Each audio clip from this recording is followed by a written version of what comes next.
7 years ago, something happened that people began to call the cataclysm. This event divided life into before and after. People were living their usual day when a terrible disaster called the opening of the dungeon occurred. It led to the release into the world of people of various bloodthirsty monsters who were ready to kill everyone who stood in their way. A lot of people died that day because the monsters, who were so hungry for fresh human blood, did not spare anyone. Among the victims were the parents of a boy whose journey began the day he was deprived of the most precious thing he had. At that moment, when he lost the most precious thing in the blink of an eye, shedding bloody tears, he took an oath that he would become a hunter and tear monsters to pieces. 7 years had passed since the great cataclysm, and the site of the bloody massacre was now a memorial park where people could come to mourn the dead. This is where the desperate guy came when he was thrown out of the hunter training center. He wanted to feel the closeness of his parents, even if only for a moment. He thought that he had built up his expectations in vain and imagined himself a hunter, because now fate was showing that everything was not so simple. The words of the trainer when he announced that Cadet Han Sung-yun could no longer come to the Hunter Training Center kept playing over and over in his head. Upon hearing this news, the boy asked in confusion what had caused his exclusion. The trainer replied that usually a cadet only needed to spend a few months at the center to awaken his hunter abilities. Han Sung-yun's preparation period had already lasted for 7 years, and nothing had come of it yet. The man told the boy about this. It was clear that the teacher was right, but he could not give up his dream, because then he would betray the memory of his parents and not keep the oath he had given. The coach said he would speak frankly and expressed his opinion that Song-yun was a complete mediocrity. Barely holding back tears, the boy listened, as if the Hunter Training Center continued to train him, it would undermine its reputation. Other guys heard this conversation. Some said that they admired the guy's persistence. Others considered the guy a fool who didn't understand where his place was. But everyone agreed that it was strange that after 7 years of hard training, the stats had not increased. As he thought about all these words, Song-yun couldn't help but squeeze his hand so hard that the can of drink cracked and spilled the sweet liquid. He was incredibly angry that he couldn't raise even one single stat, let alone unlock unique characteristics and acquired skills. Closing his eyes, Song-yun hoped to find some peace within himself. But one conversation caught his interest. A woman asked her little daughter if she remembered the story of how her father died, and the little girl screamed that she knew every word by heart. She chattered enthusiastically that when the monsters attacked and the world was not ready to fight them back, her dad did not run away, but continued to save people. Mom was pleased. She asked her daughter what she should do if she encountered difficulties in the future. The little girl said that she should be as brave as her dad. Song-yun's eyes widened when he heard the little girl's words about never giving up, and he knew that he would do just that. Hugging the little girl, the mother said that she was smart, and the boy thought that this girl gave him the best motivation to move forward. The family noticed someone's attention and turned towards Song-yun, who was watching them.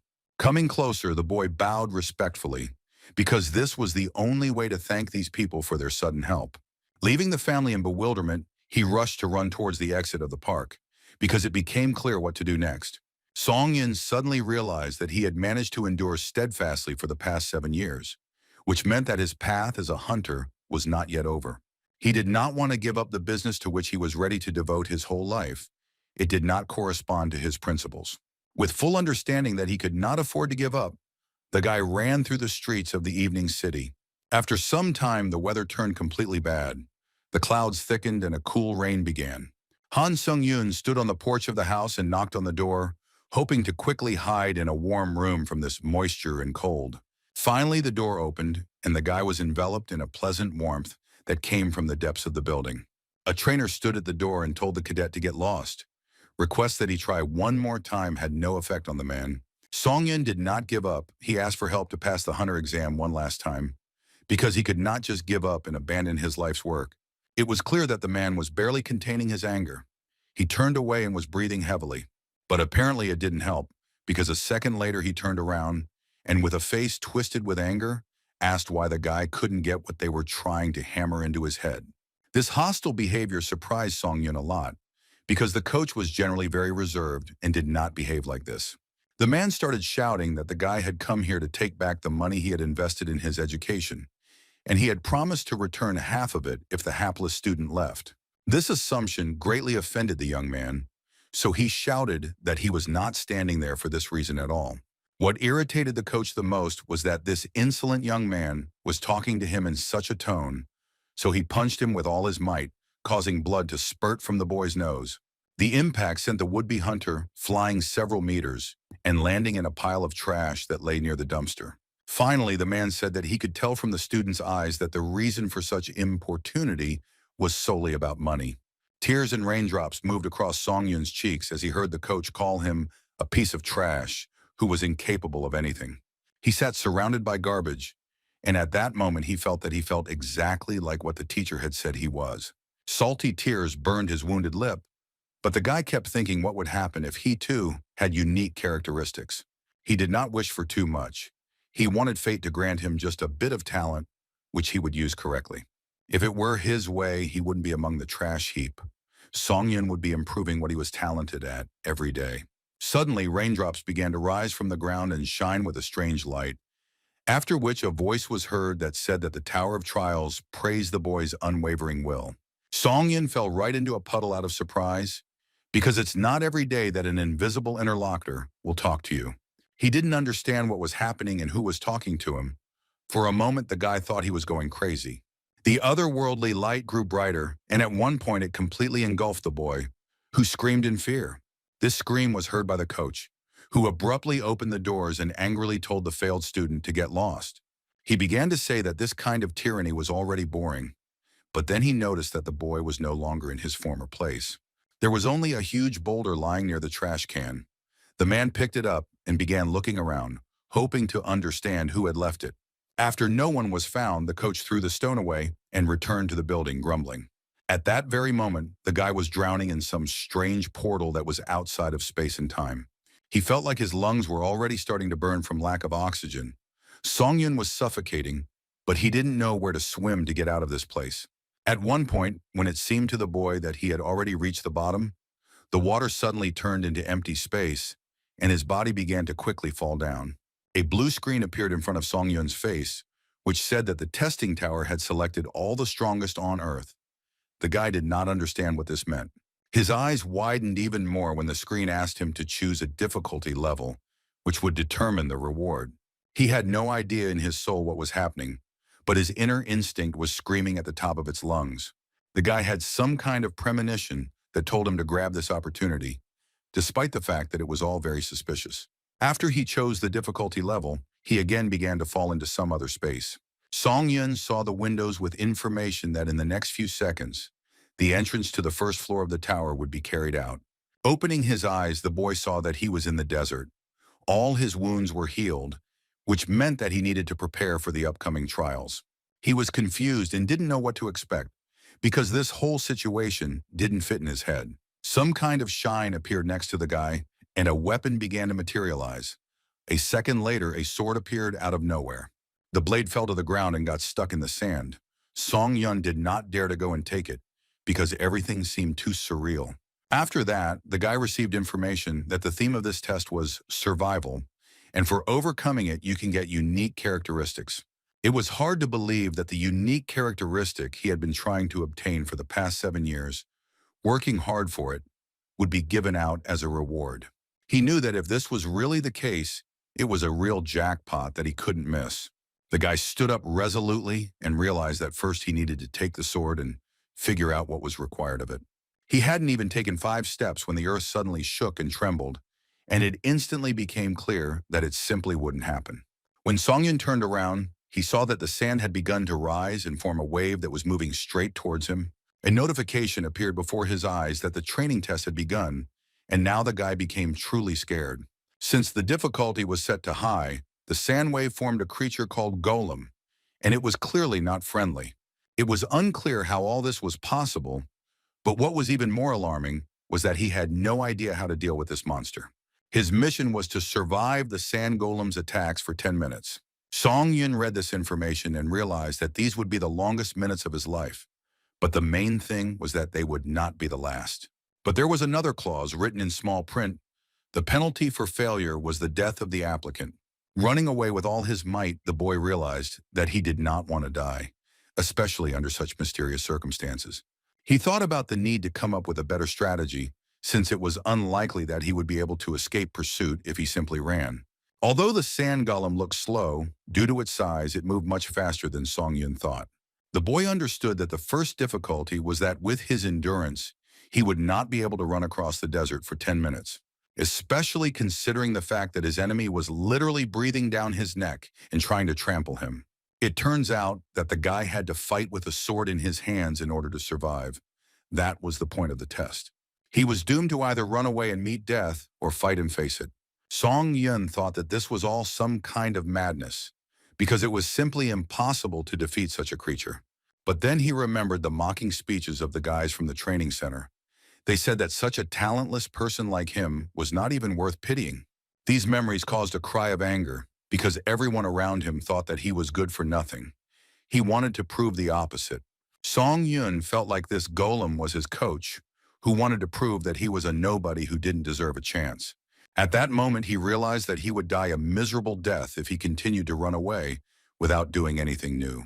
For 7 years, the boy had been doing nothing but challenging the hunter's exam, and as for the theory, he knew it better than any current monster fighter. If running away was not an option, then Song Yun decided that he had to try to find the answer in his theoretical knowledge. He remembered that monsters like golems would stop moving if their core was destroyed. But this very core was located in a place that was out of reach for the guy. In that case, it was necessary to come up with a more cunning strategy for your further actions. Song Yun ran up the sandhill because he understood that he needed to create conditions in which he could reach the enemy. It wasn't easy because compared to the sand golem, the guy wasn't as agile on the sandy surface. But still, he managed to make his opponent fall down the hill and roll down like a stone, while he used his sword as a support. The idea was good, because it gave the guy a head start and the opportunity to get close to the enemy when he was in a vulnerable position. Knowing that he had no time for doubts and fear, the boy told himself that he had to act decisively and quickly. He jumped straight at the golem because he knew that this was a chance that could not be missed. His eyes became completely crazy when he realized that the idea could work. Swinging harder, the boy began to hit with his sword at the place where the monster's core was supposed to be. But when the blade touched the golem's stone body, the blade bounced off because it could not cope with such a strong material. Song Yin never expected such a turn of events. He had only one plan in his head, and when it failed, the guy simply did not know what to do next. One section of the stone that made up the monster's body was bright red and distinguished by its durability.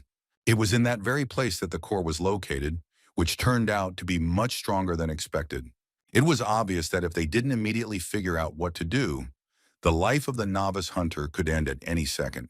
The stone began to give way little by little and crumble from the blows. All hope was that a couple more blows would be enough to destroy the most vulnerable spot. But the golem was not going to wait until he was killed.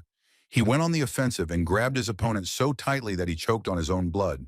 Song Yun realized that, as expected, his stone friend would not spare him, but would immediately finish him off. Looking into the monster's eyes, he heard all those voices in his head again, telling him that he was no good for anything. Such phrases awakened such anger in the guy that he found the strength to squeeze the sword harder and prepare for a blow. He screamed for the monster to immediately stop replaying painful and humiliating memories in his mind.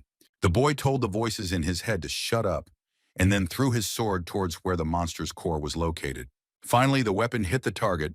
Now the golem had no chance of salvation because his vulnerable spot was being destroyed. The sand monster screamed because he didn't expect that such a small bug could defeat such a giant like him. A moment later, Song Yun saw that strange notification again, which informed him that the sand golem's core had been successfully destroyed. The guy still had 7 whole minutes left, but the training test was over because he had completed it earlier. Sitting in the middle of the desert, the boy tried to catch his breath and comprehend everything that had happened to him, because it resembled a very strange dream. He couldn't believe that the sand golem had actually been killed by him. It all ended, and despite the fact that Song Yun was one step away from losing, he managed to overcome the first floor of the trial tower. His body began to shake with nervous laughter, happy that he had not only survived, but also succeeded. Notifications came one after another, informing him that a unique characteristic had been unlocked as a reward, and that he had also received accelerated regeneration. Song Yun's emotions were just off the charts, so he stood there and stared at the blue screen without moving. For the past 7 years, he had been putting in incredible effort, mixing sweat with blood, but in return he received only ridicule. And now he had discovered a unique ability called necromancy and could finally become a hunter. But all his efforts will be worth it only if the guy gets out of this strange tower of trials alive. The future hunter's attention was drawn to a bright light that appeared, as always, out of nowhere. Some strange force began to thicken around him and form unusual patterns in the air, from which it was impossible to take your eyes off. A black fog formed at the place where the golem died, and the guy found it creepy and very frightening. When he touched the mist with his hand, a blue window popped up asking if he wanted to absorb the spirit of the sand golem. Song-in guessed that the fog was his unique characteristic that allowed him to do such terrible things as absorbing the spirit of a dead creature. Out of curiosity, he agreed to absorb the spirit, and now all this black smoke was flying towards him and wanted to penetrate right under his skin. As the fog began to penetrate every pore of Song-yun's body, he felt the darkness filling him and burning his insides with a cold flame. After the monster's spirit was absorbed, the future hunter's skill increased by 7%. The boy looked at his hands in bewilderment, which were shaking slightly, and could not believe that he was really capable of such a thing. But that wasn't the end. The golem's core began to penetrate under his skin, causing unimaginable pain that could be felt even in the guy's bones. After everything was over, Song-yun saw the information that he had one soul in his possession out of the 5 allowed. The spirit of the monster was keenly felt when the boy absorbed its ghost, but he still had a question about how these souls were stored. But there was a much more important question, such as how to use this dark power that he now possessed. The new notification lifted the veil of secrecy a little. It turns out that using spirits, you can increase stats. It remains to understand how exactly to use the absorbed ghosts. Song-yun felt very strange. He literally felt his power growing inside him, and his stats were actually increasing. Those same stats that have never increased over the years of hard training, it turns out that in order to increase them, you don't necessarily have to follow the generally accepted rules. Now the guy had mastered necromancy, which allowed him to absorb souls and use them at will, and he could also constantly increase his stats. But while he was moved to the waiting room of the trial tower, it was unclear what awaited him next. But such rewards were worth the little patience. Song-yun was tired and covered in blood, but he was very intrigued by what would happen to him next. A portal appeared before his eyes that led into a frightening unknown, but the guy had no choice but to go there. After entering this strange space, Song-yun felt a tingling sensation all over his body, after which he began to feel cold. He floated in zero gravity for a while, but then the portal roughly threw him out into some new place. Landing on the cold concrete floor, the guy felt with his whole body that his injuries were more serious than it seemed before, because literally everything hurt. But the strange events did not cease to end, because a moment later he was overcome with heat. Blood began to collect in drops around him, and all this was accompanied by a strange glow. Song-yun stood up and realized that all of his wounds had miraculously healed. Most likely it was something like his body recovering after passing the test. Looking around, he noticed that in the middle of such a huge room, there was only one single bed, but he had to be grateful even for that. Without thinking, the tired boy plopped down on the bed because he felt simply deathly tired, which was not surprising after the fight that took place. But sleep did not come to the guy. He was tormented by thoughts about what would happen next and whether he would be able to get out of this tower of trials, which had called him for an unknown purpose. Suddenly, an information window appeared in front of Song-yun, informing him that from now on, he could not use the 5 commands that were executed automatically when spoken. This concerned commands called information, store, community, inventory, challenge. The guy had no idea what they were talking about. All he knew was that right now he had to think only about how he could survive and get out of this strange and dangerous place. A notification came that the second floor test would begin in a day. This was to be expected, because it was obvious that there were still many dangers ahead. Somehow, Song-yun managed to enter the community. As he understood, the participants of the test could correspond in it, and right now everyone was worried that their stats had been reset. There was real chaos in the chats, but the boy was still able to draw one conclusion. Not only hunters but also ordinary people were drawn here. All disputes and conflicts were stopped the moment the administrator entered the chat, and correspondence became prohibited. The guy was alarmed by the existence of the administrator, because there was a feeling that they were controlled and directed where some influential being needed. The administrator wrote in the chat that he had a message for the candidates who had passed the training test. Song Yun thought that they might be told how to get back, so they needed to concentrate and remember everything they said. But the information concerned the points that participants received for completing the training test. These points were the main currency that could be transferred and exchanged in the community.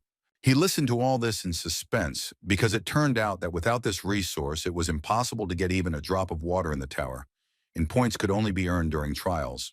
Simply put, everything indicated that it was necessary to adapt to the current conditions and accept the rules of the game as quickly as possible. The words that without glasses they couldn't even quench their thirst suggested that they were left with no choice but to take part in the test. When the administrator finished his instructions, he left the chat, and at that very moment, the ban on correspondence was lifted. Song Yun thought that if he were given the opportunity to return home, he could become a hunter and develop his talents without unnecessary obstacles. But the reality was different. It made you afraid of every sound and wary of even your own shadow. And the guy was not at all pleased by the fact that he was armed only with a sword, which did not possess any special power. He began to think that the hunters who were drawn to this place had lost all their stats because of the tower, but they must master much faster those skills that they once managed to learn. In fact, they started their journey from scratch, but at the same time they had all the necessary skills. The boy understood that he shouldn't deceive himself and think that he was on the same level as the hunters. He decided that he had to train systematically to have at least some chance of winning, but all this was very difficult.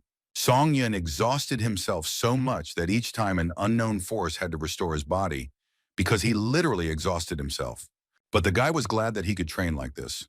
So knowing that the waiting room would help him regain his strength, he prepared for the next test as best he could. He stretched his stiff arm muscles and realized that he was very hungry, since food had not entered his body for a decent amount of time.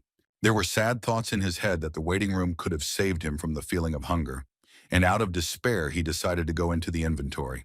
Song Yun had bought all sorts of things, and now he only had 40 points left. All he could do was hope that it would be enough to get food. Looking through the purchased items, the guy realized that if it weren't for the additional reward for completing the training test, he couldn't even dream of a shield. He also noticed an interesting dynamic in the chat. Before, communication never stopped for a second, but as the test approached, there were fewer and fewer messages. More thoughts about whether he would be able to survive and return home threatened to consume the boy. It was clear that it simply would not happen, but now he had unique powers. Song Yun firmly thought that he would do his best to survive and become much stronger than he was before. Finally, the time came for the second test. This time, the portal transferred the guy to an amazingly picturesque forest, which was mesmerizing at first sight. The transition to the second floor of the test tower was carried out. All this took place at a high level of difficulty. The boy was very surprised when he looked around. It is not clear why. He was surprised that after the dessert, he was thrown into the forest. The theme of this test was murder. The participant was required to kill the orc chieftain within the allotted time. Song Yun had never felt so confused before. Fighting such an opponent was very difficult, but killing him seemed simply unrealistic. After walking a little forward, the guy realized that he was standing on a hill, at the foot of which there was some kind of settlement. Taking a closer look, he realized with horror that in front of him was an entire village of orcs. These evil green monsters were everywhere. The guy had never seen these creatures, and especially not in such numbers. But now he had to enter a place that was simply teeming with orcs, and he had to behave not quietly at all, but try to kill their leader. The monsters were making noise, and this did not give the guy the opportunity to calm down and at least think a little about his plan of further action. The appearance of the orcs was quite impressive and frightening because they were huge and clearly physically strong, and the weapons in their hands certainly did not bode well. Song Yin sat in the bushes, not far from the village, and did not know what to do because simply attacking was an incredibly stupid decision. He knew that in ordinary dungeons, if there was a sentry in the orc tribe, then it should be assumed that he was the huntsman, that is, a professional hunter. Looking at this very Jaeger, the guy realized that he couldn't be sure that he could handle him, let alone the leader. Everyone knew that in order to defeat the orcs, hunters of at least E rank had to form a group, and the chances of winning alone were close to zero. The situation was worse than you could imagine, so it was necessary to urgently figure out how to act in such circumstances. It was decided that they should first retreat and think over their strategy, since rushing into an attack on enemies who outnumbered them was sheer stupidity. A sudden thought struck the boy's mind. He realized that he knew one way that would help him overcome this test. Fire, the solution to everything, was fire. So the future hunter lit a torch and began to bring his idea to life. He collected enough logs from the forest and piled them up to use in his plan. The guy looked at the fire with determination and realized that he had to do it before he chickened out and backed out. An idea came into the guy's head to do something that seemed like something out of science fiction. The guy extended the torch straight to where the blue screen was hovering in the air. After that, opening the inventory section, he saw that there was now a torch there, which was in his hands just a second ago. The guy smiled because the first point of his plan worked, although at first it seemed to him that it was impossible. Looking at the clear sky and the sun that was breaking through the trees, a hope was born in the boy's soul that he would be able to cope with all the difficulties. Looking at the orcs, one might say that they looked like lazy pigs, but in fact they were a very conscientious race. It is known that the Aegiri were supposed to go hunting in the morning and return by sunset, so there was plenty of time to carry out the plan. He had only one means to break through the numerical superiority that was the greatest difficulty of this test. This means was fire, and the guy was going to use it to achieve what he wanted. The orcs were calmly going about their daily business in their village, and did not suspect that an attack was being prepared against them. According to the Hunters Association, the orc sentry does not stand guard all the time, but returns to the village during mealtimes or rest breaks. Therefore, it was worth taking advantage of the absence of the sentry at his post and starting to use his main weapon. Song Yun didn't waste any time and threw a fire torch at the location he considered necessary. Dry grass and leaves on the trees quickly caught fire, and the fire spread further and further through the forest. The orcs immediately noticed that a fire had started, so they grabbed buckets and began carrying water to where the fire was. It wasn't hard to guess that once the fire engulfed the entire village, he wouldn't have to worry about running into orc rangers returning from hunting. It followed that he needed to manage to catch at least 2 orc workers before the flames engulfed the settlement. Without even thinking that an assassination attempt was being prepared against them, the green monsters ran to the river to collect water and put out the fire. The orcs were confused and scared, so they didn't even notice how Song Yun deftly approached them from behind. When the green-skinned creature turned around, it was already too late to somehow defend itself. The guy took advantage of the orc's confusion and attacked. He thrust his sword straight into the enemy's neck. He began to cough up blood from the unexpected pain. Having killed the first enemy, the guy activated his necromancy skill and decided to absorb the spirit of the dead orc. He smiled widely as he felt the power fill every cell of his body. The young man had waited so long for such power that he was now overjoyed when he saw the notification that his skill had increased to 9%. But all this jubilation dissolved when he felt someone's powerful presence behind him. He didn't need to turn around to understand who was standing behind him. Gritting his teeth in tension, the boy realized that now he would have to deal not with an ordinary orc worker, but with a sentry. Song Yun barely had time to put his sword forward when the orc attacked with such speed and force that the boy had a hard time holding back the blow. But the future hunter was not going to give up. He activated his new skill, which was called absorption, and decided to try it out in action. This skill allowed to increase stats if absorbed spirits were used. Thus, the guy's strength was increased by 4 indicators and agility by 2. It was nice to feel yourself getting stronger. And now Song Yun knew for sure that he had a real chance to defeat even such an impressive opponent. Meanwhile, the fire was consuming an ever larger area of the monster settlement, and even the treetops were already ablaze. Song Yun managed to defeat the enemy and separate his head from his body. Now he activated the accelerated regeneration skill, because it was risky to go into battle weakened. Notifications came from the tower, informing that the sentry had been able to increase his endurance, strength, and agility.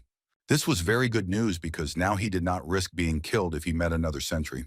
The orcs saw the guy approaching and began to run away in different directions because they knew how he treated their hunter and did not want to risk their own lives. Song Yun quickly realized that there were 3 orc workers in front of him and another sentry who was more of a problem than the others. Besides these opponents, there was also the old chieftain who could not be discounted, so in total there were 5 monsters to deal with. The boy thought that if he could carefully get around the sentry, he would be able to reach the leader without any problems. Now that he had absorbed the spirit of the sentry, Ordinary workers posed no threat to the guy. Confidently entering the fight, Song Yun began to cut down the enemies with his sharp blade. The orcs didn't know which way to run, because danger lurked everywhere, and blood had already soaked the ground where the clash with the guy had taken place. But then another sentry entered the battle, who hit hard the one who disturbed their peaceful existence. Song Yun was saved by the shield, which he miraculously got out in time. The enemy's onslaught was so strong that the boy could barely stand on his feet. He was 5 times smaller than the enemy, so it was not easy to withstand it.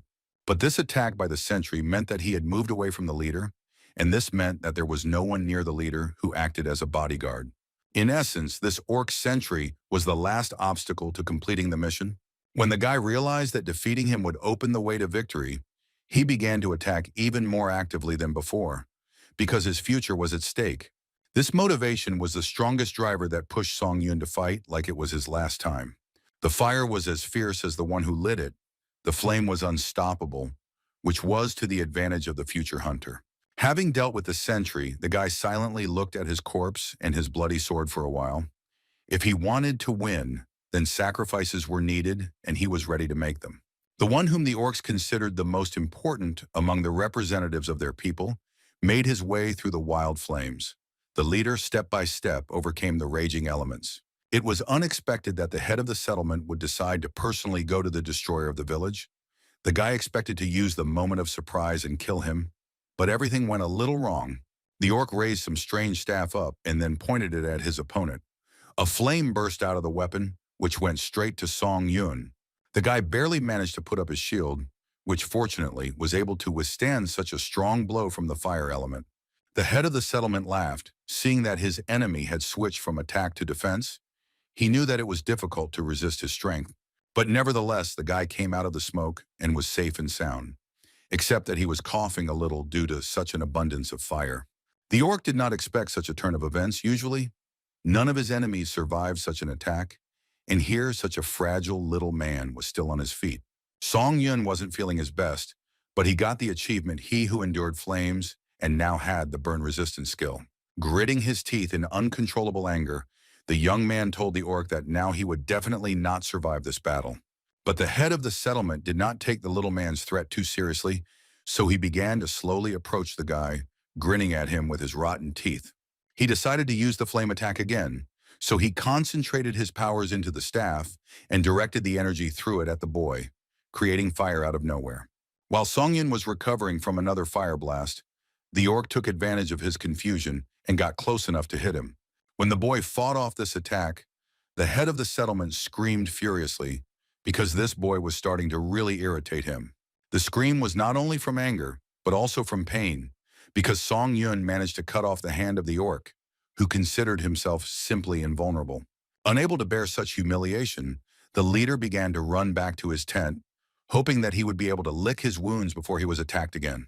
But Song Yun was not going to let his opponent go just like that, because the orc's death meant his victory, and he planned to win no matter what. Therefore, the young hunter resolutely walked across the scorched earth toward the tent of the head of the settlement. He wanted to end this ordeal as soon as possible. He cut the air with his sword, as if warning that he was already approaching and would not leave alive those who separated him from the long-awaited victory. But what the boy saw in the tent made his heart stop, because the confidence in the correctness of this murder dissipated. The head of the settlement sat on the wooden floor, tears streaming down his cheeks, and on either side of him were small children who did not want to see the death of their relative. One of the cubs ran up to Song Yun and raised his trembling hand in a pleading manner, as if asking the cruel guy not to touch his family. The baby cried and looked at him with his huge eyes, as if asking if the boy valued the sacred bonds of family. Song Yun's face was emotionless. Deep down, he felt sorry for these creatures, but his priority was to successfully pass this test. But then a memory popped into his head that he, too, had been deprived of his family by monsters who had invaded the family nest just as unexpectedly as he had now. But the orcs were not defenseless, as he was then. The little boy who looked so sad and inconsolable took a dagger from behind his back and was ready to use it. Very quickly, the tears of grief turned into a furious grin, and this little orc child no longer looked like a harmless victim of circumstances. This sobered up Song Yun very much. He instantly realized that these creatures were not at all like him. They were not defenseless. like he was on the night when his parents were killed. The guy realized that he would kill them all, even if they became ghosts that would haunt him every night. But the orcs were not going to give up either. The head of the village and another child began to move towards the enemy, intending to attack. Seeing these frenzied monsters, the guy realized that he would do what was necessary to exterminate the orcs. Blood spurted, and the second floor of the Tower of Trials was passed. While inspecting his equipment after the battle, Song Yun discovered that his shield was in disrepair, but it was thanks to it that he was able to survive and remain in one piece. Having closed the inventory, the boy decided to look through his characteristics. He understood that this time he was again on the verge of failure. Song Yun noticed that the number of applicants had been cut almost in half. It was very cruel, but it showed that he was doing well. Having entered the chat, something was discovered that greatly intrigued the young man. One of the participants wrote that he found out information about how to return to Earth. He sent a letter with a question and received an answer. The chat became a real chaos. All participants were curious about what they needed to do in order to return home. Song Yun was surprised that he had the opportunity to ask a question to the administrator, who after processing could answer it. With the transition to a new floor, one question was added. Gradually, the chat began to share information that they had learned from the administrator, Song Yun putting the key points together. It turns out that after passing the 5th floor, temporary return stones will go on sale, with the help of which you can return to Earth for a few days. And from the 8th floor, a large-scale expansion of the system will be carried out, and stones will go on sale that will help to finally return to Earth. It suddenly became clear that if he returned back with only the skills he had now, he could become an A-rank hunter. This discovery made the boy clutch his head because he was overwhelmed with emotions, because on Earth, abilities like his would be called a jackpot. And this was only 2 floors past. The 8th was still as far away as the moon. One could only guess what abilities would be discovered.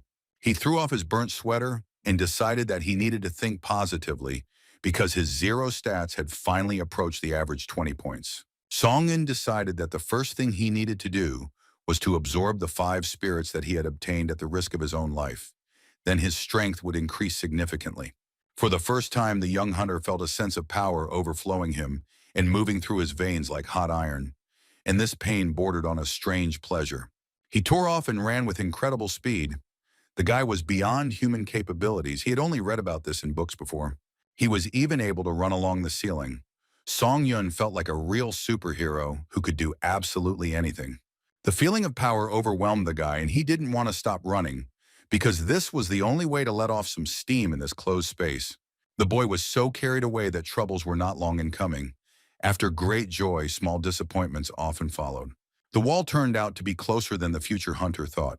So miscalculating the distance, he crashed into it with such force that his silhouette remained on the gray slabs. It was obvious that due to the sharp increase in strength, the body had not yet had time to get used to the new sensations, which is why such unpleasant things could happen. The store was so tempting to visit because you can buy some equipment there. First, he took the shield of a dead giant, which was created by a dark sorcerer. Then he went into his inventory and took out a black iron sword that was imbued with dark magic. Song Yun also donned an assassin's cloak, which increased his agility and sensitivity, and made the guy even faster than he was. When he stood in this gear, he felt like a real hunter who was simply incredibly strong and did not need to prove his worth. The guy hoped that he would be able to get used to this equipment before the next test, because it would be very useful to him in battles. He tried to accelerate and run a couple of meters. He managed to develop simply unimaginable speed. The cloak worked 100%. Song Yun knew that if he put in the effort, he could become so fast that his opponents wouldn't even be able to keep up with him, let alone catch up. Time passed, and now the guy was standing in a cold and damp place. The cave was gloomy, and the drops that fell on the floor irritated with their sound. I would like to understand what kind of place was on the 3rd floor of the test tower, because the previous floors seemed like paradise compared to this one. The situation escalated when Song Yun saw the notification that the theme of this test was a duel, and the question immediately arose as to who he would have to fight this time. Because there was no one in the cave, and this gave rise to very disturbing thoughts, Song Yun looked around, but still did not notice a single living soul. His question was answered by the next notification, which announced that a dark guardian would appear here in 10 seconds. The guy understood perfectly well that his mysterious enemy like the sand golem, could appear from anywhere, so he needed to be on the alert. Suddenly, the cave became even colder, and Songyun realized that there was some very dark and powerful creature standing behind him. He tensed up because he had never felt such power before. It became clear that this battle would be much more difficult than the previous two. The enemy approached so unnoticed that he managed to draw the first blood, because Songyun was unable to notice that the enemy was already very close. The dark guard looked like some kind of shadow monster that crawled out of the underworld. His eyes glowed with red fire, and his sharp teeth stretched into a mad smile. It dawned on Songyun that he would have to defeat his dark counterpart, and it was a very difficult task. The guy quickly attacked with his foot, but his enemy managed to jump back. This was surprising, because Songyun was incredibly fast in the cloak, but the monster was even more agile.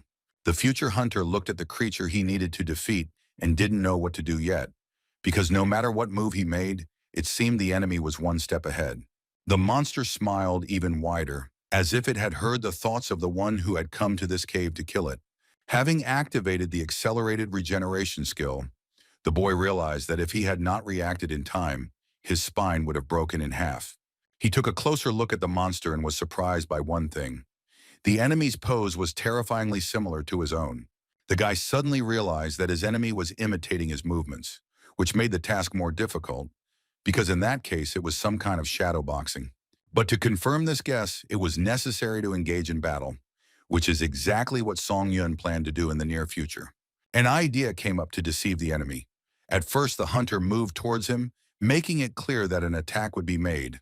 But at the last moment, he dodged and went around the monster from behind. This action greatly irritated the monster. It hissed and loudly clicked its teeth, as if disappointed that its prey did not fall into its mouth. But this was not the last surprise for the creature, because a moment later, the cave was filled with a thick, metallic smell of blood. Songyun was pleased with himself, because despite the fact that the enemy was very strong, he managed to let his foul blood and weaken him at least a little. But as it turned out, it was too early to rejoice, because the dark night was even stronger than it seemed at first glance. The shadow monster's body was surrounded by shadows, and the places where he was wounded began to heal. Soon there was not a single wound on him that would weaken him. It became clear that, like Songyun, the monster had a recovery skill, which confirmed the guess that it was a double.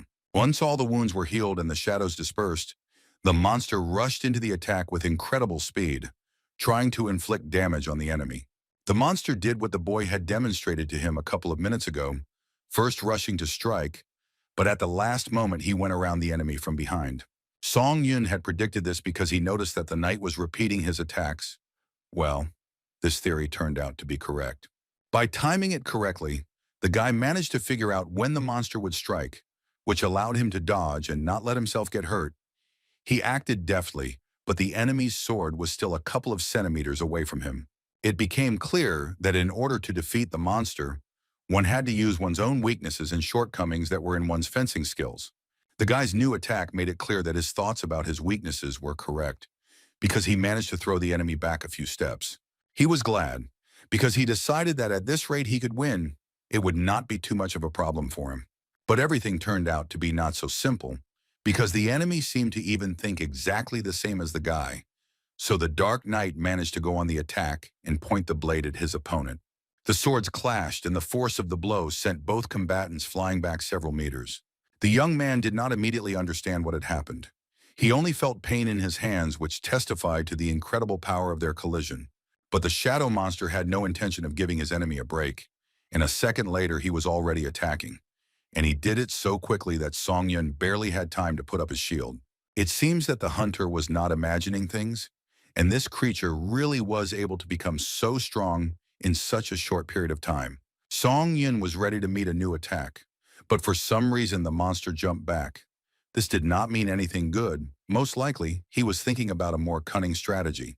The monster looked at him with its bright red eyes and was clearly thinking about something. He didn't even want to know what was going on in the head of this bloodthirsty creature. The guy decided to activate his killer cloak, which gave an exclusive effect that increased movement speed by 15%. If the fight dragged on, Songyun might be in danger, which meant he had to deal with the monster within 1 minute. The monster seemed to sense that his opponent was planning to take more decisive action, so he growled loudly and bared his teeth. But this did not stop the future hunter. He was already rushing to the place where the creature stood, because he wanted to end all this as soon as possible and move on to the next floor. One thing was clear. Either Song Yun would kill the enemy in the shortest possible time, or he would suffer such damage that he might not recover, and this could not be allowed. When the boy was already very close to the enemy, he attacked him, but the boy deftly dodged and the blow did not reach his body. His agility saved his life more than once. The monster was seriously angry when the hated double put a sword to his throat. Some man did something that most people were afraid to even think about. Song Yun didn't hesitate or think too long. He thrust the blade straight into the monster's body, not giving it a single chance to survive. When the enemy's bone crunched disgustingly, he smiled and thought that he had finally succeeded in his plan. The creature was defeated and fell by his hand. The Dark Knight was in agony. The place where the blow had landed flared with an otherworldly light, and the monster roared even louder. It seemed the pain was truly unbearable. But it was too early to rejoice because what happened next was simply incomprehensible. The wound that was on the monster's body was transferred to the guy's body because they were doubles. It was incredibly difficult to believe that this was actually happening. Song Yun was overcome with such pain that he couldn't even think, let alone move. Blood began to spurt from his hand, and he screamed as loud as he could. It was a scream of pain and hopelessness, because now it was not clear how to kill the enemy without wounding himself. Trying to calm down, the guy told himself that this was not the end, and he could come up with some kind of plan to achieve the desired result. But agony clouded his consciousness. Song Yun looked at his opponent and was surprised. The creature seemed to have withered and stood completely motionless. Its figure seemed very vulnerable. Most likely, even a monster with such fast regeneration needs some time to recover from serious injuries. This was something that the hunter could take advantage of. He knew he had to kill the guard right now, but the main problem was that his severed hand and sword were lying quite far from him. It was necessary to urgently figure out how to finally neutralize the enemy without using his blade. A difficult task, but the guy had no choice. He stepped forward, knowing that he might be doing something completely crazy, but he had to try this risky option. The boy ran towards the monster with only a shield, but he thought it was better to pull some crazy stunt than to die. So it was decided that the only option Song Yun had was to do what seemed like a crazy idea, but there was still a small percentage of luck involved. Even the Dark Knight didn't expect such an action. He raised his head in bewilderment and growled questioningly. Attacking a couple of seconds after losing his arm seemed like madness. But that is exactly what the guy did. He ran towards the enemy without even a sword, while suffering from terrible pain. But in his soul there was hope for success, and faith in himself is a step towards victory. The monster wasn't going to just stand there and wait for his death either. He raised his sword with the hand that was intact, and with a growl, rushed to fight off the attack. Song Yun gained maximum speed and thrust his shield forward. What he was planning to do was a risky move, and he only had one attempt. He thrust the shield with all his might straight into the enemy's side, breaking through it and breaking a couple of ribs. Because a wet crunch of bones was heard, the monster growled and began to convulse. The guy pushed his shadow enemy away, and he flew away helplessly. It seemed that he no longer had the strength to give any kind of resistance. The Dark Knight's body began to smoke. Black shadows enveloped his crippled limbs, and from his appearance one could tell that he would no longer fight. But the monster's eyes were still open, and they burned with such hatred that even in this helpless state, he inspired horror. Therefore, it was decided to finish off this creature that did not want to die. He raised his shield, swung it, and began to hit his opponent with all his might. Blood splashed onto the future hunter's face, but it made him smile even wider, because every new drop meant that the monster was about to die. He got so into it that he couldn't stop even when the shadow monster's body turned into a bloody mess. Calm returned to the guy only when the severed head of the enemy fell with a wet thud onto the stone floor of the cave, after which a notification announced that the third floor of the tower had been successfully passed. After a short period of time, Song Yun had already been transferred to the waiting room on the fourth floor. All of his wounds had been healed and he was fully prepared for a new battle. He found himself in the familiar gray space, which this time was very depressing to him. He ran his hand along the empty wall and felt some kind of emptiness. Then Song Yun decided to hit the gray wall because he didn't want to beat around the bush, but he simply needed to let off some steam. The wall gave way easily and collapsed from just one blow. Perhaps it was a stupid decision, but the boys felt a little better. The bruised fist began to hurt badly, but Song-Yun decided that he would not tolerate the pain and used flawless healing. The notification stated that the boy possessed one soul. It was the spirit of a doppelganger that he had acquired in the cave on the 3rd floor of the trial tower. His core was now inside the future hunter and was enhancing the boy's basic skills. These tests definitely had their benefits. The consistency of the spirit was so thick that it couldn't be compared to the monsters that the boy had previously absorbed. Another notification announced that the skill level of the necromancy characteristic had reached 100%, and the uniqueness rank had increased by 1 level. Song-Yun guessed that he had another ability. He could adopt the skills of the absorbed spirits that were imprinted on their souls. Skills never came easy, as he only received accelerated regeneration after being on the brink of death. In his entire life, the guy never even thought that he would be given such a unique characteristic. Of course, now he will try to master it completely. This was already Song-Yun's 3rd time returning to the waiting room, so the atmosphere seemed so familiar to him, as if he was at home. But this emptiness around him was quite irritating. Entering the 4th floor community, he noticed something strange. Correspondence was going on all the time, but some attracted special attention. In the chat, he noticed that there was information about the next test. One of the participants wrote that it would not be individual, but combined. The guy wondered if the players would really be united in a joint test and form teams that would fight either with each other or against a common enemy. One of the participants was clearly alarmed and said that he might be exaggerating, but he was sent a response saying that the theme of the next challenge would be competition. And since it was about a competition between hunters, this man assumed that this could mean killing each other. This information was not at all to Song-Yun's liking. He did not want to become a killer of people like himself. These were not bloodthirsty orcs, but ordinary people. He didn't want to think about the fact that in the next test there was a possibility that he would have to kill a person. Some time passed and the selection of candidates was completed. The day of the test on the 4th floor began. The condition for successful completion was defeating the Goblin King.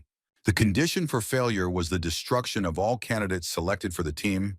The penalty in case of failure was death.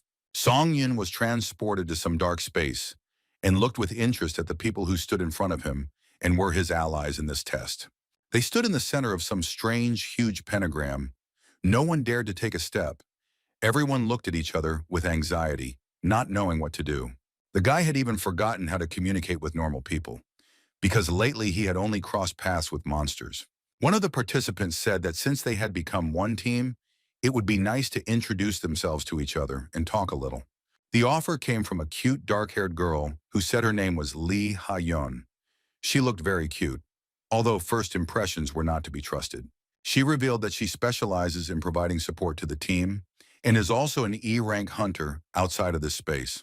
Another player said that the presence of the huntress was very good news, because he thought their team would be a bunch of scum. The man who spoke such harsh words called himself Lee Sung-hoon. He specialized in close combat and was a D-rank hunter. Song-in wondered why this man suddenly decided to poke him, because on Earth, D-rank hunters always behaved with restraint and politeness. The boy also gave his name, said that he specialized in close combat, and outside of this space he was not a hunter, but was only undergoing a training course. Song-hoon grimaced and asked contemptuously if they really only had a cadet who had never even seen a real fight. This man was not only an impolite, rude person, but also quite a tough person, because he immediately told Song-yun not to get under his feet. The guy really wanted to snap back, but he decided that now was not the time for this, especially since they were all in a stressful situation and the conflict could only get worse. So he said with restraint that he fought well and could cope with the role assigned to him. The hunter chuckled contemptuously and clearly did not take these words seriously.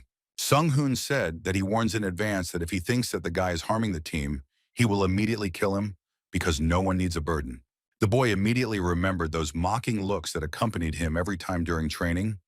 Unfortunately, he was used to such an attitude. Being in this space, Song-yun had already forgotten what it was like to be disrespected and have everything you do devalued. The man said that the guy should just not bother him. The future hunter remained silent, but inside he was seething because he knew that he could make the scoundrel answer for his words. 3 players approached some tower, and the boy thought that in the Tower of Trials, everything was decided by skills, and not by who you were before. As mentioned before, the theme of this challenge was competition.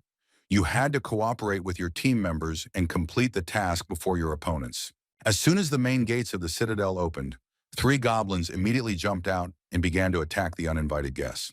Lee Sung-hoon immediately took up the fight and began to fight back with his huge sword. But the creatures were very agile and easily dodged the blows.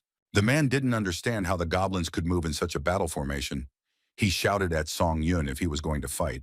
The guy was very outraged by the fact that this arrogant character did not even look in his direction. He clearly did not expect any valiant deeds from him. But the young hunter still chopped down his opponents because now the priority was to win and not to get the approval of some unknown person. Lee Ha-yeon used a support spell and said that its effect wouldn't last too long. But Sung-hoon wasn't very interested in the details and demanded even more support. Song-yun understood that no matter how nasty his ally was, he needed help now. So he told the girl that he would leave her for a while. The brunette indignantly asked where he was going. Apparently, she also needed help. But the boy had already rushed forward, intending to enter the battle with the goblins and show that he was capable of more than his allies expected. Ha-yeon shouted after him that if he just left like that, then no one would cover her from behind when she used the support spell.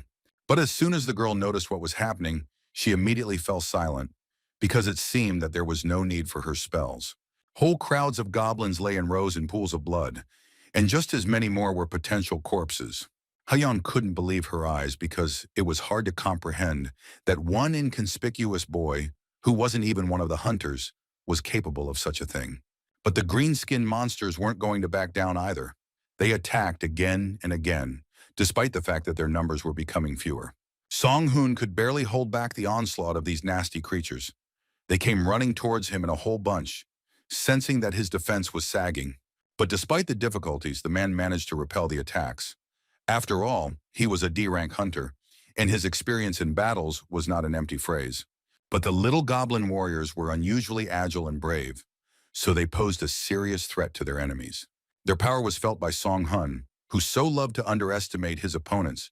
The mace on the chain knocked the weapon out of his hands and left him defenseless in the face of the enemy. When the second blow came, he managed to dodge. But such frequent attacks made it impossible for him to reach his sword. One of the goblins took advantage of his predicament. The monster jumped on him and swung its weapon, making it clear that it was not going to let the enemy go alive. The monster managed to wound the man, and he screamed, blaming all his troubles on the cadet who ended up on the same team with him. But it was this cadet who saved the ungrateful hunter from certain death. The boy was able to drive away the goblin and cut him into pieces. Song-hoon opened his eyes and couldn't believe what he saw. He had already accepted the fact that he wouldn't be able to fight off the ill-fated goblins, but he clearly didn't expect this outcome. That same weakling cadet, whom he considered a worthless thing, was able to deal with the monster that almost killed him. And what's most surprising is that the guy didn't just drive it away, he killed the creature. The hunter didn't know how to behave. He tried to thank the young man, but his tongue was tied and he couldn't squeeze out an articulate sentence.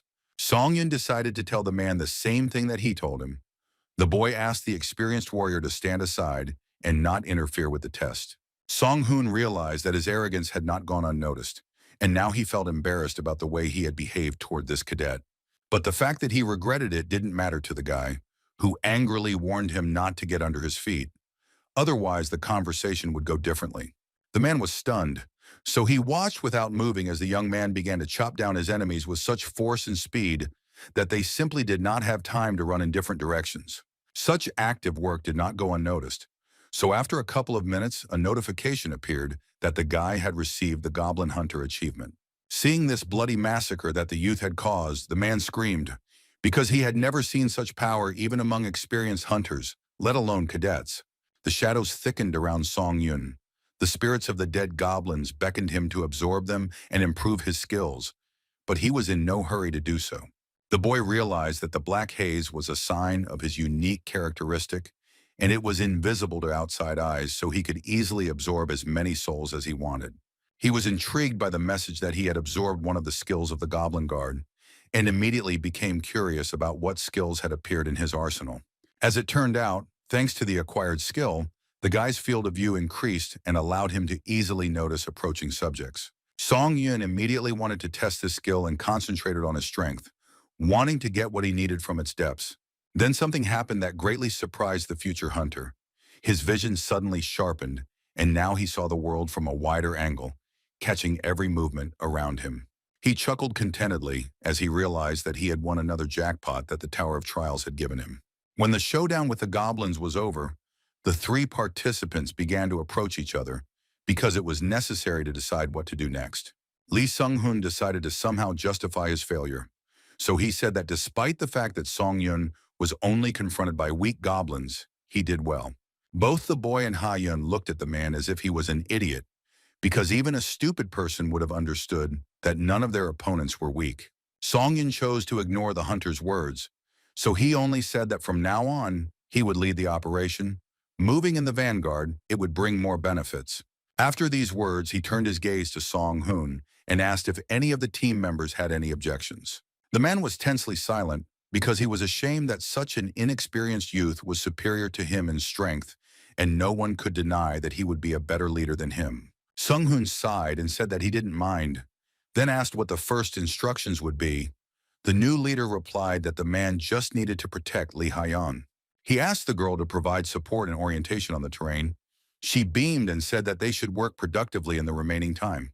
After that, the young huntress immediately began to fulfill her duties and resume the search for the target, because they needed to defeat the Goblin King. While she was busy, the boy was informed that he had absorbed all the goblin souls, and now his skill was 12%. The team moved deeper into the goblin village. It was suspiciously quiet. The only sounds were the howling wind and the creaking of the old mill. They walked along the destroyed streets and looked around carefully. Ha-yeon said that everything was too quiet. She did not believe that they killed all the residents. Song-yun also had a hard time believing that there was no one in the village. Most likely, they were heading into some kind of clever trap right now.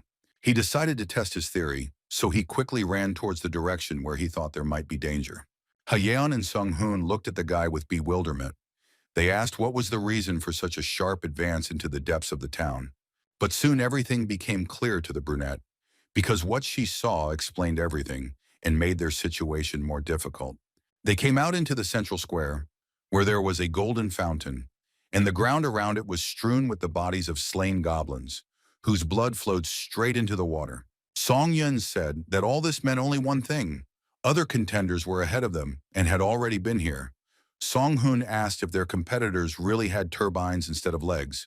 The boy touched the body of one of the monsters and realized that it was still warm, which meant that they still had a chance to catch up with the other members of the trial. After all, it was impossible to allow the members of the other team to win. This would lead to consequences that no one even wanted to think about. It was well known that those who failed the test or did not manage to fulfill the conditions first would face death. Song-yun said that if they didn't want to end up like the goblins, they'd better hurry up and try to get ahead of their opponents. But the goblins weren't going to make things easy for them, so they started jumping out of the dark corners and heading toward the team, waving their weapons. They scraped their swords on the ground in a disgusting way, as if to make it clear that very soon the blade would be cutting not the ground, but the heads of the opponents. Song-yun took a fighting stance and prepared to repel the attacks of the green-skinned enemies. There were too many opponents, so for now he should defend himself rather than go on the offensive. At the same time, but in another place, a similar battle was taking place, and a strange guy, holding double swords in his hands, jumped right onto the goblin's back. He said with a disgruntled look that he was already sick of hunting these creatures. He hoped that this was the last fight before going to the boss. The other goblins rushed to save their fellow, on whose shoulders the enemy was sitting, but the guy was still just as indifferent and didn't even move from his place. He jumped up only when the enemies came too close, and it was clearly not done to avoid an attack. Before the goblins could even blink, one of their brethren was wounded, or rather, deprived of its head, as a result of which the spirit quickly left the monster's body. It was clear that the guy was in high spirits and was ready to simply sweep away these green-skinned bastards who were separating him from the cherished victory. A couple of minutes later, about a dozen weirdos were lying in pools of their own blood, and nothing stood between the stranger and finding the boss. The team members of this guy named him Lee Hyun-Nim and said that he did an absolutely amazing job. But in response to the praise, Hyunim replied that he was tired of doing everything alone and asked his interlocutor, Lee Ji-hoo, if he liked skimming all the cream. A dark, curly-haired guy who was on his team asked him not to talk like that. Shine Henim rolled his eyes and pointed his finger at the large gate. He suggested his interlocutor to stop chatting and open the boss's room. He ran to do just that, saying that he wanted to get down to business himself, and Henim suggested that they finish quickly and return to the restroom to relax. Lee Ji-hoo walked towards the gate, grumbling under his breath that their leader was acting like he was his personal little dog that obeyed every command. The team of these guys completed the test conditions, and all of its members entered the Goblin King's spire. But another notification came in, saying that the boss fight wouldn't start until one of the two teams remained. Everything around was on fire, and it became known that at the moment it was impossible to get out of this location. The guys began to look around in fear, hoping to find a way out. But there was no way out because they were literally trapped and locked in the boss's dwelling, the battle with which was currently unavailable. The boys saw that a barrier had been erected around the house they had entered, preventing anyone from leaving the home. The third member of the team, a blonde guy, noticed a strange movement from the entrance and shouted, warning the others about it. Two men and a girl were heading straight towards them. It was Song Yun's team, who had finally reached the location of the boss they needed to kill. The guys noticed that there was someone in the building, and the question of what to do with the opposing team immediately arose in their heads. Henemu just wanted to scream from anger, fatigue, and irritation. He thought that they would soon finish, but apparently everything was just beginning. A plan of action had already matured in Song Yun's head, but it required that his allies remain on the sidelines and the boy fight alone. But he had a request for Lee Ha-yeon. She had to provide him with a buff that increased agility, all the other support spells she could provide to Sung-hoon. The girl looked at Song-yun strangely and said that she had seen his strength and courage more than once. Ha-yeon said that despite the success in fighting the monsters, the battle with people was more scary because they are much more dangerous than various creatures. The guy said that he heard his ally's opinion and took it into account. So if he feels that he is in danger, he will immediately give a signal. Until then, he counted on the brunette's support. She said that she would do everything possible and activated her power. Song-yun was enveloped in a bright light that gently touched his skin. He felt energy entering him, after which his agility increased, but the effect only lasted for 10 minutes. The boy knew that he had already surpassed the skill level of the average hunter, and on top of that, he had also managed to kill more than 30 goblins. Seeing him, the opponents became alarmed and began to line up in order to prevent him from advancing further. They were ready for battle, because they were not going to give up their victory just like that. Song-yun decided that he would not doubt himself, because the current version of him was strong enough to handle this challenge. He was very determined, and before common sense began to scream that it was dangerous to go against 3 opponents alone, the guy rushed into the attack.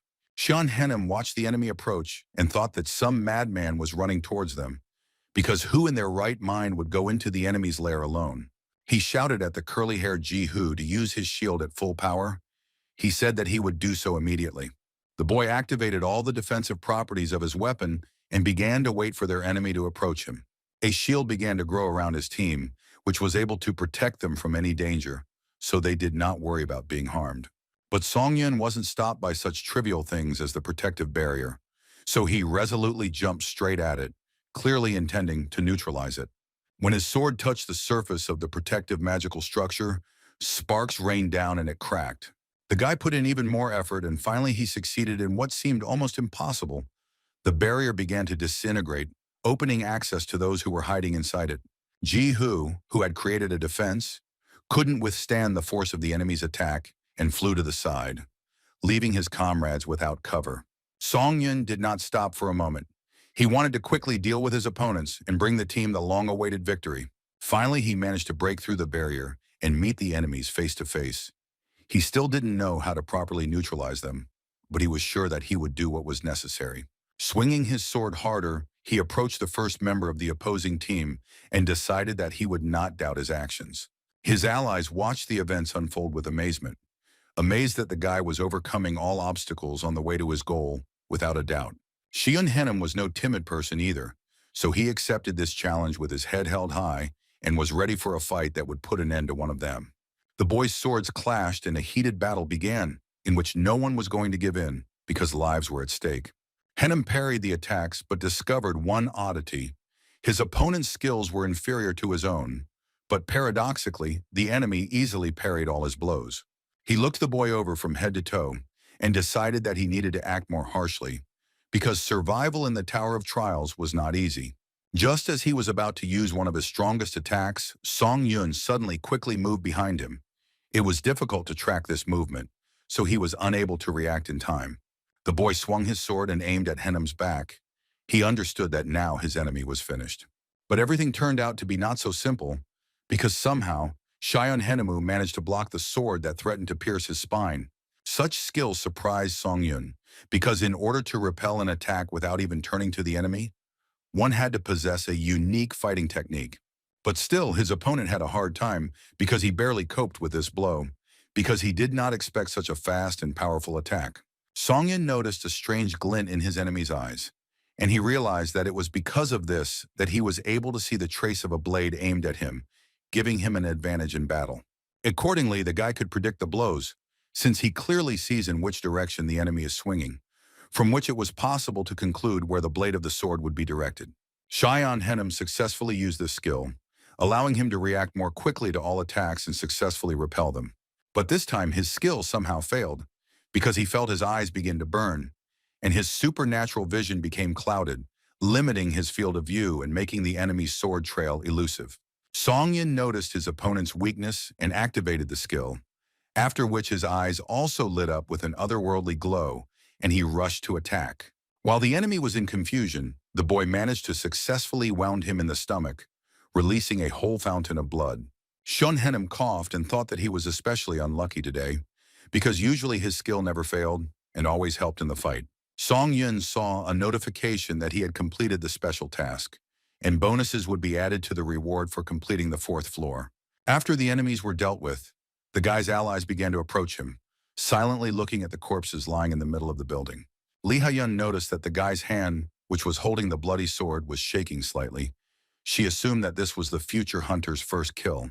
But still, it was very strange for her to see how such a brave guy, who was desperately eager to fight and lead them, stood and trembled in front of a defeated enemy. The girl worriedly asked if everything was okay with her ally, but in response she received only silence. It was only after a minute that Song Yun finally replied that he was completely fine, but his face said otherwise. It was gloomy and completely lifeless. The brunette realized that he seemed to be in shock because of the murder he had committed, but she thought that he was a strong and cold-blooded man. The guy's voice sounded a little too hoarse when he asked his allies if they would mind going and fighting the boss right now. Lee Sung-hoon said without hesitation that he was ready to immediately enter that room. The girl was a little hesitant, but was also in favor. Therefore, the next murder did not take long to come, but this time, it was the green-skinned goblin who went to the next world, whose teeth threatened to tear the team of guys to shreds. But the humans were quicker than the goblins, so Song Yun jumped on his enemy's back and deftly cut his throat, leaving no chance of survival. The boy didn't even look at the new notification that the test's objective had been achieved, and the Goblin King had been destroyed. Song Hoon watched with his mouth open as this young man mercilessly dealt with his opponents. He thought that he was definitely a monster. When the notification appeared that the guys would be moved to the waiting room, the man said that he would leave them first and, looking back at the guy, walked away. Ha-yun was in no hurry to leave. She stood silently and looked at her ally in this test. She was very interested in getting to know this guy better, but they didn't have time. Song Yun broke the awkward silence and said that he hoped that the girl would return safely, but she was itching to talk a little, so she called out to him. The boy turned around in surprise and showed, with his whole appearance, that he was listening attentively to his interlocutor. Ha-yun's eyes looked straight into Song Yun's soul as she said that he only did what he had to do, so he shouldn't feel like a bad person because of it. The guy immediately remembered the 3 corpses that lay in a pool of their own blood, and their deaths were his work. But the girl's next words brought him back to reality. She said that someone had to kill the enemy team anyway, so if he refused, she would join the fight. After saying this, Song Yun's heart really became lighter, because someone was destined to die, and if he had not killed the enemies, then his team members would have been dead. The girl looked at him and smiled strangely, after which she began to run her finger through the air and seemed to click on an invisible screen. Her strange actions led to the guy receiving a notification that the applicant Lee Ha-young had sent him a friend request. The brunette said that the fourth floor test was completely passed due to his strength, so she felt like she was indebted to him. She felt uneasy about it. Ha-young asked to find her when they returned to Earth. The girl was a member of the White Guild. This information will help in the search. Song-yin looked at his newfound friend and thought that making useful connections was another bonus of being in the Tower of Trials. After these words, the girl entered her portal, which should transfer to the waiting room, and left the guy alone with his thoughts. Song-won understood that he was left alone, which meant that he had to make an important decision. He looked at his fallen enemies and his necromantic powers activated, stripping the souls of the dead and literally pulling them out. The guy had to decide whether he would absorb a human soul. It was difficult to comprehend that this was even possible, but now he lived in such a reality. When the boy became convinced that he was capable of something like this, he postponed the absorption process for later, as he felt that he was about to cross an irreversible line. But still, the temptation to gain even more power was present, and it was very difficult to restrain these impulses. His hands shook as he made his decision within himself and decided what he should do. The guy decided that although he had no intention of killing people to become stronger, in a situation where he had no choice, he was ready to commit murder. So he reached out and pulled the souls of his fallen enemies into himself. And in addition to his desire to become a hunter, new ambitions began to grow within him. The Tower of Trials gave him a chance, and he wanted to take full advantage of it so that later he would not regret anything. He would rise to the top and strive to reach the last floor. After absorbing more souls, he entered his portal and was transported to the waiting room on the 5th floor. Notifications began to come in that there would be certain changes, because a ranking system for applicants had been created, which was called the test summarization. The guy began to think about what all this meant and whether it was worth entering his nickname into the test tower database. He chose the nickname Hunter for himself and entered it into the system. Now, instead of his name, users saw the invented nickname. Song-yun began to look through the system data and noticed that all the participants were distributed by rank and place. He wanted to find himself in this list. He was very surprised when he found out that he was in 16th place. After studying the results of the 4th floor test, he liked the result.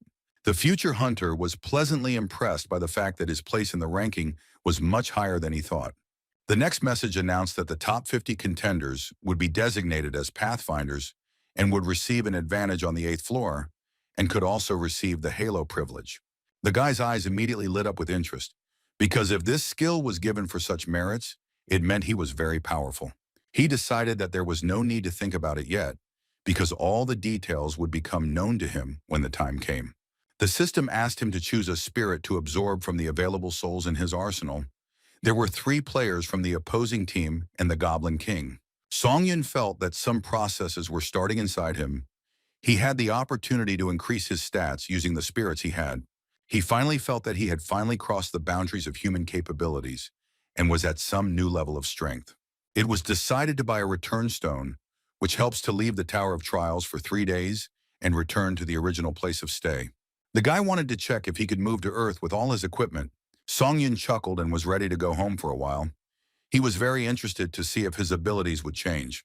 The boy again felt that strange flight between spatial dimensions, when some strange funnel sucked in his body with incredible force.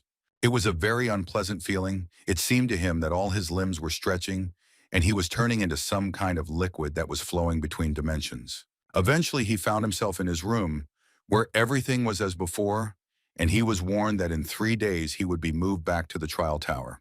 It was very strange to be back on his bed, because it seemed to Song-yun that a lot of time had passed and he had started a completely different page of his life. He looked at the ceiling and thought that not much time had passed, but such changes had happened inside him that fundamentally changed his life. The guy got up from the bed and looked around. He really was at home, but the room seemed alien to him, as if another person had lived in it before. He looked at his desk and the notes he had made just recently, but it all seemed alien and unreal to him, even though he had really arrived at his home. A sudden gust of wind blew the curtains on his window, and he felt like he had returned to his past life for 3 days. Only the past Song-yun would never return. The boy plopped down on the soft pillow and decided that he wanted to get a good night's sleep. because compared to the bed in the waiting room, his sleeping place was a heavenly bed. But his thoughts about rest were distracted by the disgusting smell that permeated his things and skin. The guy couldn't afford to fall asleep in this state, so he decided to take a shower and tidy himself up first.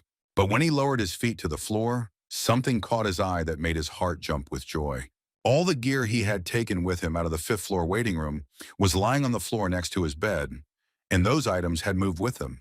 The boy happily grabbed the sword and shield and thought that it really was possible to take items from the test tower back to Earth.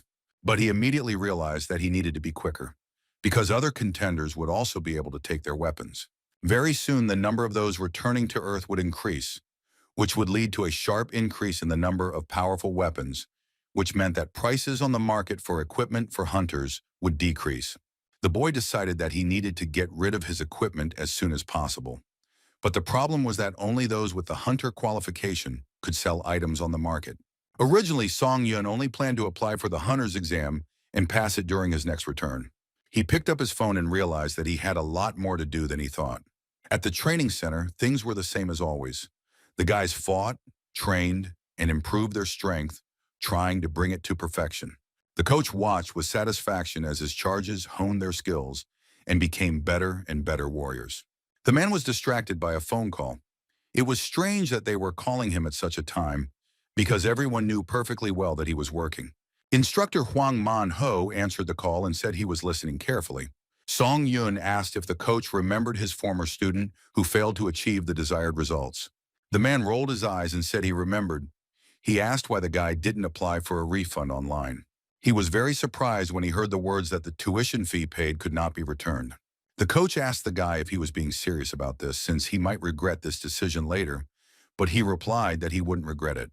But in return, the failed hunter had one single request. The man interrupted him, saying that if it was about resuming training at the center, then he would be refused. Huang Man-ho's eyes narrowed, and he became wary when he heard the boy want help in passing the hunter exam. He asked if his former student had forgotten how his midterm assessment had gone. Song Yun had not been allowed to take the exam because he had barely been awarded F rank. The man started saying that it was impossible to pass the exam without a unique characteristic. The guy got irritated and asked if they really didn't want to help him, even if he refused to return the money. Song Yun said with a grin that he could change his mind at any moment, because money is never superfluous. So the boy proposed a deal, the essence of which was that the trainer needed to arrange an exam for him to obtain the hunter qualification right now. The conversation with the coach was unpleasant, because it brought him back to his past life, where everyone made fun of him. The guy immediately wanted to take a shower because he felt dirty. He stood under the scalding streams of water and wanted to wash away all the memories of what he had to go through in the training center. Coming out of the shower, his own reflection caught his attention. At first glance, he was still the same Song Yun, but now his body was much stronger, and his gaze expressed confidence that he could now achieve whatever he wanted. His body had changed greatly, which was proportional to the progress he had been able to make while in the tower. But now was not the time to admire himself, because he had arranged for Song Yun to take the exam. So now he had to hurry to meet the instructor. Coming out of his apartment, he saw his neighbor. The picture was so familiar to him that it all plunged him into the routine that was before he got into another dimension. The current tower contender realized that he even missed his daily life a little, and now he enjoyed seeing his neighbors passing by. The boy walked forward down the corridor and greeted his neighbor, who was just entering her apartment. The woman recognized the guy who had been trying to become a hunter for a long time, but had not achieved anything yet. She greeted him and continued turning the key in the lock. Song Yun smiled at her and said that he wished her a good day. The woman looked at him strangely, because he had not been known for being friendly before. But what surprised her even more was that the boy had not been so tall and muscular before. The future hunter went outside and started to hail a taxi to get to the training center, but not a single car stopped. He was already starting to get a little worried, because being late for such an important meeting was at least impolite. But when it became obvious that he wouldn't be able to catch a taxi, the guy jumped onto the nearest roof of a building and began to move quickly, jumping from one house to another. He decided that running to his destination was not a bad option either. It could be considered a warm-up before the exam. So very soon, Song Yun will already be there, and no transport will be needed. After some time, he finally reached the luxurious glass building that housed the Hunters Association. When he entered, two men were already waiting for him, who were supposed to escort him to the right office. Coming closer, Song Yun recognized his former coach, who was looking at him with an arrogant expression. The guy didn't want to stir up a conflict, so he smiled kindly and told Huang Man-ho that they hadn't seen each other for a long time. The man laughed and said that in his opinion, they had not seen each other for too long, and he did not miss the worst student in his practice at all. The boy said that it really hadn't been that long since they last met, but he had been through so much that it felt like 100 years had passed. The instructor was very surprised by this phrase, because he did not understand what could have happened to the boy, but he only said that the last few days had not been easy for him.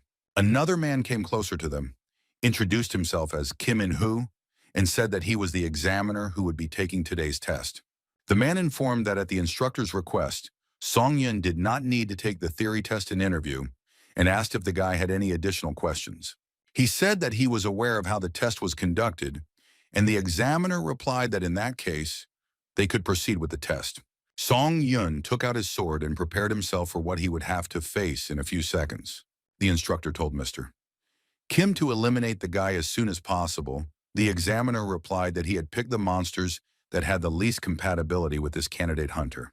Kim In-hoo informed the boy that once he was ready, he could choose the difficulty of the exam. Song Yun was well aware that he was allowed to choose any difficulty from 1 to 10, and nothing impressive was clearly expected of him. Previously on this exam, he always chose the most basic level of difficulty, and every time the guy lost even to the smallest goblin, who could barely kill him. Each time he left the examination area traumatized and completely confident that he would never break this vicious circle of his failures. All this happened for only one reason, which was his own weakness. But now this will change. Huang Man-ho said with a grin that of course the guy should have chosen the first difficulty level. His eyes almost popped out when he heard that the former student chose the 10th. The coach was simply stunned by such a choice, because before this wonderful boy could not defeat even the most mediocre monster. Song Yun smiled when he saw the expression on instructor Huang Man-ho's face. Of course, he didn't believe that the guy could do it. But then the coach's eyes became crazy, and he said that he wanted to see how this loser would defeat monsters of this level. Finally, the exam began, the main task of which was to hunt a firebird. The guy received a notification that his movements were slowed down by 25%, all thanks to the skill Predator's Roar. Another problem was that there were some strange cracks on the blade of his sword, making the weapon more fragile. Huang Man-ho watched the exam with pleasure because he was sure that the guy would never pass it, since he had slightly adjusted his blade. The man wanted to humiliate the boy as much as possible because he believed that he did not know his place at all. Song Yun stood with his damaged sword right in front of the huge firebird that created fire with a single flap of its wings. The creature screamed loudly and began to fly straight at the guy, wanting to tear his body apart with its sharp claws. But Song Yun wasn't going to be scared and run away like he would have done before. He activated his skills and waited for the right moment to strike. Coach Huang Man-ho was among the final wave of candidates taking the hunter qualifying exam. When he finally achieved his goal, it seemed to him that he was the best professional. However, gradually a gap developed between him and his peers, and over time it only increased. And eventually the man stopped trying to fill this gap. The world of hunters was based on innate talent, and Man-ho accepted this fact and stopped trying to change anything. After all, most people did just that, giving up when they felt like they were up against a wall that they couldn't overcome. This is what not only Man-ho did, but also all those who have ever become disillusioned with this world and stopped believing in justice. That's why he really wanted Han Sung-yun to finally accept the fact that there was a huge wall in his path that he couldn't jump over. When the boy's sword broke from the bird's strike, the coach chuckled and quietly said that it was his time to give up. Song Yun looked at his blade, which had literally shattered into small pieces from the claw strike, and didn't know what to do next, since he was left unarmed. He knew that even a low-level weapon couldn't crack so easily. It was obvious that he had been set up. The guy didn't want to believe that the coach was capable of such meanness, but he alone had access to the weapons that were used in the battle. And the interest with which the man watched what was happening from the balcony only confirmed the correctness of this assumption. Huang Man-ho couldn't help but smile maliciously. He knew that this boy wouldn't be able to do anything with a broken sword, and he wouldn't see victory. It was already difficult to defeat an opponent like the Firebird, and with the obstacles he had created for his former student, it was even more difficult. This creature created fire with just one movement and had such a strong beak and claws that it could tear off pieces of the flesh of its victim. But Song Yun was even glad that everything turned out this way, because he could test his new skills, which he received on the 4th floor of the test tower, in extreme conditions. The guy decided to first activate a skill called instant acceleration. He wanted to move to a safer distance so that he had room to maneuver. When his fiery opponent struck with a stream of flame, Song Yun instantly disappeared from the area of impact, jumping to the side. He jumped so high that he reached the ceiling. The force of the impact was so powerful that it left cracks in the flooring. Song Yun was overjoyed when he realized that this skill was much better than the movement speed increase from using the assassin's cloak buff. But the bird was not going to wait for her opponent to play with his new skills. She screamed loudly and formed a ball that could kill with its heat alone. Song Yun decided that he would not wait for an attack, but would rather attack first, so he jumped up and headed straight for his feathered enemy. He found a use for what was left of his sword and plunged the blade straight into the bird's eye. The fire monster screamed in pain. Blood flowed from the wounded eye like a river, and the guy had already jumped back to a safe distance. As expected, the sword was too short to kill the bird by reaching its brain, but the future hunter managed to at least temporarily disorient the enemy. Another idea appeared in his head, which at first glance might not seem very successful. The guy took one of the fallen slabs and decided to use it as a weapon. He swung the heavy building material and aimed at his opponent's body, hoping that his plan would work. The guy was lucky because he hit the target straight on. The concrete slab cut the bird's skull in two and moved even further. The building material flew straight into the balcony where the instructor and examiner were standing. The men barely managed to dodge it to avoid being splattered across the wall. Huang Manhwa yelled at the guy, asking what he was doing, because if he were just a couple more centimeters, his and the examiner's brains could have ended up on that balcony. The bloody corpse of the dying firebird fell to the floor with a loud thud, after which everyone saw and noticed that the exam was completed. Song Yun laughed sheepishly and told the man that he had slightly miscalculated his strength and never thought that the slab would fly towards them. But this was only in words. In reality, the guy really wanted to teach a lesson to the arrogant instructor, who, among other things, had ruined his weapon. After some time, a pretty woman came to him and handed him a hunter's ID. The guy was assigned C rank and a close combat specialization. Finally, the coveted document was in his hands. Song Yun only half listened to the woman's words that he could now officially engage in hunting activities. The guy asked if he could now enter the dungeons and sell items for hunters. The woman smiled and said that he was now allowed to do such things. But not everyone was happy that day. Some people were angry and slapped their hands on the table in irritation. Instructor Huang Manhwa asked Mr. Kim how something like this could happen, and he sat silently with his head down. The examiner nervously adjusted his tie when he heard the question of why it was that the guy had been given a license when he had been promised that he wouldn't last 10 seconds. Kim In-hoo said that he did everything in his power because based on the data provided, Cadet Han Sung-yun would never have been able to pass this test. But the coach didn't calm down. He asked why the guy wasn't given a lower rank. The examiner asked where else could he go lower with such abilities. This heated argument was interrupted by Song-yun himself, who came in to announce that he had received a hunter's certificate. In-hoo congratulated him with a forced smile. Not in a hurry to leave, the guy slowly approached his former instructor and asked if everything was okay with him, because he didn't look very good.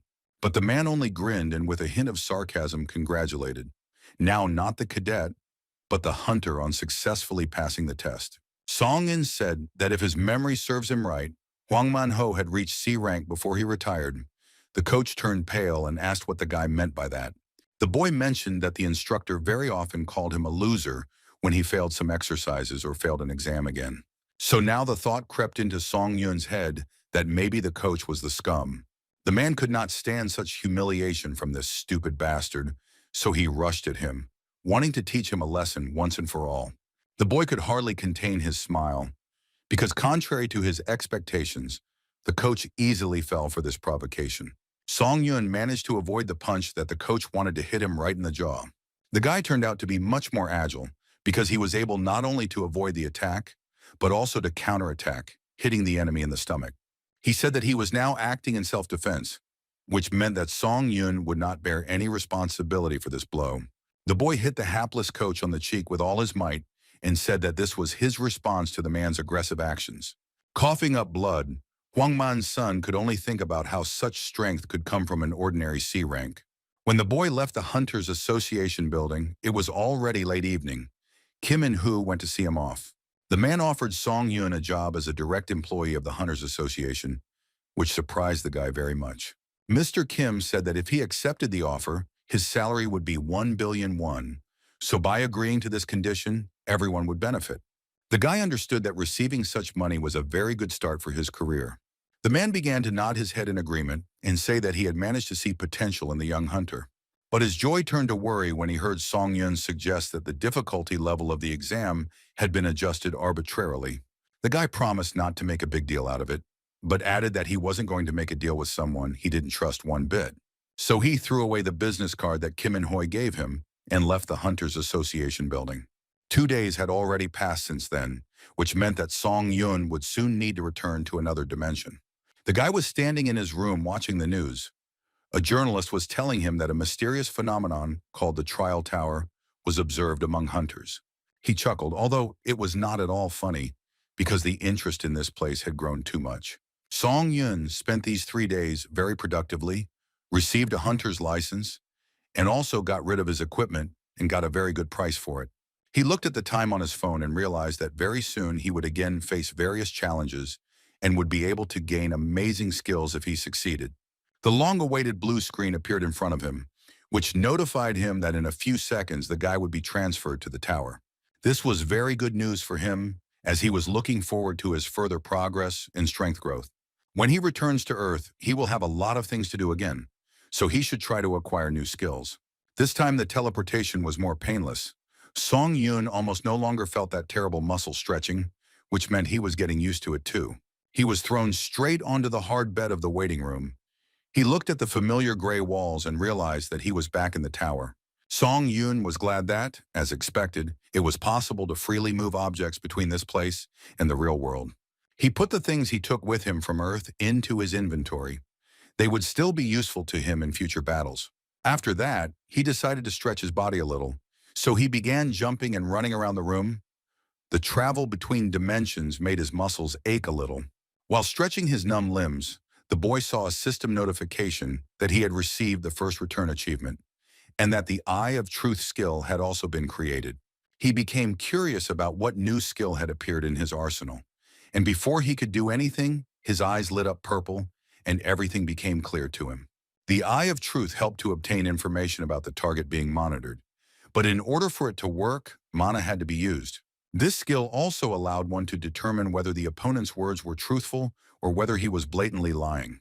Song Yun decided that such a skill would be very useful to him, especially if he had to cross paths with other candidates in the next test. He thought again that he had hit a real jackpot, and it was hard to argue with that statement.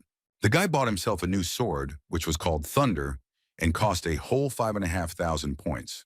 They also bought a Hunter Scout shield, which will help protect against many unpleasant creatures, including people.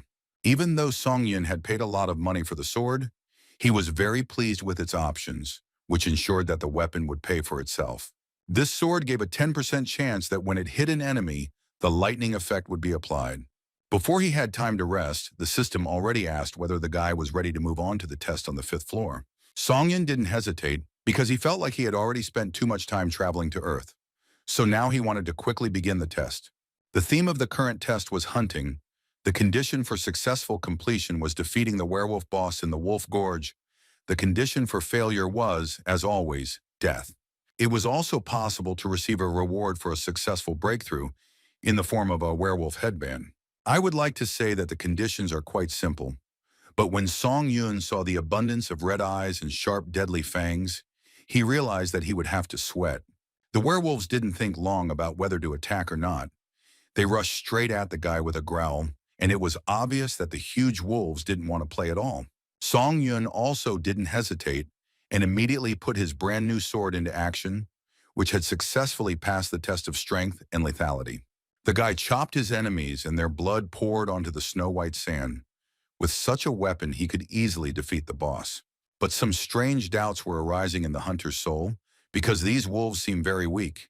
He expected something grandiose, but received mediocre dogs. which did not pose a strong threat at all and ran away at the first raising of the sword. Song Yun began to think that everything couldn't be that simple. There was a catch somewhere, but it was still unclear what exactly it was. But after a couple of minutes, everything fell into place. A snow avalanche began to approach the guy, but when he looked closely, he realized that it was not snow, but huge white werewolves. Their mouths were simply huge, and their sharp teeth threatened to tear the boy to shreds for offending the younger brothers of these monsters. Looking at such creatures, the blood ran cold, and the hope of survival became completely illusory. But Song Yun decided that he would fight as long as he had the strength. Now that he had become a hunter, the motivation to live had once again settled in his heart. He wanted to generate some kind of plan in his head, but looking at the werewolves, only one thought came to mind: escape. But this would not help him get out of the test alive, let alone win. So the guy grinned and decided that he would accept this fight, because the Tower of Trials had never disappointed him in the difficulty of its tasks. The snow-white wolves seemed to sense his fighting spirit, because they howled and rushed to attack in unison. Song Yun eagerly jumped into battle, accepting this challenge, and now he even found it fun to go through such trials. He thought that being in this place was slowly driving him crazy, since he began to enjoy risking his own life for the sake of strength. He swung his sword in all directions and successfully cut the throats of his furry enemies. Apparently, even the system understood how successfully the guy was coping, because he received notifications that the hunter's dagger and accelerated regeneration skills had been increased in rank. The hunter's dagger skill that the boy had obtained on the third floor had almost reached its growth limit. Song Yun now wanted to master the swordsmanship skill. Two wolves, who apparently had not yet had time to get punched in the face, rushed at the young hunter, but he had something to answer the impudent creatures with. Song Yun even wanted them to attack without stopping. So much did he get into the spirit of battle. The guy got so carried away that literally in a couple of minutes, almost all the white wolves were lying dead. He had already managed to hunt 3 times, and it turned out that the sword's lightning effect manifested itself even less often than one might think. Song Yun used his necromancy skill and absorbed almost all the spirits of the mad wolves he killed, causing his skill to increase by 16%. The guy was pleased that his unique characteristics were steadily growing, because if he gave it his all, he would be able to achieve an increase in the rank of his special skills. He had overcome many obstacles and had almost reached the middle of the wolf gorge, which meant that he would soon meet the boss of the 5th floor. What he saw ahead shocked him, because the guy never expected that such a picture would be before his eyes. About a dozen crazy wolves lay dead. There were 2 options here. Either there was a conflict in the pack, or in addition to him, another member was wandering around this area.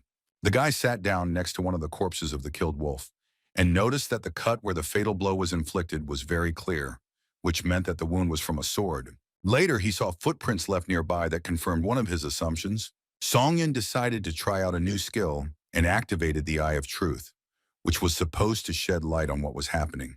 Not far from where he stood, there was a smooth mark on the stone after someone's skillful aura neatly split the wall. The boy wondered what all this meant. Was aura really one of the skills that could be used in battle? There were too many nuances that were stressful and didn't fit into his head, and it made him feel a little uneasy, especially when a terrible howl was heard nearby, which did not bode well. Song Won immediately realized that the enemy was somewhere nearby. All his senses became heightened to the limit, and he prepared for the fight. The guy picked up speed and started running in the direction from which the loud sound came. He decided that the sooner he met the boss, the sooner he would finish the test. After a couple of minutes of running, he saw a split in the cave, and that was where the loud roar was coming from. Before the young hunter had time to run there, 2 wolves jumped out of the rift, grappled with each other, and fought to the death. It was simply a brutal fight. Blood was spraying in all directions, and the roar was such that you wanted to cover your ears with your hands. Clearly not expecting to see this, Song Yun thought that werewolves were very friendly and loyal creatures. But what he saw now proved the opposite. A few seconds later, a system notification arrived that the werewolf boss had died, and killing him was the condition for passing the test. Song Yun looked at the boss's body and didn't understand what to do next. Because if the test target was dead, then a new task should appear. The system alert came again, stating that the situation analysis had been completed, and it had been discovered that someone had intruded into the test and interfered with it. Now, the main objective of the fifth floor was changed. It was necessary to kill the challenger from another dimension who had carried out the invasion. The notifications disappeared, but something more interesting appeared.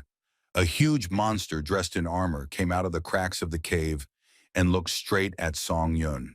It was hard to believe that someone from another dimension had invaded here to interfere with his test. It was as if the trial tower existed in multiple dimensions at once, other than Earth. The guy looked at his new opponent and couldn't understand how he ended up there and why it happened exactly during his passage. The giant knight said that he didn't expect that such a challenger from an underdeveloped world was still alive.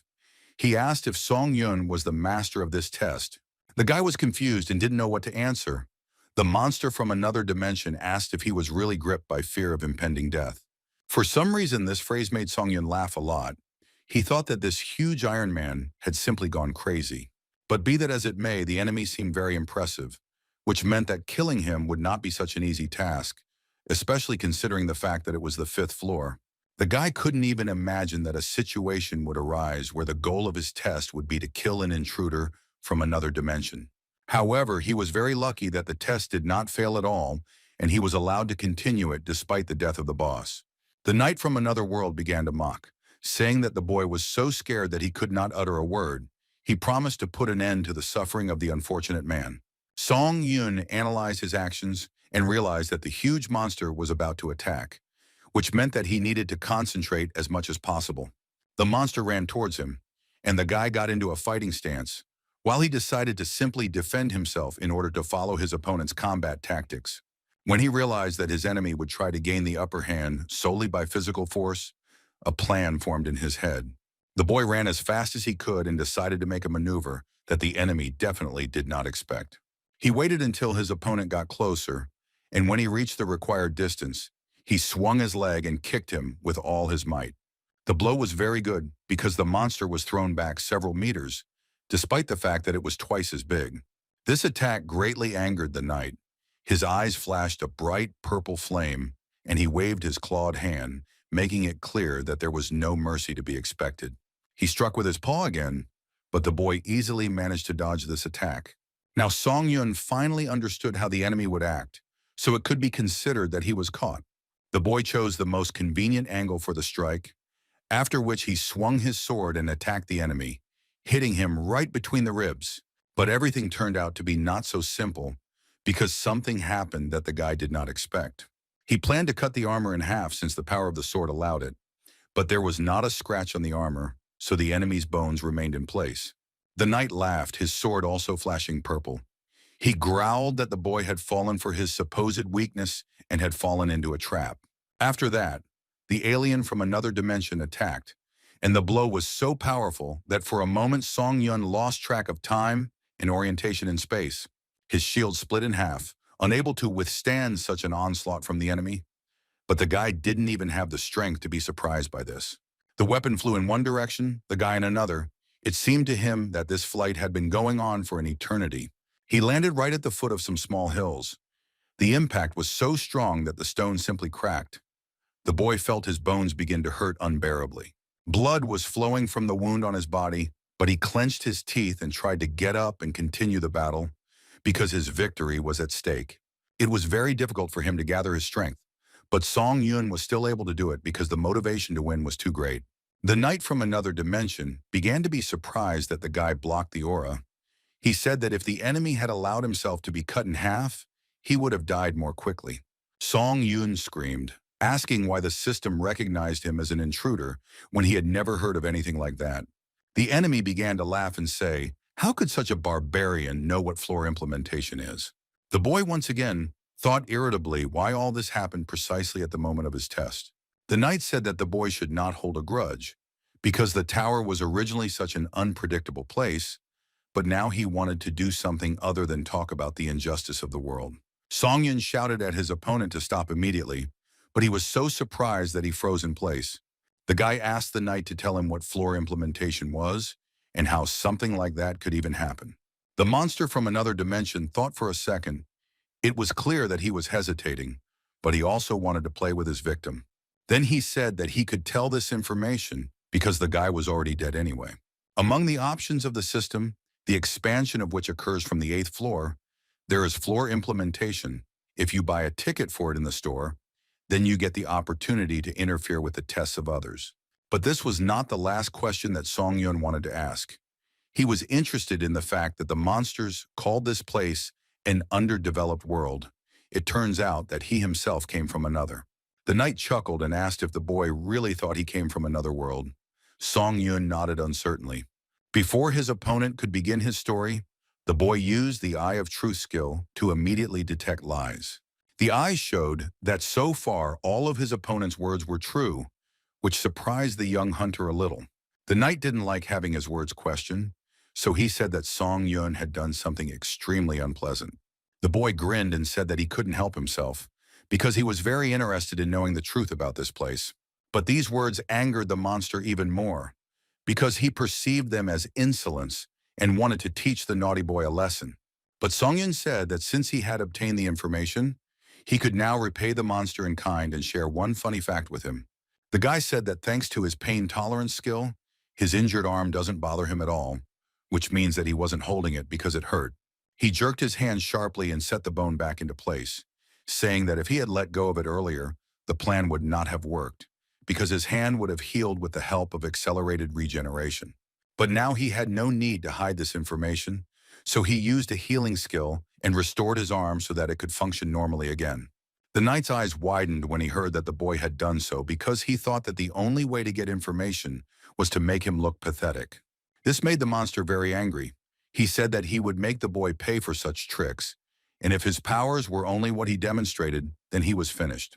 Hearing this, Song Yun chuckled, saying that his strength only continued to rapidly grow and gain momentum. His eyes lit up brightly and he said that he would not be easy prey for monsters from other dimensions. He was a tough nut to crack. The guy used the spirits he absorbed on the previous floors, and his agility, stamina, and mana stats increased dramatically.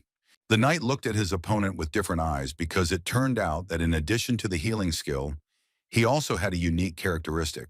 The boy activated the exclusive effect of the killer cloak, and now his movement speed was increased by 15%.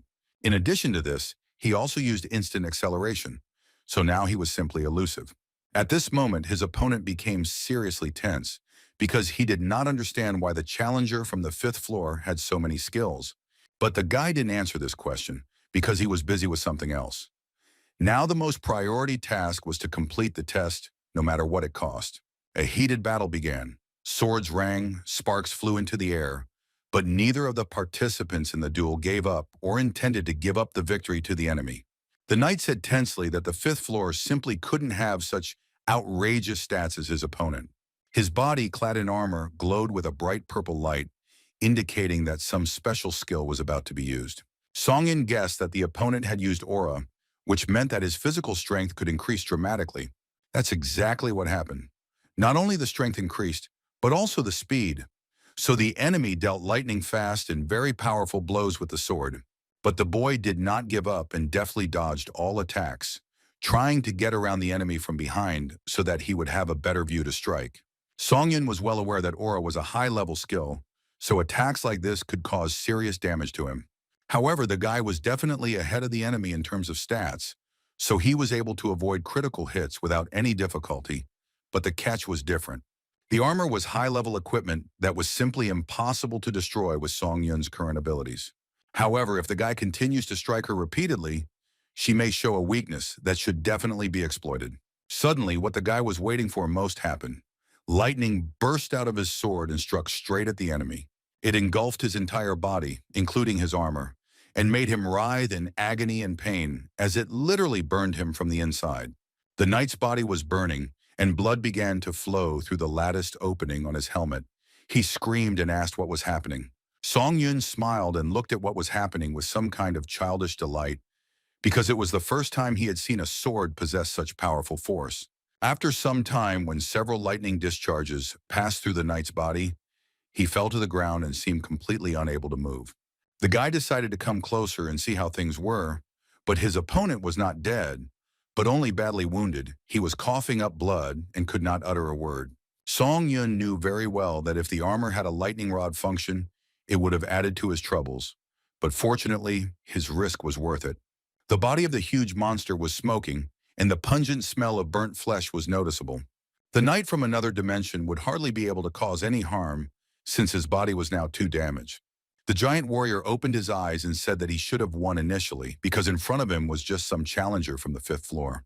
Song Yun said that his opponent was very stupid because he relied entirely on his one high-level skill in armor and also significantly underestimated his enemy. The boy swung his sword and said that now the monster must meet his end, but he asked him to stop because he could give answers to all the questions of interest.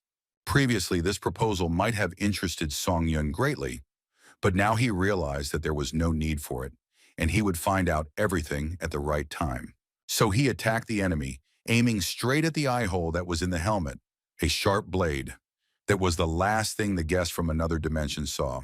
His bone was already too strong, so the guy had to put in some effort to pierce it and break through his skull. After this, the knight's hand fell loudly to the ground, which meant final death. Song Yun noticed that it was becoming easier and easier for him to kill each time. It was a useful skill, but the main thing was not to cross the line and not become the monster he was fighting against. But if he felt awkward when piercing someone else's flesh, it would be a much more serious problem, because then the risk would be for his life. The enemy's dead body was enveloped in purple light, after which a message was received that the guy had passed the 5th floor. He activated his necromancy skill and absorbed the soul of the lying knight, because he was so strong that his abilities simply could not be let out of his hands. As he drew in the last of his soul, he received a notification that it was the spirit of the challenger Kata Drax, who helped raise the boy's skill to 15%. But there was one strange thing. Before the guy began to absorb the soul, it threatened to dissipate, like a mirage. This meant that if you die in another dimension, you can simply disappear. The boy began to turn around in search of a new notification, because a message about a reward should arrive. But the blue screen did not appear. Finally, the messages appeared, but their content was very strange. They said that the difficulty level and the reward do not match. The content of the reward has been completely revised. Now, as a reward for the breakthrough, the 3 absolute skill was obtained, and 7,500 points were provided as a bonus. The reward he received was even better, because instead of the promised C-rank bonuses, the guy received A-rank privileges. The invading knight must have been strong enough that the system judged the difficulty of the challenge to be much higher than originally stated. The boy couldn't get enough of his new A-rank abilities as he moved to the 6th floor waiting room. Now his progress would be visible on the test results board. After exhaling and taking off his cloak, Song Yun decided to immediately check his inventory, since it was unknown how much time there was until the start of the next test. In his arsenal, he found the Cloak of Assassination, the Thunder Sword, and a shattered shield that had been destroyed by the knight's blow. Either way, Song Yun was faced with an invasion from another dimension. The Tower of Trials, as always, knows how to catch you off guard. He tried to save as many tickets for sending questions to the 8th floor as possible, but now there were more and more incomprehensible things, and the information would not be superfluous. The guy decided that he needed to ask about what floor infiltration was, and whether it was possible to somehow find out about an impending invasion in advance. He formulated this question and sent it to the administration to get a detailed answer.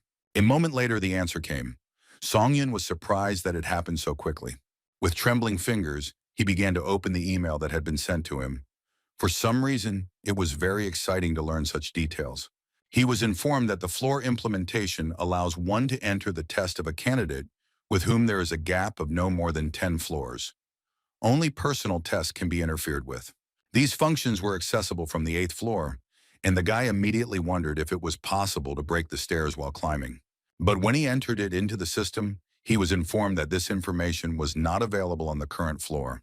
The guy was very surprised that the ticket for sending questions was also not all-powerful, and the floor restrictions applied to him as well.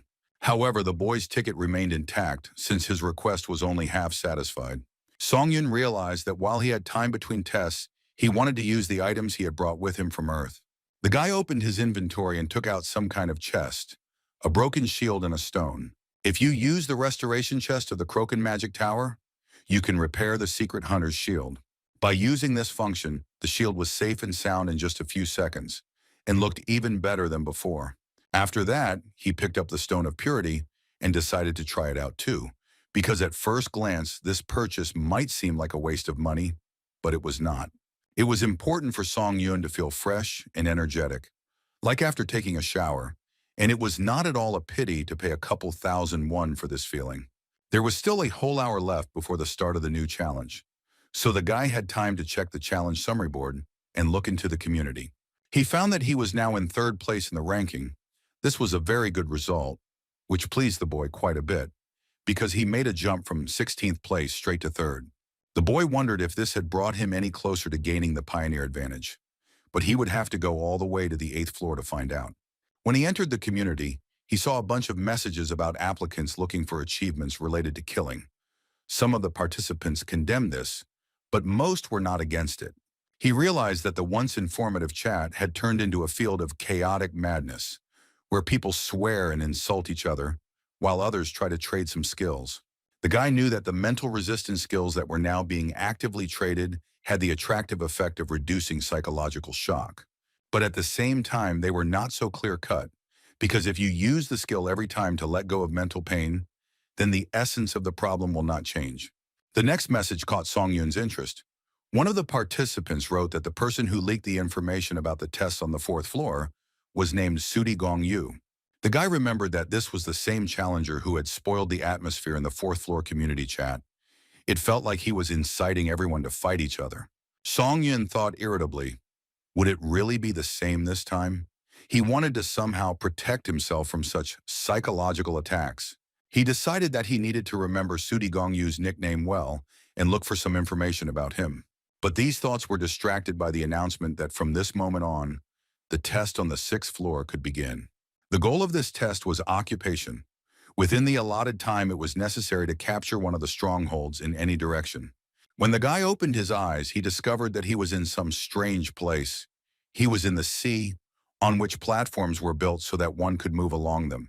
Song Yun thought that such a limited space made the task much more difficult, as it made the strongholds quite impregnable and easy to defend.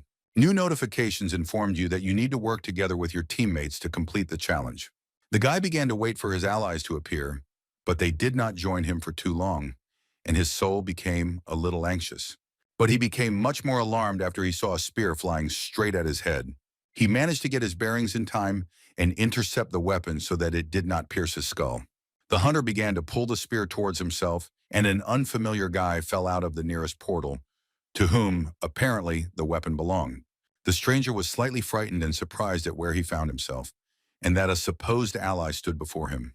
Song Yun didn't help him up when he fell to the ground and hit himself hard. He approached and asked if the stranger really thought that attacking his own team was the right way to start cooperation.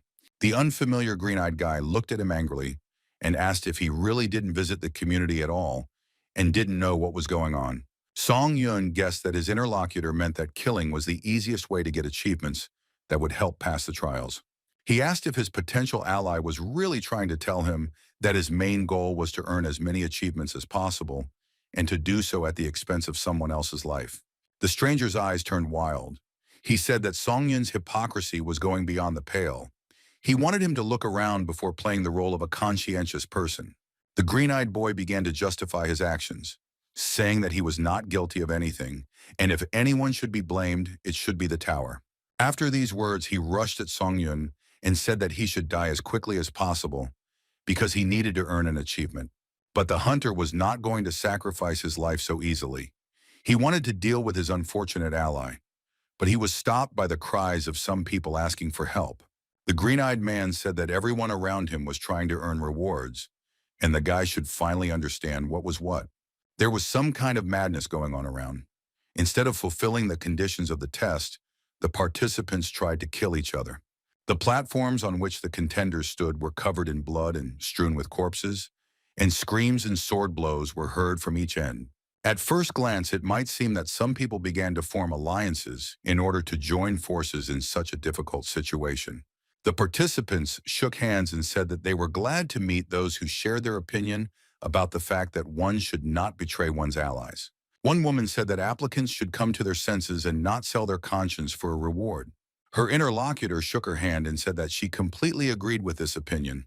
But then her smile turned into a grin, and she hit her so-called ally right in the stomach. The assassin's eyes glowed red, and she said that one should not shake hands without a drop of doubt, because then one could lose the opportunity to draw one's sword. After killing the woman, the girl received the Vile Killer achievement, and her durability was increased by 1 point. The green-eyed guy looked at Song Yun and said that they needed to be honest with each other because everyone wanted to get as many achievements as possible. He urged the boy to stop pretending to be a saint and become like everyone else, a power-hungry person who is not afraid to step over heads. When the stranger saw that Song Yun was distracted, he realized that he needed to act right now, because later it might be too late.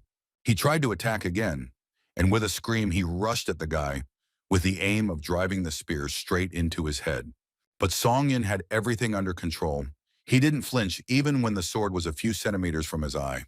At the very last moment, the guy intercepted the enemy's spear and turned it against its owner, piercing the bastard's body right through. The stranger did not even understand how his opponent managed to move from place to place so quickly and strike him. Song Yun didn't want to do this, and he didn't want to get the traitor achievement either, even though his strength had increased by 1 stat. He suddenly realized that the test was somehow too weak since the participants had time for such internecine slaughter.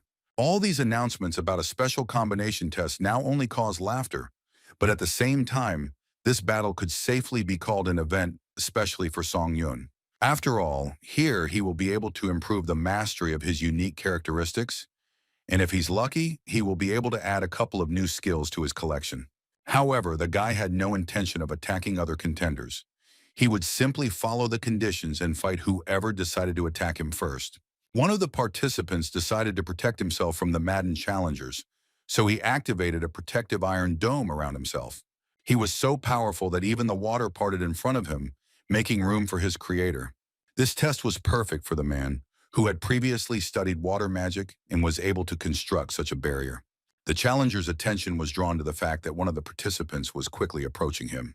Some boy was running as fast as he could along the nearest platform, splashing water around him. When he reached the water barrier that the man had built around himself, he simply jumped over it, not intending to attack.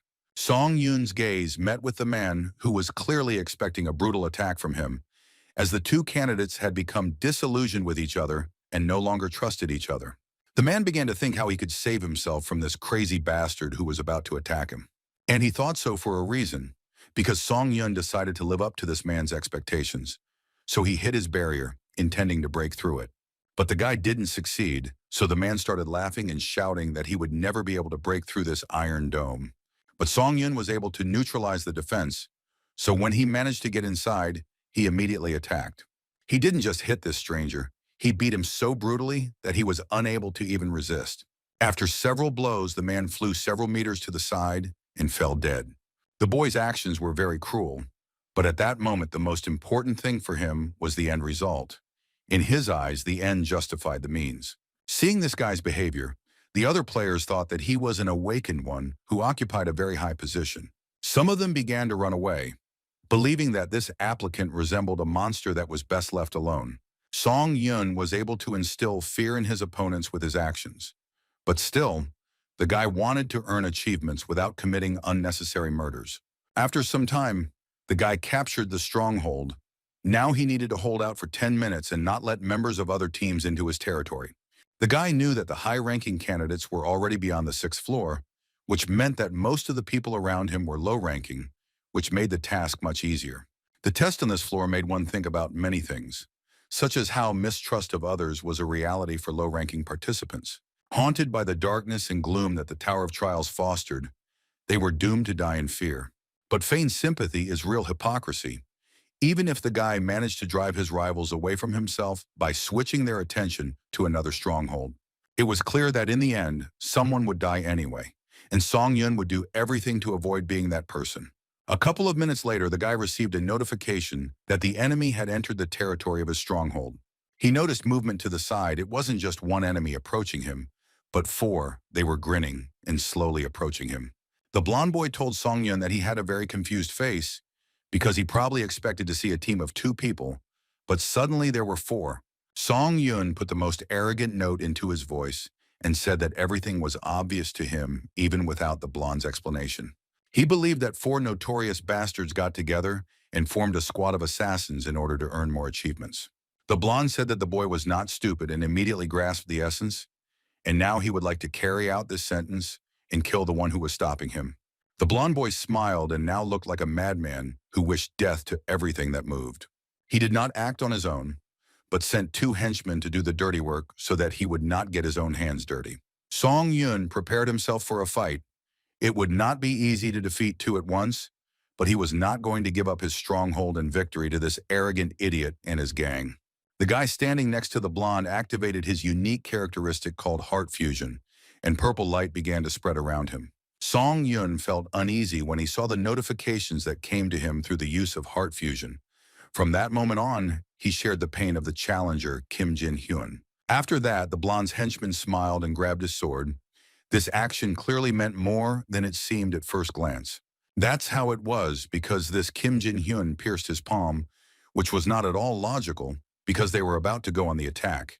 And with a sore hand, it was extremely problematic. But a moment later, it became clear to Song Yun that this was not just a crazy act, because a wound began to appear on his hand as well. The sharp pain made him release his thunder sword from his hands. He didn't expect that he would be able to feel such sensations from an object that didn't even touch his body. He quickly activated the pain tolerance skill and reduced the discomfort by 15%. Taking advantage of the fact that the enemy was in confusion, another member of the Blonde's gang decided to attack. The bald man surprised the boy even more, because instead of attacking with a standard weapon, he simply spilled water around. It landed on Song Yun and he immediately received a notification that he had touched the seawater of the 6th floor of the test. This should have meant something, but the guy couldn't figure out what exactly.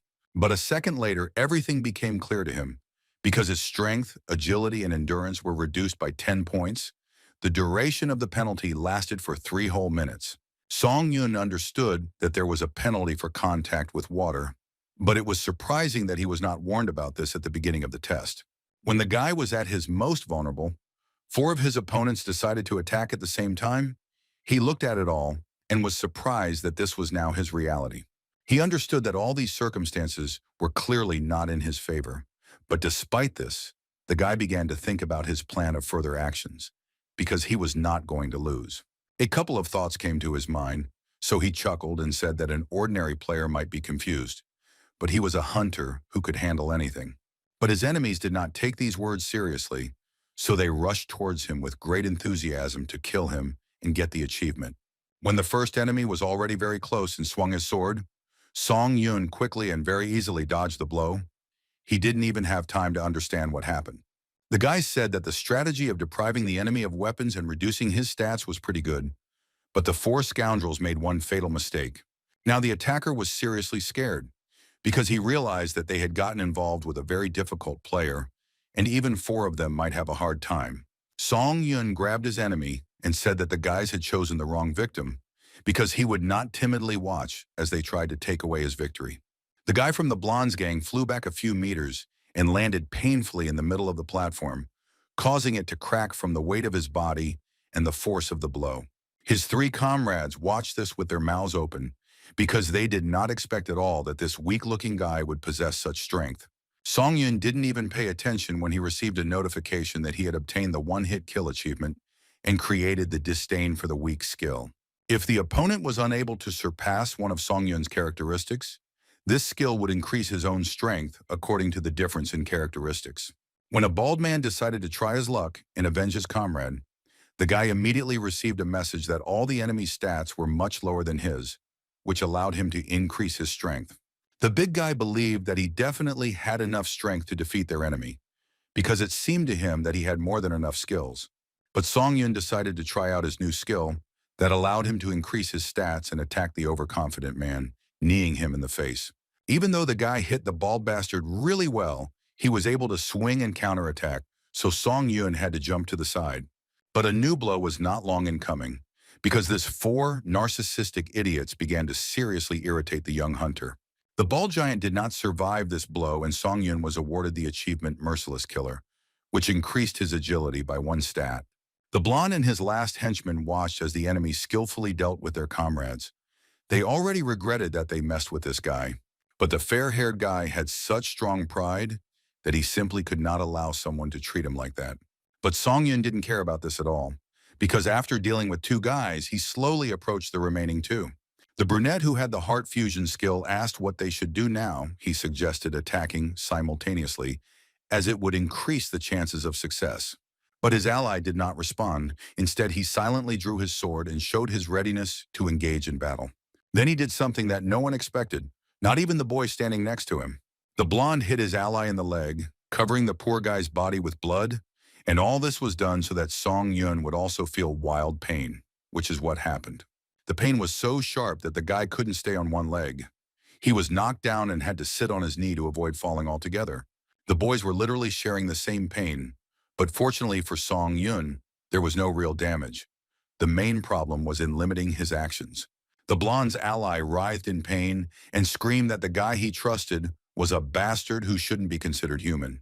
But the blonde's cruelty was not limited to just a blow to the leg.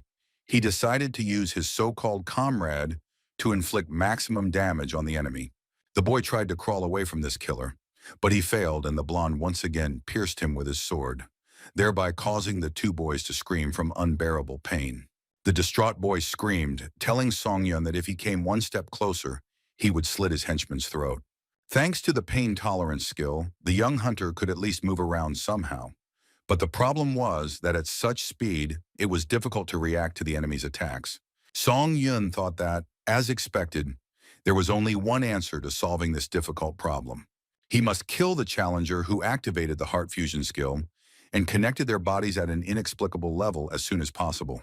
So he gathered the rest of his strength into a fist and ran towards his enemies, who did not expect such an act from him. The blonde held his sword at the ready and was completely sure that the enemy was attacking him. But what a surprise it was when his henchman's head was cut off without further thought. When Song Yun took this desperate step, he knew that he would also be in pain. But he never expected that the sensation would be so strong, he couldn't even breathe in air. The guy fell to his knees. He wanted to scream from wild pain, but he physically couldn't do it. It seemed as if his throat was filled with hot metal. The blonde thought that this situation could still be turned to his advantage, so he decided that if he didn't attack the guy now, there might not be another chance. He rushed at the defenseless enemy with his sword at the ready and was already anticipating the new achievements that would appear in his arsenal as a result of killing this powerful enemy. But Song Yun still had a few aces up his sleeve. When the sword was already above his head, the boy grabbed the blade with his hands and did not let it go down and cut the flesh. The boy asked the blonde if he was interested in what it was like to have your throat cut and have that feeling literally permeate your entire being. His enemy smiled madly and said that he could help and would make this suffering stop. Song Yun had slightly different plans, so he gathered all his strength and pulled the sword towards himself, cutting through his own flesh on his hands. When the rest of the blade was in his hands, he knew perfectly well how to use it, because there was very little time left until the end of the test. The guy's eyes lit up with real hatred, because this blonde bastard was able to really piss him off. The blonde managed to say that his opponent was a real psycho, after which, thanks to Song Yun's efforts, he forever lost the ability to open his filthy mouth. When that nasty guy finally stopped his annoying speeches, the boy wanted to breathe a sigh of relief. Thanks to this kill, he received the Cold-Blooded Slasher achievement and received 1,500 points. A blue screen appeared, indicating that the test time had expired and the stronghold had been successfully captured. All the surviving participants received similar messages. They hugged and rejoiced that they had made it through and had not died in this meat grinder. Whether this was all an incitement to kill each other remained an open question. But in the end, those who managed to keep the team together won the test. Song Yun noticed that there were also those who tried their best to justify their vile actions and prove first of all to themselves that they were not bad people. One of the guys sat in a pool of blood that was flowing from the corpse and kept saying that he was not guilty of anything, because it was his opponent who was unable to dodge the blow. This picture made the guy think seriously about who he was in the eyes of other candidates. Did he really look like the same monster as those who mercilessly cut down everyone in a row just to get an achievement and increase some indicator by 1%? Finally, a portal appeared that took him to the waiting room. Song Yun passed the 6th floor and received a random draw box as a reward. But before entering the portal, the guy stopped. The souls of the dead participants beckoned him, so he decided not to refuse them. He activated the Necromancy skill and absorbed the souls of 4 guys who thought they could kill him just because there was a chance to gain some power. The rank of this unique characteristic has increased by 1 level, as the mastery has reached 100%. When the guy finally returned to the waiting room, a screen appeared in front of his eyes and informed him that the achievement viewing function had been activated. Song Yun carefully read the information and was surprised that he had obtained so many achievements, especially the first return, which was as high as C rank. He clicked on the screen and wanted to learn more about the benefits this achievement provided. Based on the information the guy learned, he concluded that if a player earns an achievement, he will receive various rewards, points, or stat increases. Opening his inventory, he found a random draw box from which he could get one of the items from F to D rank. The guy took it out and realized that it was a reward for breaking through the 6th floor. He did not expect something grandiose, because the rank of the possible gift was not high at all. He decided that out of idle curiosity, he would look at what was inside and then begin to absorb souls. The box opened and a bright light poured out, causing Song Yun to squint. The guy didn't expect to see what was inside at all. Some small green body jumped out into the room. Everything happened so quickly that Song Yun didn't have time to see the creature. This lump began to rush around the room at incredible speed. It must be admitted that the baby was very agile. When this thing froze in place, the guy finally managed to get a good look at it. The creature resembled a tiny goblin with sharp little fangs and glowing yellow eyes. They looked at each other with the same curiosity. It seemed like the baby was also trying to figure out who Song Yun was. The boy suddenly felt so happy that he almost burst out laughing. Now he needed to catch this Pokemon, but the task was more difficult than it might seem. He tried to jump sharply on the mini goblin and try to grab it, because the room was not that big, which meant that sooner or later he would be able to drive the creature into a corner. But nothing came of it, because the green prankster decided to make fun of his new friend and play tag. At first, Song Yun was amused, but when he couldn't catch his gift even after the 10th try, he became a little annoyed that such a small lump could fool him. After some time of running, falling, and choice curses, the guy finally managed to achieve his goal, and the mini goblin was in his hands. Song Yun's happiness knew no bounds. He had never been so happy even when he managed to pass the test on a new floor of the tower. But the joy did not last too long, because the creature, in addition to its fast paws, also had very sharp teeth. And these teeth at one point already bit into the hand of the boy, who did not expect at all that his new friend would be so unfriendly. The baby clung to his flesh so hard that tears began to flow from the boy's eyes. He had been through many battles and knew what it felt like to have his throat cut, but it was the teeth of this Pokemon that brought tears to his eyes. After keeping Song Yun in this state for a few seconds, the nimble monster jumped to the other side of the room and looked slyly at its new owner. The last drops of the guy's patience were exhausted. Before this, he had been quite gentle with his new friend, because he seemed so nice. But now the green-skinned baby can't count on mercy. The boy once again jumped towards the Pokemon, hoping to catch it on the first try. But he proved once again that he was much more agile than the human boy. The guy's patience had finally evaporated. Now he was ready to do anything, just to get the monster into his hands. But the kid had no idea that his new friend was plotting against him in such insidious ways, so he continued his merry runs around the waiting room. Song Yun decided to act as he would deal with his enemies in a similar situation. He jumped up to perform one of the maneuvers. The guy decided that it was time to stop standing on ceremony with this creature. He himself had brought upon himself the use of brute physical force, so he used a skill called critical strike. It would definitely calm down the nimble monster. The mini-goblin's head turned red and began to split. The boy realized that the box had not given him a friend. The baby was just a carrier of that very gift. A moment later, the entire green body began to crack, as a result of which it began to disintegrate into pieces and eventually simply split, releasing some kind of suspension. A message came in that Song Yun had drawn an item that matched the highest grade in the random draw box. The guy decided that the item was Class B, since this was the rank that was stated to be the highest one could obtain. In front of him was a B-rank wrought iron pendant. It increased the effects of metallurgy and swordsmanship skills and allowed the activation of steel defense. It was nice to hold in my hand such a beautiful and functional item that would definitely come in handy in battle. But what interested Song Yun most was the steel defense skill. The name was intriguing, so he decided to try out the pendant. The decoration began to glow and heat up in the hand of its owner, as if to indicate that some kind of power was about to be released. The guy's body also began to glow, but no armor appeared on him, and there was no shield in his hands, But then a message appeared that the hunter's skin could absorb 10% of physical damage. This pleasantly surprised Song Yun. He didn't expect anything useful from a low-ranking item, but in the end he had an indispensable defensive tool. This pendant had much better stats than most A-rank items. As it was equipped with both attack and defense, the decoration was truly powerful. Once again, the guy didn't expect anything from the gifts from the Tower of Trials and ended up hitting the jackpot. But at one point, the entire effect of the pendant dissipated, and a message appeared that the guy had run out of mana. Songyun realized that the downside of this exclusive effect was that it simply consumed mana at lightning speed. He deactivated the pendant and hid it under his shirt, because it was clear that it was worth saving mana in order to be able to use this item at the right moment. While there was time, the guy wanted to check the status of his unique characteristic, which had recently been assigned rank D. But as it turned out, there was no time left, because the tower offered to pass the next test right now, without allocating another minute for rest and waiting.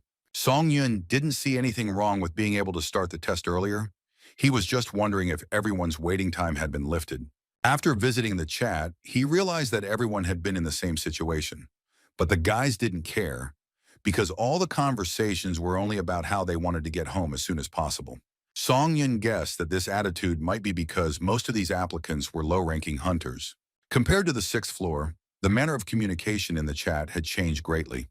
There was no longer such chaos and open calls to kill other participants. The boy was sure that all these maniacs had gone quiet, because the next test was individual, and by entering into dialogue here, they would not win anything. He knew to be wary of homicidal maniacs who use the lives of their comrades as tools for their own gain. The guy also realized that he needed to develop skills that would not be shaken by any variables and would not fail at the right moment. The next thing he looked at was the status window for the unique Necromancy stat, and discovered that the skill was described much more extensively than before. The guy began to absorb information on how to use this skill, because the Tower of Trials very rarely gave such specific information. Previously, the information provided focused on increasing stats and upgrading basic skills. The updated data stated that the soul could now be used both as a magical power and as a protective shell. Song Yun hoped that something like an increase in the probability of obtaining a skill would appear. After all, anything could happen, so the ability to protect the body would never be redundant. A crazy thought came into the guy's head, but he didn't analyze it in great detail, so without thinking, he took the sword out of his inventory. He really wanted to test how effective the spiritual shield was, and the sword would help him in this test. Song Yun decided that it was worth the risk, because even if he cut off his arm, the waiting room was equipped with a healing buff anyway. So the boy threw the sword into the air and put his hand in the place where the trajectory of the ball hit. When the blade was already very close to the flesh, the guy caught his breath, because it's not every day that you deliberately harm yourself. But when the blow happened, he felt nothing, and saw a notification that the spirit had absorbed the damage that the sword could have done to him. But as a result of this test, the soul of the player Wook Sung Jin disappeared, which was a bit of a shame, because in fact he wasted his soul, but now he knew his own capabilities. The young hunter looked at his intact hand in amazement, and could not believe that he was able to parry even such powerful blows. The boy was overwhelmed with joy, because the effectiveness of this skill exceeded all his expectations. But he decided that it was better not to absorb all the souls, but to always have a couple in reserve, to ensure his own protection. Now he wanted to open the board with the test results. This information had interested him since the moment he appeared in the waiting room. Looking at the blue screen, the guy discovered that he had dropped to 4th place.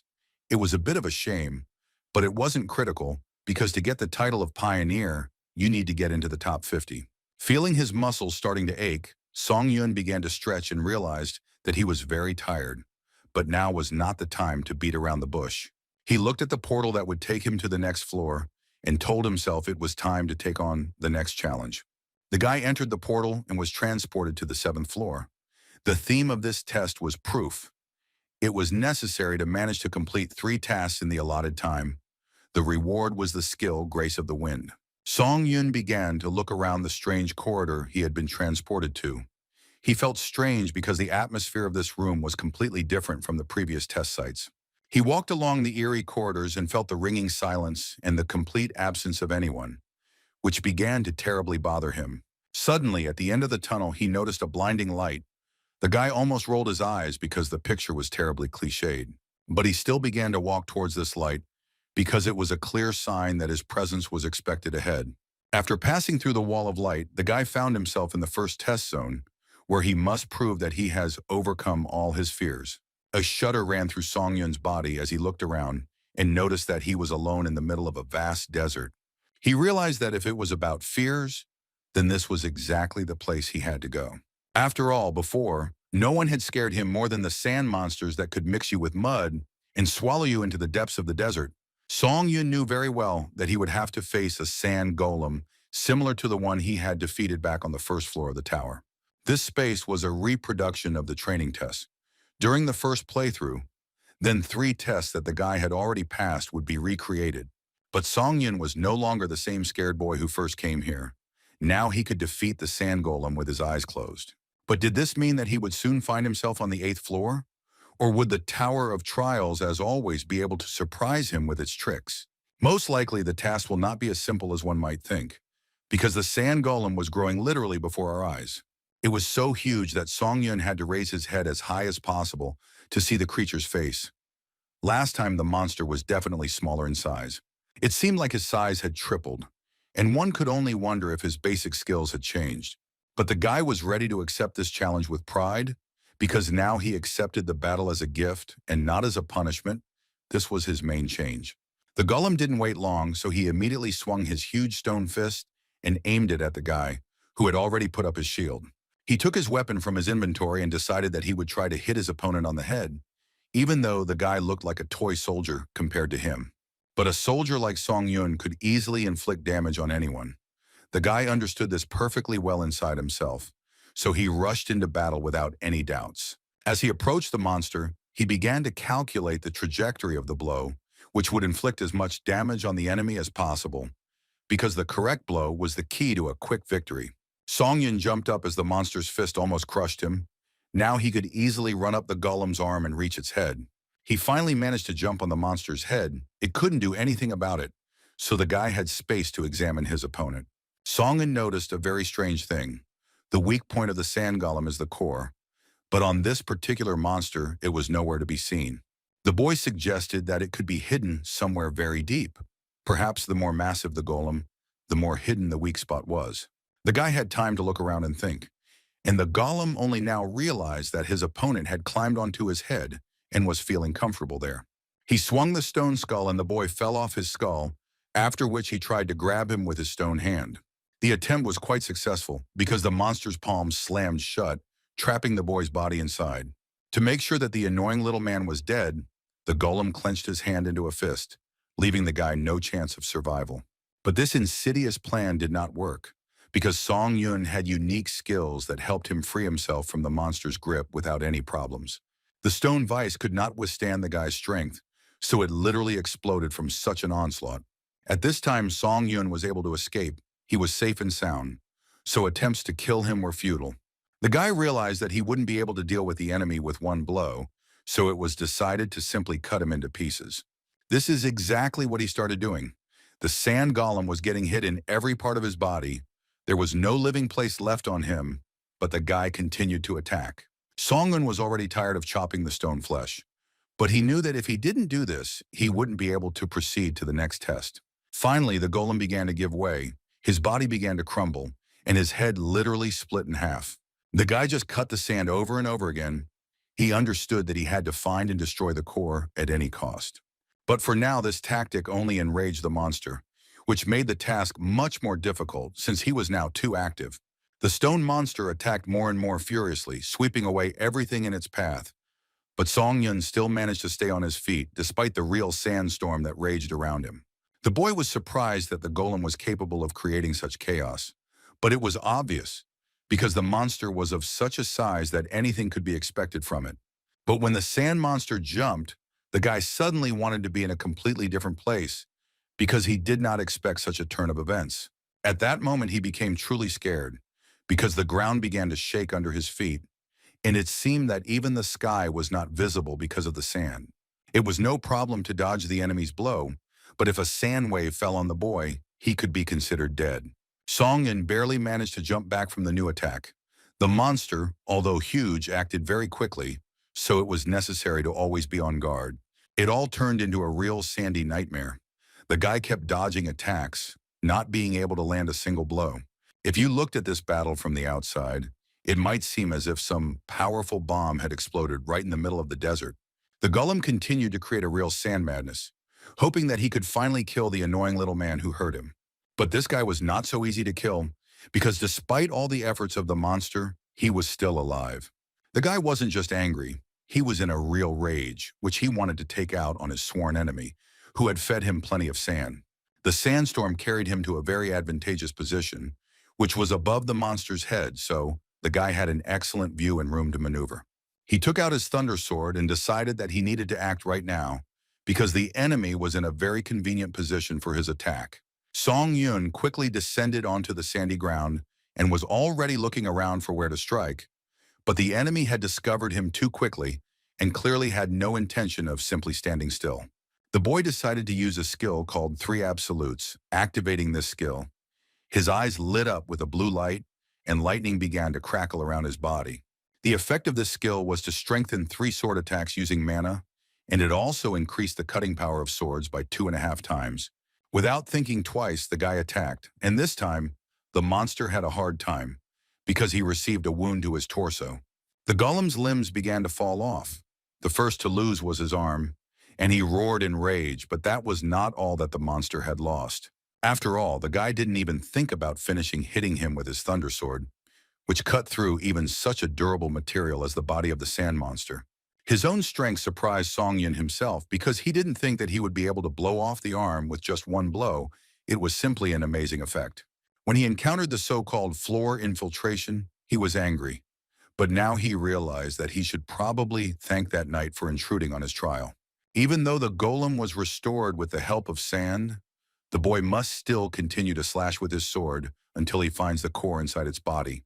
Song Yun decided that he would deliver the most powerful blows, after which it would be very difficult for the enemy to restore his limbs and make them function again. He dealt one cut after another, preventing all attempts of the monster to regenerate. This made the enemy almost defenseless. The guy felt that such actions were starting to bring him pleasure, especially the fact that his enemy was looking at him with fear in his eyes.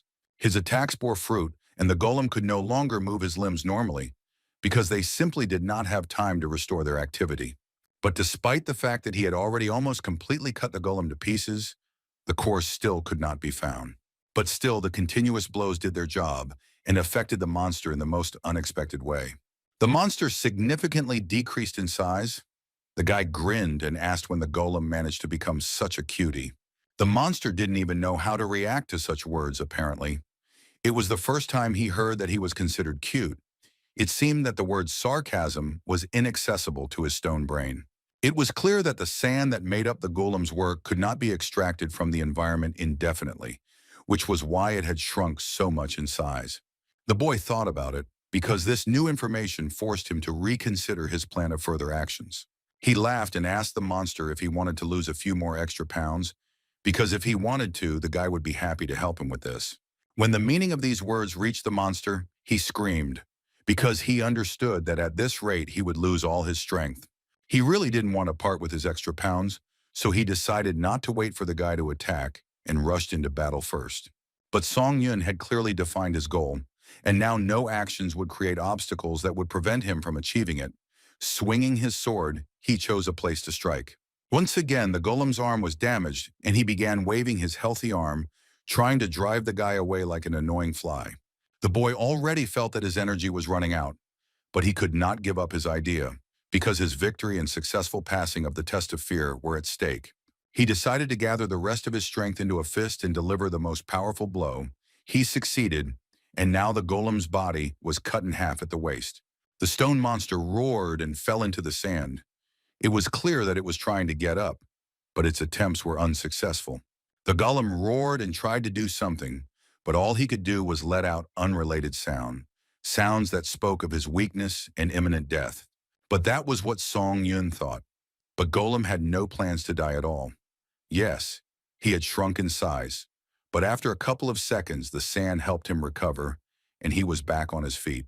Although the monster was smaller in size, he was now so angry that he just wanted to tear his opponent to shreds.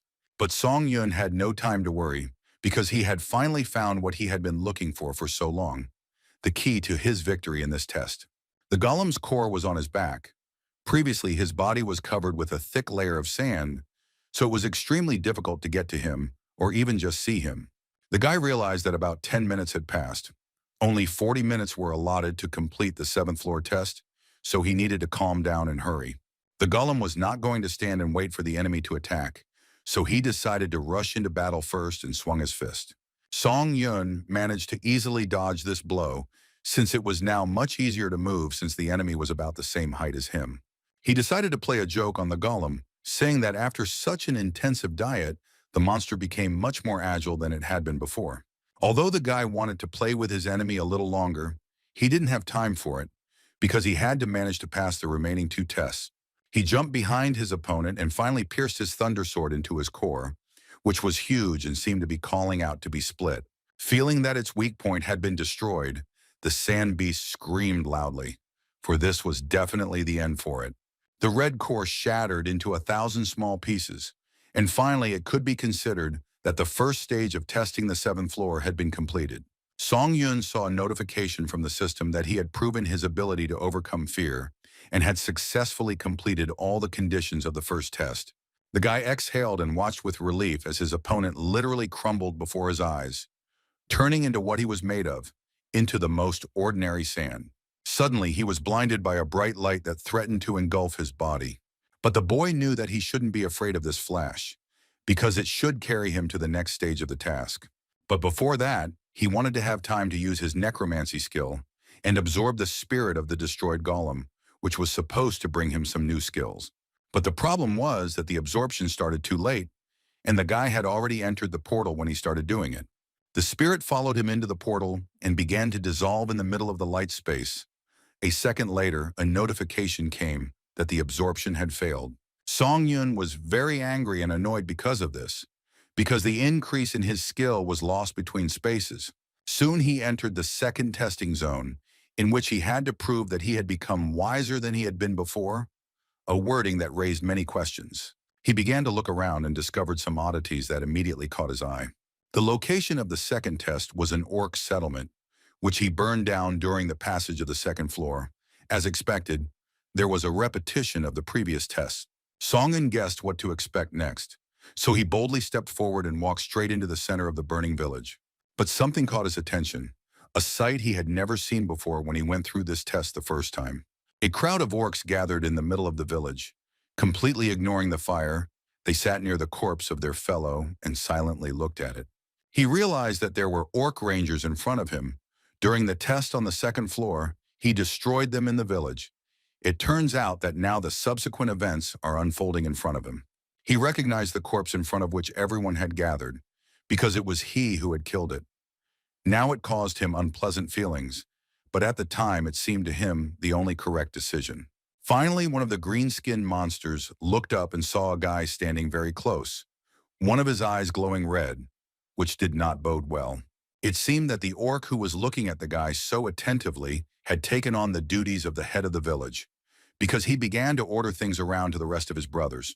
His voice conveyed suffering and genuine hatred, so that one could conclude that he was ordering the warriors to immediately avenge the head of the village and all those killed as a result of the fire. Suddenly, all the orcs started screaming like crazy. Song Yun guessed that they were having a fit of rage, because this phenomenon was often observed in monsters overcome by anger. The orcs in a frenzied state were no longer pitiful monsters like the E-rank, but were now much more dangerous opponents. So now a whole crowd of monsters was rushing towards the guy, who were ready to tear him to pieces with their bare hands. He realized that today he was clearly unlucky. Hundreds of thoughts flew through the boy's head about how he would manage to deal with a whole horde of monsters that were in a state that could not be called adequate.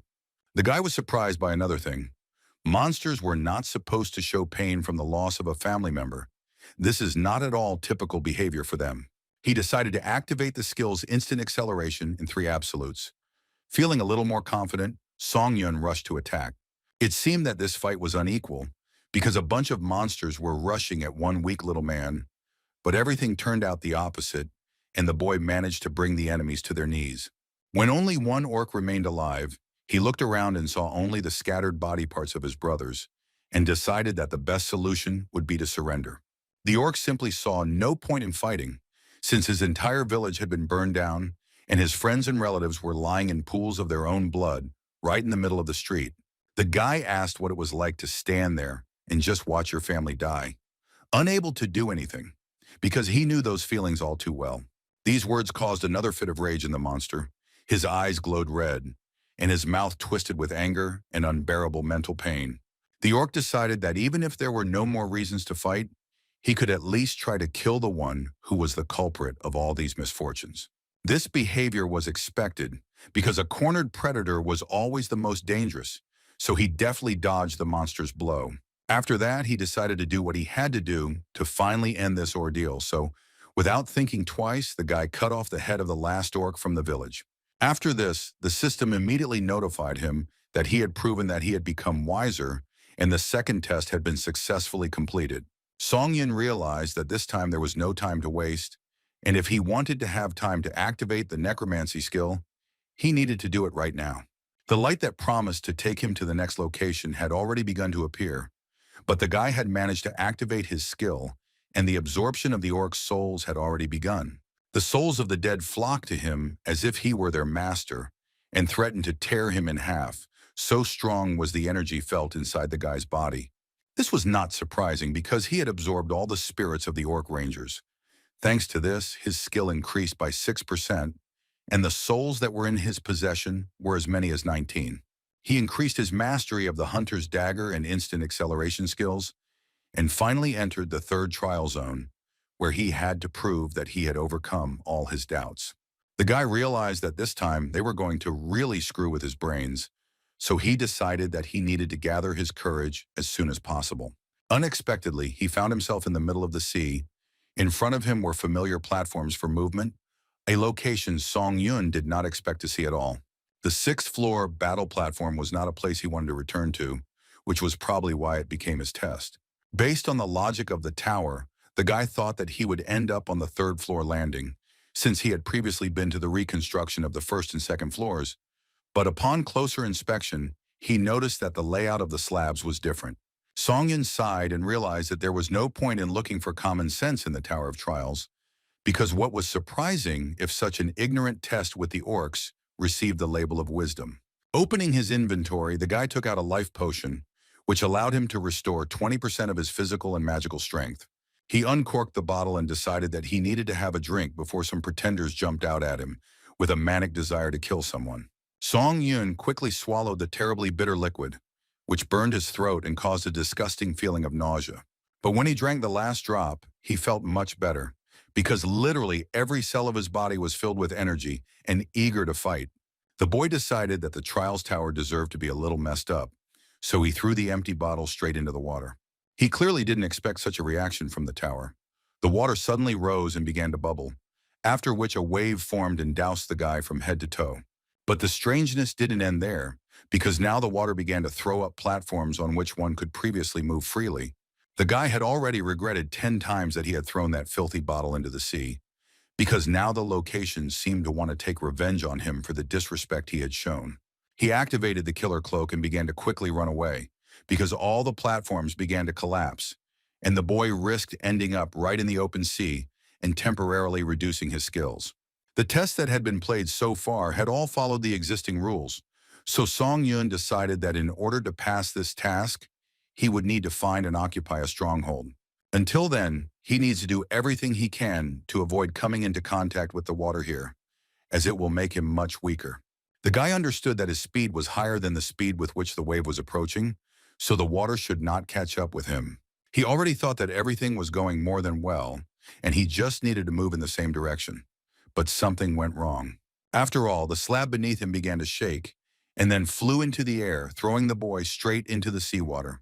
A notification came that Song Yun had touched the water, and he cursed under his breath in irritation, because this could not be allowed to happen. Due to this failure, the boy's strength, agility, and endurance were reduced by 10%, and this will last for 3 minutes. There was hope that there was some common sense in the Tower of Trials, but when the slab beneath it began to take on a life of its own, those hopes were dashed. He had no choice but to adapt to the current reality, so he activated the instant acceleration skill and tried to save the situation. This helped the guy save the situation because now he was able to quickly jump from one platform hovering in the air to another. Song Yun ran and thought only that he never imagined that there would be a possibility of dying in such a place. It was becoming increasingly difficult to jump because the slabs were being thrown up by the water in a completely chaotic manner. It was simply impossible to predict how much this or that platform would be thrown up. But still, there was at least one piece of good news. Song Yun finally saw the red platform, which was the very stronghold that needed to be captured. She looked as if she had been waiting for the boy for a long time, standing out against the restless surface of the sea. The boy gritted his teeth and began to tell himself that this annoying ordeal would soon end. But the tower was not going to make things easy for his challenger, because now the water began to form a funnel that threatened to swallow up everything that came near it. The plates also began to react to this chaos and began to tremble and fly even higher. Several streams of water formed waves that were just trying to cover the boy. Song Yun wanted to scream from all this madness that the tower decided to arrange. It seemed that it was deliberately not allowing his victory and putting a spoke in the wheel. Despite the turbulent water currents, the guy still continued to move toward the stronghold. He could already see its red surface and told himself that he only had to hold out for a little while longer, and then there would be the long-awaited triumph. But his attention was drawn to the fact that streams of water began to appear behind him, moving, clearly repeating the trajectory of his movements. The guy didn't have time to test his theory, as it was immediately confirmed. The water was chasing him, and now it shot him in the back, knocking Song Yun off his feet. The blow was so strong that it took his breath away, and he could not get the required amount of oxygen into his lungs. So he began to choke and lose consciousness. He was saved by a wrought iron pendant that activated the exclusive effect of steel defense, the protective layer absorbing 10% of physical damage. And the soul of one of the orc rangers absorbed all the damage that was done to the guy, after which it disappeared. Song Yun felt the shockwave very clearly, but just before the water attack could do any damage to him, the shield blocked it. So now the guy was able to get out of this whirlpool and continue his way to the stronghold. He ran with all the strength he could muster, for it was clear that the tower was not yet finished playing with him, and it always had surprises in store for later. The guy had already jumped towards the stronghold, after which a notification immediately arrived that the time given for passing the test had expired. The exclusive effect of the killer cloak also suddenly turned off, so all that was left was to hope that instant acceleration wouldn't fail, since Song Yun's mana was already at 0. He decided to do something that had just occurred to him. He materialized one of the souls in his hands and decided that this attempt was the only way out. The guy threw this red energy clot into his mouth and began to try to chew it. The power he felt was too unbridled, so Song Yun covered his mouth with his hand because he felt like he was about to throw up. This action resulted in the guy being able to replenish his mana using the spirit of another orc. Now his strength had returned to him again. But the tower was still not calmed down, for the water streams began to gather into unbridled whirlpools again. But Song Yun was already tired of fighting the elements. He decided that he would simply go to the stronghold, no matter what. The red surface of the platform was already very close. A few more meters and the guy would step onto it. But suddenly the water surface in front of him exploded into thousands of splashes, and another platform flew into the air, blocking his path. Song Yun just wanted to howl in despair, because as soon as he approached his goal, 1,000 obstacles appeared on his path. This time the water currents turned from whirlpools into giant tentacles that were just trying to grab the guy and drag him into their depths. But he decided to move on, despite the fact that danger was literally everywhere. In order to create at least some safety, Song Yun took out a shield and began to hold it at the ready. After this, the guy took a desperate step and jumped straight into the water, which continued to bubble and threatened to drown the daredevil. Once in the sea, Song Yun felt a scorching cold, so strong that he began to feel a severe shortage of oxygen, and his insides twisted into knots. But the wrought iron pendant came to the rescue again and absorbed all the pain that the boy began to experience, thanks to which he managed to emerge to the surface. He was thrown so high that he didn't even notice the notification that the soul of another orc, which had also restored the guy's physical abilities, had disappeared. Falling from such a height was unimaginably scary, so Song Yun screamed at the top of his lungs when he saw that he was approaching the stronghold. When he landed, his weight seriously damaged the platform, and the guy only survived thanks to several orc souls restoring his body. Song Yun could barely breathe. He had never experienced such severe pain in his life, but his body was on the red platform, which meant that all the suffering was not in vain. When the boy opened his eyes, he realized that his suffering was not over yet, so the question of whether he would survive remained open. After all, the water currents were circling right above his body, and it was unclear what they were going to do. But Song Yun didn't flinch even when the sea tentacles came right up to his face, after which a system message appeared, saying that the boy had proven that he had overcome his doubts. The water did not touch him, but began to return to the depths of the sea, and this completed the third test. But the Tower of Trials had a sense of humor, because at the end, one of the water streams doused Song Yun with ice water. The boy realized that the damn test was finally over, but the tower made him suffer until the very last second. As soon as the portal appeared in front of Song Yun, he was notified that he had passed the 7th floor and received the skill Grace of the Wind, 15,000 points. And also the speed boots were sent to his inventory. When the boy finally found himself in the waiting room, emotions overwhelmed him, because for the first time he was so close to failure. Because of the current situation, he was very anxious about immediately setting off to conquer the 8th floor. He doubted that he would continue to be lucky. The guy noticed the messages that only 1,000 applicants had passed the 7th floor. He was interested in the fact that the skill store was open and floor implementation was also available. But the icing on the cake was that he was the contender called the Pioneer, and now Song Yun could choose the Halo. The Halo is an advantage that can only be obtained if the applicant has been awarded the title of Pioneer on all previous floors. The guy was surprised that the system warned that this phenomenon affected the unique characteristics and skills of the applicant, so it was worth choosing wisely. Song Yun was offered a choice of options, which included Ruler, Hunter, and Monk, but he did not want to rush and decided that he needed to read the description of each Halo first. The Ruler's Halo increased the potential for abilities such as combat, growth, support, and production, and was considered by the system to be the most suitable for Song Yun. But the boy did not want to rush into making a choice, and even more so, he was not attracted to listening to the advice of the tower, which a minute ago wanted to finish him off. He wanted to get acquainted with other options. The Hunter's Halo was closely related to the improvement of stats and skills, and also increased mastery level and stats. The system indicated that it was a perfect fit for Song Yun. The last Halo of the Monk was dependent on talent and perseverance. If the applicant did not have talent, then all his efforts were useless. The system strongly did not recommend him. The guy realized that he had to choose between the first 2 Halos, Ruler and Hunter. He hesitated a little, so he did not make his choice right away. He clicked on the screen and selected the Ruler aura, which the system indicated was the most suitable for him. A bright light shone around the boy, and he was informed that the effect of this halo triggers the evolution of a unique characteristic. He now had the summoner skill and could use the absorbed spirits to revive powerful skeletal corpses. He had access to the magic swordsman skill, which increased his talent for sword and magic, and also increased his ability to acquire the corresponding skills by 3 times. He also gained the ability of the creator, which gave him a talent for creating items and increased his ability to acquire production skills by 3 times. The guy looked at all these skills with delight and could not believe that he would actually possess them. He did not want to wait another minute, and with complete confidence confirmed the request that he really wanted to possess these skills. The guy carefully read the information that new attributes were added and some effects were modified.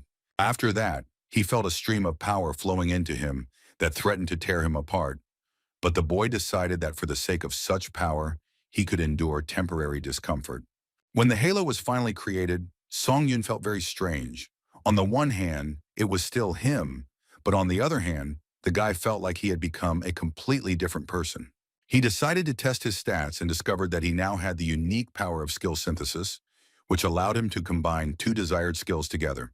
Song Yun realized that he could combine useless abilities and create something completely new from them. He decided to try out this interesting skill right away, so he began to choose 2 skills that could be combined. It was decided to choose 2 skills that he didn't use at all. They were called Contempt for the Weak and Continue the Battle. The boy clicked on the screen, confirming that he really wanted to generate a new skill from these 2 completely different abilities. The blue screen glowed bright yellow, after which the system announced that the synthesis of skills was complete. Song Yun felt very strange, as if something new had formed right inside him, which meant that he had managed to create a completely new skill. The skill created was called Forced Breakthrough and allowed one to break through unknown forms of containment. However, the user's magic must be higher than the magic of the one who tried to restrain him.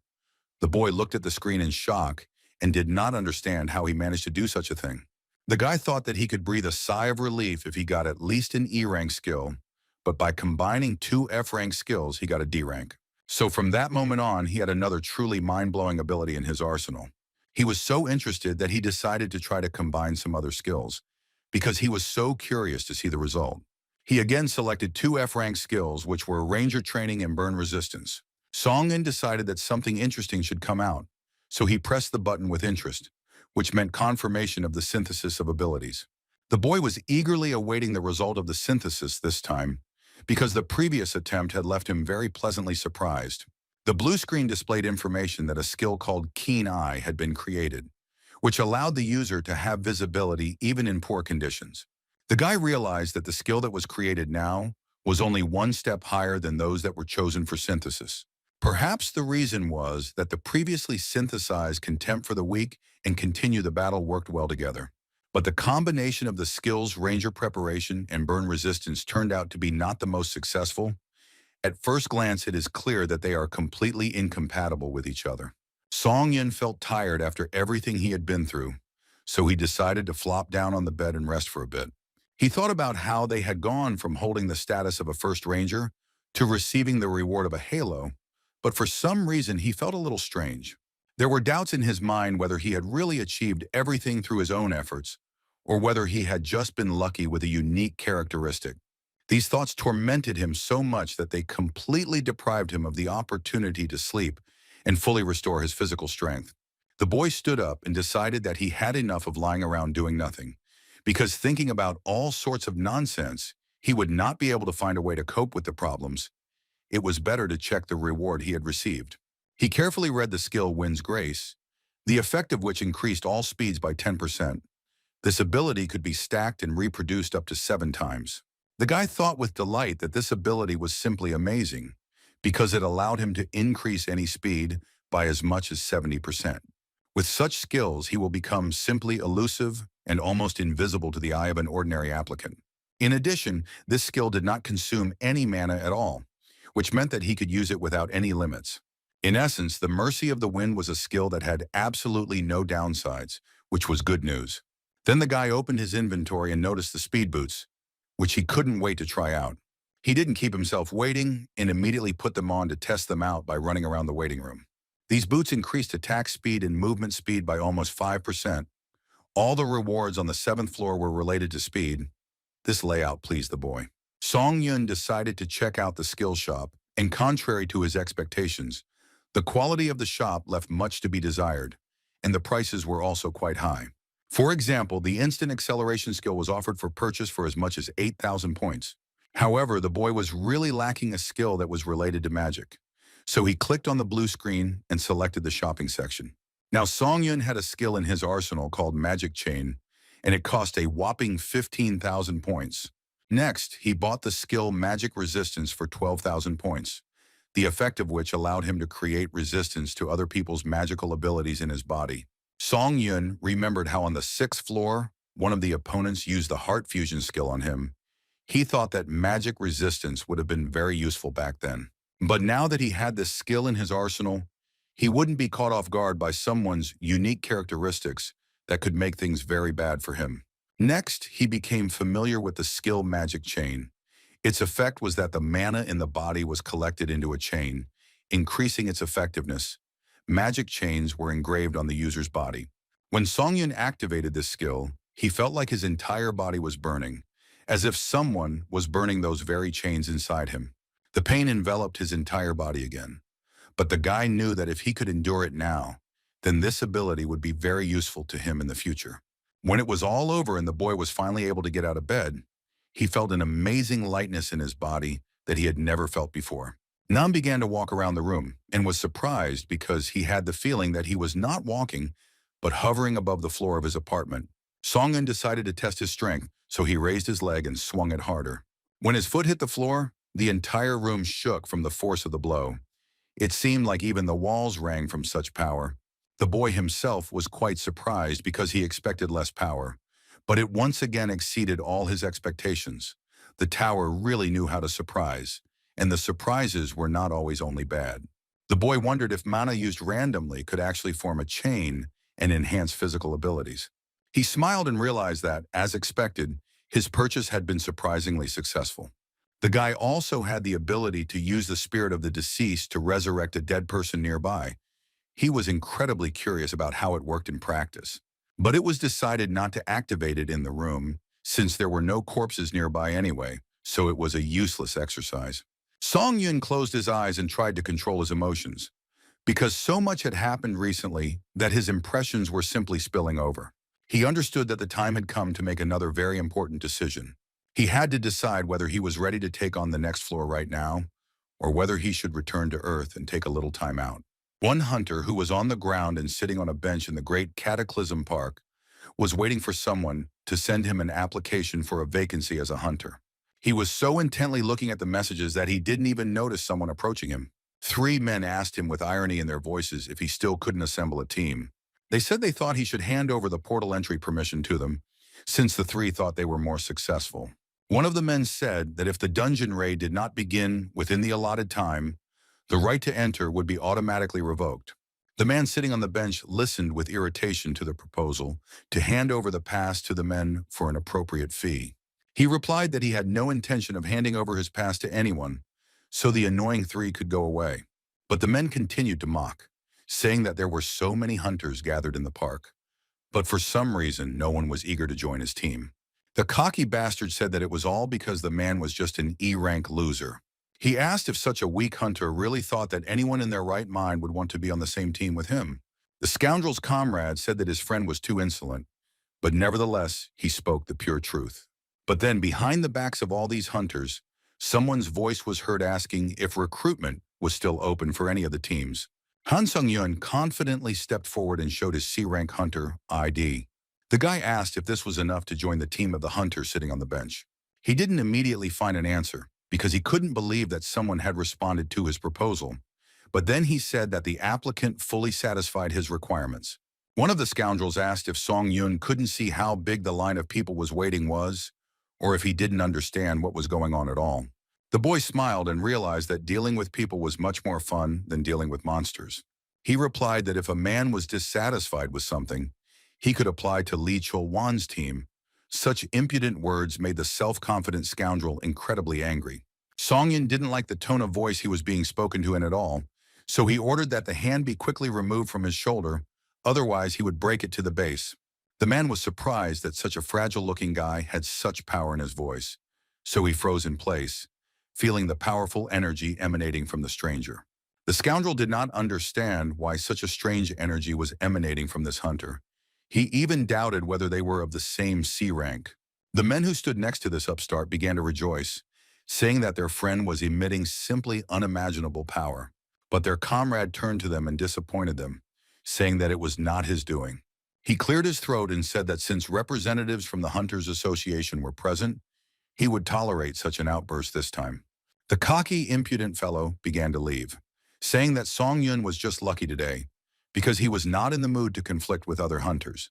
The boy turned around and saw his newfound ally clutching his head and lamenting how everything had been going wrong from the start. Calling out to a hunter named Lee Cheol-wan, Song Yun urged him to calm down, as they would soon be entering the dungeon. He said that given the situation, they wouldn't be able to find anyone else to join their team, so he suggested not to waste time and just enter the portal. Cheol-wan froze and asked in surprise if the guy was really asking him to go in there, just the 2 of them. Song Yun almost rolled his eyes, and fortunately, his ally took it as a sign, and they entered the portal together. Song Yun's teammate began to look around in surprise and said that he couldn't believe that they actually entered. By saying that Cheol-wan didn't need to worry about anything so much, the boy made it clear that he could deal with most D-rank monsters. The boy looked at his new friend as if he saw an alien from another planet. He asked if Song Yun hadn't said that it was his first time in a dungeon, and he confirmed this statement, and thought to himself that, in essence, the tower and the dungeon were one and the same. Cheol-wan said that at first glance his words might seem tactless, but their lives were at stake, so he asked his ally to listen to him carefully. He asked Song Yun who thought the E-rank hunter or the C-rank hunter had the highest mortality rate in the dungeon. The guy continued by saying that one might think that an E-rank hunter would be the one most likely to die, but in reality a C-rank hunter would have a higher mortality rate. The main reason was that lower-ranked hunters were extremely cautious because they knew they were weak. While high-ranking hunters are overly confident in their abilities, the likelihood of a fatal outcome is much higher for them. The same could be said about driving. The more confident the driver, the higher the likelihood that he will get into an accident. Chael Wan emphasized that the place called the dungeon was much more dangerous than one might think. So since Song Yun had risked entering here without a tank and a healer, Chael Wan became even more concerned about his level of self-confidence.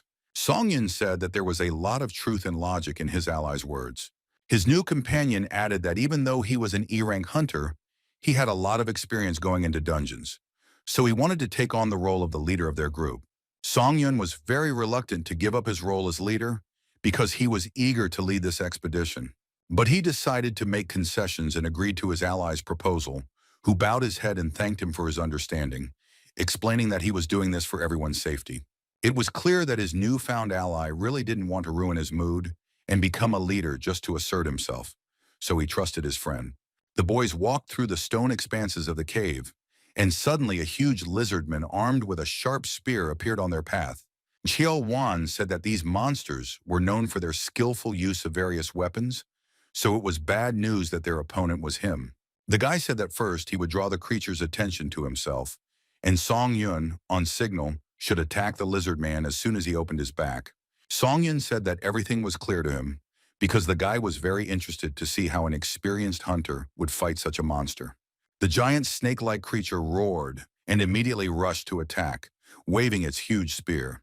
Chiel Wan also didn't lose his head. Although Song Yun didn't expect the guy to act too decisively, he was glad that he was wrong. The E-rank hunter acted surprisingly bravely, and without unnecessary fear, he attracted the attention of the giant monster. He swung his sword and waited for Song Yun to step in and attack the snake man's vulnerable back. The guy stood and watched as his ally stood and threateningly waved his blade in front of the monster, who in turn was carefully studying the enemy. It seemed like they were measuring their strength of spirit. Song Yun remembered that the temporary return to Earth only takes 3 days, and now he has to waste precious time because of some humanoid reptile. He decided that he didn't want to waste precious minutes, so he began to slowly approach Chael Wan, who turned around and looked at him in surprise. The guy apologized and said that he had to intervene. His comrade said worriedly that if he suddenly entered the battle, he could end up in danger. Song Yun didn't say that he had seen too many dangers in his life, so he activated the instant acceleration skill and rushed into battle. He moved with such speed that his movements were barely noticeable. Only when the blood of the snake man spurted did it become clear what exactly he had done. Chiel Wan watched the events with his mouth open, as he couldn't believe that someone could deal with such a monster so quickly and without any extra hassle. Catching the guy's stunned look, Song Yun said that he intervened because he was in a hurry, after which he thanked him for his understanding and walked away from the mutilated corpse of the reptile. Stuttering Chiel Wan muttered that he understood the rush perfectly well, and his surprisingly strong companion asked if he could voice one suggestion to him. The E-rank hunter said that he could lay everything out as if it were true, but inside he was seething with strange feelings, because he had never met such people. Song Yun said that from now on he wanted to take on the role of leader, because as practice showed, he dealt with monsters quite well. The boy didn't have time to answer, as a growl was heard from the depths of the cave, after which a whole crowd of snakemen ran out from there. But they all didn't live for too long, because Song Yun activated instant acceleration again, and literally cut them all down in a couple of minutes.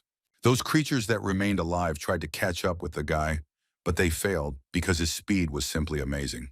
When they attacked, he didn't even have to fight back, because it was enough that he jumped up with lightning speed during their attack and knocked the enemies' heads together, after which he calmly landed on the back of one of the snakemen and cut his throat, sending him to the next world after his fellows. Chiel Wan had never seen such a fighting technique. He couldn't believe that a C-rank hunter was capable of performing real miracles during a battle. Everything that happened in the cave was just a one-sided massacre carried out by this stranger who appeared in the park out of nowhere. The battle seemed surreal, as it was impossible to follow Song Yun's sword, leaving only the severed heads and paws to stare at. The guy seemed to put absolutely no effort into defeating his enemies, as if he had perfected his technique to the point of automatism. Cheol-Wan thought that perhaps he was witnessing the battle of a super rookie who would shake up the entire hunting industry in the future. When all the lizards were dead, Song Yun began to pierce their lifeless bodies with his sword. He did this in order to extract the green crystals that were hidden among the monster's entrails. In the end, he and his companion collected a whole backpack of mana stones, which contained muddy magic collected from the heart of a lizard man. It could help in metallurgy and alchemy. Cheol-Wan suddenly felt so useless in front of his ally that he apologized and said that he was of no use other than acting as a porter. The boy said that he wouldn't mind if Song Yun wanted to take more profit for himself, but they didn't have time to discuss this issue because it turned out that not all the enemies had gone to the next world. Song Yun sensed the approach of the snake man, but he did not show that he noticed the enemy, and when he attacked, he only moved his head slightly so that it would not be pierced by the blade. When the creatures got close enough that they could be easily neutralized, the guy finally took action. He instantly turned around and hit the monster with such force that it flew into the air and was unable to fight off the attack. Its head hit the ceiling of the cave. The impact was so powerful that the creature's skull cracked, and Song Yun didn't even have to finish it off. The only inconvenience was that we had to dodge a small rock fall that resulted from the snake man getting stuck in the ceiling. This power really scared Cheol-Wan. He had never seen a C-rank hunter with such outstanding abilities. Song Yun calmly said that they would discuss the profit outside, because if they let their guard down even a little, they could end up in a dangerous situation. Cheol-Wan began to apologize for distracting his ally, but he knew that he was capable of protecting both of them no matter what. Pretending to cover a yawn, Song Yun began to absorb the souls of all the slain lizardmen to increase his skill by a few percent. The killed monsters added only a little strength, so the guy realized that with such monsters, he would be increasing his unique characteristic for a very long time. But all thoughts faded into the background when a huge blood-red portal opened in front of the guys, literally drawing them inside.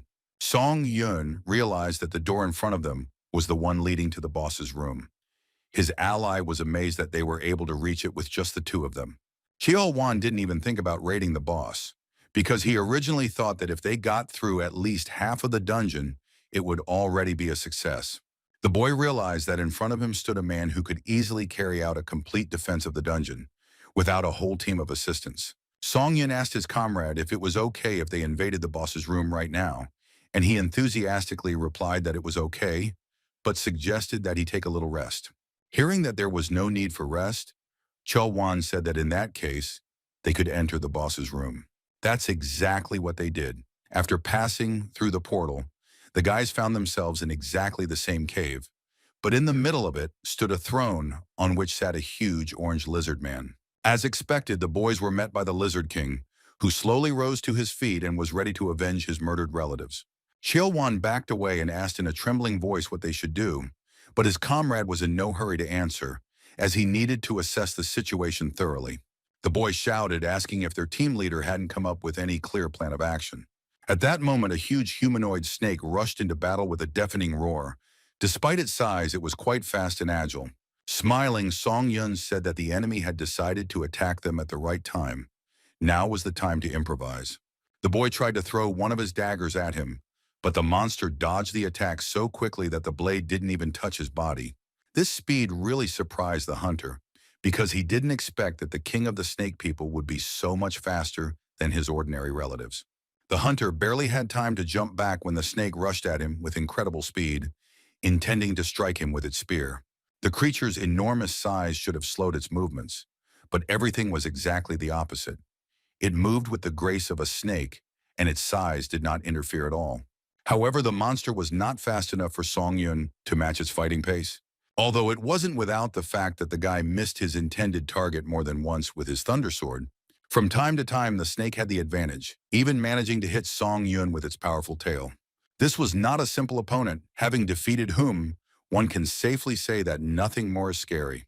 Li Cheol-Wan grabbed his head in panic when his comrade was thrown back several meters by the tail. He was afraid to be left alone with such a creature. But the guy had an ace up his sleeve in the form of a spirit that absorbed all the damage the snake man could do to him. So he survived after such a strong blow to the stone wall of the cave. Rising to his feet, Songyun began to slowly approach his opponent.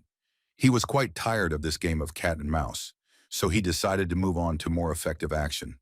With a sinister smile, he said that this situation was a good way to test the new skills that the trial tower had acquired. Kilwan almost cried with relief when he saw his ally alive and well, because he had already thought that he had died. The snake-like monster's eyes shone brightly, and its muzzle seemed to stretch into a sinister smile. Apparently, it was anticipating a very interesting fight. Adding as much irony as possible to his voice, Song Yun asked what happened to the Lizard Man King's throne. Was there really not a single stone left on it? He suggested that if a king's throne was destroyed, it was an ominous omen. For some reason, these words made the snake very angry, perhaps because they hurt his royal ego. Raising its head up, the monster screamed deafeningly. The sound was so loud that the entire cave shook, and small stones flew into the air. The monster didn't just decide to shout, but used a special force, because Song Yun received a notification that he was affected by the slow wave skill, and his entire speed was reduced by 25%. But the boy knew how to fight back, so he activated a skill called Forced Breakthrough. The guy's magic power level was more than twice that of the Snake Man, so the 25% slowdown on the entire speed was instantly lifted. The monster was so surprised by this that he could not restrain himself and opened his mouth, because no one had ever managed to do something like this before. The skill used was a result of synthesis, so Song Yun had doubts about it, but its effectiveness was excellent. The monster was angry and obviously scared, because it began to hesitate before making another attack. He screamed desperately, but this scream did not take horror, but on the contrary provoked some strange sympathy for the cornered predator. But it was again not an easy cry, because Cheo Wan fell to his knees and said in horror that his body did not obey, as if he was bound by invisible chains. The boy screamed and began to beg Song Yun for help, because he felt completely defenseless and could not even get to his feet. The snake grinned, hoping to distract his opponent by attacking his defenseless friend. Song Yun realized what the creature was going to do, but it was too late. The monster rushed towards the defenseless Cheo Wan, who was making unsuccessful attempts to get to his feet with lightning speed. Rushing after him, the guy shouted that he was his opponent, and that committing such actions towards defenseless people was a very low act. He chased the lizard with all his might, but this time his speed was not enough, because the enemy was far ahead. Song Yun understood that there was too much distance between him and the snake man, which meant that he was powerless and could not help his comrade. He watched with bated breath as this ruthless creature approached Cheo Wan. The guy didn't know what to do, so he put all his hopes on the new skill and activated Summon the Dead. The ground around Cheo Wan shook, and skeletons began to emerge from underneath it, taking up a fighting stance and swinging at the Lizard King. The boy couldn't believe his eyes because he saw literally living dead people who were now fighting to save his life. The creature had no problem throwing skeletons around and destroying already dead opponents, but still, it slowed down its progress a little. Of course, Song Yun understood that the living skeletons did not have enough strength to stop such a giant, but nevertheless, with their help, it was possible to gain time. These minutes helped the guy accumulate the skill Grace of the Wind and increase his speed by as much as 60%. He managed to catch up with his enemy, and this action saved the human life that the monster was so intent on taking. A few seconds later, a system notification arrived that the main monster of the dungeon, the Lizard King, was dead. Song Yun absorbed his soul, and by doing so, he permanently increased his stats. His strength, agility, stamina, mana, and durability were increased by several stats. Also, one of the skills of the main lizard was absorbed, which was called Spiritual Eye, and allowed one to recognize attacks in the invisible range when entering a battle. But not everyone was having as much fun as the guys in this dungeon. Some were sitting and yawning with boredom. The distinguished man in the suit said that other than all three portals appearing at once, nothing special had happened, and he was bored to death. He turned his head and asked his colleague if he had noticed anything unusual, receiving the answer that everything was as usual. His aimless sitting on the bench continued. The association representative knew that after the Vanguard hunters completed a partial raid in the open portal and came out, they would have to break into the dungeon and finish off the boss. The man thought with disappointment why his team did not receive a commission, since they always did the dirtiest work. If the advanced team had completely cleared the portals in the first quarter, then its control team would have been able to get their share as well. But all this was only in their thoughts. And in fact, right now, they have to go into a damp dungeon and fight some kind of monster. After all, the ideal scenario he was thinking about was only possible with an A-rank hunter, but no high-class warrior would want to pull such a crazy stunt. Finally, someone began to emerge from the cave. Two silhouettes appeared, and it became clear that the hunters who entered the portal were able to get out of the dungeon without outside help. The representative of the association was very surprised that the advanced detachment of the third portal completed the cleanup on its own, and everything happened very quickly. He looked at the guys and didn't understand what kind of nonsense was going on. Did they really go on a dungeon raid, just the two of them? Most likely they couldn't even get halfway there. But what the man saw next shocked him even more. The portal began to dissipate, which meant that the guys were able to completely pass this location and defeat the boss. The man couldn't believe what he was seeing. A colorless portal that indicated that the main monster's room had been completely cleared. He ran as fast as he could towards the boys and asked them if they had really gone through the dungeon from start to finish. Songyun looked the man over from head to toe and asked who he was to ask such questions. He straightened his tie and said that his name was Shim Woo-jin, and he was the leader of the portal control group from the Hunters Association. He said that he was monitoring the portals that suddenly appeared, but Cheo Wan assumed that the man was there to buy the rights to occupy the portal. The representative froze and said in a trembling voice that his guess was correct, because he wanted to make the guys a lucrative offer to sell. Cheo Wan muttered that he was not the one who had the right to make a decision on this matter, and the head of the monitoring group looked at him with confusion. The guy explained that the hunter, Han Sung-yun, had captured this dungeon single-handedly, and upon hearing this, the association representative was simply dumbfounded. He couldn't believe that he could do such a thing alone, so he assumed that the person in front of him was an A-rank hunter, but Song-yun refuted this guess, saying that his abilities were C-rank. After asking how much Shim Woo-jin wanted to buy the right to occupy the portal for, the guy thought to himself that if it became known that he came from the Tower of Trials, he would have problems. The man cleared his throat and said that if we return to the main thread of the conversation, their portal control team wants to buy the occupation rights for 1,200,000,000 won. Hearing such a price tag, Song-yun was quite surprised, because it was simply an unimaginable amount of money that could not be obtained for the rights to an ordinary portal. While the park was full of talk about unimaginable sums, in some places the most ordinary routine work was going on, for which they paid a standard salary. The employee carried heavy papers and was indignant that after returning from the tower, all she did was work like a horse. Her attention was drawn to the smartphone, which lit up, notifying her of an incoming message. She took it in her hands and noticed a missed call. The girl involuntarily thought about who could be calling her at such a late hour. Seeing who the missed call was from, the brunette couldn't contain her surprise and looked at the screen with her mouth open. Lee Ha-yeon was the leader of the Challenger monitoring team from the test tower. At first, the job was interesting, but now she has become completely absorbed in the routine. She remembered how her superiors had said that this incident with the tower would lead to revolutionary changes, and everyone had really gotten really worried. Hyun was well aware that the applicants were hiding their identities, but it still never occurred to her that recruiting them would be so difficult. She didn't even manage to recruit 10 people, and all of these applicants were of low complexity, which was not enough to satisfy the top management. If you think about it, the girl had no idea what the man she was interested in did. Han Sung-yun was such a strong youth that it would not be an exaggeration to say that he cleared the fourth floor single-handedly. The brunette reproached herself for not thinking of proposing to him right away. Then she wouldn't have had to go through this unsuccessful search. But when she opened that very message, she saw the name of Han Sung-yun, who offered to meet her if the brunette had already returned back to Earth. The boy accepted the offer from the representative of the Hunting Association and earned almost 1,300,000,000 won. He still couldn't believe it. However, he felt just amazing. Songyun went into a cafe and enjoyed his normal life, making plans for his future.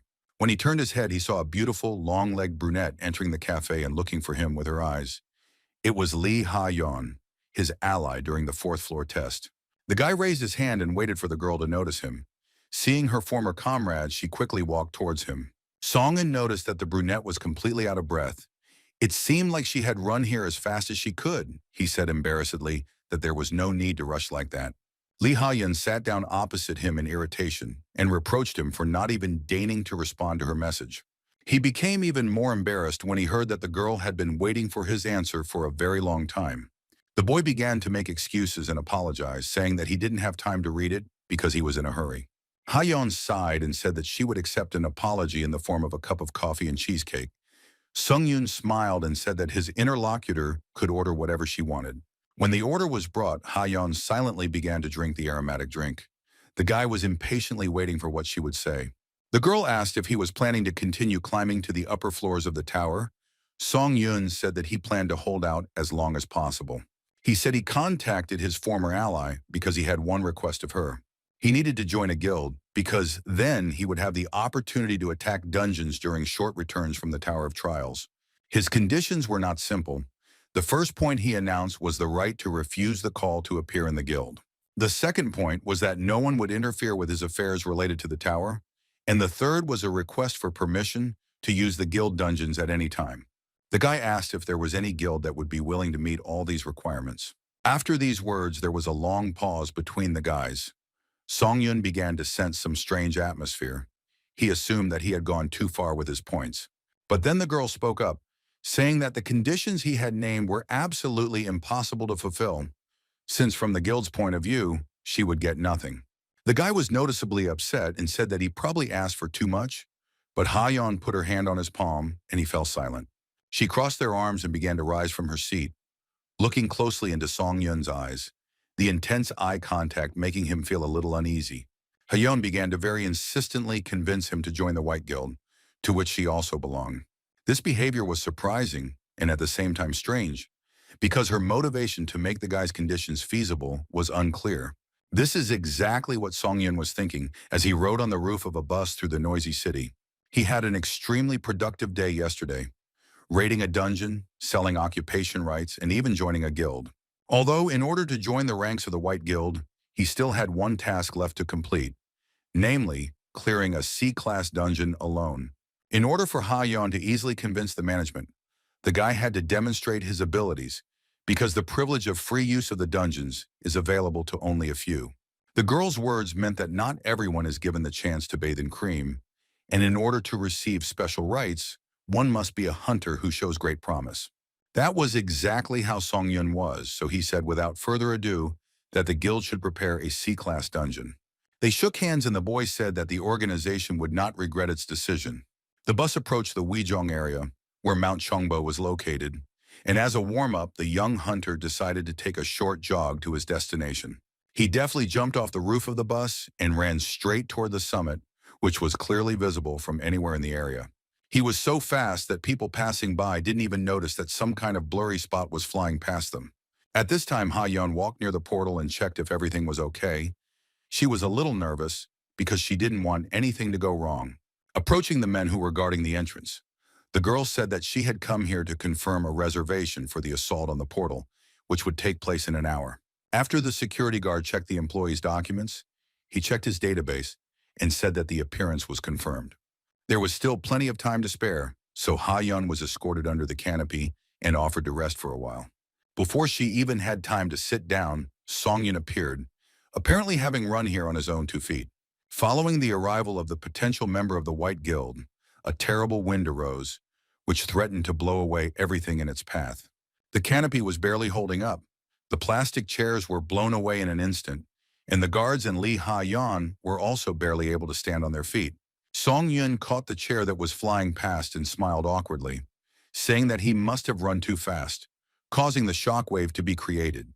The fact that such a wind had risen from running so fast was beyond Ha-yeon's comprehension. But she didn't ask any unnecessary questions and only noted that the candidate had arrived quite early. In fact, the guy simply had nothing to do. But in the eyes of the brunette, he was an inexplicably strange person. She informed Song Yun that she had already completed all the verification procedures, so she could begin the task as soon as the candidate was ready. Wanting to get this task done as quickly as possible, the boy said he was ready to start right away. He needed to attack the portal and those inside to prove his worth. Entering the dungeon, the boys found themselves in the middle of a huge field sown with wheat. The sky matched the shade of the ears of corn and was a dull yellow color. They began to look around, trying to guess what kind of monsters might be waiting for them among these plants. After walking a little forward, the guys discovered the ruins of some ancient building. Song Yun asked his leader to let him know if she was in trouble. But the girl replied that there was no need to worry about her, because on her neck was an artifact given by the guild, which was called the Empress's Necklace. This item had a shield function and a weak invisibility effect, so she would definitely be able to defend herself. It was decided that Ha-Yan needed to stay away from the battlefield and not attract the attention of the monsters, as she might accidentally provide assistance. This arrangement was only to the guy's advantage, because he would be able to fight and not worry about anything. Activating the spiritual eye skill that Song Yun had received from the Lizard King, he slowly moved forward and looked around carefully. A moment later, he discovered that 3 strange creatures were approaching him, which became visible only thanks to the skill. It was amazing to sense the presence of enemies invisible to the eye. Such an ability came in very handy. The wind grew stronger, and now even without special skills, one could understand that something very bad was approaching. A few minutes later, 3 creatures jumped out at the guy, which were very reminiscent of predatory fish. Only they were not swimming in the water, but among the ears of wheat. Taking a closer look, I was able to see the small paws of the monsters, which allowed them to move very quickly and quietly from place to place. Seeing the poison fisherman, Ha-Yun was very surprised because these monsters shouldn't be in a C-class dungeon. She shouted at the White Guild candidate to be careful, as the dungeon they were in was breaking the rules. But the guy didn't care whether such monsters should be here or not. He just did his job, chopping the creatures into pieces. It didn't matter to him what kind of monster appeared. He had been given the task of clearing the dungeon, which meant he had to do everything in the best possible way. Watching all this madness, Ha-Yun thought that she had completely lost touch with reality, because even those who had an A rank could not deal with such opponents so deftly. Her face broke into a smile, and the girl was finally convinced that she had made the right choice. Watching Song-eun deal with his opponents was a joy, as his skills and fighting techniques were simply superb. He delivered his blows so clearly and confidently that it could not help but arouse admiration. The ground literally burned from the power with which he carried out his attacks, leaving no chance for the enemy to escape. Song-eun had already forgotten about the existence of the lightning effect, since it was such a rare thing, but the Thunder Sword reminded him of it. But despite all the strength the boy demonstrated, the evil fish-like monsters were not going to give up so easily. When the fight with these creatures had been going on for some time, the guy finally understood why Ha-Yun said that they were not from this dungeon. These creatures were too strong and agile. He was so annoyed by these fieldfish that he grabbed one of them by the tail and swung it harder. Song-eun didn't want to waste so much time on these monsters, because he was only at the beginning of the dungeon. It was still unknown what awaited him ahead. Therefore, there was no point in standing on ceremony with the monsters. With these thoughts, the guy slammed the last of the enemies into the ground. Having reached the portal that was supposed to take him to the next location of the dungeon, the boy turned around to see where his companion was. He waved his hand at her and informed her that he had managed to tidy up the area so that she could safely walk across the field. But the girl couldn't move from the spot because it was hard for her to believe that Song-eun had managed to reach the boss's room in less than an hour, and even alone. But the most surprising thing was that they were in a dungeon that broke the rules, because there were monsters here that could not be taken lightly. The Poison Fisher was a monster that was recommended for group attacks by A-rank hunters, so she couldn't believe that anyone had dealt with it by themselves. She guessed that what the guy demonstrated was far from the limit of his abilities. What this novice hunter could show in the future is impossible to even imagine. By absorbing the souls of the slain poison fishmen, the boy's strength, agility, stamina, durability, and mana increased from 3 to 7. The current stats made the guy very happy, because now even the boss didn't pose much of a threat to him. Looking at the portal, he decided it was time to head straight to the room of the main monster of this place. Once inside, the guy and his companion found themselves in some strange place that looked like a swamp. But there was no reservoir nearby, but huge roots of various trees hung everywhere. They intertwined with each other and formed a kind of tunnel. It seemed to the boys that they had been wandering for an eternity, but none of them had yet discovered the presence of the monster. As soon as they said this out loud, some kind of glowing sphere began to fall on them. Ha-Yun froze in place and looked at it in surprise. Song-eun was also in a stupor, because this thing was simply mesmerizing with its appearance alone. But he quickly came to his senses and saw in the light a monster that was about to attack. The situation was extremely dangerous. Therefore, he had to act instantly. Grabbing Ha-yeon, he rushed to run because now he could not counterattack the enemy. In some kind of total confusion, the girl could only look at the guy who, without thinking, rushed to save her, although he could have tried to kill the monster. The enemy was not going to let his prey just escape. He roared loudly and released a glowing sphere from his mouth. The small fireball turned into a whole stream of flame that caught up with the fleeing children. Finally, Ha-yeon came to her senses and screamed loudly, warning her savior that a wall of fire was rushing towards them. The air became so hot that it was simply impossible to breathe, but the guy found the strength to inhale and jump as hard as he could. Upon landing, Song-yeon apologized to his companion for bringing her here without her consent, justifying this action by saying that the monster looked extremely dangerous. The girl rattled off that everything was fine, and now she was indebted to the hunter. Looking at Ha-yeon, the guy said that he would leave her, because it was necessary to deal with the creature that had already managed to crawl dangerously close to them. But the brunette had one suggestion. She said that she could use the enhancement skill on Song-yeon, and they would check his abilities later. It wasn't that the hunter was happy with this plan, so he said he didn't agree and jumped straight towards the creature crawling nearby. Finally, he said that he would not stay long and would return very soon. His body was filled with determination and a thirst for battle with a new, dangerous opponent. The desire to test his strength in extreme conditions was simply overwhelming. When he landed on the ground, the monster immediately reacted and roared loudly, thus making it clear that the fight had begun. The monster's huge face looked so vile that one wanted to finish it off as quickly as possible. That's exactly what Song-yeon did. He activated the instant acceleration skill and began to think about where to strike his first blow. Also, the speed boots came into play, which increased movement speed by a few more %. After that, the skill Wind's Grace was used, which he stacked several times, and as a result, his speed was increased by another 70%. Now, Song-yeon was moving so fast that it was simply impossible to keep track of him. As soon as the monster noticed him at one end of the cave, the guy was already at the other, which gave him a considerable advantage. But this also seriously angered the creature, which was unable to attack its elusive opponent. When Song-yeon chose the most advantageous position to attack, he used the skill 3 Absolutes and struck the monster. Having cut the creature's body into pieces, the guy, with a sense of accomplishment, began to walk towards the place where he left Ha-yeon. Together with her, they watched the notifications that said that the dungeon boss Blue Flame Angler had been defeated and that in 3 hours the place would collapse. The girl didn't know how to react to all this. She was scared and worried. She couldn't even imagine that there would be someone with such skills in their guild. Looking at the cut body of the monster, she caught herself thinking that she was now completely confused about who the monster was. But all these thoughts were interrupted by the long-awaited portal, which was supposed to lead the guys away from here. Finding herself in a field that now seemed serene, Ha-yeon said that she never thought that a C-rank hunter would be able to clear the dungeon so quickly.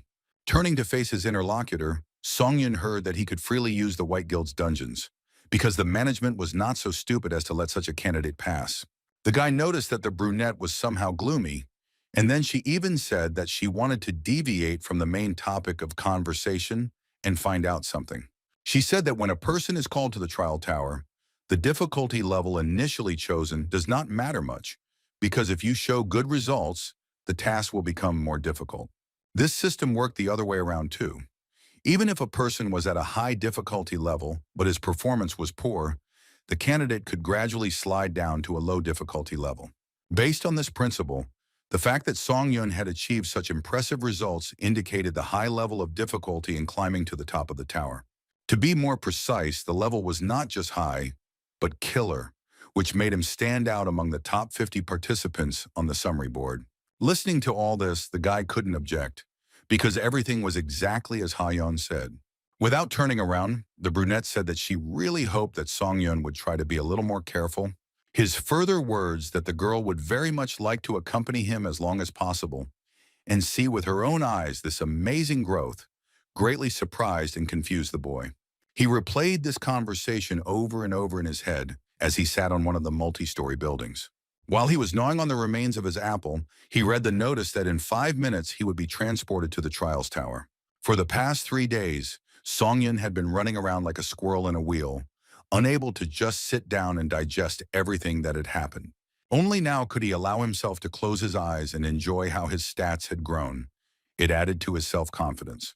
Then he felt how a strange force began to absorb him and pull him into another space. This meant that the transition to the tower was now taking place. Now these sensations did not frighten him at all, but on the contrary made him anticipate new adventures and dangers.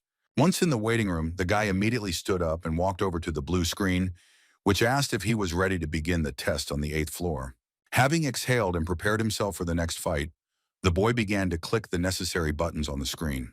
This time, he had to choose the intersection point of the test from the options of tactics, combat, and capture. The young hunter thought carefully about what to choose, deciding that if he wanted to increase the effectiveness of necromancy, he should go into battle. He chose the appropriate option. The system announced that all of the candidates' personal tests would be focused on combat, and it was impossible to change the choice, but Song Yun had no intention of doing so. His attention was drawn to a new notification that stated that he had the qualification of a Pathfinder.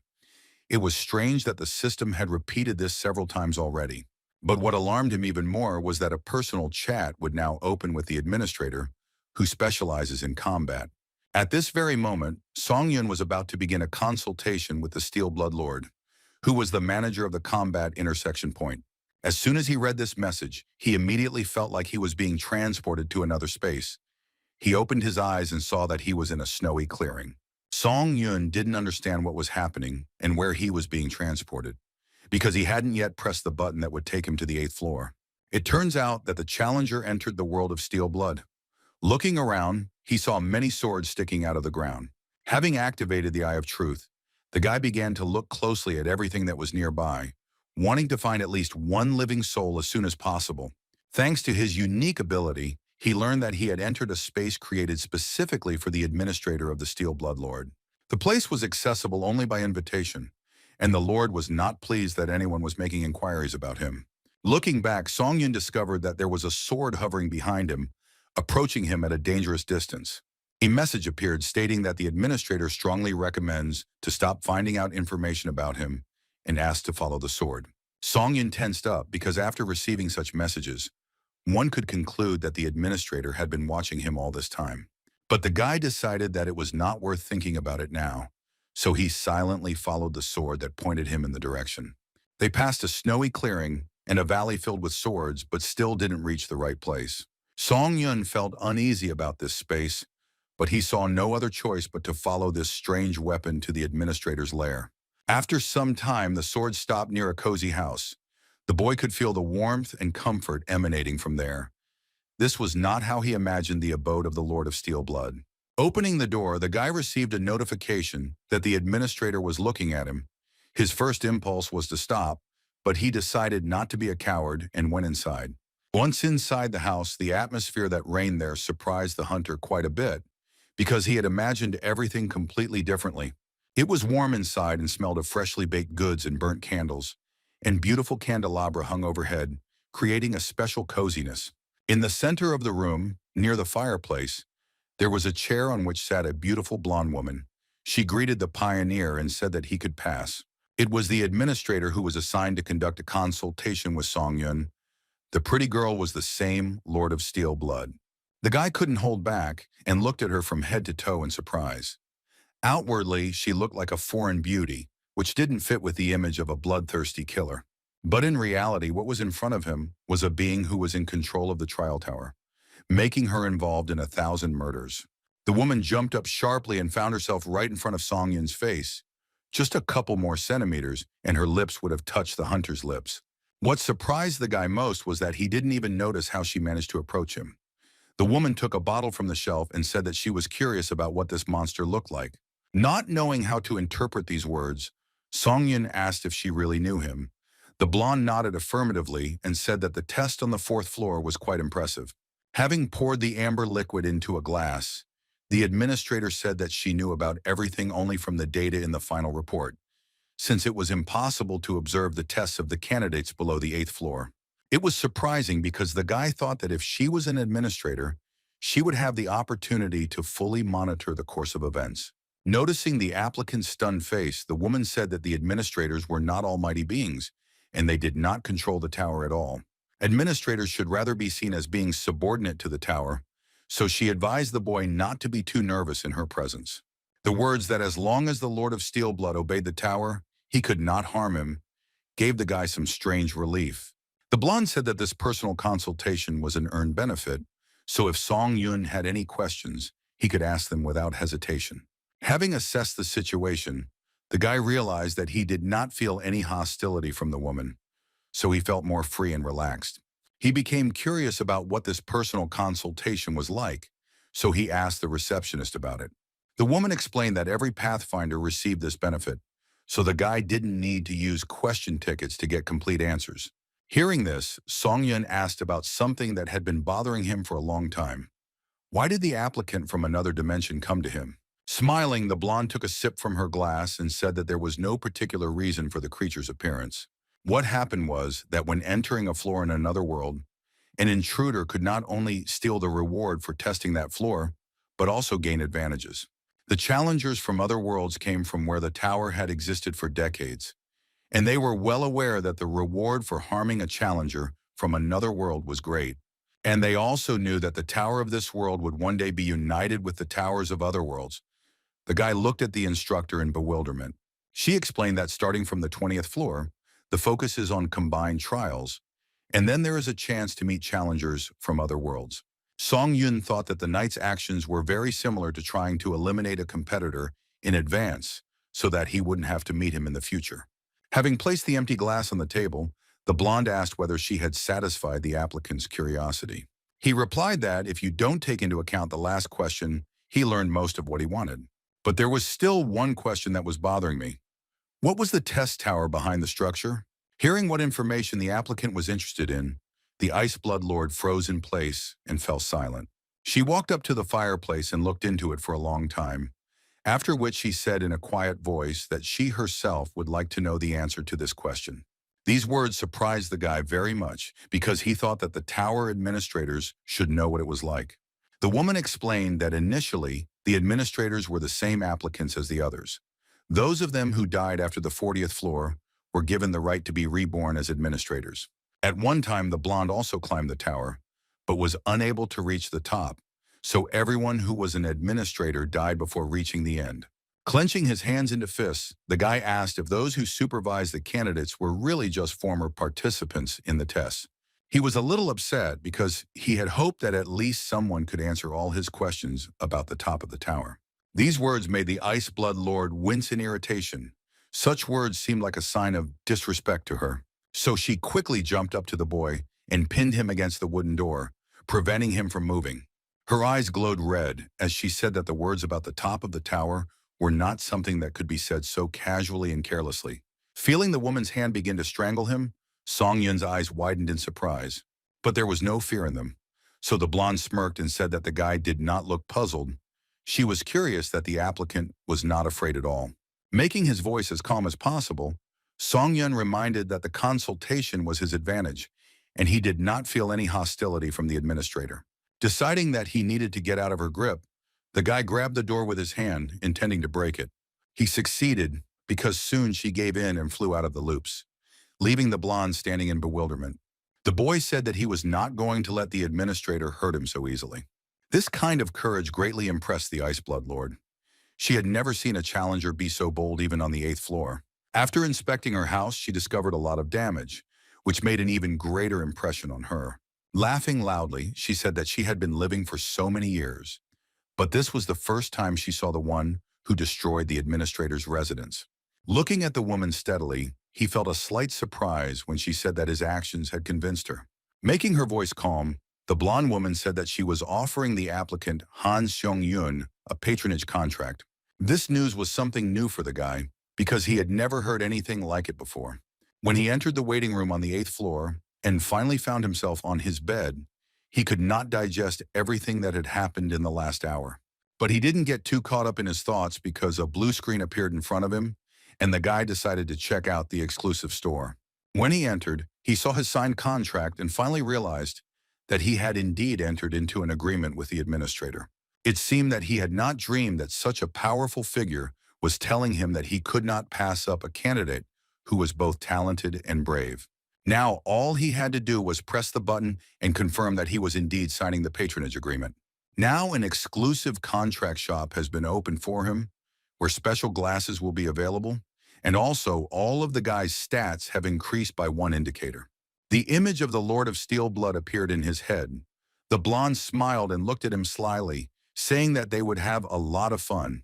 Also, the guy discovered that the store had new powers, but when he wanted to check other pages, it turned out that he did not have enough rights. At the moment, he only had access to 3 powers. The rest he could only see in the waiting room on the 10th floor. All new skills cost special points and were associated with various improvements to the mind, soul, and endurance. But in order to acquire them, you had to save up points. At the moment, he could only acquire a skill called Purity of Mind, which would help him maintain rational thinking in any situation. This power helps to maintain sanity even in times of crisis. With this ability, you can always rely on your brain.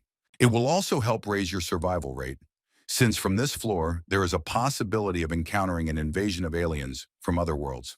Having gathered his courage, the guy prepared to begin the test on the 8th floor. After passing through the portal, he saw that the theme of this trial was called destruction. It was necessary to defeat the lich, who summoned skeletons. Looking down, Song Yun saw that he was standing in the middle of a field that was littered with living skeletons, so many of them that the ground was simply not visible. There was an unimaginable number of dead people. Now rational thinking would really be needed, because it was unclear how to defeat such a number of enemies. One thing is clear, that such a large army is an attempt by the enemy to crush his opponent with numbers. Looking at all this fun that awaited him ahead, the guy realized that he needed to start doing something. Deciding that he needed to move as quickly as possible, he rushed down the slope and ran straight into this mess of bones. When he landed, the force of the impact scattered a huge number of skeletons, who simply could not stay on their bony legs. When he turned around, he saw that all his opponents were staring at him in surprise and did not dare to attack yet. But this confusion lasted only a couple of seconds, because the next moment the first dead man swung, intending to hit with his rotten shield. But all these blows seemed like child's play to Song Yun, because they were not at all impressive in their power. As expected, the dead were unable to penetrate even the guy's basic defense. Therefore, it was not difficult for him to scatter the first batch of puny skeletons. When he dealt with some of the enemies, he started receiving notifications that his skill had only increased by a small percentage. This meant that in order to achieve tangible results, it was necessary to bring back to the other world as many dead people as possible, and that is exactly what the guy did. With the battlefield littered with countless bones, Song Yun realized that improving his skills during this trial was simply a futile exercise. Suddenly, a loud voice was heard above his head, asking who dared to commit such atrocities in this sanctuary. Turning around, the guy didn't see anyone, but now it was clear that the real fun was just beginning. He tried to figure out where the voice came from, because he clearly needed to fight this enemy. Song Yun decided to act outside the box, so he activated his Summon Dead skill and decided to play with the enemy using his own powers. To summon the skeleton soldiers, the guy had to absorb their souls, but this helped get them back on their feet. Now the skeletons were waging an internecine war. It was like playing soldiers, because now he did not take part in the battle, but simply led it. Previously, the boy had no idea that skeleton soldiers were also quite suitable for use. He left his brainchild to deal with the rest of the weaklings and decided to go after the boss's head. Activating the skill Wind's Grace, he flew up. Seeing this, the skeletons howled because their enemy was out of reach. Flying over the field, the guy didn't even turn around to look at how his skeletons were gutting their own kind. He had a clear goal: to defeat the boss. Everything else did not bother him and was just a hindrance. The guy was heading to the castle, which stood near the plain where all these events took place. It was clear that it was worth heading there. Not knowing what awaited him there, Song Yun ran as fast as he could, because the sooner he completed this test, the sooner he would receive new rewards and skills. This gave a lot of motivation to stack the Wind's Grace skill and speed up by another 60%. When he was already very close to the castle, he saw a huge skeleton, which was burning with a blue flame and holding some strange book in its hands. Slowing down, it became clear that in front of him was none other than the boss, who had to be defeated. Even though the skeleton in front of him looked much more imposing than the others, Song Yun smiled and said that he had finally found his target. The boss growled that not a single insignificant human being who dared to cross the threshold of his sanctuary had ever left it alive. He promised to make the guy pay in full for his insolence, after which the monster waved his hand. The Bone King muttered some words he had read from a book, and huge monsters began to appear around him. Song Yun recognized them as sand golems, and was very surprised that this creature was able to command them as well. The king asked. Now the boy finally realized whose sanctuary he dared to enter. Putting on the mask of an ironic jester, the boy asked if his opponent could have summoned someone stronger, since he was too familiar with these monsters. He said that if the Bone King's arsenal did not contain any more powerful items, it was very disappointing. After which the guy pulled out the thunder sword from its sheath. The boss shouted that he would not allow the crazy human spawn to say such words, because these guards would be more than enough to tear him to shreds. After these words, the huge golems rushed to attack. They growled and tried to catch their opponent and squeeze him in their strong paws. Song Yun decided to activate the instant acceleration skill, since it was more reasonable to study the enemy's tactics before attacking. This method helped him quickly deal with the golems and run to the place where the skeleton lord stood. Without further ado, he punched him straight in the face, which was like a bone mask. The king was so stunned by such impudence that he did not even have time to react, so he flew back from the blow and landed on the floor. This action increased the guy's skill, and he thought that the undead definitely helped him a lot in getting higher scores. The Bone King roared and asked where such a monster came from, referring to Song Yun.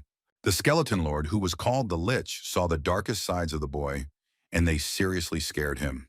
When the boy suggested ending this senseless fight, the Lich roared and began to cover himself with his bony hands.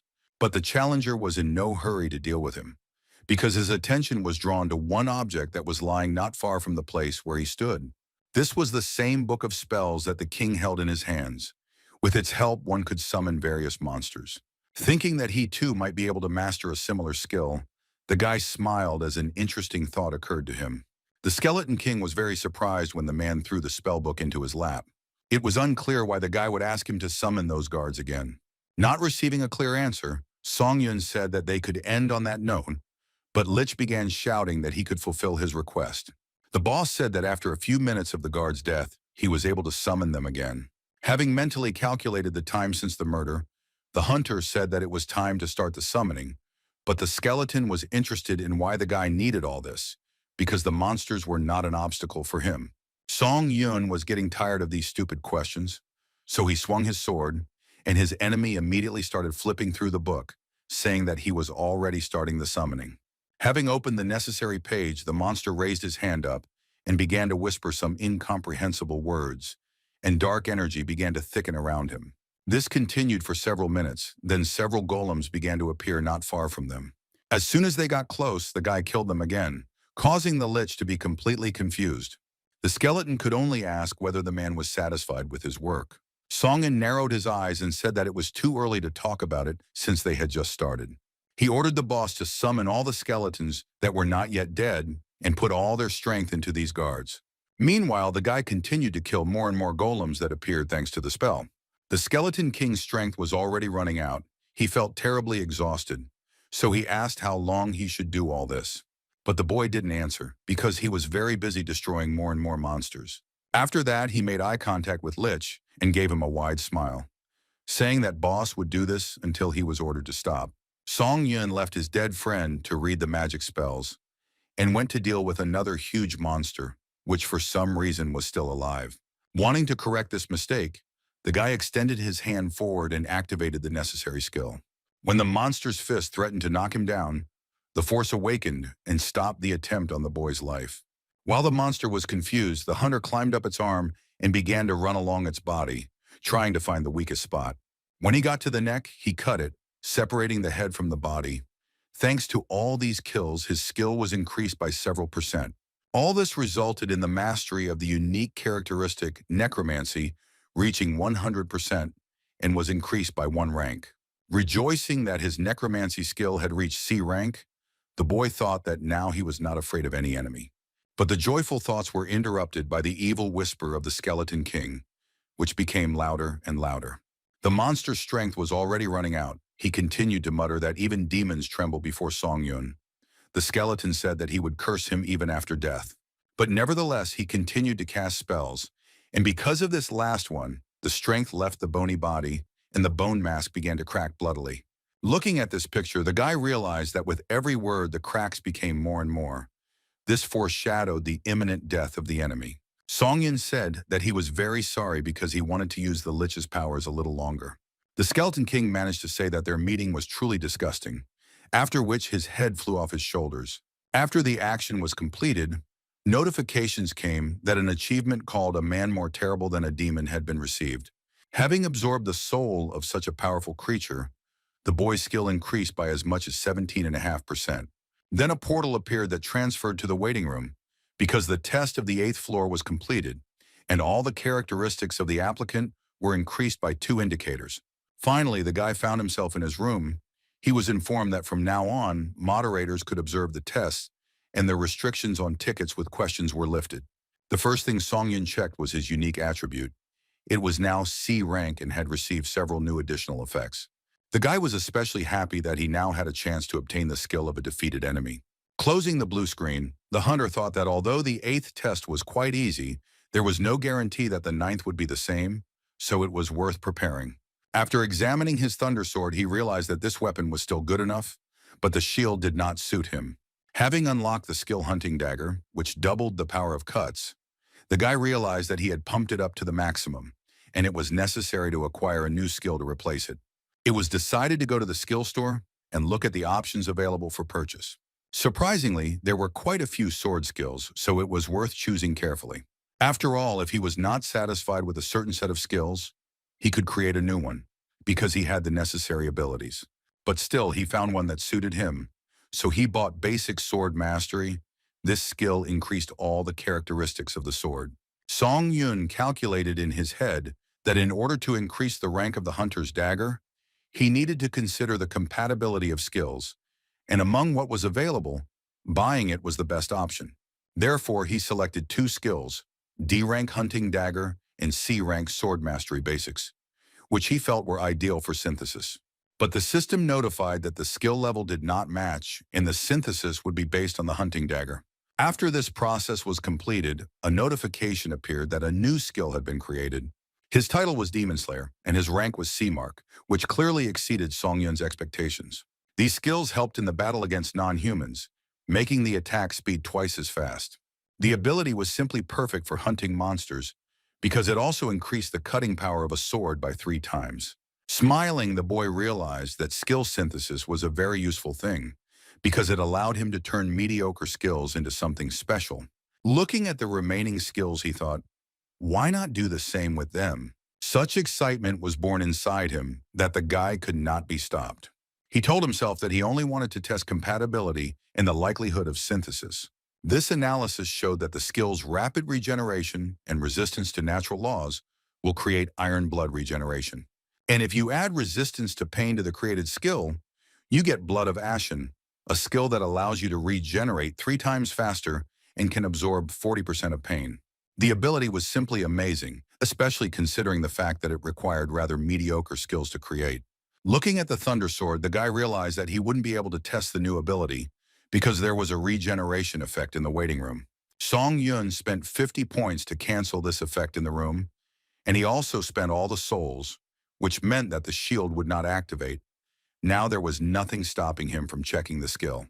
He cut his hand with the blade and felt a wild pain that passed after a second. Blood was still flowing down his wrist, but there was no wound. The hand glowed with a green light, which finally healed it and relieved the guy of pain.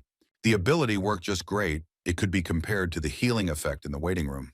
The guy thought that since he now had such a skill in a shield, he didn't need anything else.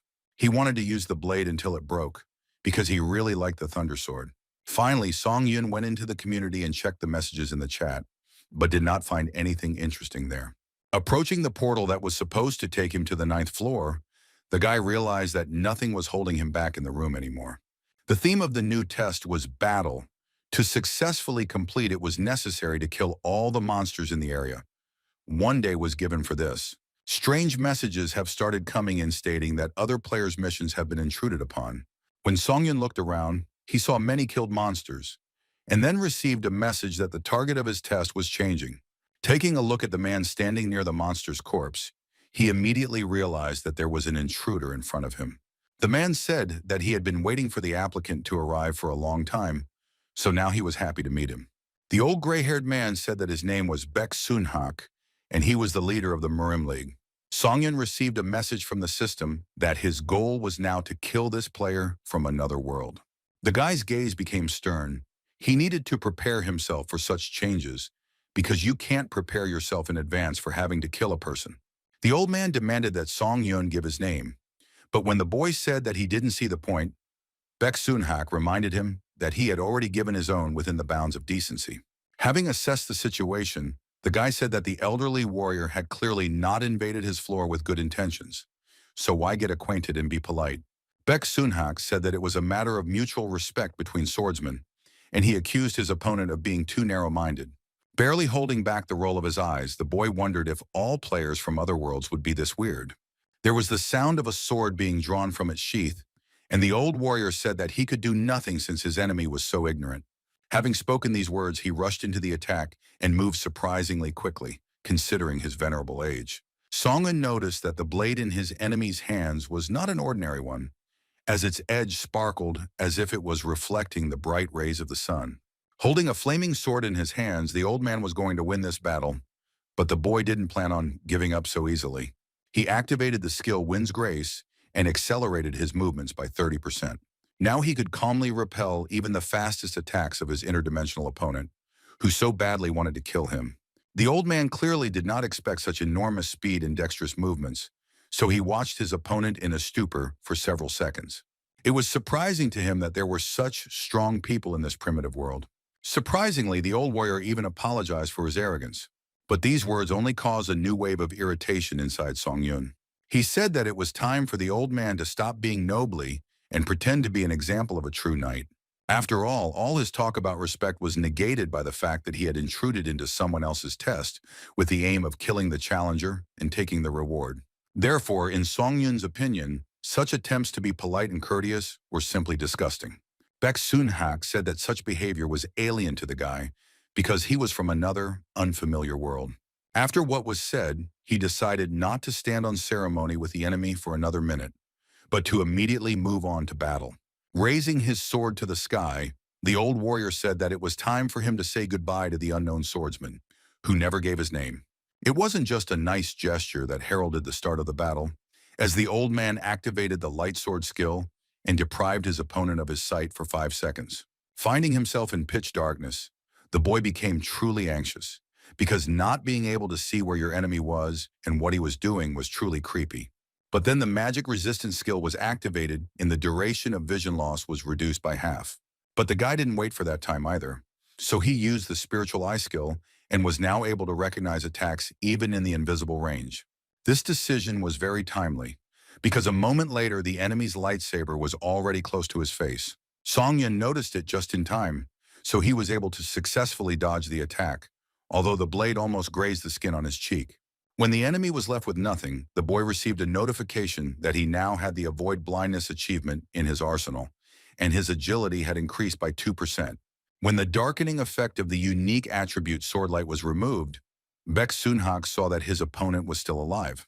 He didn't have enough words to express his sincere surprise, so he chose to silently look at the boy. He looked at the old man and thought about how his throat had almost been cut. To be on the safe side, Songyun decided to use the Ash Blood ability. Baek Sunhak still couldn't figure out how his opponent had managed to calculate the trajectory of the sword. But instead of answering, the hunter activated Wind's Grace and accelerated by another 50%.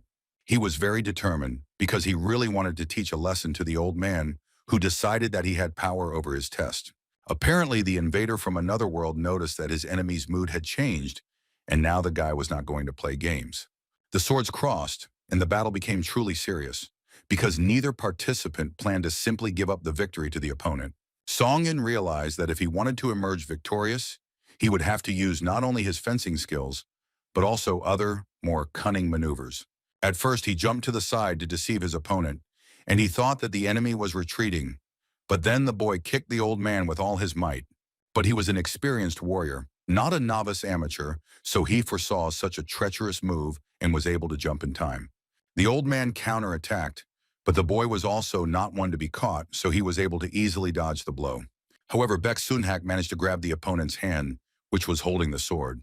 Song-yin did not lag behind and touch the old man's hand with his foot, which was holding the blade.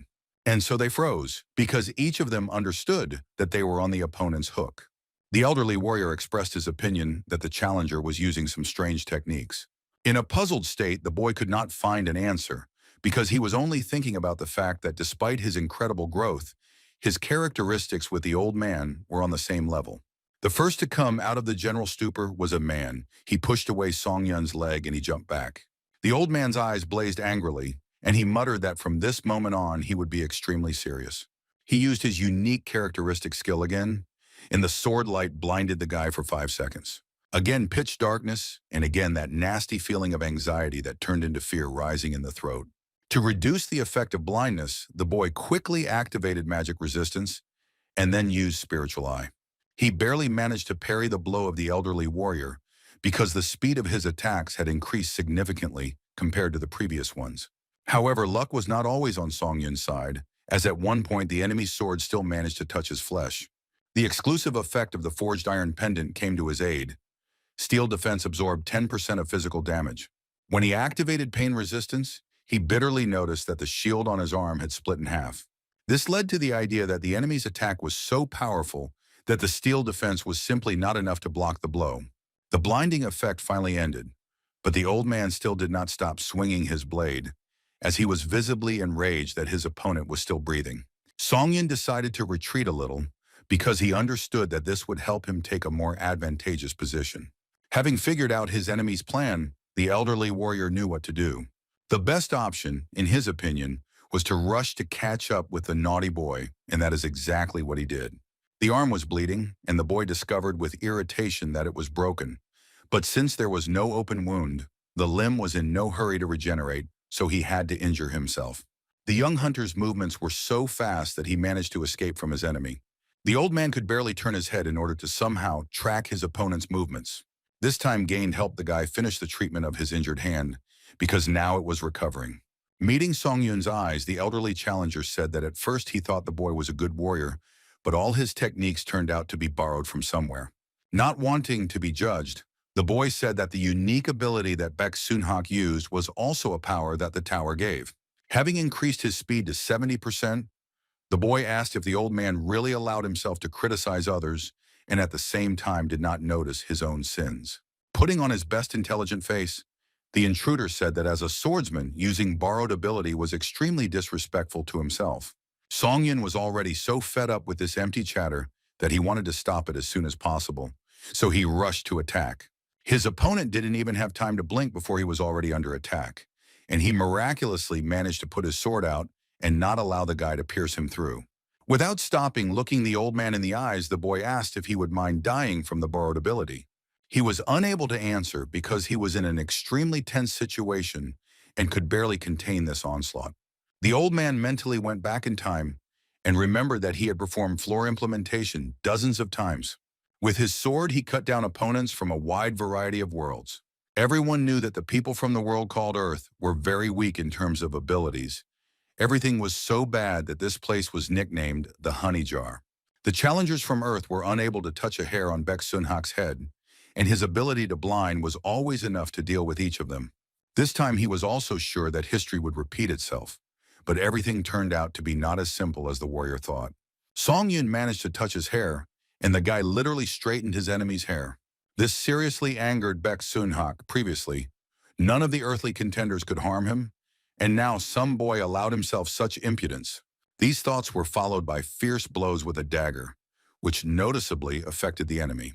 The force of the blow threw the boy and the old man in different directions from the place where the battle took place. If it weren't for the abilities that absorbed most of the damage, Song-yun would hardly have survived such an attack. Baek Sun-hak wasn't feeling too well either. His face was covered in blood and his eyes were clouded with fatigue and pain. Notifications began to arrive from the system that as many as 4 tower administrators were admiring the young challenger, Song-yun. Seeing this, the old warrior gritted his teeth in anger. Not only was he plagued by failure, but now the tower was mocking him. The man activated the skill One Strike Two Skins, which doubled the attack speed, and also used the skill Lightning Sword, which filled the blade with lightning energy and doubled the cutting power. This action caused his opponent to smile, The boy said that just a moment ago, the old man accused him of using borrowed techniques. But it wasn't that simple. The tower set its own restrictions, and the invader's stats were reduced by 8 indicators, and he couldn't use some of his skills. Part of Baek-Sun-hak's abilities were forcibly deactivated, so he began to attack using a template tactic that his opponent had already studied well. The enraged old man shouted that he would rip out all the insides of a demonic degenerate like Song Yun. But the guy didn't care about all these threats. He took a defensive position and waited for the right moment to strike. He activated the 3 absolute skill, thereby strengthening his 3 attacks. Now he was not afraid of the enemy's attacks. His eyes sparkled brightly, and he decided to switch from a defensive position to an offensive one. So he gritted his teeth and rushed into battle. Since the old man's strength made it almost impossible to see anything, the boy fought practically blindly. When the darkening effect ended, it was discovered that Song Yun had missed his target by a little bit.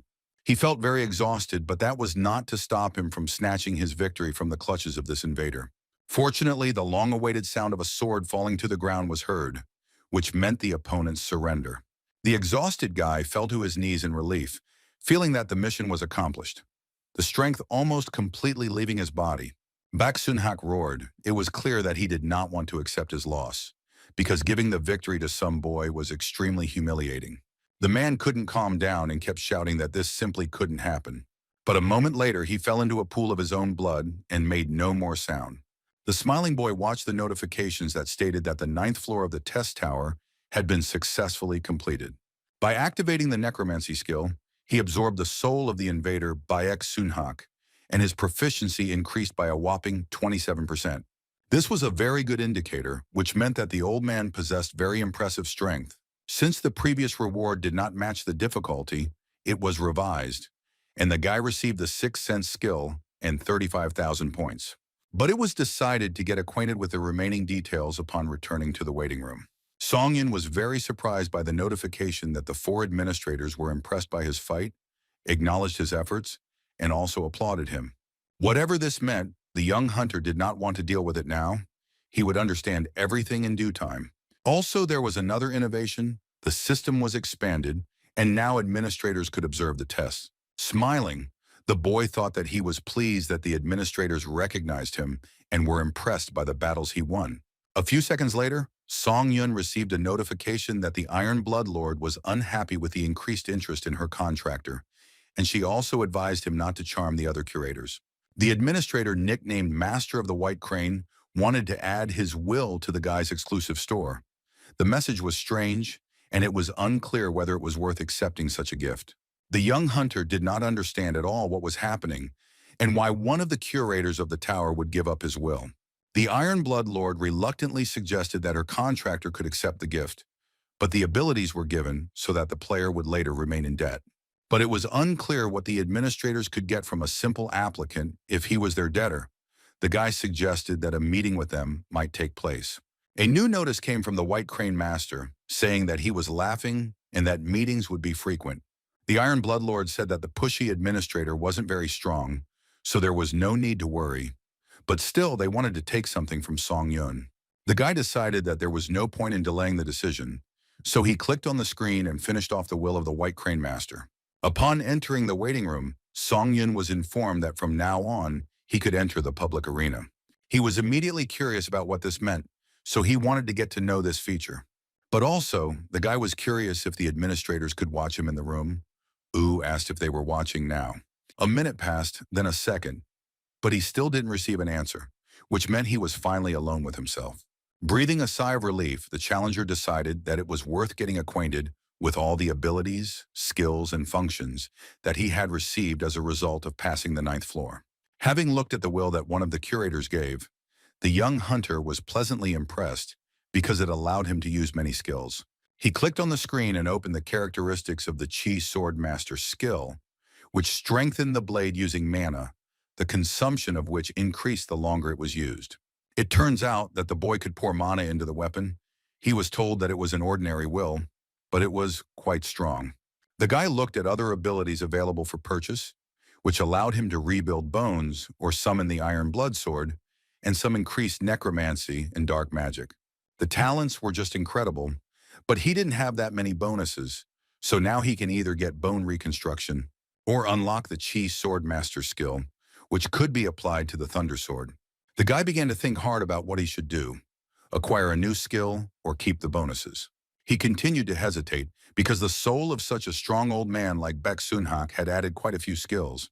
But on the other hand, in order not to die, Song Yun had to buy a will, so the choice fell on the Chi Swordmaster.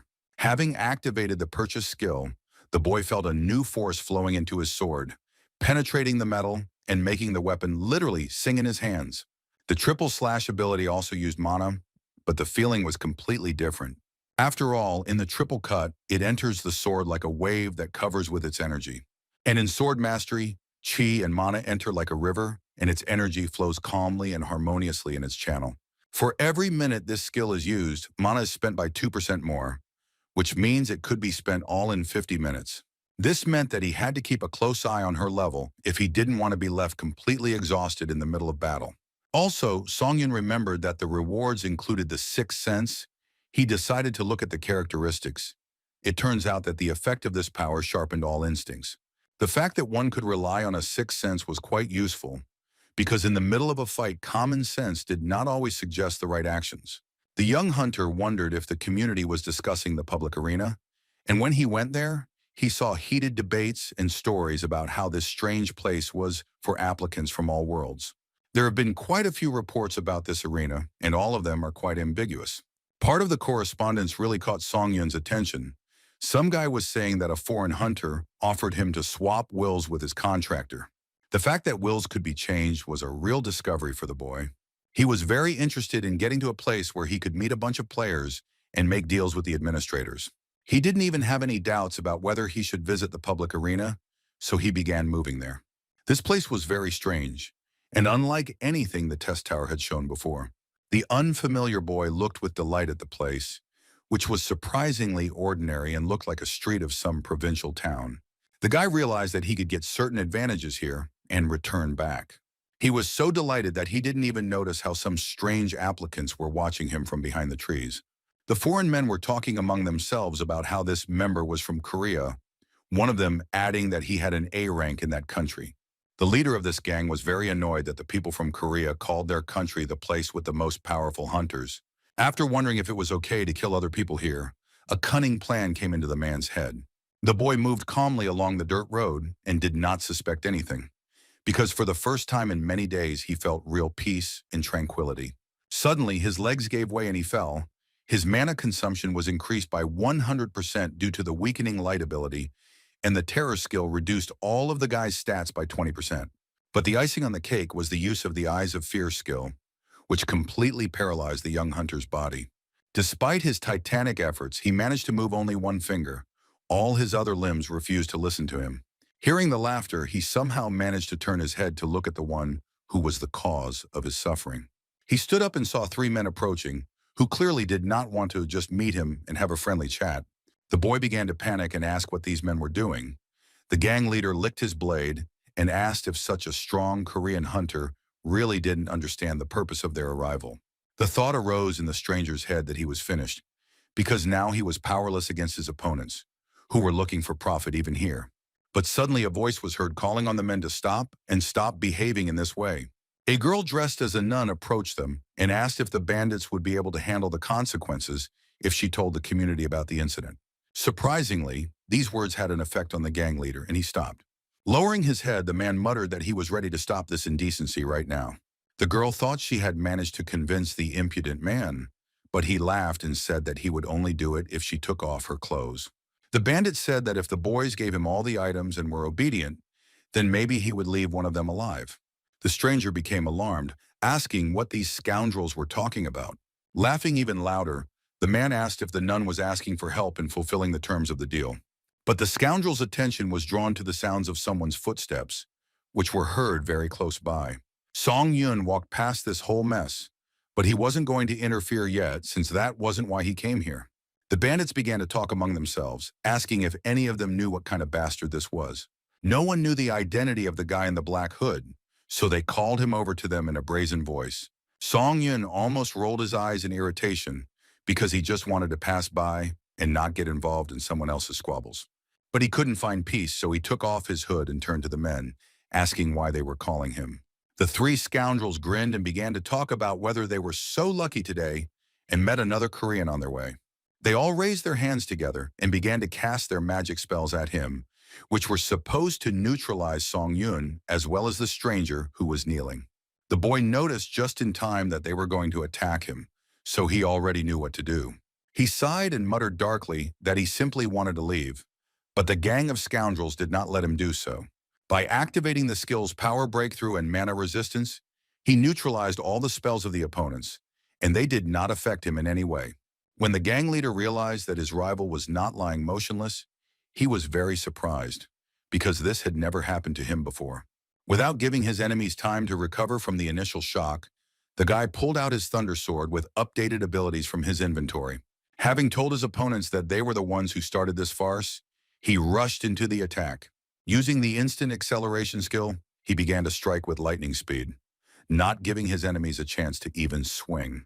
Each of the three was truly scared, because up until this moment they considered themselves the strongest, and now they were faced with an enemy that undermined their confidence.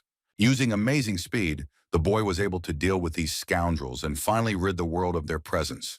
They screamed and couldn't believe that someone had managed to deal with them so quickly and quietly.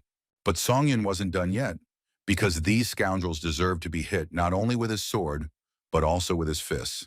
Having discovered that one of his enemies was hiding behind a kind of protective barrier, the boy already knew where to attack. An unfamiliar boy and a girl in a nun's robe watched what was happening with their mouths open. They knew that such barriers were very difficult to break down. The gang leader knew this too, and felt relatively safe. But when everything around him began to shake and the barrier began to crack, he panicked. Song Yun didn't care how powerful the defense was in front of him. He set himself the goal of destroying it and accomplished it 100%. Stunned by such force, the man began to shout for the boy to stop. He even babbled that he was wrong. All these requests for mercy almost made the guy sick, because hearing such phrases from such people was simply disgusting. People like this scoundrel didn't deserve to exist on Earth, so he slit his throat and absorbed the spirit, thereby increasing his skill by 6%. When the invisible shackles fell from the body of the strange boy, he rose to his feet and looked with horror at the battlefield and the three corpses lying on the road. The girl began to apologize to their savior and say that she should have helped, but the battle ended faster than she could have thought. Song Yun assured that everything was fine. The stranger bowed and said that in that case she would say goodbye to the guys and go her own way. Raising his green eyes to Song Yun, the rescued boy asked if he was the best player. The hunter replied that to some extent it could be said so, since in the final rankings he was always among the top 10 contenders. The boy's eyes widened with delight, and he said that it was a great honor for him to meet such a person, because thanks to him he survived, for which he expressed his gratitude. Thoughts flashed through Song Yun's mind that he had only imagined that they wanted to kill him, so in order to get rid of the problems, he helped this poor guy along the way. But the guy said out loud that he had done nothing wrong, so now their paths could diverge and everyone should go about their own business. Turning around, he began to walk towards the city, but the green-eyed stranger asked him to wait for him. Inside Song Yun, irritation and interest were fighting with each other. He turned his head and looked questioningly at the boy. He was very surprised when he asked that the corpses of those applicants be left to him. The hunter had even more questions in his head. He asked the green-eyed man why he needed the dead bandits. The boy, as if nothing had happened, said that if he took them, he would repay them by providing his strength. Then he started babbling something about gratitude for saving him. But in Song Yun's head, there was only one question. What did he mean by transferring power? After activating the gluttony skill, a funnel formed right in the middle of the unfamiliar guy's palm, which began the absorption process. The corpses were sucked into the hand as if there was some kind of bottomless pit there that was specially designed for the dead. This so-called power raised many questions in Song Yun, because the skill was truly outlandish. After that, his new sign Omi smiled as if nothing had happened and said that he promised to give his savior strength. Song Yun never expected that he would gain another ability called Steel Wings, which was added to his store by the administrator nicknamed Gourmet. The boy explained that this power, which allows you to create wings on your back with the ability to levitate, by purchasing it, you can immediately learn new skills. After thanking him for such a useful tool, Song Yun couldn't wait to return to the waiting room and try it out. After some time, he witnessed the commotion among the administrators. White Crane's sword and Gourmet were arguing over him, and Steel Bloodlord was unhappy with the increased interest. Seeing how far the competition between the administrators went, it was safe to say that they wanted to get something from the applicants. Having decided that step by step he would be able to get to the truth, the guy and his friends headed toward the city.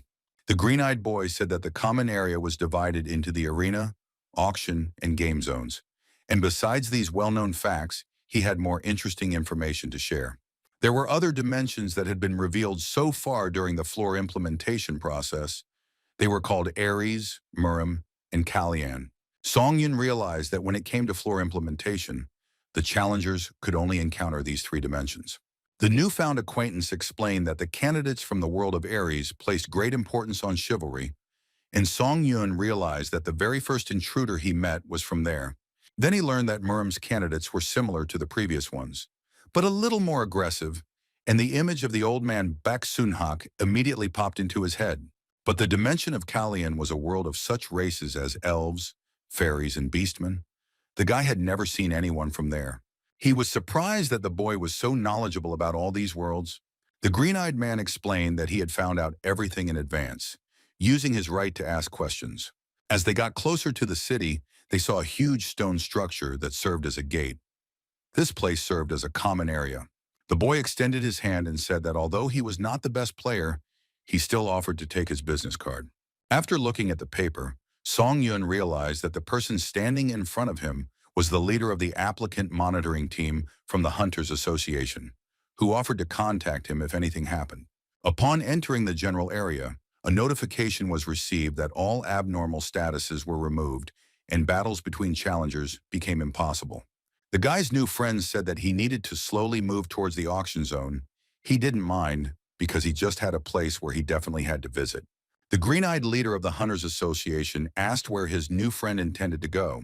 He said without hesitation that he needed to visit the arena. When he reached his destination, Songyun found himself in a large hall where there were many people sitting on comfortable chairs and watching what was happening. Others came closer to the windows and shouted curses, either indignant at the outcome of the battle or encouraging the contender they were rooting for. The guy was surprised that this was the same arena that everyone was arguing about so heatedly. To him, it looked more like some kind of gambling house. Whenever Songyun saw a free seat, he would immediately go in to take it, because he was very curious about what everyone was discussing so animatedly. Having settled down comfortably, the guy began to wait for the beginning of this bloody performance. Notifications appeared that informed that the arena system was activated and that in order to select a bet or a duel, you need to use the screen. It was then explained that the arena was divided into two betting systems, where you could place points on duels between other contenders and win or lose depending on the outcome. There was also a duel, which allowed one to fight with other contenders for a prize. The place of the battle was the Colosseum. The duel ended as soon as the participants surrendered. The reward for the duel was the so-called arena core, and you could also get useful items, new skills, or discover some kind of power in yourself. These explanations really interested the boy, and he started clicking on the screen to find out more information and find a reward that would suit his taste. The contenders who were watching the duel began to talk enthusiastically about the participants and those they saw among the observers. They were most interested in the Hellfire Witch named Catherine. She was the most famous huntress from America. The woman sat and looked at her screen in disappointment. Because no one sent her a request for a duel, she assumed that it was because she had too many victories on her account. She was irritated by the statistics that made people afraid to offer her a battle. Her administrator, the Fire Lord, laughed, saying that these were all mere trifles. The red-haired girl decided that she needed to stop wasting time and leave the arena because it looked like only cowards had gathered here. Her attention was drawn to the sound of a pop-up notification that indicated a duel request had arrived. The daredevil was someone named Han Sung-yun, who was a newbie. It was surprising that this guy just came to this place and immediately chose such a strong opponent as Catherine. The Hellfire Witch chuckled sinisterly, immediately becoming interested in testing this boy in battle. She confirmed the application for the duel, and after that, the movement to the Colosseum began, where she would meet her opponent. Catherine immediately said that she liked the opponent's fighting spirit, but she believed that before choosing, she should first observe the opponent. Song Yun didn't say anything, but he really didn't like the fact that some stranger was lecturing him, even though her words made sense. A voice was heard above the colossus, announcing the start of the duel between Han Sung-yun and Catherine Benet. A fire ignited around the girl's body. Now it was clear why she was called the Witch of Hellfire. She said that the guy could consider this fight a good experience. Activating her power called Birth of Fire, she released a stream of scorching flames into the air, marking the beginning of the battle. It seems like the guy was meant to be a living hell on earth, but he was also pretty good at causing trouble for someone. Catherine decided not to stand on ceremony with the enemy and immediately attacked him with her unique incinerating ability. Having barely bounced back from this blow, the boy finally realized that he would have to sweat in every sense of the word. He decided to do what his rival had said, namely, to observe his opponent, and to do this he had to move to a safer distance, which he did. But the fire spread so much that it followed the guy on his heels and did not allow him to escape. The red-haired witch smiled slyly and said that the brave boy had come to an end. But he didn't think so, because he activated the power of the Chi Swordmaster and tried to cut through the fire sphere that was rushing straight at him. He succeeded, and the fire retreated briefly, forming a small corridor around the guy. When he realized that his attacks were working, he began to literally chop fire, creating a safe space around himself. Catherine Benet was truly surprised because no one had been able to deal with her fire attacks before, so she became the winner within a few minutes. But this stranger from South Korea surprised her, because with his attacks he was able to stop the man-made fire that was blazing everywhere. Song Yun ironically addressed the Hellfire Witch, saying that she could also consider this fight a good experience in her practice. Pointing his sword at her, the young hunter said that he would give her a real fight that she would remember for a long time. While somewhere there was a fire that destroyed everything, some places surprised with their lush vegetation and the life that reigned around. The beautiful estate was completely covered with a variety of plants, and an atmosphere of complete peace and unity with nature reigned around. In the courtyard sat a man, calmly drinking tea and enjoying another day. In front of him was a water whirlwind that showed what his master wanted to see. Now he was showing a heated battle in which the challenger, Han Song-yun, participated. This challenger was of great interest to the owner of the estate. The blonde woman muttered to herself that she didn't expect to see such mastery over the released chi energy. She told the bird sitting on her shoulder that she had made a great move when she sponsored such a wonderful force. She wanted to secure the favor of this contender faster than others. After all, it was possible that this guy was the one who was able to fulfill her long-standing desire, which she had failed to realize at the time.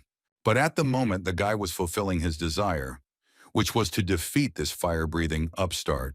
The girl continued to throw fire spheres at him, hoping that at least one would be able to bring her victory. But Song-yun activated the instant acceleration skill and became completely elusive.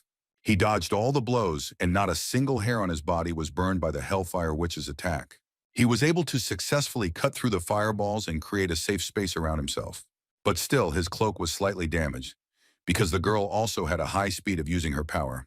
The boy noticed the damaged piece of clothing when it was already impossible to save it. To prevent the rest of the fabric from catching fire, he had to land and put out the fire. It was a shame to lose the exclusive effect of the cloak due to the inability to use the skill Wind's Grace, because thanks to it, the fire could flare up even more. Catherine Benet smiled and, creating even more weapons for attack, began to walk towards her opponent. She said she was very interested to see how long her opponent could last.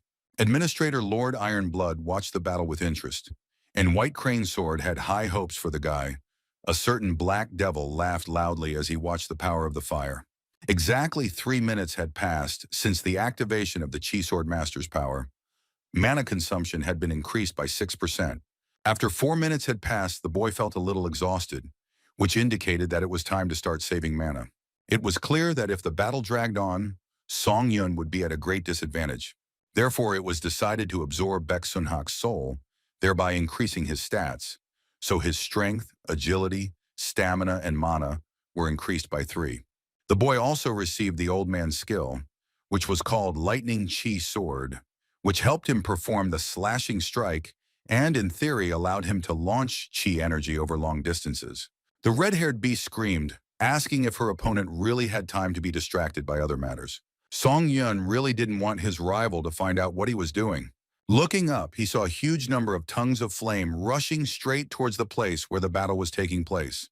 Having decided that it was time to retreat, the guy ran as fast as he could, and this decision was very wise, because a moment later, a fiery rain literally poured from the sky.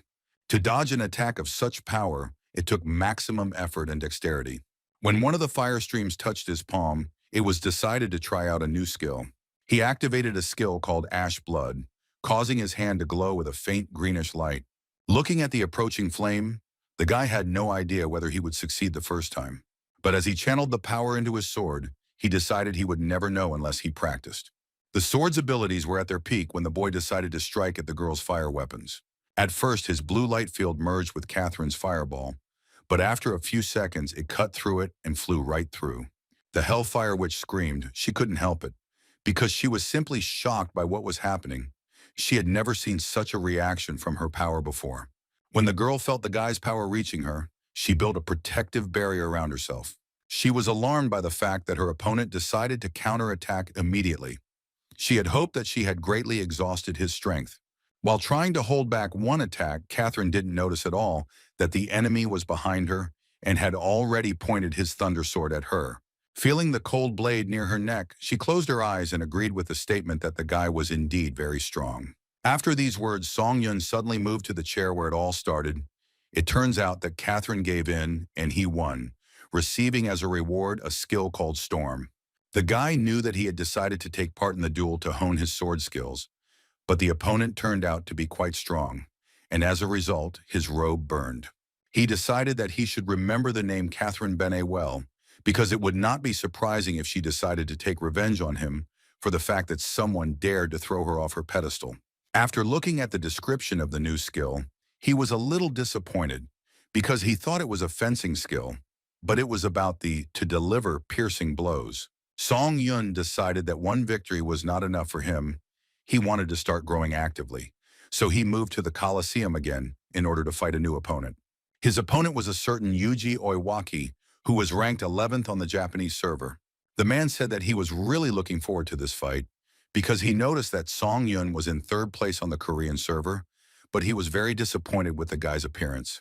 These words amused the young hunter a little, because it would be very amusing for him to watch how the expectations and prejudices of this self-confident applicant would be destroyed. Noticing Song Yun's wide smile, Yuji Oiwaki asked him menacingly why he was laughing. The boy replied arrogantly that he found it funny that their thoughts coincided, and these words made the enemy clench his teeth in anger. The Japanese warrior shouted that he would make his opponent pay for such disrespectful speech. He attacked and his spear flew literally a few centimeters away from Song Yun, who managed to jump back just in time. The guy was surprised that this hit was all that the player ranked 11th on the Japanese server could do. A smile appeared on his face again, because the boy realized that he must have become too strong if such a level seemed like child's play to him. He didn't even strain himself when he slit his opponent's throat. The challenger took serious damage and Song Yun walked out of the arena as a winner again. He already had his second victory in his pocket, and it suddenly dawned on the guy that this place was simply a cornucopia of skills. Now there was simply no stopping him. He signed up for another duel and managed to win again. The next battle brought him a new victory over an opponent who came to the arena to seek glory. But now only Song Yun received all the privileges, because among all his duels, there was not a single unsuccessful one. So he soon received the achievement of Duel Master and increased his strength. The arena simply exploded with shouts and applause, but in the central lands of Murim it was very quiet and calm. These places were perfect for meditation, and that is exactly what one of the warriors was doing. He settled on a large stone in the middle of a bamboo grove and mastered spiritual practices. When another person invaded his space, he opened his eyes and asked what he wanted. The young master was informed that Master Baek Sunhak was dead, and this news left a very negative impression on him. The man who approached said that according to the latest news, it had recently become possible to connect to the earthly dimension, and the old man had attempted a floor implementation there. The young master surprised his servant by muttering a phrase that since this had happened, it meant that a very strong warrior had appeared there. A strong wind blew through the bamboo grove, and it seemed as if even nature sensed the men's anxiety. The atmosphere became more and more tense, and after a while a monster appeared. He intended to attack the gentleman, who was calmly meditating and lost in his thoughts. Without turning around to look at the monster, the young man said that 5 years had already passed since he stopped climbing to the top of the tower. He extended his hand and it was touched by tongues of flame that burst out from under his skin. The same flame consumed the sword, causing absolutely no harm to it, but it caused the weapon to move from its place and fly towards its owner. When the monster attacked, the man was absolutely calm, as if he felt that the creature was not a threat to him. The unknown entity was already very close. Only then did the gentleman fly up from his place and decide to deal with it. The creature opened its fanged mouth, wanting to devour the body of its prey, but the man had everything under control. He knew exactly where to hit in order to send the monster to the next world once and for all. Landing on its face, he plunged the sword straight into its skull. The creature screamed and began to shake its head violently, but this did not help it save itself. After a short period of time, the entity became quiet and stopped kicking. The man thought that it had finally gone to where it belonged. His servant was amazed that the young master had dealt with such a powerful spiritual creature with such ease. The master's martial arts gave him goosebumps. The man said that the news of the discovery of the earthly dimension was very interesting. He chuckled and asked his servant to find out by any means necessary who exactly killed Master Baek Soon-hak. At this time, Song Yun finally returned to the waiting room on the 10th floor. Feeling pain all over his body, the boy plopped down on the bed to rest a bit. His muscles were burning and wouldn't let him lie still in one place. But as soon as his body touched the bed, the waiting room performed its main function and restored the candidate's energy so that all fatigue disappeared as if by magic. Without getting out of bed, he decided to log into the system and check the data he was interested in. After all, he remembered that he had suddenly received a new will and he wanted to try it out. The wings of steel were a skill that allowed one to fly. Just imagining this action, the guy was already happy. But the problem was that Song Yun couldn't buy it because he didn't have enough money, so they decided to start synthesizing it. He became so engrossed that he created several new skills at once, which he found very interesting. When the guy got acquainted with the results of his work, he was very surprised and a little frightened by such power. After an hour of work, he received skills such as countershield, which was responsible for defense, as well as hidden shadow speed. There was also a new combat skill available that increased attack speed called Chaotic Sword. One of the abilities turned out to be a B rank, which could not but please its creator. This skill was Counter Shield, which was immediately put to use. There was such a strong energy coming from him that the boy even opened his mouth in surprise. Song Yun decided not to delay and entered the 10th floor. The theme of the test was teamwork. It was necessary to stop the release of the darkness-devouring monarch in a limited time. The team was selected according to rank, with member Kim Sung-hoon corresponding to rank 1. The second place was taken by a boy named Oh Chung-sok, who looked very young. The third rank corresponded to the hunter, which was Song Yun. And fourth place went to a distinguished man in a suit, whom the system designated as Princess Suddy. In addition to the main 3 hours to complete, the team was given a grace time of 30 minutes, which was not included in the overall completion time. It allowed them to prepare for the battle. Once they were on the same field, Oh Yun-seok immediately ran up to contestant Kim Sung-hoon, happily proclaiming that he was pleasantly surprised to see a man at the tower challenge. Song Yun immediately noted in his mind that the participants who ranked first and second had already met and seemed to be well acquainted. Not only Song Yun was watching the lively conversation between these two candidates, but the one who called himself Princess Sudi was also looking at the guys with interest. A sudden scream made the three candidates turn around and look at the blonde guy in the suit.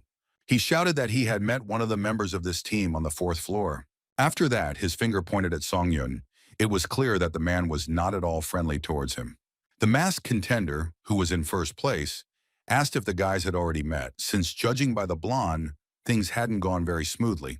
Princess Suddy wrapped her arms around herself, trying to suppress a shudder, and said that he had indeed met that bastard hunter. He accused the guy of deciding to improve his skills through murder. The blonde was a very interesting candidate, for whom lying was commonplace and a rather effective tool. He used this tactic to set everyone against each other and take away the main prize. He used this behavior not only to survive, but also as an effective way to get rich. This tactic worked successfully in the trial tower because there were completely different laws there. The blonde man's administrator, who was called the Clown of Deception, encouraged this behavior, so he laughed at his contractor's lies. Looking at Song Yun's stunned face, Princess Sudi wondered if she should add a few more lies to disarm this guy completely. The hunter wanted to say that the man was wrong, but he spat out a new accusation that Song Yun had brutally killed his partners. Finally, the boy couldn't stand it any longer and angrily asked why the blonde was talking such nonsense. But some of the team members were determined to rectify the situation. Kim Sung-hoon said that he would prefer 3 good players to 4 disorganized ones. So he materialized his weapon and said that everything in the tower was difficult. He sternly asked which of the 2 guys was telling the truth, because the liar would be immediately destroyed by his hammer. Song Yin realized that if he had to fight against 3 people at once, it would be the worst-case scenario. But then Oh Chun-suk, who was second in the ranking, spoke up and asked his teammates to cool down. He asked if it was true that Princess Sudi met the hunter on the 4th floor, and the blonde immediately confirmed this information. Chun-suk smiled and said that in that case, the blonde man should know the hunter's real name, because the nickname system only opened on the 5th floor, and they met on the 4th. Tension gripped Princess Sudi's body as he heard that if he said the boy's name, everything would be decided. At first, the liar was confused and did not know how to get out of the situation. But then I realized that it was absolutely impossible to prove your name, so I said that the hunter's name was Lee Cholman. Chun Seok looked at Song Yun and asked if he wanted to say something. The guy didn't know how to react to this absurdity, so he replied that it was all just funny. He pulled at some cord that was hanging around his neck and began to take something out from his bosom. It turns out he had a hunting license with him, which he accidentally took with him, and it had his name written on it in black and white. But this document stated that the guy's name was Han Sungun. This name was not real, but fortunately, his comrades did not know about it. Princess Sudi understood that things were getting hot, and he had been outwitted. The lie had been revealed, and now he was facing reprisals. Kim Sung-hoon swung his hammer and said menacingly that it was now clear who needed to be eliminated. The blonde already knew that he was finished, and then the clown of deception sent a message that he was unhappy with the contractor's clumsiness, and the other administrators openly laughed. Song Yun blocked the high-ranking warrior's path and said that he wanted to deal with this lying scoundrel himself. Now the guy was more furious than ever because he couldn't stand deception, and now they wanted to set him up so meanly. Kim Sung-hoon bowed his head and respectfully said that he would gladly give Hunter the opportunity to deal with the blonde. Seeing Song Yun walking towards him alone, the liar decided that he had a chance to survive. He laughed because he considered this act very stupid, because if he managed to defeat the hunter, the rest of the team would not kill him, because it could interfere with the passage of the test. Song Yun muttered that the liar had told a very interesting story, but now it was time for him to answer for his words. He laughed and said that he was not going to do that. The blonde waved his hand and suddenly some book materialized. He said that he only cared about survival, not honor or conscience. Besides, it wasn't just the hunter who had the power, and now the bastard was planning to prove it. The swamp vines wrapped around Song Yun's legs so quickly that he didn't even have time to do anything. The situation was resolved by activating mana resistance, after which the annoying plant disappeared and gave the opportunity to attack. Song Yun was filled with such intense anger that he didn't even try to hold back and immediately began fighting. Irritation was consuming Princess Sudi's consciousness, so he asked if his opponent really had a similar resistance skill. Not considering it necessary to answer this question, the hunter approached his enemy almost point blank, and their 2 powerful forces collided with each other. Kim Sung-hoon told his friend that it was better to keep his distance, but the boy was so into the battle-like atmosphere that it was hard for him to stay away. But the man wasn't interested in the boy's excuses, so he started to drag him away, despite the fact that the front row had an excellent view. The blonde liar activated his energy to full and shouted that he would do everything to make his opponent die. He managed to create huge glowing spheres around himself, which were filled with powerful energy. Even though these balls were quite fast, Song Yun was much faster, so he managed to successfully avoid several attacks.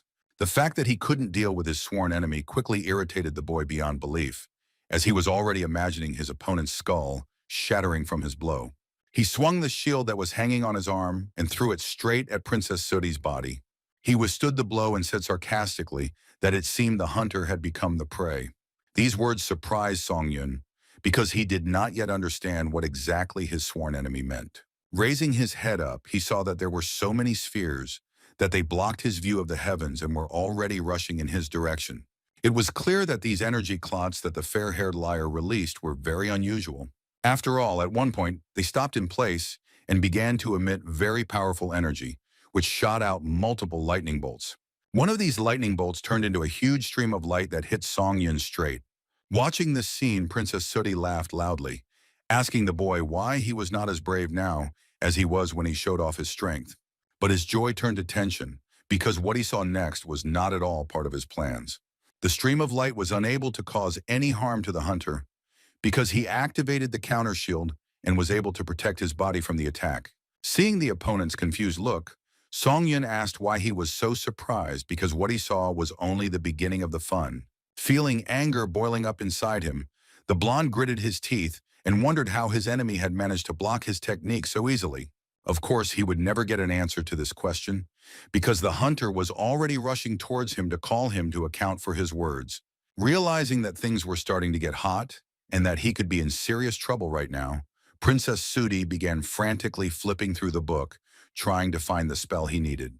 He managed to find a way to create a protective spell around himself. The blonde hoped that Song Yun would not be able to destroy his stone barrier, but stopping was not in the hunter's nature. So without thinking, he swung his sword, intending to destroy the defense. Making the stones crumble was not easy, but with enough effort it was possible. So after a while, the guy was already crushing these stone blocks as if they were made of cardboard. Watching this scene, the challenger Oh Chung-sok asked his comrade if he had heard anything about this hunter. Kim Seung-hoon replied that he had never seen him among high-ranking hunters, and the boy concluded that this man was most likely an ordinary civilian. The masked man shared these thoughts, but he also understood that achieving such brilliant results without being a high-ranking warrior was not easy. But the most surprising thing was that Song Yun was not fighting the enemy at full strength now. Therefore, Seung-hoon even suggested that the boy might be on the same level as him. Open-mouthed in surprise, Chun-sok asked if their ally was really that strong, since he was 2 notches below his interlocutor in the final rankings. Although this was all just talk, if until now Team Luck had bypassed Song Yun in all combined tests, then one conclusion suggested itself. There was a good chance that the guy was greatly underestimated compared to his original skills. Perhaps all the assumptions were correct, because now the young hunter was showing the level that some had been working towards for years. It was clear that he was cutting his opponent to pieces without much effort, which spoke of his immodest abilities. The lying blonde screamed in pain as the thunder sword touched his hand, but that was only the beginning of his suffering. It was clear to everyone that the outcome of the battle would end in Song Yun's victory, but the fair-haired deceiver did not want to admit his defeat. The tactics that the hunter used surprised Seung-hoon greatly, because the guy did not kill his opponent, but suppressed him with his superiority and did it as if it was a mere trifle for him. All these actions led to the fact that after a short period of time, Princess Sooty began to beg for mercy on her knees.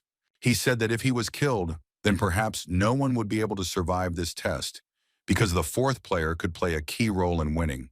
Trying to appeal to the fact that in such a situation the Tower of Trials could send them even more tricky tasks, he tried to save his life.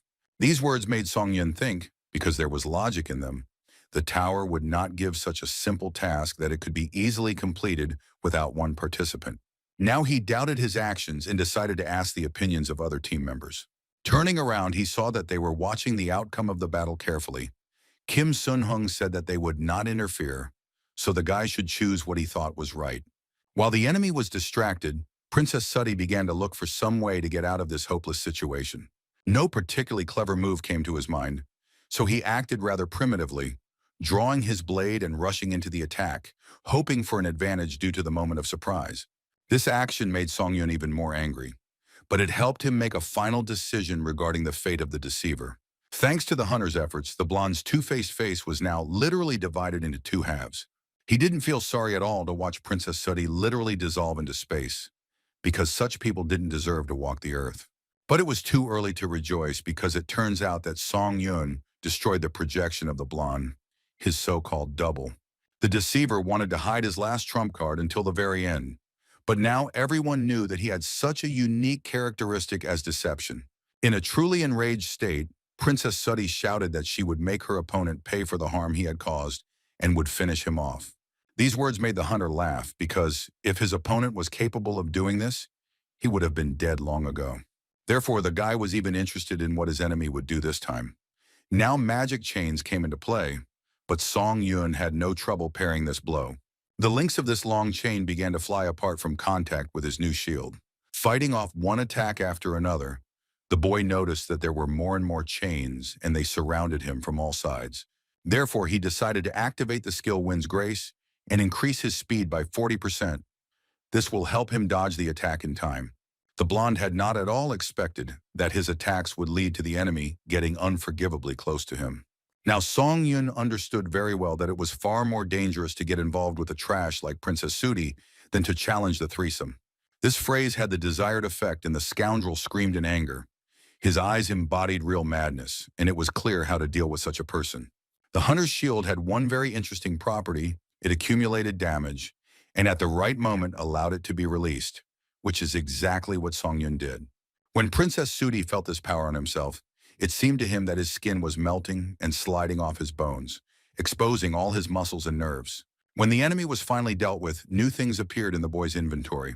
A vampire count's tailcoat, which allowed him to consume stamina or blood when attacking to create a shield. And also the Bloody Sky Demon Blade. The chi and the blood covered the blade, and the sword became one with the mana flowing through the user's veins. Looking at such useful acquisitions, Song Yun thought that he would put these items to good use. He noticed that the rest of the team members started running towards him, looking cautiously towards the corpse of Princess Sudi. They began to say that they were simply delighted with their teammates' fighting technique and hoped that now all misunderstandings had been resolved. There were only 10 minutes left before the test began, so all the candidates decided it was time to move forward. When they passed through the narrow passage in the rock, they found themselves in a beautiful city, but a gloomy city, where there were various buildings and statues of warriors. Walking past one of them, Chun-suk joked that it looked like it was about to come to life. Sung-hoon added that when it came to the tower, that could very well be the case. Having heard such conversations, Song Yun was very careful and tried to find some kind of danger in literally every building. The statues did indeed look rather suspicious, their empty eye sockets seeming to watch the applicants passing by. That empty gaze was so eerie that every member of the team felt an inexplicable shudder run through their bodies in that moment. Song Yun decided that it was worth remembering the location of this marble statue, because if it really came to life, it would be possible to determine where danger would come from. The boys walked among the walls of a huge building, which was striking in its size. As they walked a little further, Chun-suk stopped abruptly and couldn't help but let out a surprised sigh. The team found themselves in the middle of some strange hall. In front of them on the throne was a statue of a headless knight, and on the sides 2 more statues were chained to stone pedestals. It became clear that the challengers had come to the place where the test tower was needed. All these monuments, which were made with frightening realism, caused a strange premonition in each of the team members. After carefully examining each element, Oh Chung-sok shared the conclusion he had come to: a huge statue of a headless monster that sat on a throne and was the very same lord who devoured the darkness. The 3 boys saw a system notification that the grace period had expired and the test would begin. When the allotted time began to count down, a squad of dark guards would appear. The boys' main task was to prevent the resurrection of the Lord, who was now sitting motionless in front of them. When the sound of heavy boots was heard, the boys turned around and saw that the stone idols were beginning to come to life. Those who were bound by a huge number of chains and previously stood motionless now glowed with an otherworldly purple light and moved as if alive. And they were not at all slow. Despite their weight in stone bodies, the warriors quickly jumped from their places of confinement. Seeing this terrible scene, the team members did not panic. They grouped together and stood with their backs to each other to cover their rear. Kim Sung-hoon swung his hammer with determination and said that his bones were just starting to ache and it was time to stretch. Song Yun discovered something interesting and shared with his allies what they should do. A squad of dark guards carried a stone head on their backs, which they must destroy so that it does not end up on the shoulders of the Lord. Stepping forward, the masked man said that in that case, everything was quite simple, and each team member needed to take on one target. But the enemies were not going to stand and watch in silence as plans were made against them. The stone knights were gradually advancing on them. They didn't plan to stand on ceremony with the humans for long, so they immediately launched an attack to clear a path to the Lord who commanded the darkness. Each of the guys was very determined because their lives and victory were at stake, and there were many dangerous targets. Having chosen a knight to fall by his hand, Song Yun decided that he would deal with his opponent in one attack using his key sword. He had already studied the stone warrior's speed of movement enough that he could easily calculate the trajectory of his strike and deliver it successfully. But the living statue was able to reflect the blow and counterattack, so the guy had to fight back. The stone monster's strike was so powerful that Song Yun had to put in a lot of effort to hold back its onslaught. He succeeded, but the Dark Guard also achieved some success as he was able to throw the hunter back several meters. It seemed that the enemy could also use the Kui energy that flowed through his sword. It became clear that the enemy was not as simple as he initially seemed. Now Song Yun was interested in whether everything was okay with the other team members. While everyone was alive but suffering some setbacks, Kim Sung-hoon dealt one blow after another, but the statue he was fighting with was able to successfully attack him. The man slammed into the wall so hard that it shook and collapsed. When the path to the Lord of Darkness was opened, the stone idol rushed with all its might towards its master to return its head to his shoulders. Something had to be done urgently. Because the guard was in critical proximity to his master, one of the team members decided to throw a cobblestone at the enemy. The monster was so absorbed in his triumph that he didn't even notice the huge stone flying at him. His inattention became a fatal mistake because the concrete block found its target, and now the knight was flying in the opposite direction from the throne. The successful move was made by Kim Sung-hoon, who despite only recovering from the blow, was able to find a way out of this situation. After assessing his opponents, the masked man muttered that each of these bastards was on par with the boss. He ordered all the other team members to be very careful, because the opponents were not only fast and strong, but also had a certain intelligence. A magic hat appeared out of nowhere, and then Chun Sok's voice was heard, saying that it was his comrade who had let his guard down just now. Adjusting his headdress, the boy said that he really didn't like using it, because such headdresses didn't suit him. Seeing the stone monster running up, Chun Sok grumbled that the monster would have to pay for forcing him to wear that clown hat. Activating his power and materializing a strange crossbow, the challenger said that his enemy would pay with his life. As his arrow shot into the air, the space shook from the flash of such powerful energy. The places where the magic arrows hit exploded, but the knight managed to avoid the blows. The stone monster was so agile that it even managed to get close to the young warrior. Knowing that when dealing with mages, close combat is the standard, Chun Sok knew how to fight back. But such tactics of the enemy only worked if the opponent was an ordinary wizard, and not as strong as this challenger was. Watching what was happening, Song Yun was amazed at the strength of his allies, because before he had only encountered weak opponents, the sight of such people excited his blood.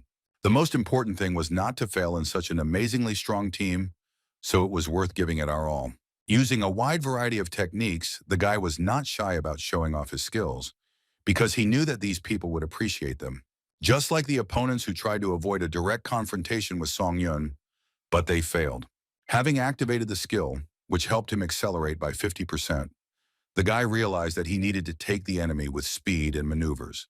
The stone monster rushed to pierce its opponent with a huge spear, but the hunter surprised it when he ran away and avoided the blow instead of parrying it. It was decided that it was high time to try out a new skill that helped to immerse oneself in a state that allowed one to step on the shadow of a creature and was called Secret Shadow Walk. He then used an ability that increased the attack speed of the sword by 10% and launched a sword that was filled with chi energy. This tactic allowed them to defeat the enemy and split the lord's head, which never reached the body of its owner. Kim Sung-hoon was not far behind either, as he decided to use a technique called the depth charge. After that, the body of his stone target burst into flames, and the idol dropped its weapon, gritting its teeth from the tension. The fire slowly spread through his body and seemed to go straight inside, burning the knight from the middle. Sometime later, the stone began to crack, and the boss's head began to crack, after which it fell apart into pieces. The man in the mask was pleased with his work, so he left the battlefield without looking back. Chunsuk was also generous in demonstrating his amazing skills, and his enemies also had a hard time. Now his crossbow had turned into something else, something that looked like a huge pickaxe for crushing stone. It came in very handy in the fight against the living statues, as it did an excellent job of separating the enemy's limbs from his body. The young mage watched with pleasure as the head of the Lord of Darkness split in two and lost all its energy. Feeling that it was no longer possible to fulfill its mission, the huge monster screamed in despair. After this, the surviving idols gathered together and behaved in a very unexpected way. They simply began to run away, realizing that they had failed in their task. The guys decided that it was time to slowly wrap things up, because now that there was not a single head left, the resurrection of the Lord became impossible. Therefore, it was decided to chase the knights in order to finally deal with them and cross out any possibility of their Lord returning to life. As they ran, they heard a strange sound that became louder with each passing second. It turns out that their fight was not over yet, because another enemy was heading towards them. Song Yun's eyes widened as he finally realized what they were about to face. Even the fleeing stone idols began to try to hide from what was approaching them. The sound became more distinct, and the clatter of hooves could be discerned in it. Even the monster crouched in fear at the sight of the one who had come to life. The current enemy looked much more terrifying than his predecessors. Song Yun felt a shudder inside him as he realized that this was the same sculpture they had seen at the entrance. It was not for nothing that the boys had a bad feeling, because this rider was getting closer and closer to his master, and stopping him was a very problematic task. All members of the team rushed together after the nimble idol to stop its approach and the attempt to resurrect the Dark Lord. It was already too late to run after him, and Song Yun understood this very well, which meant he had to quickly come up with some other plan. But it seemed they were already too late, because the knight rose from his horse, took out a stone head, and was already about to impale it on the body of his master. It dawned on Song Yun that he had to act now or say goodbye to his life. He gritted his teeth in tension and began to apply the skill that he thought would help. Gathering the rest of his energy into a heap, he directed it towards the enemy, who was about to commit an irreparable act that would inevitably lead the team to defeat. Death was already hovering around the building where the boys were. They could only watch in horror as the head of the Lord, who commanded the darkness, barely touched his neck. When this happened, the boss's body was pierced by some kind of blue lightning. The idol thought that this is how it should be when the owner's resurrected.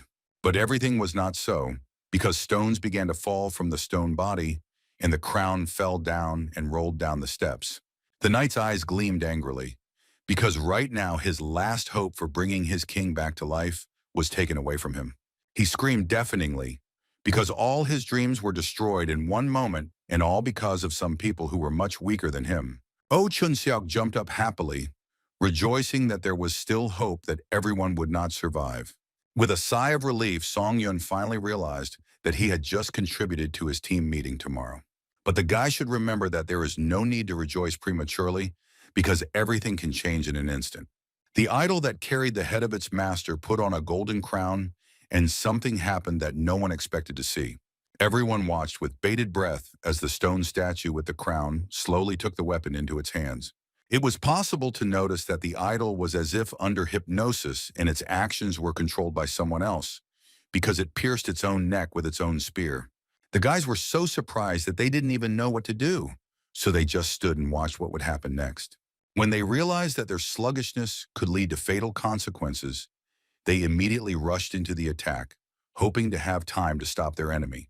They had to hurry very much because the statue had separated its head from its body, and it was clear to everyone what it intended to do next. If you don't stop her, the head and the crown will be on the boss's neck, and the guys will lose this test, as a result of which they will die. Events unfolded very quickly, and the situation became more and more alarming, because the head, separated from the body of the servant, almost touched the neck of the master. When these two elements came into contact, the surrounding world exploded from the force that was released, scattering Song Yun and his comrades in different directions. What happened was what the guys were afraid of and tried to do everything to prevent. When the black haze cleared, everyone could see the darkness-devouring Lord, who had risen and was ready to bring death to everything that stood in his way.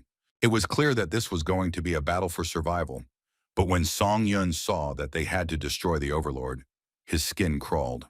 The main problem was that only those participants whose stats were higher than the bosses could deal damage to the enemy. All other attacks were nullified. It was surprising that monsters could use such power. Song Yun had never encountered monsters with such abilities before. The Lord was in no hurry to attack, but seemed to enjoy the confusion of his enemies who did not yet know how to kill him. A sword fell into his hands from which emanated waves of very powerful and ancient energy, which was drawn to its master. The idol put all this force into his blow, which cut the ground under the feet of his ill-wishers and did not allow them to get close to him.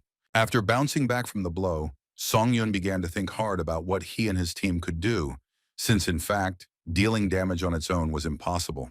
Knowing that he had almost all the advantages on his side, the Lord began to choose the victim he would attack first. Feeling the presence of an ancient force behind him, the boy didn't even need to turn around to understand who was standing behind him. The blade of the sword whistled through the air and was ready to cut the flesh of the worthless people who had disturbed the boss and wanted to prevent his revival. Blood splashed onto the stone, and the boy clenched his teeth in pain. The statue managed to wound him, but he repelled the next attack, thereby protecting himself from new injuries. The regeneration ability came in very handy as it quickly healed Songyun's wound, who was thinking about all the troubles that had fallen on their heads due to them failing to complete the mission. But his head was a generator of ideas, so the new thought erased all these depressive moods. As he watched the boss and his minions ominously approach, he realized that there was one method that would work. Kim Sung-hoon hurried to the boy, having heard that they had to come up with a plan and attack the Overlord with their combined forces. But first they had to deal with his guards. When Oh Chung-suk approached, Hunter said that he had one request, the gist of which was that his allies would delay the boss for a while. Kim Sung-hoon doubted this plan and believed that the guards needed to be cleared out first, since they could not cause any damage to the main enemy. There was meaning in these words, and Songyun did not argue with him.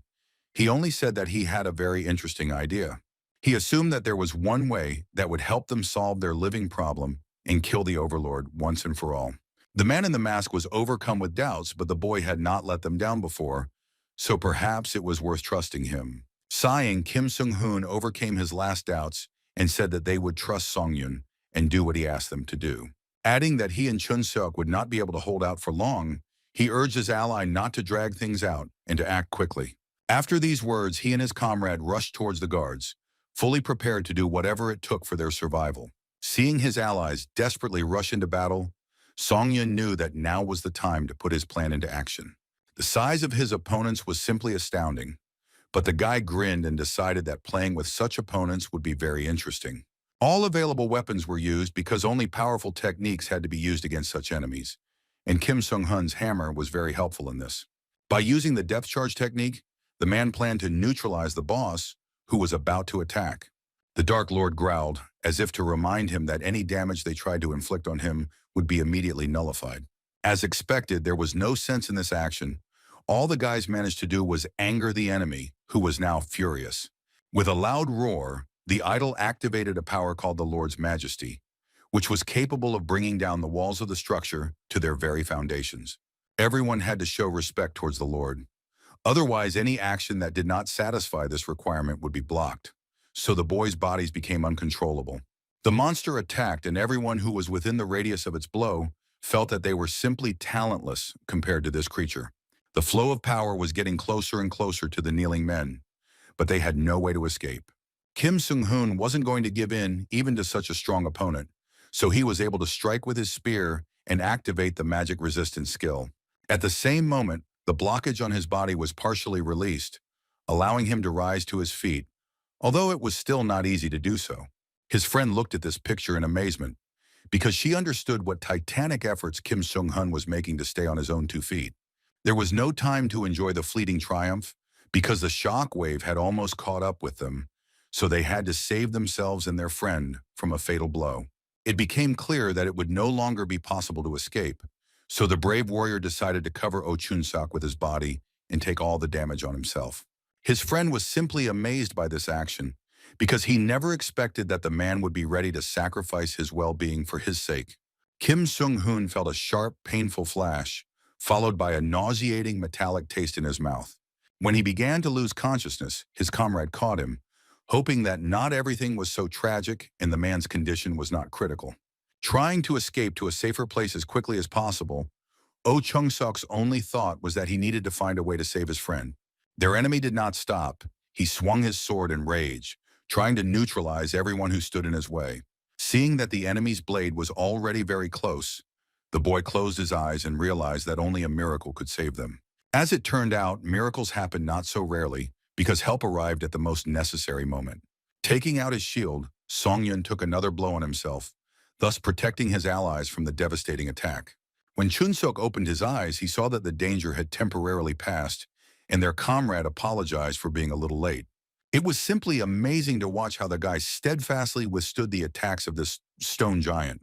It was clear that he needed to act decisively, so the young hunter decided to use a proven skill called absorption. It will help increase stats using the spirits inside the guy, thereby increasing endurance, strength, agility, and mana by several percent. After using this power, the guy immediately felt a surge of new and very powerful energy, which was supposed to help him in the fight with the enemy. Also, it was worth remembering that his counterattack shield instantly released accumulated damage, and Song Yun was planning to use this skill. And his sword allowed him to use ki power, which was a very powerful attack tool. With the arrival of these forces, confidence also came. So the hunter decided that it was worth trying to attack the boss of the idols. He was very serious because he wanted to make the Lord get what he deserved. The guy was impatient to feel the long-awaited taste of victory. The monster managed to withstand the boy's blows, but even he did not expect them to be so powerful. Even though the boss was still standing, it was clear that the attack had worked and deep cracks had appeared in the stone. The giant roared in pain, as even his impenetrable stone flesh began to ache after such a strong blow. The boy tensed up when he saw the system notification that the power of the Overlord's majesty had been activated, calling on everyone to show respect to the monster. Bracing himself for something very bad to happen, he gritted his teeth and waited for the consequences of his disrespectful actions to soon catch up with him. Deciding that he needed to prepare somehow, the boy activated the force breakthrough and magic resistance skills, hoping that they would somehow save him from death. When the idol attacked, Song Yun's defense was activated, and all the blocks on his body were completely removed, which increased the rank of many of his skills. A small human boy and a huge stone monster clash in a brutal battle in which only one of them will survive. The situation was extremely dangerous, but Song Yun had no choice but to continue fighting, since there was nowhere to retreat. The boy's face broke into a strange smile, the nature of which he himself did not fully understand. Perhaps it was all because he was anticipating the approaching victory, and the desire to become stronger burned within him like fire. Watching the fight between their ally and the Overlord, the two comrades concluded that Song Yun was a true monster who could handle unimaginable difficulties. Kim Sung-hoon said that it was new for him to watch someone save him, but he would still happily congratulate the guy who was now ranked first. The idol continued to hit the hunter's shield with his weapon, which filled the protective device with maximum force, which would allow him to make a counterattack.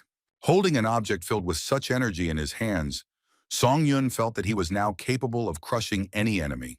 After all, the counterattack shield literally emitted waves of power that could not be contained within this object. Analyzing the situation, the boy realized that if he reduced the shield's area of effect, the energy density would increase. Finally, he decided to activate the skill that allowed him to instantly release the accumulated damage. This power was like the most powerful laser that could be conceived. It literally cut the enemy into pieces. He roared in pain, and for the first time, his emotionless eyes began to show glimmers of real fear. But Song Yun could no longer be stopped, because the long-awaited victory beckoned him, and the thirst for revenge for his wounded comrades added even more strength. When the hunter used the skills that allowed him to increase his movement speed and sword attacks, the Overlord opened his mouth in panic, because now he was the one in the role of the victim. Frantically swinging his sword, Song Yun managed to achieve what he wanted, and the system sent him the long-awaited notification that the darkness-devouring Overlord had been defeated. A blonde standing in a clearing, strewn with swords, watched what was happening with interest. The one who called herself the Lord of Steel Blood was pleased to realize that this applicant, who was showing simply insane growth, was her contractor. She knew that the normal aspirants who climbed the tower prepared themselves carefully to take no risks and climbed one floor at a time, and only after intense training. But Song Yun was completely different. Such a valuable talent, it was not easy to see in other dimensions, because it could be said that he also embodied the desire to grow. The only thing that worried her was that, as time went on, other administrators would also start to take more and more interest in this guy. There was only one solution to this problem, which involved establishing closer relations with this applicant. And this had to be done as soon as possible, because other administrators would want to get ahead of her, and the Lord of Steel Blood could not allow her wish to not come true. When the golden crown shattered and the head of the annoying overlord rolled with a thud on the ground, all the team members breathed a sigh of relief. After reviewing all the notifications, Songyun realized that the reward had fully compensated for the difficulty of the challenge, as he received many additional points and items in his inventory. Oh Chun-suk stepped back a bit from what was happening and looked in shock at the one who had helped them win. The question arose as to how the guy had managed to pull off all this on his own. But their comrade only said that he had a skill that was perfect for the situation, and also that luck was on his side. Such outstanding abilities greatly surprised the man in the mask, who suggested talking in more detail in a private chat before adding each other as friends. When the portal started to appear, Song Yun saw that 2 candidates had sent him a friend request. Returning to the room, the system announced that over 1,000 applicants had successfully broken through the 10th floor and dimensional travel was now available. The boy assumed that passages to places like Ares and Murim were now available, but going there was the same as signing your own death warrant. Also, now it was possible to communicate with the administrator even in the waiting room, and there was also the opportunity to conclude an additional contract. It turns out that Song Yun signed one official contract, but he had the opportunity to sign an additional one, which could be terminated at any time. But before drawing any conclusions, the guy decided to thoroughly understand everything and also examine what he managed to get on the 10th floor. The first thing he saw in his inventory was a skill enhancement potion, which when taken, would increase his skill level by 20%. Interest took over, and Song Yun did not hesitate for long, but immediately drank from the bottle that contained this magical liquid. It tasted so disgusting that the hunter almost threw up, but at least he had the opportunity to choose one skill to improve his mastery, and he chose Wind's Mercy. Now that this skill has been raised by 1 rank, the cooldown time has been removed, allowing for acceleration without any delays or restrictions. The next thing the guy did was absorb the spirit of the darkness devouring overlord to permanently increase his stats. Not only did his strength, agility, stamina, mana, and durability increase by several stats, Song Yun also gained the mana management skill. It allowed one to control magical power like someone with natural talent. The skill was very interesting, and the applicant was eager to try it out. Suddenly, Song Yun began receiving notifications that the administrators Lord Steelblood and Master White Crane were inviting him to their domain. It was surprising that they decided to call him at the same time. It seemed as if the women were competing with each other. It was decided to go to a place where we had already been, namely to the world of Steelblood. Song Yun found himself in a familiar snowy clearing that was strewn with swords, and nearby was a cozy house where he went. The door opened and the Lord of Steel Blood came out of the house. The girl's hair was tied in a ponytail, and she was wearing only a towel. She walked through the snow in her slippers and laughed, saying she knew her contractor would choose her. Listening to her in surprise, the boy concluded that the women had argued, which was why the invitations were sent at the same time, because the blonde was happy that she had won the argument. Looking at the half-naked teacher, Song Yun asked if she was cold. Taking the opportunity to ask questions, the boy also asked if the woman knew anything about the mana management skill, and she turned around and looked at him in surprise. She said that it was a very powerful ability. Using it, one could maximize the magical power in one's body. Song Yun decided to try out his new skills, and concentrating on the power within himself, tried to increase it several times. At one point, he felt as if some switch had clicked inside him, and an inexplicable energy began to rush out. The guy screamed, because feeling every point that was filled with power was unusual and very painful. It seemed like lightning bolts were piercing his entire body.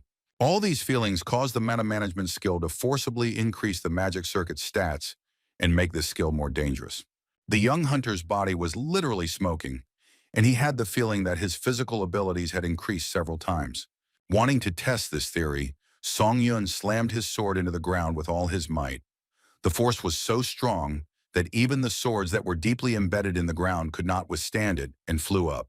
The Iron Bloodlord recoiled, her towel fluttering in the wind created by the flow of energy emanating from her contractor. Eventually, the piece of fabric that covered her body couldn't withstand it and flew away. But the woman didn't care at all. But Song Yun was very worried, because he did not expect to see such a sight in the snowy landscape. After what happened, they returned home, and the hostess, as if nothing had happened, invited her guests to the table for tea. She calmly reasoned that she had no idea that there was a person in front of her who was capable of pulling such a trick. It was obvious that Song Yun was at a loss, but the administrator still advised him to try activating skills that used mana using the new ability. In this way, it was possible to stimulate the growth of each of the desired skills. Putting aside thoughts about this for later, the boy wondered why the Lord of Steelblood had called him into her domain. The woman asked if the guy had received the notification about the expansion of the system.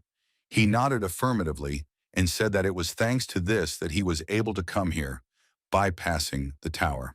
While chewing on the cookie, he listened in amazement as he was informed that the real purpose of the expansion was to make sure that the administrator could seriously cultivate applicants. It was unclear what this meant, but the blonde snapped her fingers and said that she would show everything now. Feeling a strange warmth inside himself that spread throughout his body, the guy saw a notification that the mentor was transferring power to him using the interference zone. Now that the power of the blood-steel sword had been imprinted in Song Yun's soul, he wondered if the woman could have done this before. She replied that this had previously been impossible, but at one time she had already paid the corresponding price for the tower. The additional contract's function was open, so the boy's head was filled with thoughts about why the administrator was helping him so actively and didn't want to find another candidate. The blonde argued that she saw a huge opportunity in the hunter, and he looked at her questioningly. It turns out that administrators are rewarded for developing candidates, but that was by no means the end goal. It was a bit strange to hear that everyone, as one, was investing in one or another candidate in order to fulfill a long-standing desire. Remembering how the other mentors had persistently called him to visit their domains, the question arose as to what long-standing desire all these people, forever stuck in the tower, had. To stop further questioning, the woman said that she would end her story here, since she had completed her mission and successfully transferred the power. After finishing this visit, Song Yun accepted the next invitation and moved to the bamboo forest. The place was stunning, and the clearing looked perfect for training, and the guy was just curious to master the methods that the Lord of Steelblood taught him. Activating the mana management skill, the boy began to swing his sword and felt an energy whose power was previously unknown to him. Thanks to his new skill, he began to improve his mastery of his other abilities, which made him an even more dangerous fighter. When the guy stopped, he looked at his sword and decided that he should also increase the power of his Kui sword mastery. He felt the metal begin to heat up in his hands and a bluish haze began to spread across the blade. Gritting his teeth, Song Yun tried to understand why the Chi sword couldn't be activated using mana control, since he wanted to raise its rank. It was all very strange, but perhaps such a reaction of the weapon was because the master of the sword Chi is power. But the decision on this issue had to be postponed, because a notification arrived that the administrator, nicknamed the Master of the White Crane, was expecting his visit. While enjoying the surrounding nature, the boy thought that judging by the title, the mentor should be as old as Baek Sun-hak. So Song Yin was very surprised when he reached the estate and saw a man sitting in front of him. He was met by a young, long-haired girl who smiled pleasantly and was very beautiful. The pretty hostess said that she was very pleased to meet the applicant, and she had been waiting for his appearance for a long time. What struck Song Yun the most was not the girl's beauty, but the fact that she looked like a teenager. Noticing the guy's confusion, the White Crane Master asked if there was some kind of problem. The hunter came to his senses and said that it was surprising to communicate with someone with whom he had previously only corresponded. The teenage girl laughed and said that she understood everything perfectly well. Then she invited her guest to sit down next to her, because it was uncomfortable to talk standing up. When Song Yun sat down, he felt a strange chill all over his skin, which was unexpected, but very pleasant and very refreshing. Now the guy understood why the administrator had thrown away the chairs and sat on the floor. The girl laughed and said that the sensations were really not bad. She shared that she had always been watching the guy from this very spot, and the mentor had been watching him from the moment Song Yun entered into battle with Baek Sun-hak on the 9th floor. This news surprised the hunter. He asked if it was not a waste to sponsor a candidate whom he saw for the first time. In response to this, Master White Crane advised Song Yun to better understand his own worth. She said that Baek Sun-hak was considered the strongest warrior of Murim, so defeating such a challenger could be called a real feat. One could believe in the sincerity of these words, at least because the woman sitting in front of Song Yun was bound to the old man by a contract. Having learned this news, the boy seriously wondered whether this pretty girl held a grudge against him for killing her contractor. As if hearing these thoughts, the White Crane Master said that there was no need to escalate the situation because to her, Sunhak was nothing more than a good contender for points. Touching the beautiful butterfly with her finger, she said that she had signed contracts with many applicants, but had never invited anyone to her domain. That was until the receptionist saw Song Yun, and for that she had the dead old man Sunhak to thank. The butterfly fluttered away, and the blonde said irritably that the guy already understood what was going on, so she didn't delay and ask him to sign an additional contract with her. It was clear that there was no point in rushing into such decisions, so the boy asked if there were any benefits he could get if he did this. The long-haired warrior explained that if he signed a contract with her, she could make him an apostle of the White Crane Sword Administrator. In the tower, the term apostle means a candidate who enters into a special contractual relationship with a mentor who can only appoint one person as an apostle in his entire life. Also, participants who become apostles can acquire all the powers of their curator. The boy suddenly realized that the patronage agreement was so important, and the Lord of Steel Blood didn't even bother to tell him about all the nuances. It was curious why the White Crane Master was offering Song Yun patronage, which could only be granted to a candidate once in a lifetime, under such unfavorable conditions. The beauty turned her head slightly and said that, like the Lord of Steel Blood, she chose the guy to fulfill her long-standing wish. She needed the sharpest sword in the world, one that would never break or become dull. This is exactly how Song Yun seemed. An indestructible and incredibly strong contender who could be relied upon. She saw the potential in it that promised to be sharper than any sword she had ever encountered before. But at the moment, the guy was only interested in what every administrator had long wanted. Deciding to try his luck, he finally decided to ask the girl about it. It was obvious that the question embarrassed her, and she was not eager to share this information. But she still said that they all dreamed of memories that came from regrets of the past. And at the same time, like the tower tests, the long-standing desire was also a kind of test that the administrator could give to the applicants with whom the contract was signed. When it is finally fulfilled, the applicant receives a certain reward.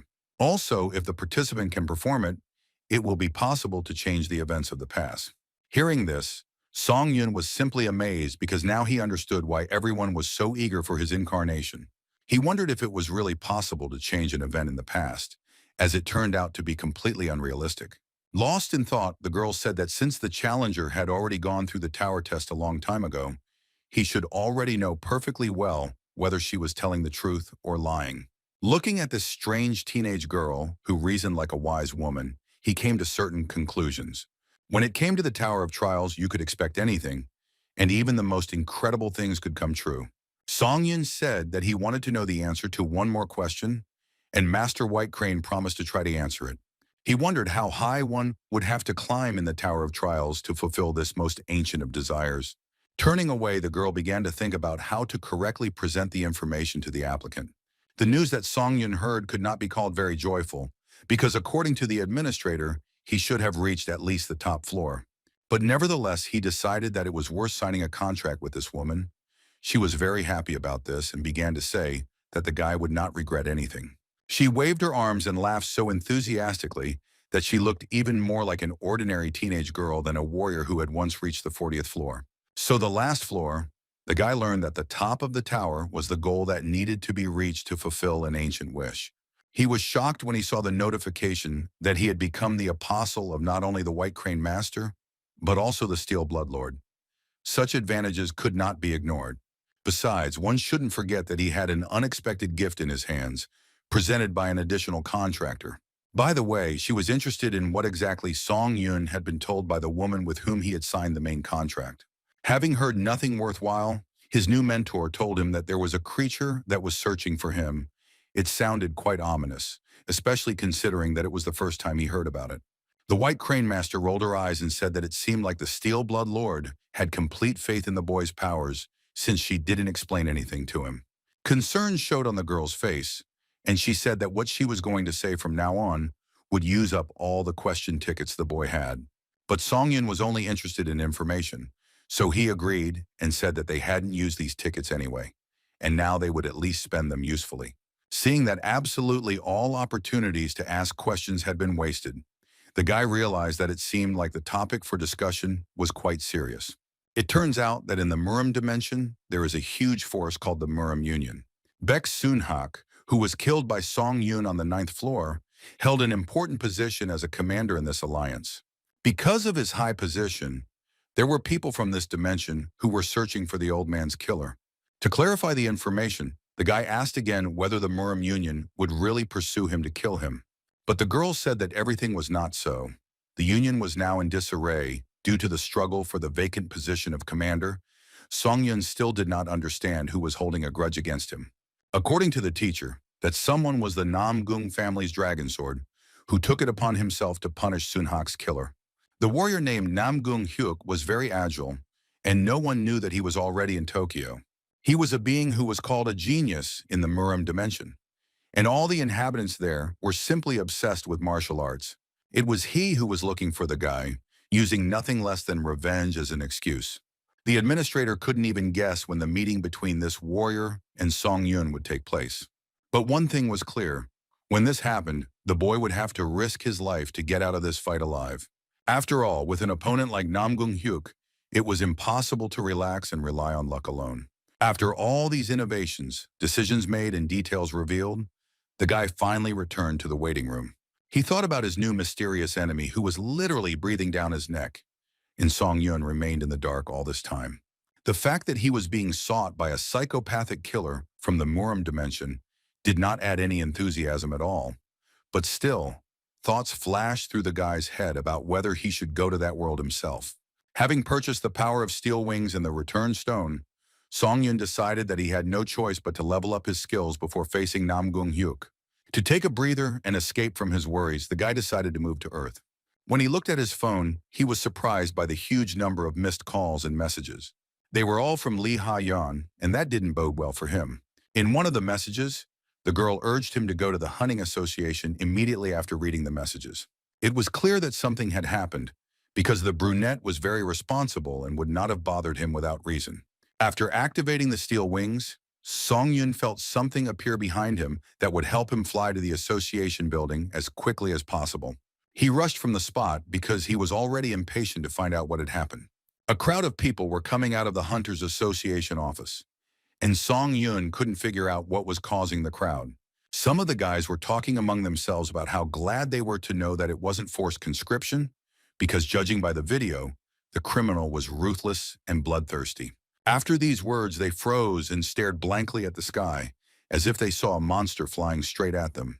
But it was not a monster at all, but Song Yun himself, who successfully tried out his new wings. The boy apologized to the men, whom he had seriously scared, and ran towards the entrance to the office. The stunned guys watched the man running towards where many were rushing to get out as quickly as possible. But what surprised them most was that this character was flying. Some literally did not believe what they saw with their own eyes. As soon as Song Yun entered, he was immediately greeted by a man in Lee Ha-yeon, who smiled at him warmly. Having waved his hand at them, the guy decided to get straight to the point, so he asked why he was ordered to urgently appear at the association. The brunette stepped forward and said that there was a serious incident happening in Japan right now, so she was worried that Song Yun might go and deal with the problems alone. Seeing that the hunter from the tower was not quite up to date with the latest news, the man decided that talking was not as effective as the video from the scene. A video from the Japanese hunter's body cameras appeared on the screen and was published online, depicting real horrors caused by an unknown force. This cataclysm took place in the Shinjuku area of Tokyo. Sensing a strong wave of enemy power generation, the Japanese Hunters Association formed a response team. But the man who appeared from the portal shockingly killed 6 A-rank hunters in just a few seconds, suggesting that a challenger from another world had invaded Earth. The gears in Song Yun's head immediately started turning, because this simply couldn't be a coincidence. The challengers had never invaded Earth before. The guy asked if the local association had tried to put together a team to support Japan. In response, there was justification that in such a situation, all countries focused on protecting their hunters, and the same applied to Korea, which did not recommend sending reinforcements. But that wasn't all. There was also video from the body camera of the only survivor. It was clear that the unfortunate man was lying in a pool of his own blood and desperately begging the unknown warrior to spare him. The guy's eyes were burning with a mad fire, and the most unpleasant thoughts were awakening in Song Yun's head, screaming at him that this was his new enemy. These assumptions were confirmed when the warrior said that his name was Namgung Hyuk, and he had come to avenge the death of Baek Sun-hak. Song Yun's body was already shaking with anticipation of the battle. He could not imagine that he and the dragon sword would cross paths so soon.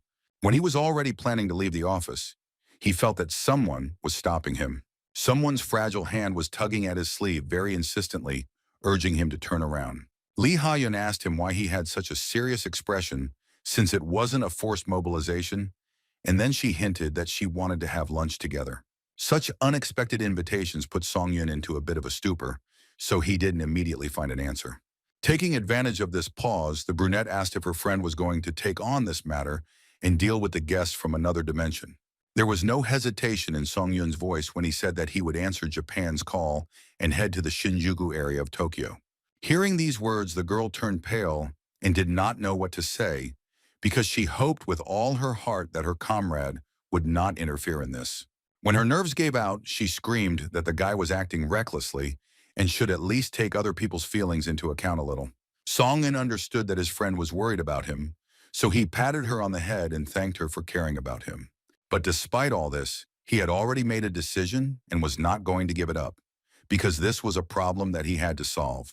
The past can tell us a lot, in particular, the story of a young warrior who was puzzled why no one but him could understand the sound of a sword. His young comrades could not stand sparring with him and said that the young master attacked too strongly. The coach praised him, noting that the young man's successes surpassed even his own, because mastering the released chi energy at the age of 13 was simply an amazing achievement. The elderly teacher was not afraid to call the boy a swordmaster, because he knew that a great future awaited him. The mentor always told young Hyuk that martial arts were not meant to harm people. It was a path to excellence. The disgruntled teenager listened in silence to the story that it was wrong to hurt people without reason. The test tower always chose the strongest from the Murim dimension, and people rejoiced when the master reached the 20th floor. But the guy had a feeling that something was missing, and climbing on his own did not satisfy his desires.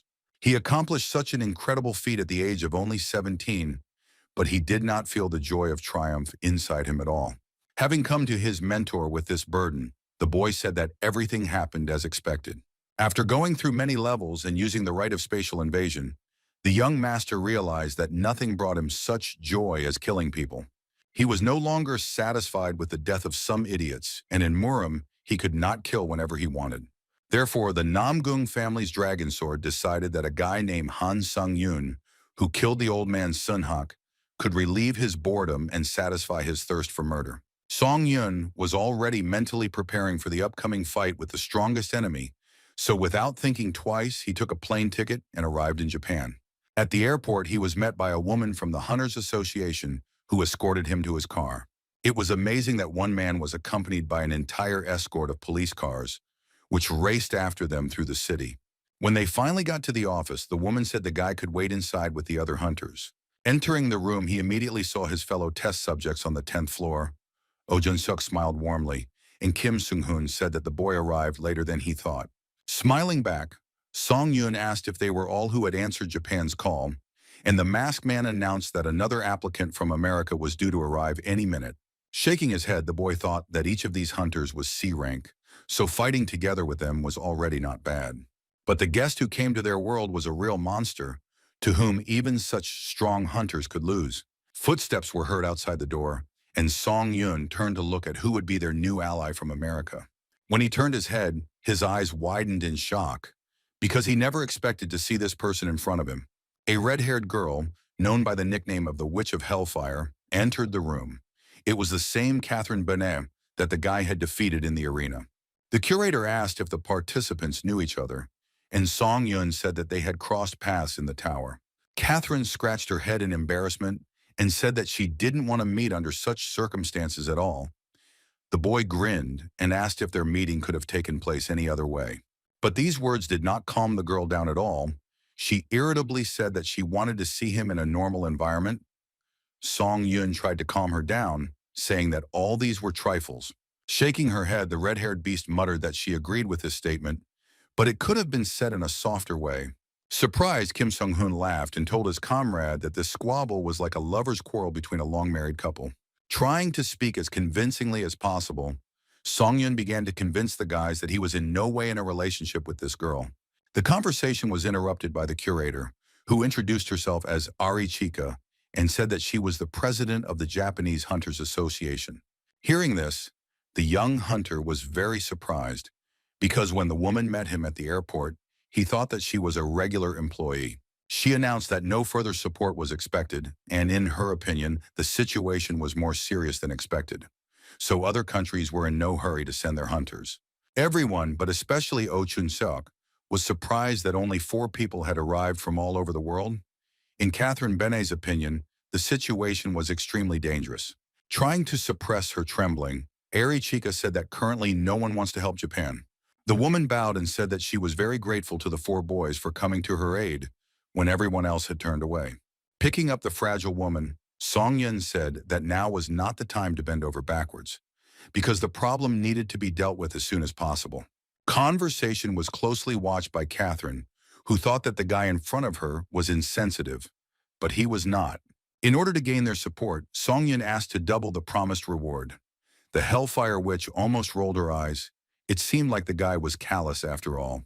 The young hunter did not come to Japan to be a hero or to show humanitarianism. He was only interested in the reward and growth that he could get by killing Namgung Hyuk.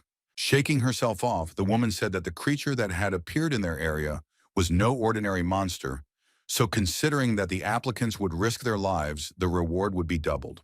Arichika shared that it wasn't just that the situation was hopeless, because they had chances to win too.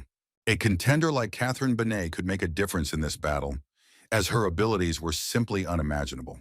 The girl had a power in her arsenal called flame suppression. The red-haired beast explained that if she could touch an opponent stronger than her, all of the enemy's stats would drop by 10 points, and some of his skills would be sealed.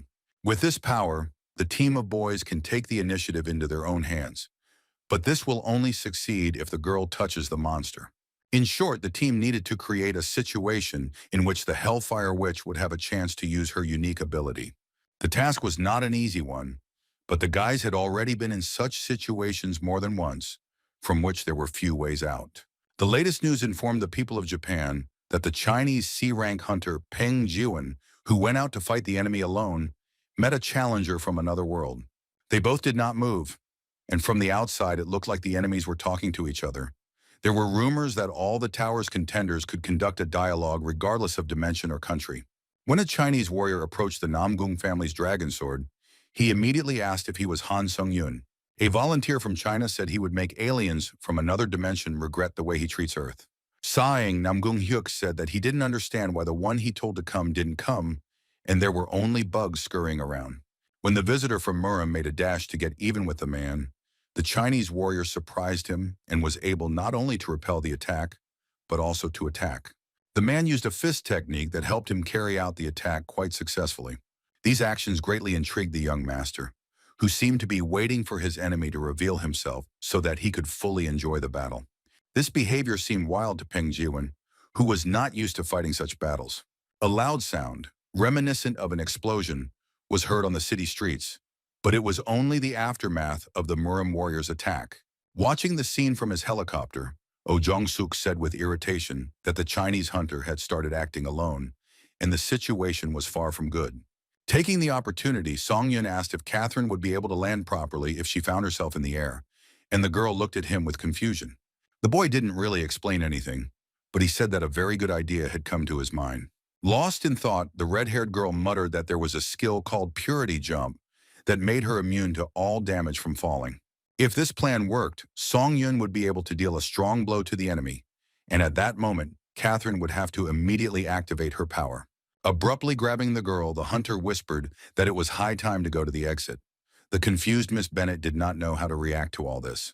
Activating his steel wings, Songyun picked up his red-haired ally and jumped out from behind the helicopter. The guys watching this said with a smile that their ally was trying his best to do everything on his own, but they weren't going to stand aside either. So without thinking twice, they jumped out of the helicopter after their brave comrade. As they quickly approached the ground, Catherine managed to say that her friend was abnormal because he rushed into flight without giving any explanation at all. But Songyun didn't listen to the girl because he was saying that he was glad that the Chinese hunter had made their enemy lose his temper. He reminded Catherine that once Nam Gung Hyuk opened up, she should have used force right away. Having said this, he threw the girl down and shouted as he flew that it was time to leave her. Now the guy was alone and inexorably approaching the earth, looking for his opponent with his eyes. After a couple of seconds, two silhouettes became visible, trying to overcome each other. The Chinese volunteer was still alive and even able to move and fight back. This greatly surprised the Murim warrior. He did not understand how his opponent managed to use fist techniques if he could not even concentrate chi energy in his fist. This battle was starting to irritate him a bit, so Dragon Sword threw the Chinese back using the same fist-fighting technique. He hoped that this technique would help him once and for all deal with this annoying warrior who did not want to admit his defeat. But suddenly, Nam Gung Hyuk noticed that he would soon have one more problem. After all, there was an incomprehensible red sphere right next to him, which was approaching very quickly. An inexplicable force threw the Murim guest back and slammed him into the ground, taking away any ability to move. Stones and pieces of concrete flew in all directions, because the force of the impact was simply amazing. But what was most impressive was that the blood of this invincible monster finally sprinkled the ground. The sight of his own blood gave the young master strength, for it awakened in him a thirst for revenge for the harm done to him. The blow did not go unnoticed because a huge lump appeared on his hand, which will certainly hinder him in battle. These attempts to rise were observed by Song Yun, who carefully examined the one who was pursuing him and wanted to kill him. The boy chuckled and said that falling from the real sky was something that could be done twice. This arrogant behavior made Nam Gung Hyuk very angry, so he asked in a threatening tone who was standing in front of him. Smiling even wider, Song Yun said that the warrior had been looking for him so desperately, and when he met him face to face, he didn't even know who was standing in front of him. To protect himself, the hunter used the skill Ash Blood, which reduced any damage inflicted on him by 40%. When Nam Gung Hyuk finally realized who he had finally met, he sighed softly. Catching this surprised sigh, Song Yun confirmed that the one standing in front of the young master was the one he had been looking for. After saying these words, he activated the power of Swordmaster Chi and prepared for the inevitable battle. Raising his hands, which had two huge pine cones on them, the gentleman said that he could not wait to have the honor of finding out who killed Old Man Sunhak. Now he couldn't believe that this was some worthless bastard who was using a fake Shi release art. The young Murim warrior marked the beginning of the battle by clashing fists. He said that such manipulation of Chi energy irritated him very much, because to do so meant to defile this power. Song Yun didn't wait for the enemy to attack first, so he decided that he needed to strike first right now, while the enemy didn't have a weapon in his hands. But the vengeful Muromets did not need it to stop the approach of his enemy. Raising his hand, Hyuk summoned his sword, which instantly flew up and appeared in his hand.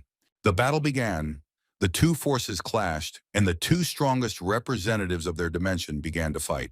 The Murim alien was so strong that he managed to split Song Yun's shield and destroy it to such a state that it was extremely energy-consuming to restore it. The direct confrontation was very dangerous, but Song Yun still managed to restore his defense and activate the Ashen Blood skill. The guy understood perfectly well that since the counterattack shield was broken by just one blow, its reflective ability would be extremely difficult to use. Watching the Earthling heal, the Murim warrior asked if his opponent was relying entirely on the magical techniques he had learned in the tower. Not considering it necessary to answer this question, the boy activated the Lightning Chi sword skill and attacked. But for some reason, such an attack only made Nam Gung Hyuk laugh. Perhaps the young master was simply terribly self-confident. Or maybe he knew that he possessed such a power that was capable of repelling even the most powerful blow. While Hyuk was dealing with his sworn enemy, he had two more problems waiting for him in the form of Oh Chung-shok and Kim Sung-hoon, who were quietly sneaking up on him from behind. But it only seemed to the boys that they were approaching unnoticed. The Roman warrior saw them perfectly well and managed to jump back in time, leaving the enemies with nothing. But he didn't notice that Catherine Benet was waiting behind him, using her power and activating the skill that would help them win. Without thinking twice, the girl shot fire. This ability allowed her to reduce the enemy's stats and seal some of his skills. There was an explosion, and the team that had come to help Japan breathed a sigh of relief, realizing that their plan had been successfully carried out. But it was too early to rejoice because when the fire died down, Catherine discovered that her power had not activated. Putting on his unloved magic hat, Oh Chung-sok shouted to the boys that they should be extremely careful with this monster, because everything did not go according to plan. Namong Hyuk laughed devilishly and said that the wretched bugs made him extremely angry. He shouted that his attack was impossible to block, even if the hunter had the instinct that had helped him get through many life-or-death fights. The young master's eyes glowed with an otherworldly flame as he shouted that he would crush all his enemies. The team members began to run away and try to dodge the attacks that rained down on them like hail from the sky. The world exploded in bright light, and the once calm streets of Tokyo were engulfed in a powerful explosion. Song-eun recalled with quiet joy those peaceful moments he had experienced in the bamboo grove while staying with the White Crane Master. Then the woman gave him a short lesson, which she told him to consider a gift. She showed him the introduction of ordinary mana. Touching the mentor's hand, the guy felt a strange flow of energy that came literally from his entire body and connected with the woman's body where they touched. She urged him not to perceive this process as a simple introduction of ordinary mana, because now it was about establishing a special connection. When the White Crane Master let go of her hand, Song-eun felt that beautiful connection being broken, and he understood the difference that the woman wanted to show. At first he felt the usual surge of mana, but then another feeling arose. It seemed to him as if this woman was inside him. He and the White Crane Master literally became one on a spiritual level. Confused by this description, the woman smiled awkwardly and said that now her contractor could try to apply this ability to the sword. However, she asked the guy to try a trial training session after some time, so that no one would say that the administrator was interfering too much with the course of events. Trying out the new skill didn't turn out the way Song-eun had originally planned, but the circumstances didn't ask for his permission. But it wasn't only Song-eun's plans that were disrupted, because the dragon sword also didn't want to be thrown back several meters by an unknown force. This kind of chi surge was something exceptional, and was the first time it was used in the earthly dimension, so the testing tower paid tribute to Song-eun. The skill has been improved to the point that the tower has removed the penalty to increased mana consumption when using this power. When the haze cleared a little, the boy turned around and, seeing his friends, asked if all of them had survived. The Hellfire Witch didn't immediately come up with an answer, as she tried to comprehend the fact that her ally had instantly delivered a slashing blow and neutralized the incredibly powerful attack. It looks like the two guys who clashed have both already become monsters. Similar thoughts arose in the minds of every team member, because no one said anything, but only silently watched what was happening. Their attention was drawn to the crazy laughter that came from Namong Hyuk. The young master said that he was almost disappointed in his opponent. He was looking forward to such a strong attack, because in his opinion, the more complex the sandcastle, the more fun it was to destroy it. Based on this logic, the alien from Murim attacked again, and this time his attack was even stronger than the previous one. Gritting his teeth, Song-eun prepared to fight back. Until now, all the challengers from other worlds were terribly annoying, but this one was a real psychopath. Unable to withstand the onslaught, the boy backed away a little. It became clear that only the strongest abilities needed to be used. He asked his friends to wait in a safer place, because if he lost concentration again to protect them, the outcome could be disastrous. Catherine wanted to be indignant, but the man in the mask stopped her and said that the boy was right. They could not help him in any way. But he added that when he sees an opportunity and is confident of success, he will give the go-ahead for Operation Fireworks. Wishing their brave comrade good luck, the team began to look for a place that would serve as their temporary shelter. After the guys found themselves in a more or less safe place, two forces from two different dimensions again came together in battle. The fight was so intense that the earth shook and thousands of tiny sparks flew into the air, flying off the guys' weapons. The force of it caused the windows of the nearby high-rise buildings to crack. It was a battle that would have been the stuff of legends before, but now it would only make the news. Where even the machines couldn't stand it, the boys continued to fight. It was a truly impressive and terrifying sight.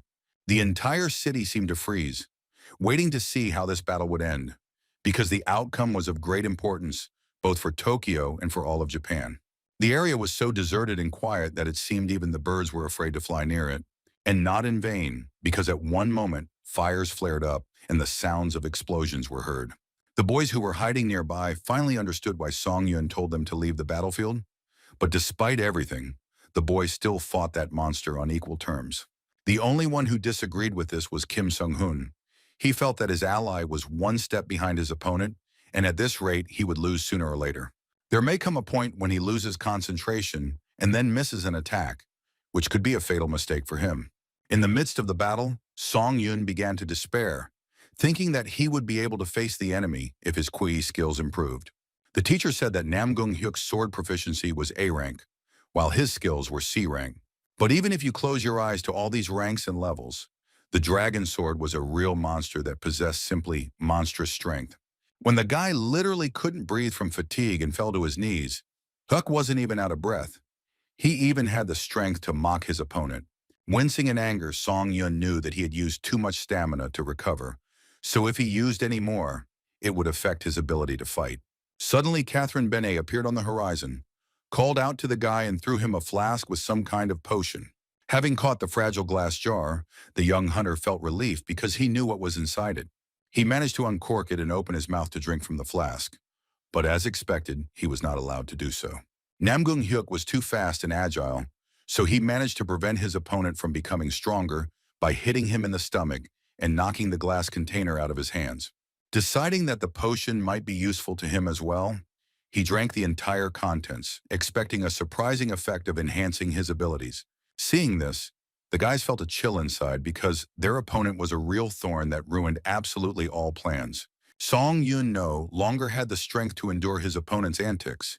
He stood up on trembling legs and decided that it was time to finish with him.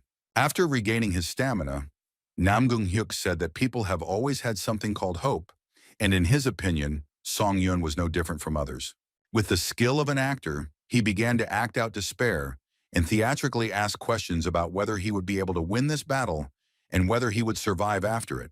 He then said that when these thoughts are torn to shreds, the faces of the enemies show sadness and despair instead of hope, and only such an expression on their faces gave him special pleasure.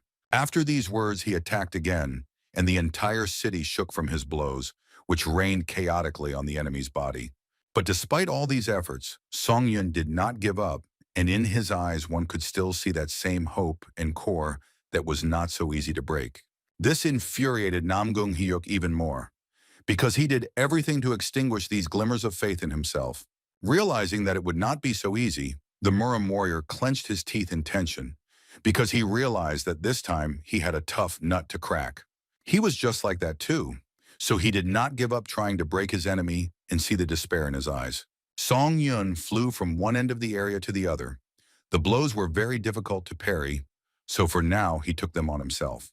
When he smashed another stone block with his body and something in his back crunched disgustingly, the boy realized that at the moment his abilities were not enough to win. But he continued to hope, because war is a maneuver, and he had not yet given up trying to come up with some kind of clever plan that would help the enemy go to the next world. Looking at how Song Yun's eyes still hadn't gone out, even though he didn't have the strength to move, Hyuk didn't understand how his opponent hadn't broken yet. He wanted this simpleton to taste despair as much as possible and understand that fighting the Murim warriors was a bad idea. Song Yun's eyes irritated him the most, so he decided to act cruelly and cut his blade straight at them, enjoying the enemy's scream of pain. Feeling the warm blood flowing down his cheeks, Song Yun realized that his stamina had also reached its limit, and if he gathered all his strength, he would only be able to attack once. But the main problem was that now he could see absolutely nothing, so he wouldn't be able to make the final blow. He felt himself being consumed by despair. Clenching his teeth, the boy thought about what he should do in this hopeless situation. It was important not to forget about the existence of friends who could save you at the most necessary moment, and that is exactly what his team did. But instead of joy, the guy felt fear for their lives because if they got closer now, they would simply die a miserable death. Trying to warn his comrades about this, he stood up and began to blindly wave his hand, shouting for them not to come near him. Namgung Hyuk watched all of this closely, not understanding why his opponent had suddenly become so animated. When he saw the three hunters approaching, he suddenly realized why his enemy had such an irritating expression on his face. A stream of scorching fire erupted from the hands of the Hellfire Witch, aiming straight at the Murim warrior. But he managed to dodge and move with lightning speed behind the girl, opening himself the opportunity to counterattack. He didn't care that only cowards attacked from behind. He took advantage of the opportunity and made a cut on the girl's body along the spine. Seeing this vile attack, the masked man screamed and rushed to help his red-haired ally, who was fighting so desperately for each of them.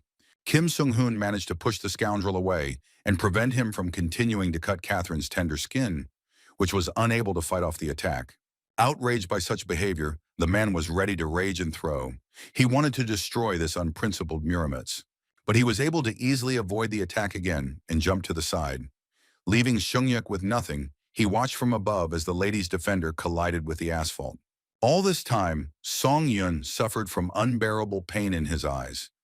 In addition to physical suffering, he was also tormented mentally because he heard that his friends were struggling, but he could not help them in any way. Finally catching the Hellfire Witch, Hyuk grabbed her by the hair and walked towards Song Yun, who was sitting on the ground, wanting him to hear his friend's screams. As the boy began to turn his head restlessly, the Muramitz pressed his blazing sword against Catherine's tender skin, and she screamed from the unbearable pain of the burn. Enjoying the smell of burnt flesh, Dragon Sword said that the fun was just beginning. Song Yun asked the crazy pervert to stop torturing his friends. But he only laughed and said that he finally saw that wonderful expression on her face that brought him so much pleasure. While the Muramitz was holding forth, he did not notice that another enemy was approaching him. It was Oh Chung-sok, who magically made himself less noticeable and was able to get close to his hated enemy. The boy chose an advantageous position to attack and used the skill Ice Shackles, which froze Namgung Hyuk's hand, which was clutching Catherine's hair. Confused, the warrior from another dimension was unable to prevent his red-haired victim from being taken away. Chun-sok began to take Miss Bennett away because he understood that she needed urgent help from healers. Seeing his failure, Namgung Hyuk growled like a wild dog, feeling powerless because he couldn't escape from the icy shackles. But the despair was short-lived, because the guy concentrated all his strength in those places that were frozen, and this helped him break the ice into small pieces. After that, he rushed to catch up with his fleeing victims, with whom he had not yet finished dealing. Realizing that the enemy was closing in on them, Oh Chung-sok used a power called Zorb Ball and caused Catherine to be trapped inside a protective sphere. Then he threw her as far as he could. That was all the boy could do. Now he needed to hide as quickly as possible. The concealment skill was supposed to help him with this, which he planned to use immediately, but the hated Muramitz was able to spoil all the plans again. The guy from another dimension grabbed Chun-sok by the head and did not allow him to use any ability. After that, the young master's sword struck the boy's body, and he was unable to resist it. Realizing that his friends were on the verge of death and each of them was desperately trying to help him survive, Song Yun suddenly thought that this situation was similar to what happened to him 7 years ago. On the day his parents died, he too was unable to protect anyone. But now his enemy could laugh happily, because despair filled the boy's mind. He felt as miserable as the little rat that squeaked under his feet and tried to run away from the dangerous territory as quickly as possible. It was heard that thousands of rats were trying to leave this place and find a safe piece of land for themselves. Recognizing the battle as a disaster, a large number of these little beasts ran to the surface to survive. Song Yun felt like he was one of them. But since these tailed animals did not give up, he did not want to give up either, so he reproduced the only attack he had left. He restored his stamina by using all the souls in the domain. The boy was making his last bet on this ability. As Namgung Hyuk approached Kim Sung-hoon to finish him off, he heard his enemy finally speak up and tell him to stop. Turning around, he saw Song Yun standing on his feet. The blood had already caked on his cheeks, but now some strange red-black smoke was swirling around the guy's body. This sight provoked the Murim even more, so he tore the masked man's hand from his body and said that it gave him pleasure to watch the enemy's reaction. This was the last straw. He would not endure any more torment. So the warrior gathered his will into a fist and made a dash. The attack was so fast and strong that Namgung Hyuk didn't even have time to react. So he lost his footing and ended up under the enemy's control. The fire suppression skill was used against the Murim, which sealed its abilities for 10 minutes, giving a huge advantage to the team. This hero was the Chinese volunteer Ping Jiwen, who was still not dead and was ready to fight until his last breath. Having delivered the flame to Catherine Benet, he said that he had completed his task and now dared to deviate and get away from here. The fact that Hyuk couldn't use his swordsmanship and many other abilities really angered the guy. He had never felt so vulnerable before. He began to think hard about how he could get out of this situation without using the block skills. It was truly a battle between two of the strongest representatives of their dimension. So the Muramitz understood that he could not fail. Activating his power, he began to summon ghostly weapons that landed all over the battlefield. Song Yun could only listen to the strange sounds as his vision had not returned. It turns out that Hyuk used his unique characteristic, which formed a duel zone within a radius of 30 meters. No one could get there except for the participants of the duel. The boy felt that some kind of energy walls were being created around him, which were holding back attempts to pass through them. Not too upset about the ceiling of swordsmanship, Hook decided that he could always use fist techniques, which he was quite good at. He was too self-confident because he thought that someone who could not see anything was not capable of causing him any harm, so he attacked without hesitation. Song Yun didn't move, and it seemed like he had no reaction to the blow that was about to hit him. But it wasn't like that, because he activated the spiritual eye, which allowed him to see what was outside his field of vision, which is how he had previously thought about this ability. But when he became blind, he learned that this ability helped him see not only the walls that stretched out within a radius of 30 meters, it also allowed one to feel literally every stone that was in this area. It turns out that, having lost his sight, the guy saw something more, and learned that until now he had never used the spiritual eye correctly. Using this skill felt like opening a third eye, allowing one to see what was previously invisible. The system informed the guy that he had now realized the true nature of his ability, and since there was now a battle going on in which the guy had put his life on the line, this skill had been upgraded. What was called a sixth sense developed within the boy, and even his enemy noticed these fundamental changes. Now the tide of the battle had changed, and the advantage was not on the Muramet's side at all, but he still didn't understand it. Finally, Song Yun had the opportunity to fight on equal terms with the weakened Namong Hyuk, who had previously been completely confident of his victory. Listening to his feelings, Song Yun felt every piece of ground under his feet and mentally plotting his route, rushed into the attack. His opponent did not understand why he moved better and better with each step, and why each subsequent thrust of his blade became more accurate than the previous one. Without paying attention to anything around him, the boy activated the secret shadow walk skill and began to move, stepping into the shadowed space, after which he suddenly accelerated. Such maneuvers allowed the guy to mislead his opponent and prevent him from predicting his next move. After that, he used the sword. His speed was also increased, which added to the difficulties for the Muram warrior.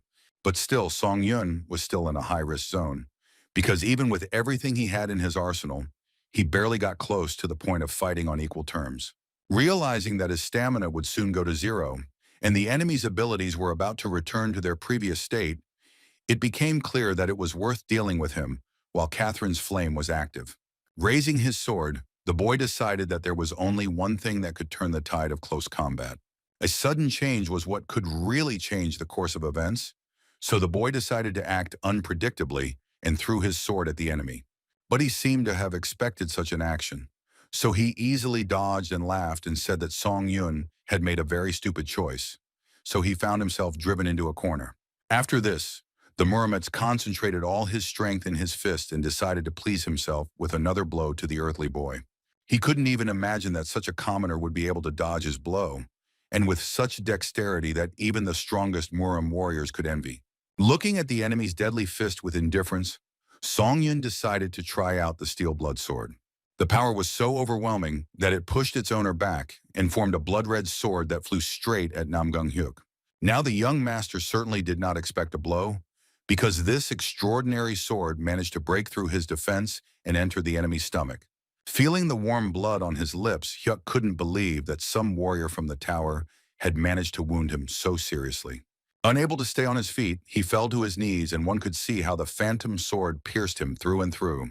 The alien from another world understood that his chi energy core had been damaged, and that he needed to act quickly if he wanted to fully recover. When the flame suppression power wore off, the man decided that he needed to take action immediately.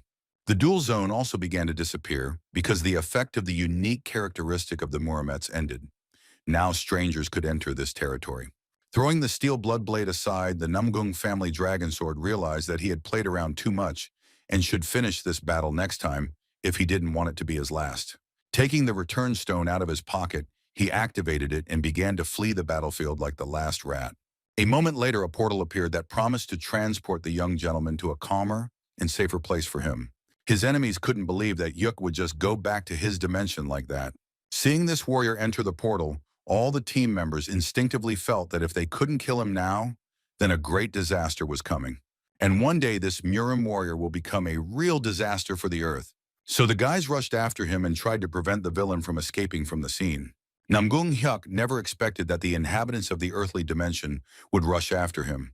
So he turned around in surprise when he heard an incomprehensible noise. He was very outraged by the words of his enemies that he was going to escape. In his understanding, this was not an escape, but a tactical retreat.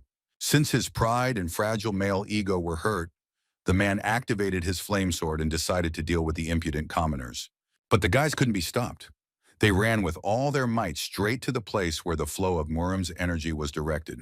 With her mouth open in surprise, the Hellfire Witch finally realized that they were heading straight for trouble and might not survive the encounter with this force. But it was too late to stop, and a moment later there was a sound of an explosion, after which every building in that area of Tokyo shook. Apartment buildings began to collapse.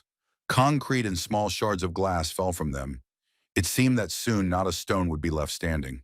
But despite all this chaos, all team members were unharmed, because Song Yun stepped forward and activated the counterattack shield. He couldn't accumulate damage, but he retained the ability to protect his owner. The defense was also weak, because Song Yun's hand could not withstand the enemy's onslaught and was torn off by a stream of energy. Seeing her comrades limp in such a state, Catherine Benet was horrified and screamed. But the guy said that they shouldn't pay attention to it, because the enemy is still in front of them. Chunsak didn't care about his words, so he activated his skill and began to heal the damaged flesh. The pain was so unbearable that the young hunter could not hold back the tears that mixed with dried blood and flowed down his cheeks. Namgung Hyun met his gaze and asked if he really wanted to go to the very end, since he shouldn't forget that the Murin warrior could have killed the Earthling from the very beginning. These words made Song Yun extremely angry, but he understood that he had nothing to say in response, because it was the pure truth, and the advantage was not on his side at all. Turning around one last time, the Namgung family dragon sword said that he would return very soon, and his new comrades would not have time to miss him. After this, the warrior's body was absorbed by the portal, and he began to slowly return to his native dimension. When the battle ended, all the team members began to run towards Song Yun, who had fallen powerlessly to the ground. Once in Murim, the young master immediately saw two servants who were happily approaching him. But he had no time for these people because he felt so bad that he could not hold back and began to cough up blood. Wiping his mouth with the back of his hand, Hyuk promised his newfound enemy that he would definitely drive him to despair.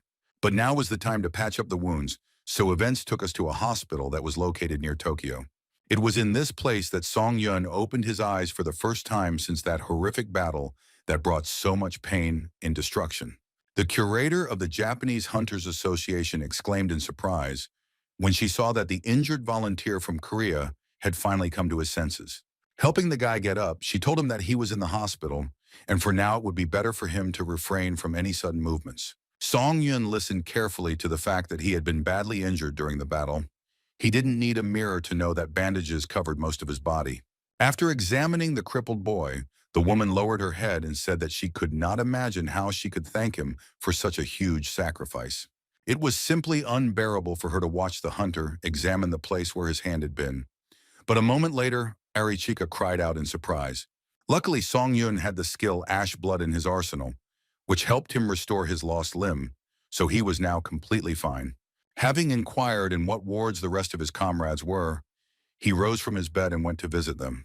He was in a great hurry because he remembered that Catherine was in a deplorable state when he saw her last time, so he burst into her room without warning. Opening the curtains, the boy realized that he had entered at the most inopportune moment, because his girlfriend was sitting half naked, and the nurse was bandaging her. Unhappy with this unexpected intrusion, the Hellfire Witch screamed. Song Yun thought that Namgung Hyuk was not the worst thing that awaited him if he did not leave the room immediately. At that moment, Oh Chung-sok was slowly walking down the empty hospital corridor. He couldn't move without crutches yet, so with every step he became more and more indignant. A few seconds later, he saw a confused Song Yun walking quickly down the corridor, as if he was afraid that someone was chasing him. There was a bright mark on his face from someone's small hand. It turned out that it was Catherine's palm, which was imprinted on the guy's cheek because he burst into her room at the wrong moment. Looking at such a strong imprint, one could conclude that the red-haired beast was full of energy, which meant she was on the mend. But what the boys couldn't find was Kim Sung-hoon, whom they had only seen in the morning and then only briefly. Looking down, Oh Chung-sok guessed that his friend was in a very depressed state because something terrible had happened to him. The strongest warrior who occupied the first place in the tower ranking lost his right arm and was now trying to cope with this loss. Song-in found the man on the roof. When he got closer, his comrade called him a sword ghost, without any explanation of what it meant. Looking at the boy's whole and unharmed hand, Sung-hyuk asked if he really had such a skill in his arsenal, and he nodded his head in the affirmative, to which the man in the mask said that his arm could not be saved and showed the stump, which was wrapped in bandages. Seeing all this, Song-yun was overwhelmed with the feeling that he had failed to cope and protect his comrades, so he apologized to Sung-hyuk. He believed that he should have been at least a little stronger, because then such consequences could have been avoided. Hearing this, the masked man chuckled and said that there was no need to worry about his hand, since he also had a skill that would help compensate for this loss. As he approached the roof, Song-yun suddenly realized that he had been climbing the tower like a madman only for his own height. Lighting a cigarette, Sung-hyuk said that it wasn't all that bad, because just this thought made the guy much stronger. However, he believed that the strong should always help the weak. At least that was his life credo. The guy shared that he realized a lot in that fight, and it turns out that he forgot about something very important. Removing the mask from his face, the man said that he could be sure of one thing: even though the boy was strong, he was not a psychopath who abused force. He snapped his fingers, lit a cigarette, and said that when they first met Tower, he had no idea what was on Song-yun's mind. When Sung-hyuk offered his friend a cigarette, he replied that he doesn't drink alcohol or smoke cigarettes. But the boy suddenly fell silent when he finally saw the face of the one with whom he had fought side by side twice. The man saw recognition flash in his friend's eyes, so he grinned and said that he had completely forgotten to introduce himself. The identity of our dear Sung-hyuk was not the most important event, because ahead of the guys there was a joint photo that made them heroes in the eyes of Japan. Later, journalists began to bombard each of them with questions about how difficult it was to fight a monster from another dimension, and how they managed to defeat it. When the boys finally answered all the questions, they felt truly exhausted. But despite their absent-minded state, Song-yun noticed that Catherine had lost her jewelry. Seeing her favorite choker, which the girl did not want to miss out on, she was delighted and smiled broadly at the boy. After that, they all said goodbye and began to disperse, because despite their common affairs, each of them had a personal life. After taking his tailcoat from the doctors, Song-yun put it on and felt that the cut of the suit had changed slightly. Looking closer, one could see that the design of the tailcoat was also different. It seemed to have been slightly improved while the boy was unconscious. Looking around, Song-yun noticed that all the equipment was polished to a shine. Well, the guys had prevented a huge disaster, so this attitude was the norm. Lying down on the hospital bed, the guy finally exhaled. These 3 days that he spent on Earth were filled with endless chaos. Opening the phone, it was not difficult to find the video of their battle, which had already spread across the internet, and was filmed from a helicopter by the Japanese Hunters Association. After reading the comments, the boy found that every single user admired him and his skill, and he also found that he was called the Sword Phantom. What he didn't expect was to find that Kim Sung-hoon was the Lightning Emperor himself.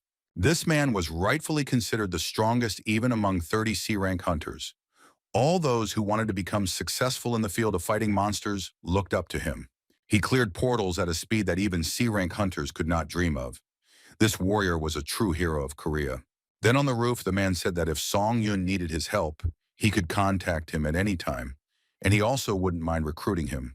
Seeing that his time on Earth was up, the boy got up from his bed and decided that in order to bear the title of Sword Ghost, he needed to become much stronger. A second later, the system warned that the Challenger was returning to the testing tower. Returning to the waiting room on the 11th floor was like coming home, because these gray walls became almost familiar and no longer irritated me at all. After analyzing the battle that had happened, Song-yun realized that he had learned some lessons from it, so he decided to open a store immediately. His weak point was his endurance, which needed to be thoroughly pumped up. Although Ash Blood allowed one to restore lost limbs, this skill would not activate if one's stamina was at 0. So it's time to get a new skill that will allow you to instantly restore your stamina. While looking through the available options, the guy realized that many of them looked good, but he knew the best way to deal with doubts while shopping. Therefore, it was decided to buy up all the skills he liked that were related to endurance. The applicant had accumulated enough points to afford such luxury. But before trying out new skills, he decided to work on synthesizing the most compatible abilities. Thus, the photosynthesis skill was created, which allowed mana to be absorbed through light. Song Yun decided that adding blood call to it would be a good decision, as the effect would be much greater. Thus, a skill called blood contract was created, which allowed the extraction of stamina and mana from a creature's blood.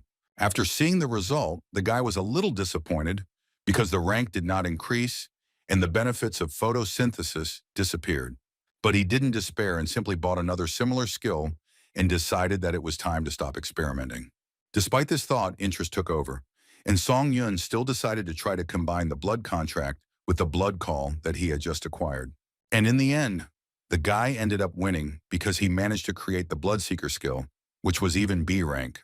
This ability allowed one to extract magical energy from the blood of a living creature and helped to gain a powerful ability to control blood. Now, the deaths of enemies will not be in vain because you can extract stamina and mana from them. This ability was very interesting, so Song Yun was eager to try it out, so he took his sword and cut his hand. Drops of blood began to collect in the guy's palms, after which they rose up like small beads and began to hover in the air, as if waiting for someone to give them a direction. Moving his finger, Song Yun found that the drops began to move after him, which was surprising because he could literally control blood.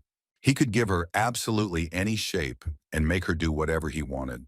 Having fished another droplet out of his finger, he decided to try what came to his mind. He realized that now it was not necessary to make a cut to draw blood out. You can simply use drawing. You will only need to wound if you want to get a lot of liquid. Smirking, Song Yun thought that the Bloodseeker ability could be very useful in battle. Returning to the practice of synthesizing, he decided that all that remained was to improve the Eye of Truth.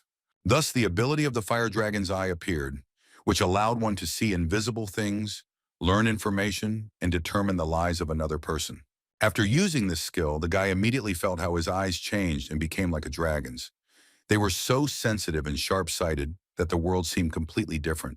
After examining his old vampire count's tailcoat, he saw information that it could be used to create a blood shield by consuming stamina or blood, and the speed boots were designed to speed up the user when filled with mana. Although Song Yun knew the operating principle of these items, he had never heard these phrases before. Therefore, it was decided to learn something new about his blade. The guy concentrated on the power and looked at the sword with the eyes of a dragon. In his hands was a bloody sky demonic blade, the true ability of which would be unlocked when the user reached the flamesword stage. Using a similar weapon, Namong Hyuk destroyed the entire Shinjuku district, which is located in Tokyo.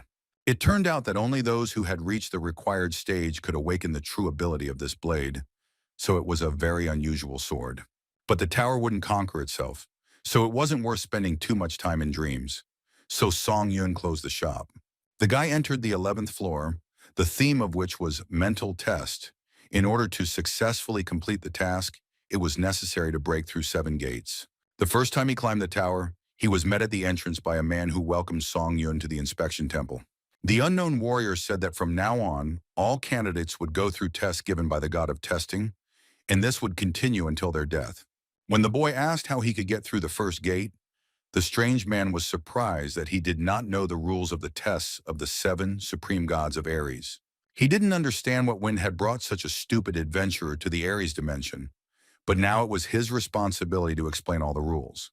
According to him, the tests in the temple were simple and consisted of 3 components, such as testing the body, faith, and spirit.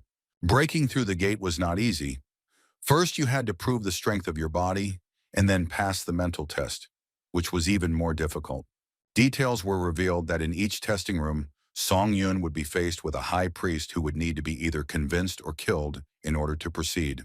After this brief description, the man smiled slyly and said that the boy should draw the rest of the conclusions on his own. It was clear that the guy had to break through the gate no matter what. The warrior from Ares slammed his foot on the stone floor to signal the start of the test and said it was time to begin. Very unexpectedly, after these words, the man jumped up and rushed into the attack.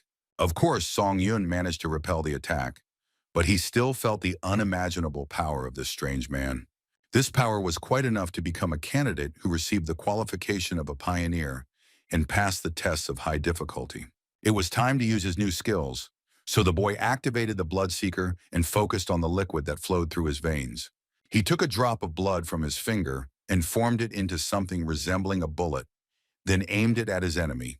It worked even better than the boy expected, as the blood bullet hit his opponent right in the forehead and stopped his attack. The man fell, unable to withstand the unexpected attack. Looking at this, Song Yun realized that he had been given a simply mind-blowing skill.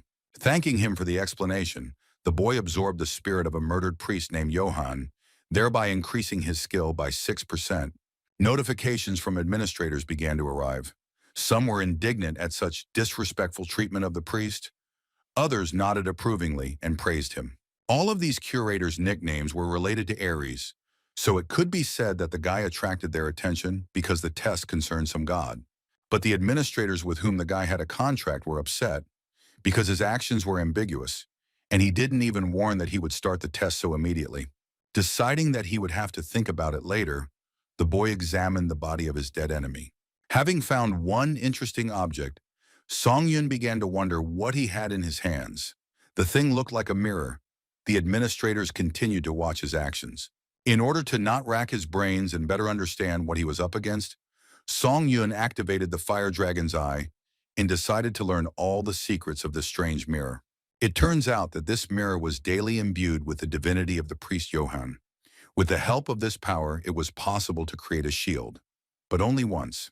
Perhaps the divine power of the god of verification contained in the mirror could motivate the user to prove their destiny. But all these vague phrases did not give any understanding of what it meant. Song Yun decided that the item was suitable for the role of a disposable shield. After this, he decided to move on, because the test will not pass itself. Looking around, the guy wanted to find some more useful things for his inventory, because he didn't know what would happen next, and even a small thing could save his life.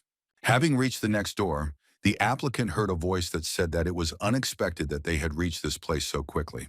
The beautiful woman said with a smile that since there was a guest in her chambers, Johann's good days were already in the past. Looking around and noticing the strange surroundings of the room, Song Yun asked if the woman was the next priestess who was in charge of the second trial. Her eyes glowed red as she replied that the young adventurer was absolutely right. The blonde's hands gripped the arms of the chair she was sitting on as she was forced to say her name, Jane. Saying that she was very pleased to meet him, the girl threw something that resembled a huge rock at Song Yun. The guy didn't need to use any special abilities to repel the attack. He decided that since his opponent had so quickly resorted to violence, he would do the same. All these sharp fights proved that the very body check that Johann spoke about was now taking place. To pass it, it was necessary to defeat this priestess, who moved very quickly and was a difficult opponent. She deftly chose the right positions for the attack and precisely calculated the trajectory of the blow so that it would hit the bullseye. But all her attempts did not bring much result, because Song Yun easily dodged, but was in no hurry to fight back, because he preferred to first observe his opponent. It was impossible not to notice that the girl possessed a very powerful Kwai energy that literally burst out of his body. But the strangest discovery was that this energy was similar to the one that Song Yun used. Activating the power of his sword and channeling all the power of his chi into it, the boy decided that it was time to finish off this priestess. The girl did not expect such a turn of events, because she thought that in front of her was another easy prey that would not put up much resistance. But the blood spray that came out of her body proved otherwise. Her carelessness once again showed that one should not underestimate the enemy. Trying to catch her breath, she tried to wrap her head around the fact that an ordinary adventurer could master a complete aura. Looking closely at his opponent, Song Yun asked why he shouldn't have used this skill if the priestess was guilty of the same thing. But the girl only said that it seemed impossible to her that an ordinary person could use divine power, which for the priest was a real gift. Listening to her indignation, Song Yun was only bothered by the fact that the power he had mastered was called divine and considered almost sacred. After that, it was noticeable that Jane's magical power began to take on different shades. Usually this did not bode well. It was clear that the priestess was most likely planning to make a fatal blow, which in her opinion would help defeat the enemy. And in some ways she was right, because divine power always achieves its goal. The swords touched and Song Yun felt a slight tremor run through his body, because feeling such energy was very exciting. He didn't want to kill such a talented warrior, so the guy reminded her that they could do without bloodshed if she found his actions convincing. Jane replied that this would only be possible if the applicant acted as if he were in no way inferior to God. Without stopping his resistance, Song Yun asked how many more gates he would need to pass through after his body passed the test. Jane found the challenger's behavior too relaxed, as if he had already won, which in her opinion was a manifestation of impudence. She angrily shouted that such questions could only be asked after he had managed to defeat her. The hunter wasn't too impressed by this violent reaction, but it clearly played into his hands since Jane was on the verge of losing concentration. After he activated instant acceleration, the girl's sword fell from her hands and fell loudly onto the floor. The girl was confused by the fact that the enemy managed to disarm her so easily and pin her to the wall. Looking at his defenseless opponent, Song Yun, clearly pronouncing each word, said that he was the winner in this fight. Trying to free her hands, Jane began to get indignant and ask how the guy managed to do such a thing, but he only insisted that she answer all his questions. Given the situation Jane found herself in, a sudden fear arose in her mind that the suitor wanted to take her by force or do something very nasty. The administrators with whom the guy had a contract were worried about the unexpected question and were eagerly awaiting an answer. There was no hesitation in the guy's voice when he said that he didn't do such things, and relief crossed the girl's face. This made Song Yun ask if any of the participants had actually done such nasty things when they came here. Jane looked away and said that her opponent was too naive. She cleared her throat and said that she would fulfill her promise. According to her, there were only 2 tests of the body left. The test of faith would begin at the 5th gate and end at the 6th. The final test, which will have to evaluate the mentality, will be carried out only at the 7th gate. What Jane said next made Song Yun loosen his hands a little. She recommended that he consider giving up before challenging the gate. The thing was that no one had ever managed to pass through the 7th gate. Everyone who entered there went crazy or died in agony, bleeding to death. Such serious statements needed to be verified, so the boy activated the fire dragon's eyes and determined that the priestess was telling the pure truth. The blonde grinned and said that her end had come, but for the first time in a long time, she truly enjoyed the battle. These words worried the guy. He asked the priestess to tell him if there was a way to pass the gate without killing her, but she said that with his current abilities, it was impossible. She spoke of her death so simply that one would have thought there was no fear in her heart at all, and Jane confirmed this by saying that in any case, she would be near God. The blade flashed and fresh blood splashed onto the walls. He had to act quickly and decisively, because the longer the guy delayed, the more disgusting he would feel. Even though he had absorbed Jane's spirit and increased his skill by 9%, the boy's mood was terrible. Pushing the door open, his eyes were cut by a blindingly bright light, which felt too sharp after the semi-darkness of the priestess's room. Ahead was another hall, where an elderly man was already waiting.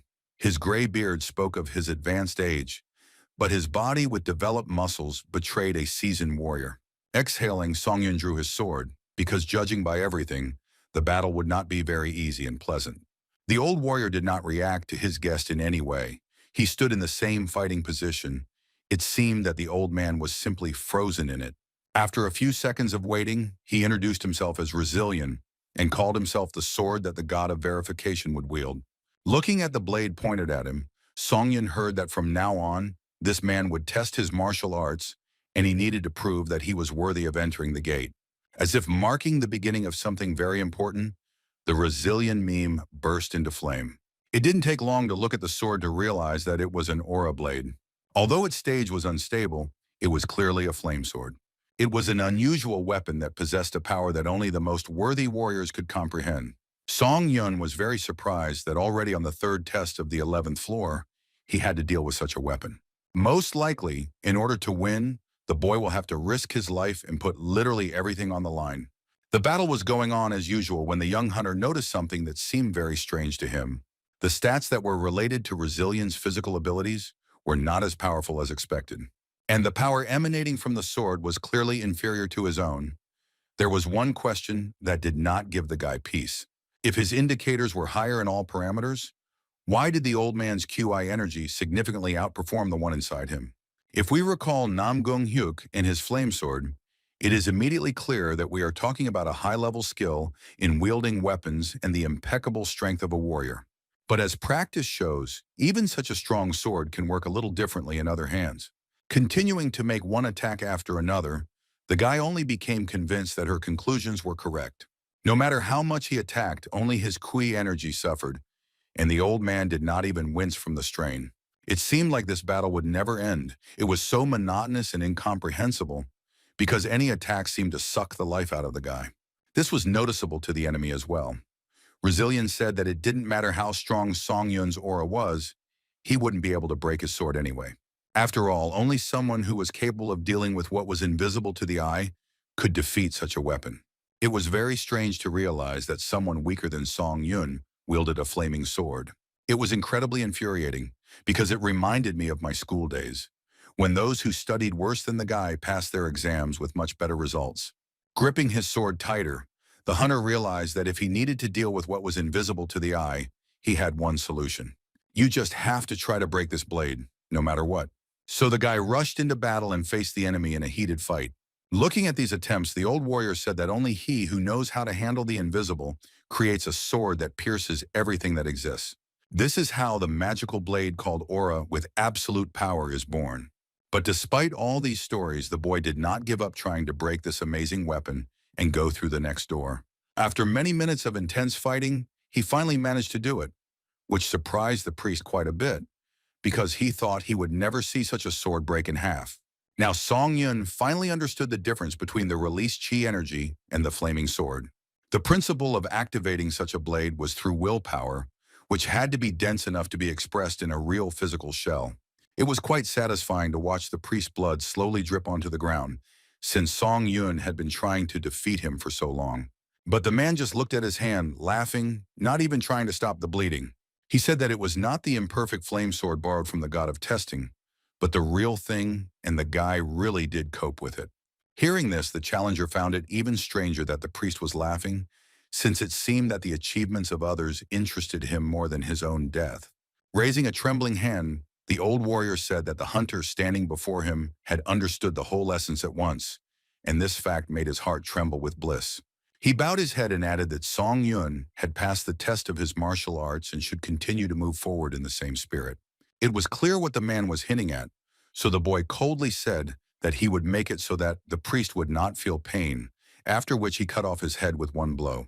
After absorbing Resilient's spirit, Song Yun increased his skill by 14% and then decided that he needed to move on. Thanks to this, the rank of his unique attribute Necromancy increased by 1 level and reached the B mark. The guy was immediately interested in what ability would be added to his arsenal this time, because the tower had not disappointed him in this regard before. From now on, he had the ability to extract power by absorbing the soul of a stronger opponent. It was surprising that she had such amazing abilities at only B rank. It was very curious to know what would happen if she reached A or C rank. Having opened his characteristics, the guy realized that his stats had come close to 3-digit numbers. When he was studying to be a hunter, he considered such a result to be something unattainable.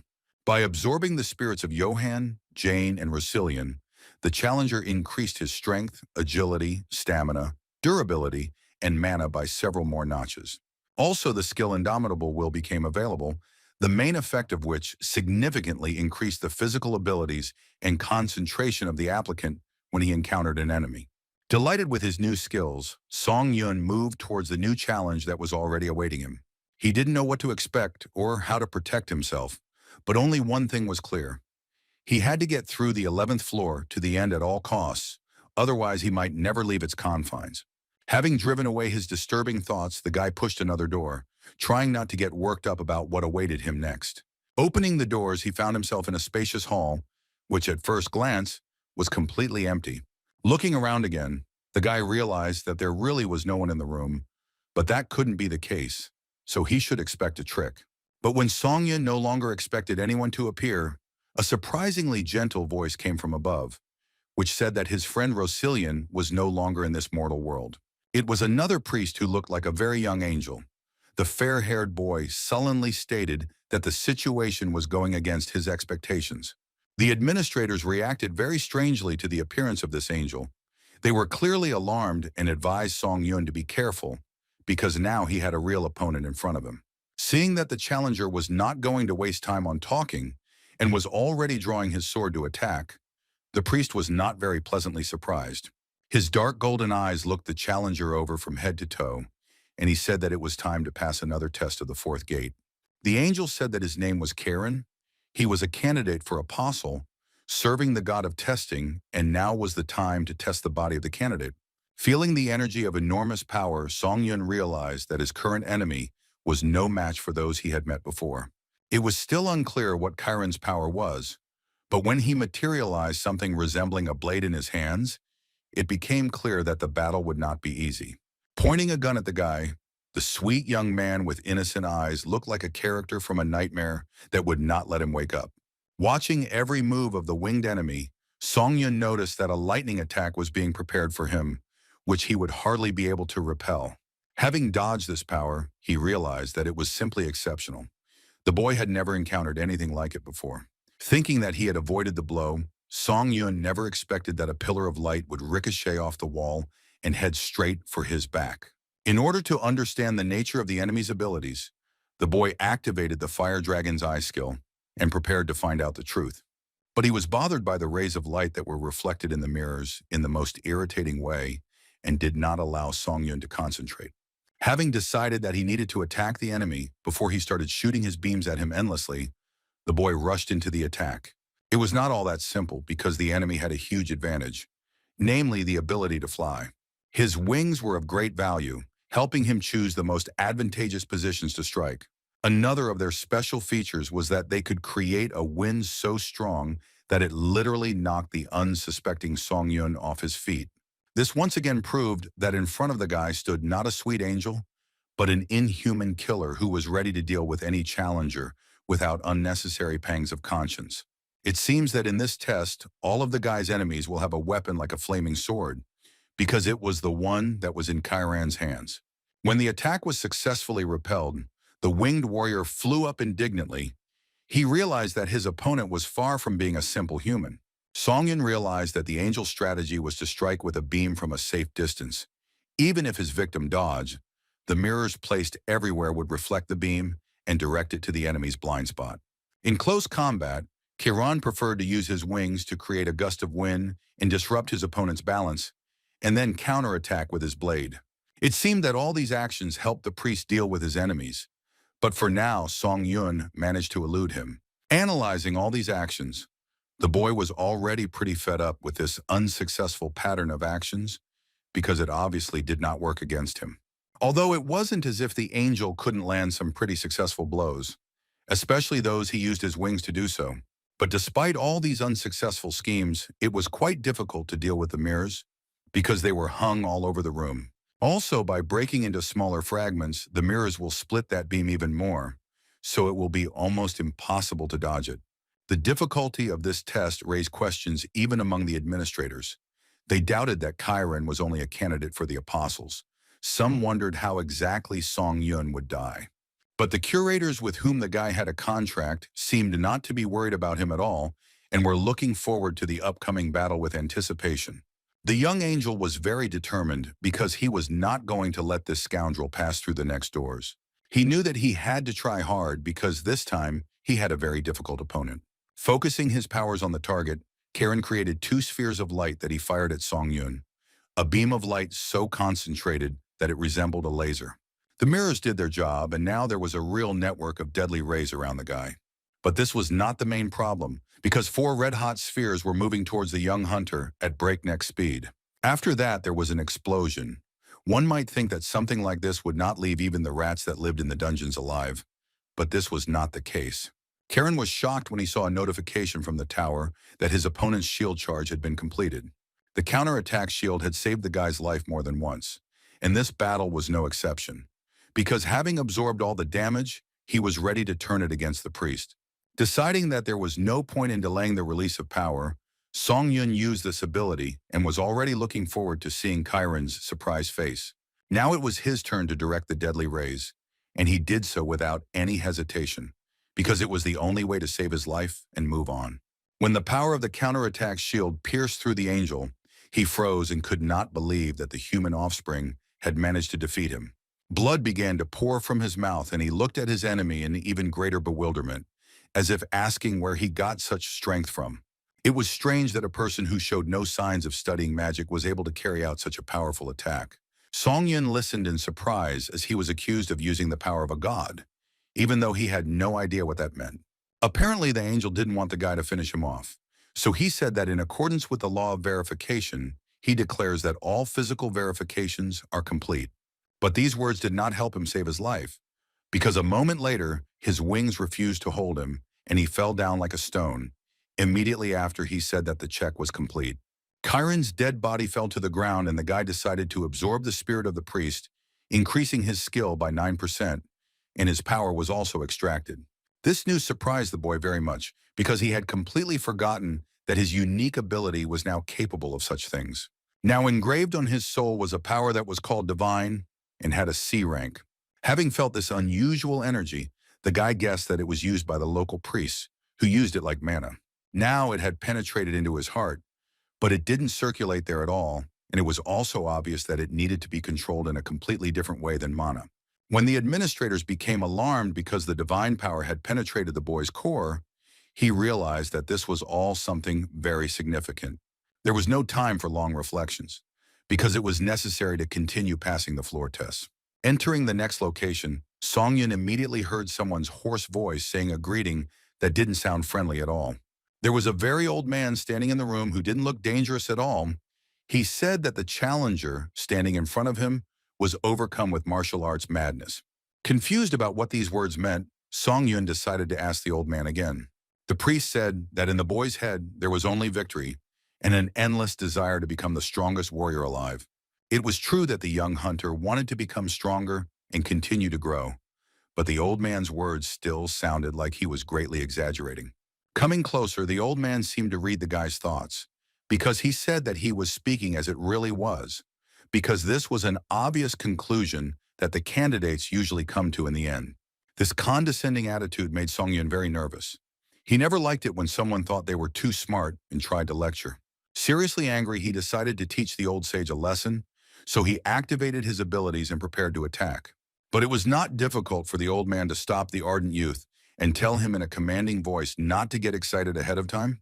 When the priest spoke, he moved so quickly that it seemed as if his voice was coming from everywhere. He conveyed that now there would be a test of faith.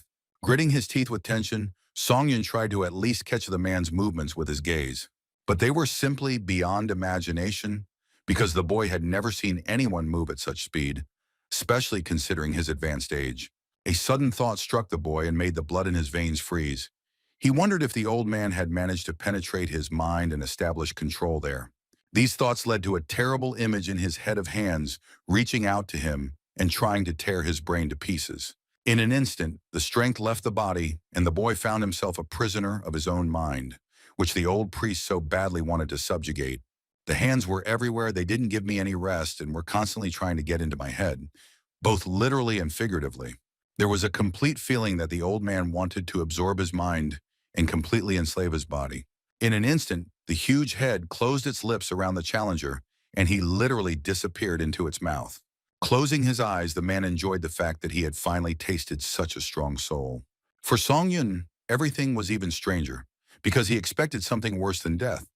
But in the end, he found himself in the same room, where an old man stood in front of him who said that the guy had passed the test.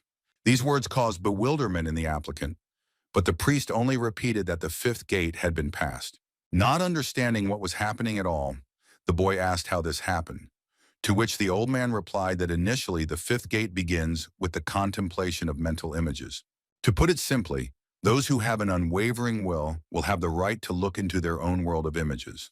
He shared that when he saw Song Yun, he immediately felt this fierce will inside him that was capable of cutting anyone's throat to become stronger. The guy had a desire to kill anyone and achieve greater power. These secret desires were hidden in the depths of his mind. It was strange to hear the old minister say that if Song Yun wanted to kill him, he should do it quickly, because that way he would find himself in God's embrace. But the boy refused to do this, even if this act would save the old man from dementia. Surprised, the man asked why the young applicant had made such a choice. The explanation was that the guy does not consider it necessary to kill a person without any reason, especially since the test was passed. Such an unexpected turn was something too surprising for the priest, because he was used to seeing souls blinded by the thirst to walk over heads. He said that the young hunter would have succeeded even if he had officially given him the test of the 5 gates, but he repeated once again that it had already been passed.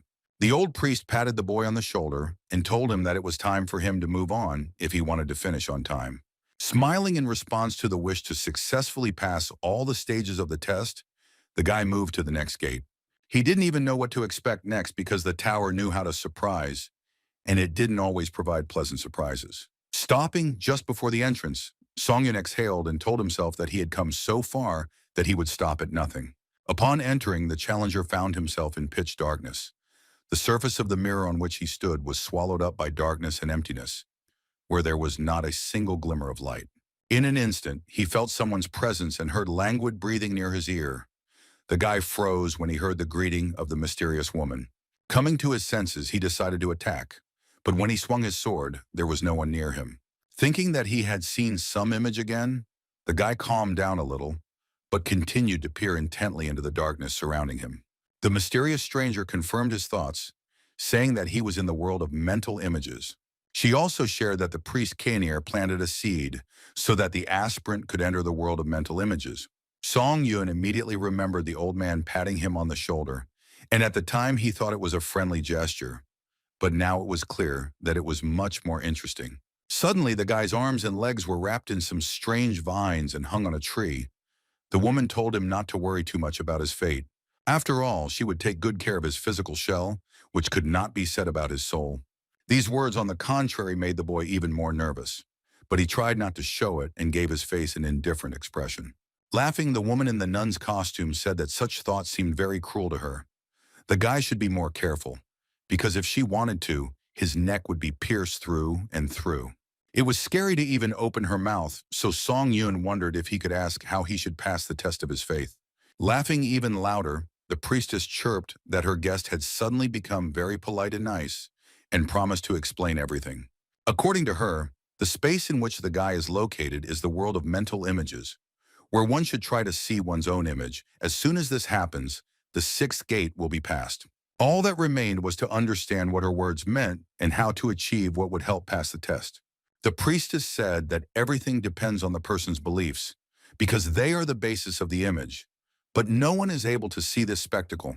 After all, this world was like that when, closing one's eyes, a person sees only a solid black curtain. From this story, one could conclude that the guy was required to be able to discern the essence of this world in which there is nothing. Coming closer, the woman said that the challenger had hit the mark again, and that everything was exactly like that. She called herself by the name of Eileen, and said that from this moment, the 6th test began. After these words, the surface on which the guy stood suddenly began to tremble, and he realized that the world around him was not as empty as he had previously thought.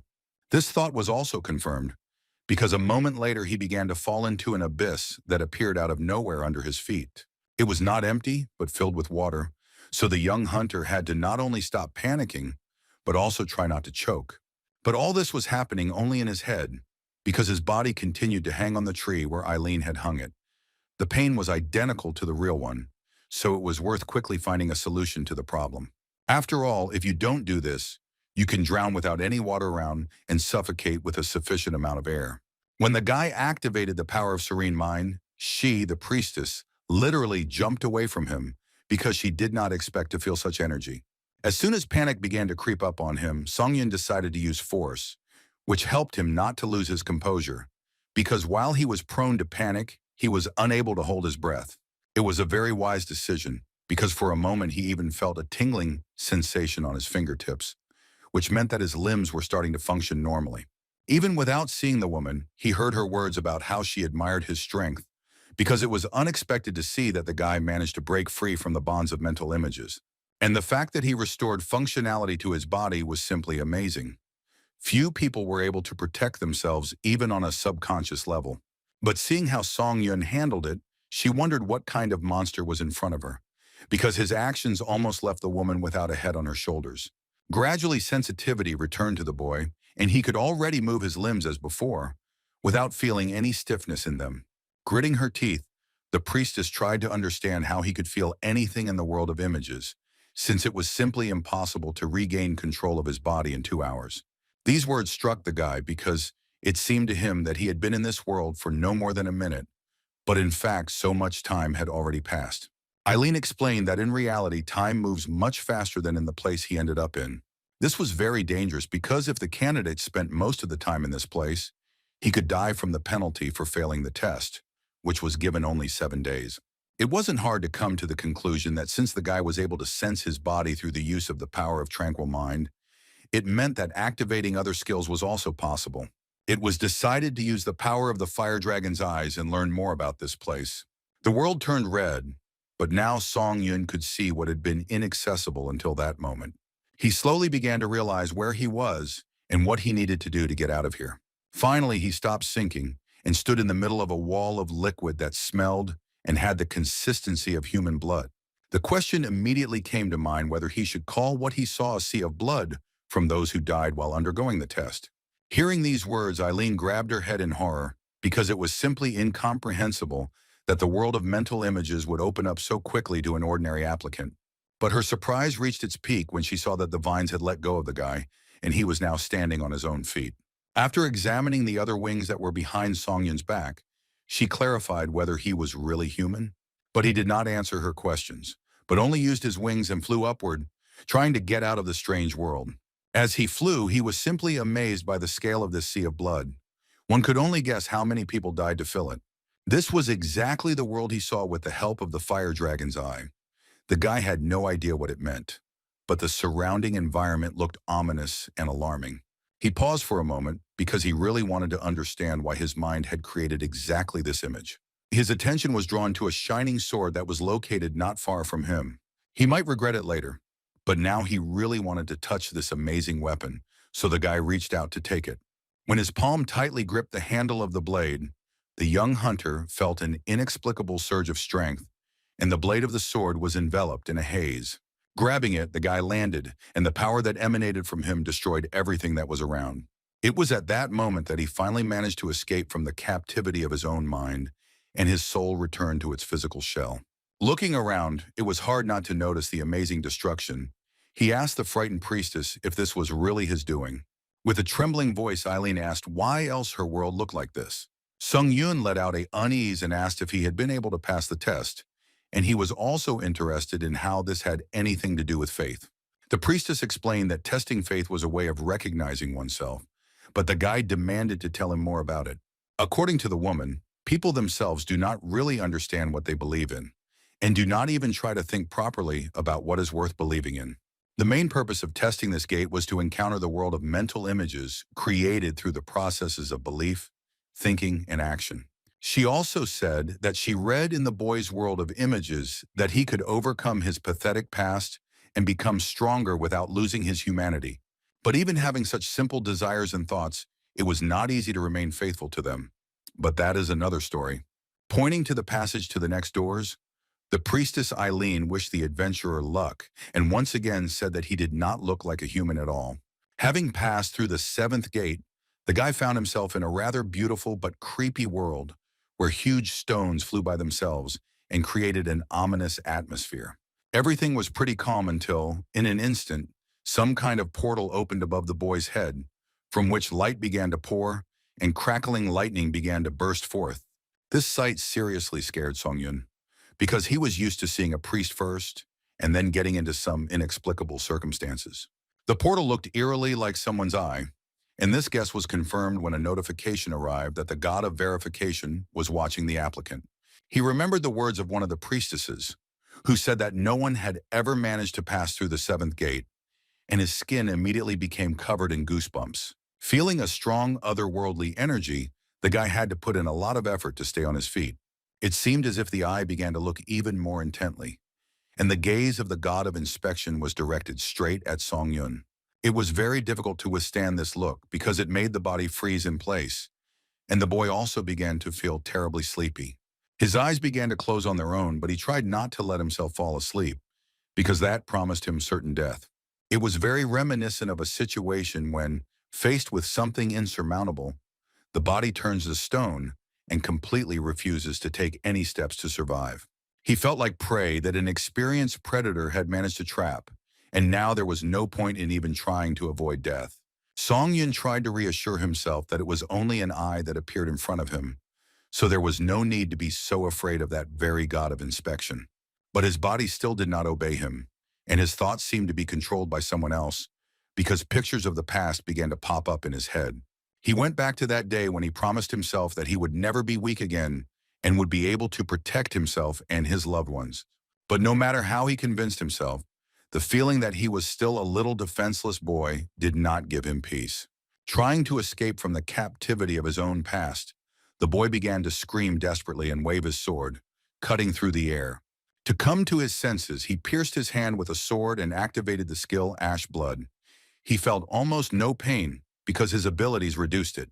Song-in never wanted to stand there helplessly and watch himself being trampled again, so he was willing to do anything to prevent this from happening again. Looking at the drops of his blood, he reminded himself that he lived to break through any trials that befell him. After looking around, the guy decided that this training place was built in such a way that it was almost impossible to reach the eye. The pupil was so huge that Song-yun had doubts about whether he would be able to cut it at all. However, if there was even a hope for one single chance, the young hunter was determined to take advantage of it. After all, if you manage to get even 1 more centimeter closer to the god of verification, then the blow will be dealt. This so-called god was not immortal, so hopes continued to arise in the boy's heart. And then the attack was made. The eye stared at the wave of energy that Song-yun launched flying towards him. It was so powerful that the pupil trembled slightly, indicating that even such a powerful being was concerned about its well-being. But this flow of energy was stopped before it could touch its target. The power simply dissipated into space. Looking at this, the boy wanted to howl with disappointment. He had placed such hopes on this blow that now it was difficult for him to come to terms with the loss. The creature valued the challenger's fighting spirit very much. For the first time in a long time, it saw a person with such high spiritual power. It told Song-yun to raise his eyes and show himself. This left the guy in a stupor. He didn't know what to do and what was expected of him, because now it seemed to him that God was very friendly towards him. What shocked Song-yun even more was the notice that said that this powerful deity remembered his existence. After all these oddities, the eye began to dissipate in space, which indicated the beginning of the test of the 7th gate. When the god disappeared, the boy began to breathe easier, and he felt that finally his body was not holding anything back. Alone, Song-yun tried to wrap his head around the fact that the so-called god of verification actually existed. Suddenly, a strange, huge rhombus descended straight from the sky. Its surface was like a mirror, but it reflected only all-consuming darkness. A guess flashed through the boy's head. It seemed that the priestess Eileen was hinting to him about such a test. Looking into this mirror, Song-yun saw himself, but his appearance was slightly different. The system gave him the idea that he should establish contact with himself in the future. It was a very curious test, so the guy even wanted to touch the surface of this strange object. When he did this, he started the mentality testing process. This was the final test of the 11th floor. The mirror suddenly looked like a huge mouth, which meant that the speed of Song-yun's assimilation with his reflection inside the mirror was slowly increasing. Everything inside froze when the guy realized that he would have to prove that his belief would not change in the future. After this, the portal transferred the boy to a location he had already been to before. Before landing, he saw the very first priest he met on his way. The man was looking for something on the ground and was very concerned about the loss of this item. With tears in his eyes, the priest of the first gate looked for his mirror, which had disappeared without a trace. Song-yun knew very well where this thing had gone, so he had no idea what he should do in this situation. But all these thoughts were interrupted by a flash of bright light, which caught the guy's attention. He looked closely, and among all this light, he noticed something that took him back to the past. After passing through the new tunnel, one of the cities of South Korea became visible on Christmas Eve, with joyful people on the streets, anticipating the holiday. Among all these happy residents, the guy noticed himself from the future. His copy did not share the general joy, and with a gloomy face was heading to some gateway. Not understanding what was going on, Song-yun followed behind himself and saw his future self cutting his hand, sending out a spray of blood. Anxious thoughts began to creep into the guy's head because he didn't want to believe what his version was about to do. But the worst fears were finally justified because Song-yun from the future directed his power directly at the people who were standing in the square and began to draw blood from them. Screaming, the The present version of the guy tried to understand why he became such a crazy bastard in the future. His internal resistance to himself led to the speed of assimilation with him from the mirror being forcibly increased to 10%. The boy felt his chest being torn apart by pain, as if someone was tearing chunks of flesh off him alive. But the worst thing was the disgusting whirlwind of mixed emotions. After all, he was consumed by guilt, madness, and anger, which were very difficult to cope with and regain control.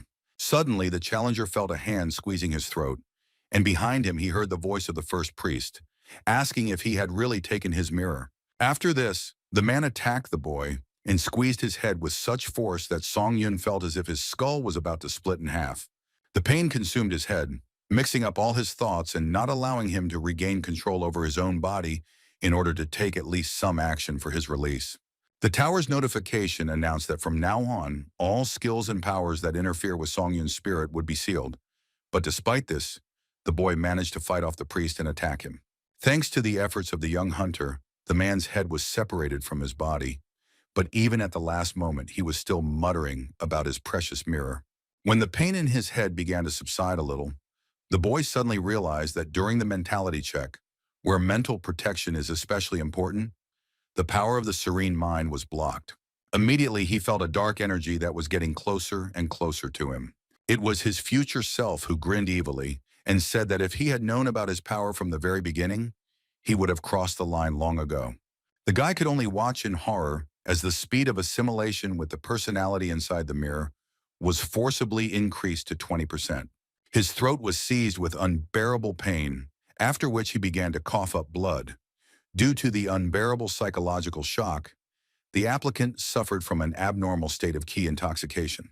What was happening was completely incomprehensible and inexplicable, because the current and future versions had not even met in battle yet. Watching himself from the future, Song Yun didn't understand how he could do something so vile. He was indeed obsessed with power, but he never planned to go this far.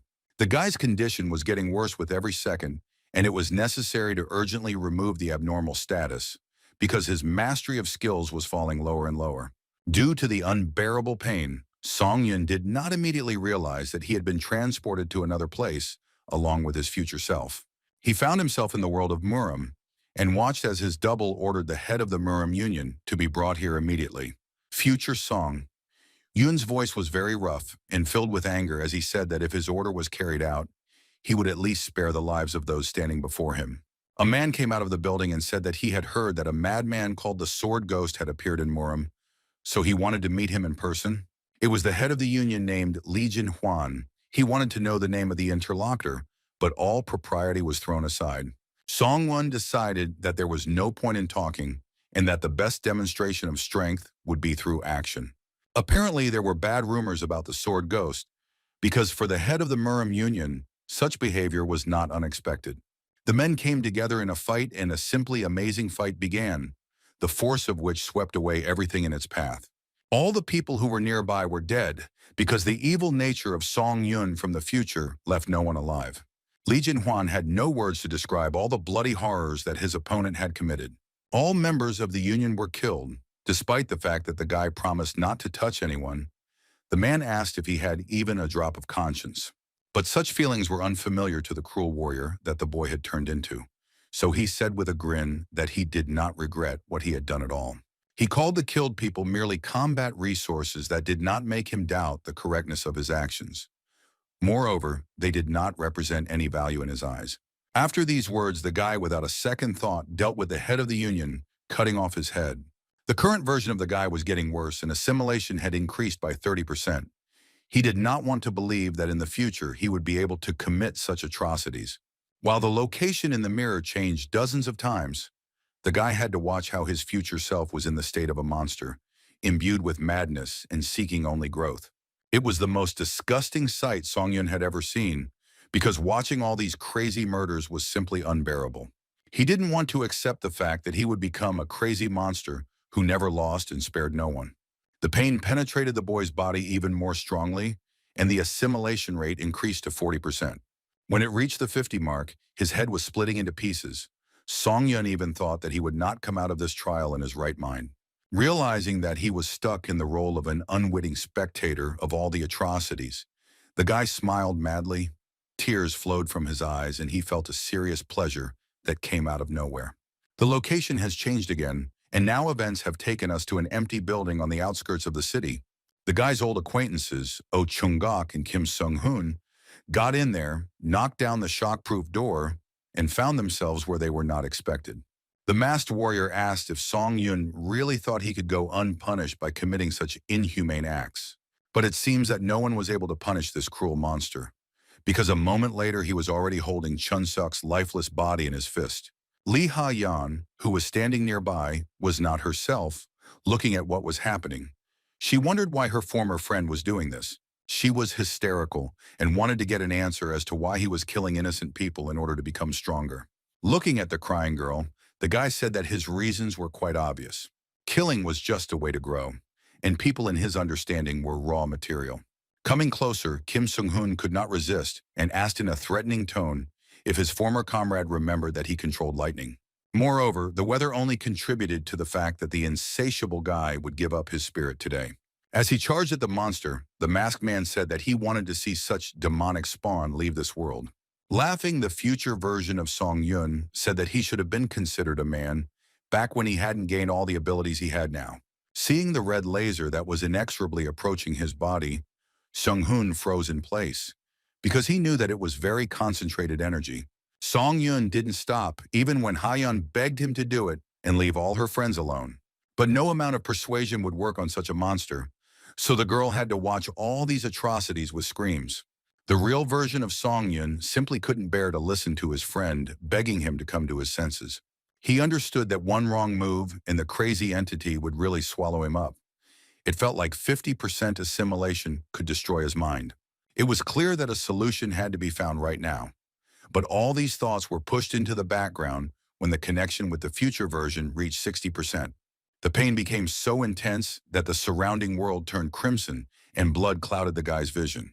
When the assimilation reached the 70% mark, Song-yun felt like he was trapped in an endless hydrogen of psychological shock that was not going to disappear. He no longer understood whether it was painful or pleasant for him. At some point, the guy's eyes opened wide and he realized that he felt very good. But this was not at all the case. His mind was becoming more and more damaged and was passing off wishful thinking as reality. For a second, the guy again felt the presence of the very first priest, who was asking where his mirror was. He remembered taking this thing from the dead man who had guarded it so carefully. Taking hold of the divine mirror, which was imbued with Johan's power, he learned that this item was capable of restoring his mentality. Therefore, he activated the mirror effect and was now surrounded by a divine shield that dispelled all levels of mental clouding. When the abnormal status of spiritual instability was canceled, the future version of Song-yun froze in place without having time to hurt Lee Ha-yeon. The guy's face suddenly began to be filled with a bright red light, which seemed to be tearing him apart from the inside. That's exactly what happened. One essence of Song-yun was destroyed, and the second one, the one that was real, broke through it. He shouted that he would never allow madness to consume him and that he could find a way out even from the most critical situation.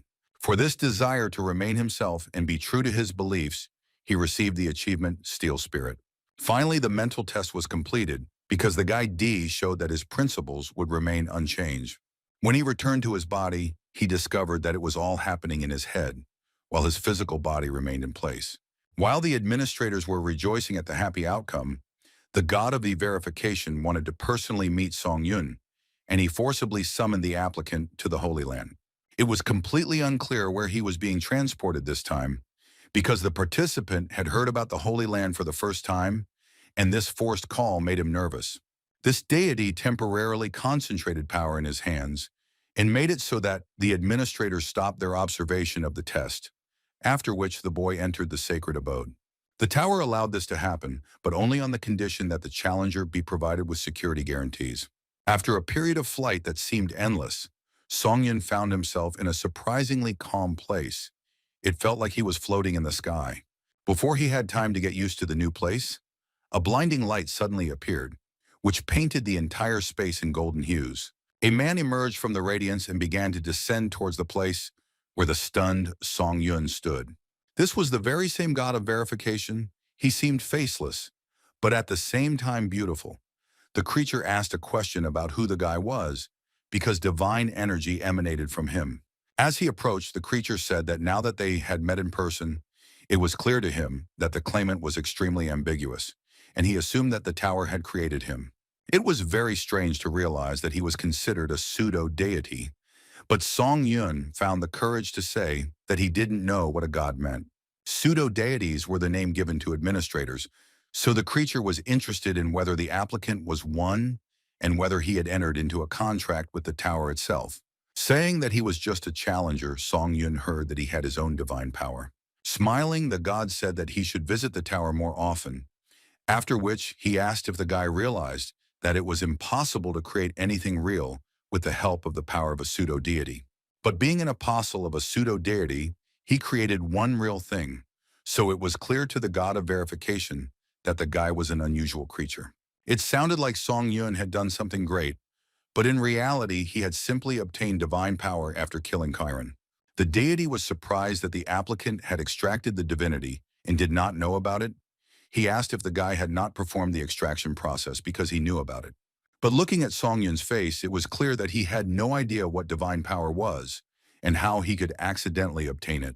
Now even the Supreme Being was perplexed, because such a result could only be obtained from the divine power given to the future apostle by God. There was still one question left open. How did the guy manage to absorb this power, completely erasing the traces of the god? It was clear that even if the applicant's actions were unconscious, he did not extract such power by chance, and the higher being saw a cause and effect relationship here. All this seriously scared the boy, especially after the words that the Tower of Trials expected a lot from him. It is strange that the tower placed its hopes on an ordinary, average applicant. Realizing what he had done, the creature fell silent and whispered that he had felt the tower's wrath, which meant that such information could not be divulged. Leaving Song Yun completely bewildered and with a set of questions, the creature disappeared, saying that it would continue to watch over him from the sky. Left alone, the guy felt like his head was literally bursting. Because of this whole situation, he wanted to understand what the words of the god of verification meant. Finally, the guy heard quiet words that it seemed like he had looked too deeply into his future. After all, if you gaze into emptiness for a long time, then emptiness will also begin to gaze into you, and then it will find a gap through which it can penetrate the mind.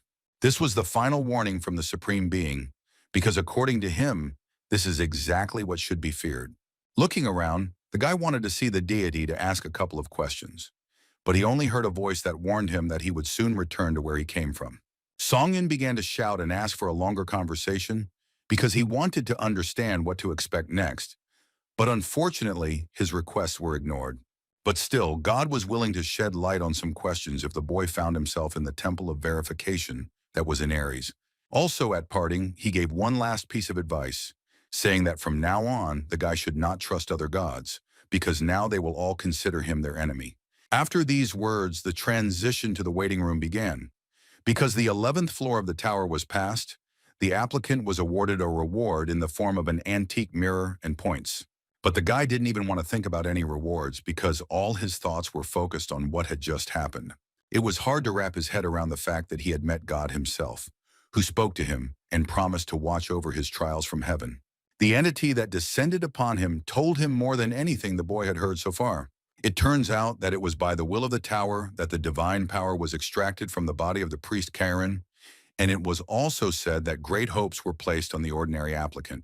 Then we can conclude that the signing of the apostolic treaty and contracts with the administrators was also done at the instigation of the tower as an extraction of power. It only remained to understand what exactly the intention of the testing tower was, because so far everything was completely unclear. There was one more thing that kept bothering Song Yun, namely the warning that he could no longer trust other gods. Sitting on his bed in the waiting room, the guy realized that he didn't understand anything at all, and this was terribly stressing him out. What consoled him a little was the fact that even if the gods were hostile, they would not touch him as long as he was under the protection of the tower. Changes were made to the system, and Earth was now registered as an official dimension for ascension and was somewhat protected from interdimensional intrusion. Then notifications started coming from the administrators, who breathed a sigh of relief when their contractor returned to a safe place. Upon seeing these messages, the words of God immediately popped into the guy's head about the curators being called pseudo-deities, And at that moment, doubts began to arise about whether they could be trusted. If now it was worth fearing even the Lord of Steel Blood and the Master of the White Crane, then the guy didn't even know who to trust. Gritting his teeth in anger, he realized that in the current situation, he could not trust anyone, and he could only rely on his own strength. Finding himself in this disgusting situation, the guy could think of nothing better to do than to go to the world of Steel Blood and talk to the administrator. Upon seeing him, the woman immediately rushed towards him, asking if her contractor was badly hurt. But instead of an answer, she received a blow from a blade, which she miraculously managed to avoid. She didn't understand the nature of this behavior, so she looked at the guy with incomprehension, hoping to guess what had happened to him. The explanation was very simple. Songyun was so disappointed in his surroundings that he saw a catch everywhere. He wondered if the curators with whom he had signed a contract had colluded with the tower and were using him for their own selfish purposes. Looking into the guy's eyes, the woman saw a slight hint of madness in them and thought that this was a side effect of the mentality test. If this was so, then the effect lasted for quite a long time, because the challenger was not going to stop and again rushed into the attack. Dodging his attacks was not easy. The Ice Bloodlord knew that she could not harm her contractor, so she used all the agility she had. Noticing that the boy had cut his hand, the woman told him to pull himself together, as his mind was currently in a very vulnerable state. But Songyun thought that he was making very logical conclusions, because the administrators in the tower were connected, so they could be plotting some kind of action against him. Together they used players who were nothing more than pawns in a bigger game. But the Lord of Steel Blood did not confirm these thoughts. On the contrary, she was surprised that the guy was talking such nonsense. The woman got tired of calling him to reason, so she took a swing and decided to act more decisively. Her words really irritated Songyun, because he didn't understand why he was constantly being called upon to come to his senses if he was completely sane. But when he laughed and tried to say that he was okay, he looked like a real madman. It seems that the administrator was right about the side effect of the test after all. She didn't want to hurt the challenger, so she told him once again to stop and stop making a fuss. But the words had no effect on the guy, because he carried out another series of attacks. They were so powerful that the clearing around the Ice Bloodlord's house turned into chaos. There was no need to mention the house at all, because when the woman turned her head and looked at it, she saw that it was half demolished. This sight caused such a wave of aggression in her that she could no longer contain it. Now it was Songyun who had to worry, because he had no idea what a strong warrior he had to face. Activating her power with all her might, the woman summoned thousands of swords which were now aimed straight at her contractor. They obeyed even the slightest movement of her fingers, so that when she gave the go-ahead, they would happily pierce the body of her ill-wisher. The guy prepared to dodge because the speed he possessed allowed him to avoid even one blade touching his body. But he didn't take into account the fact that the Steel Bloodlord was also unusually fast, so she caught up with him and playfully asked where her guest was going. At that moment, it became clear that attacking the administrator was a very stupid idea, because her experience was much higher than Songyun's. The irritated girl wanted to rip the guy's head off for what he did to her house, but so far she's only gotten away with a couple of blows. When Songyun's face touched the snowy ground, he suddenly felt an anger that he hadn't felt before, as if everything that had happened to him wanted to come out in this way. At this moment, his only desire was to take revenge on someone for the conspiracies that were being woven behind his back. So he once again tried to cut the girl with a sword. She managed to dodge deftly, but the guy understood that sooner or later she would stumble, and then he would do what he had planned. But the administrator's abilities were underestimated again, because when Songyun wanted to swing his sword, he was unable to do so, because his hand was pinned by the blonde's blades. It gave her pleasure to watch this self-confident boy sitting on his knees and looking at his feet with hatred. After some time, when certain educational work had been carried out, the guy finally came to his senses and apologized to the girl. He was tied hand and foot and hanging upside down on a protruding beam of the ruined house of the Steel Bloodlord. Songyun begged the woman to untie him. Taking a long look at her contractor, the blonde said that she would definitely do it, but first she wanted to be sure that her house wouldn't be destroyed to the ground. Sighing, she loudly set her cup down on the saucer and said that she had a couple of thoughts about what had happened. In her opinion, when the boy came to the world of Steel Blood, there was still darkness left in him, and now it will always be a part of him. Even though Songyun saw himself from the future, it was still him, so his suspicion of the administrators was not entirely justified. In this conversation, the girl was not being disingenuous, because she said that no one knows the real desires of the tower, not even the curators she chose. After thinking for a bit, the guy asked if the tower really didn't expect anything from him then, and the blonde replied that it was. Materializing a sword, she swung it and headed towards where the young hunter was hanging.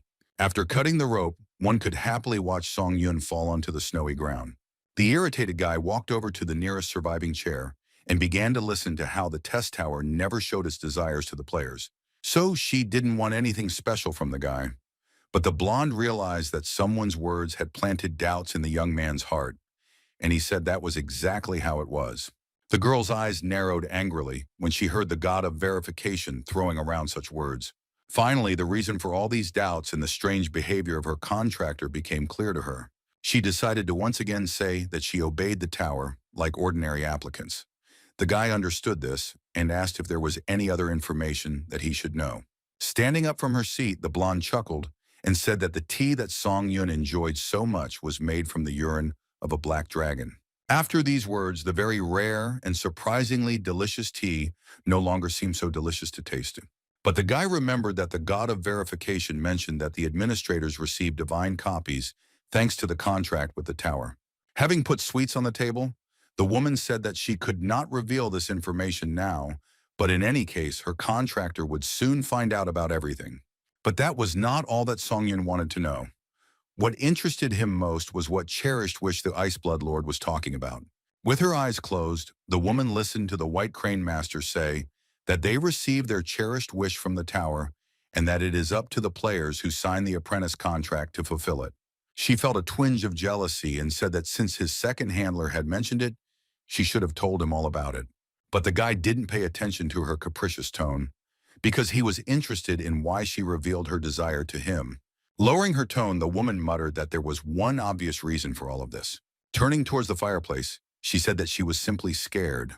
Song Yun looked up, trying to understand what her words meant. But instead of a clear explanation, the Iceblood Lord said that the guy was underestimating himself, because she saw with her own eyes how obsessed he was with his height. Therefore, she concluded that for the sake of his growth, her contractor would want to immediately pass the test of desire. Frowning, Song Yun also decided to be frank with the woman, so he said that he was so eager to become stronger because he had no talent. After looking at him carefully, the administrator said that she didn't know what he considered talent, but very soon the guy would understand how much he underestimated himself. The young man's eyes widened when he heard that the test of the 12th floor was related to talent. Afterwards, he returned to the waiting room and could not understand how he should prepare for the test, which would test innate gifts that he did not have. He did not have this gift from heaven, which was divided into 3 parts in the world of hunters. It all started with abilities. Then it was necessary to increase the characteristics and then get new skills. These items called 3 gifts for a hunter, and Song Yun had none of the above. He simply couldn't gain skills. His stats never got any higher, and he had absolutely no unique abilities. After entering the tower, a lot changed. Everything except the truth, which was that a talentless person would never become stronger. The guy was 100% sure that the Lord of Iron Blood was wrong and that he had no talent. After all, if he had been, the guy would have managed to become a famous hunter even without the skills he acquired in the testing tower. But still, the administrator's words about how he would soon understand how wrong he was about himself did not leave his head. After all, the test of the next floor was to have a fight with himself. This was supposed to open the guy's eyes to his own abilities. Getting up from his bed, Song Yun decided that he didn't want to just sit and think about it. The point of the test was to objectively evaluate his skills, which meant that it was a chance to improve his fighting abilities. When he went into his inventory, he found a mastery increase potion, which was one of the rewards from the Japanese government for helping with Namong Hyuk. Catherine Benet gave him her vials and he ended up with 3 test tubes of the potion. After drinking from the bottle, the boy felt the disgusting taste of this liquid. But now he could choose a skill to improve, and the choice fell on magic management. This ability was obtained from the Dark Monarch on the 10th floor. It is the basis of the other skills, so it was the most beneficial to improve it. A moment after the potion entered the boy's system, he felt a sudden surge of strength and his skill was increased by 10%. After that, he looked at the old verification mirror.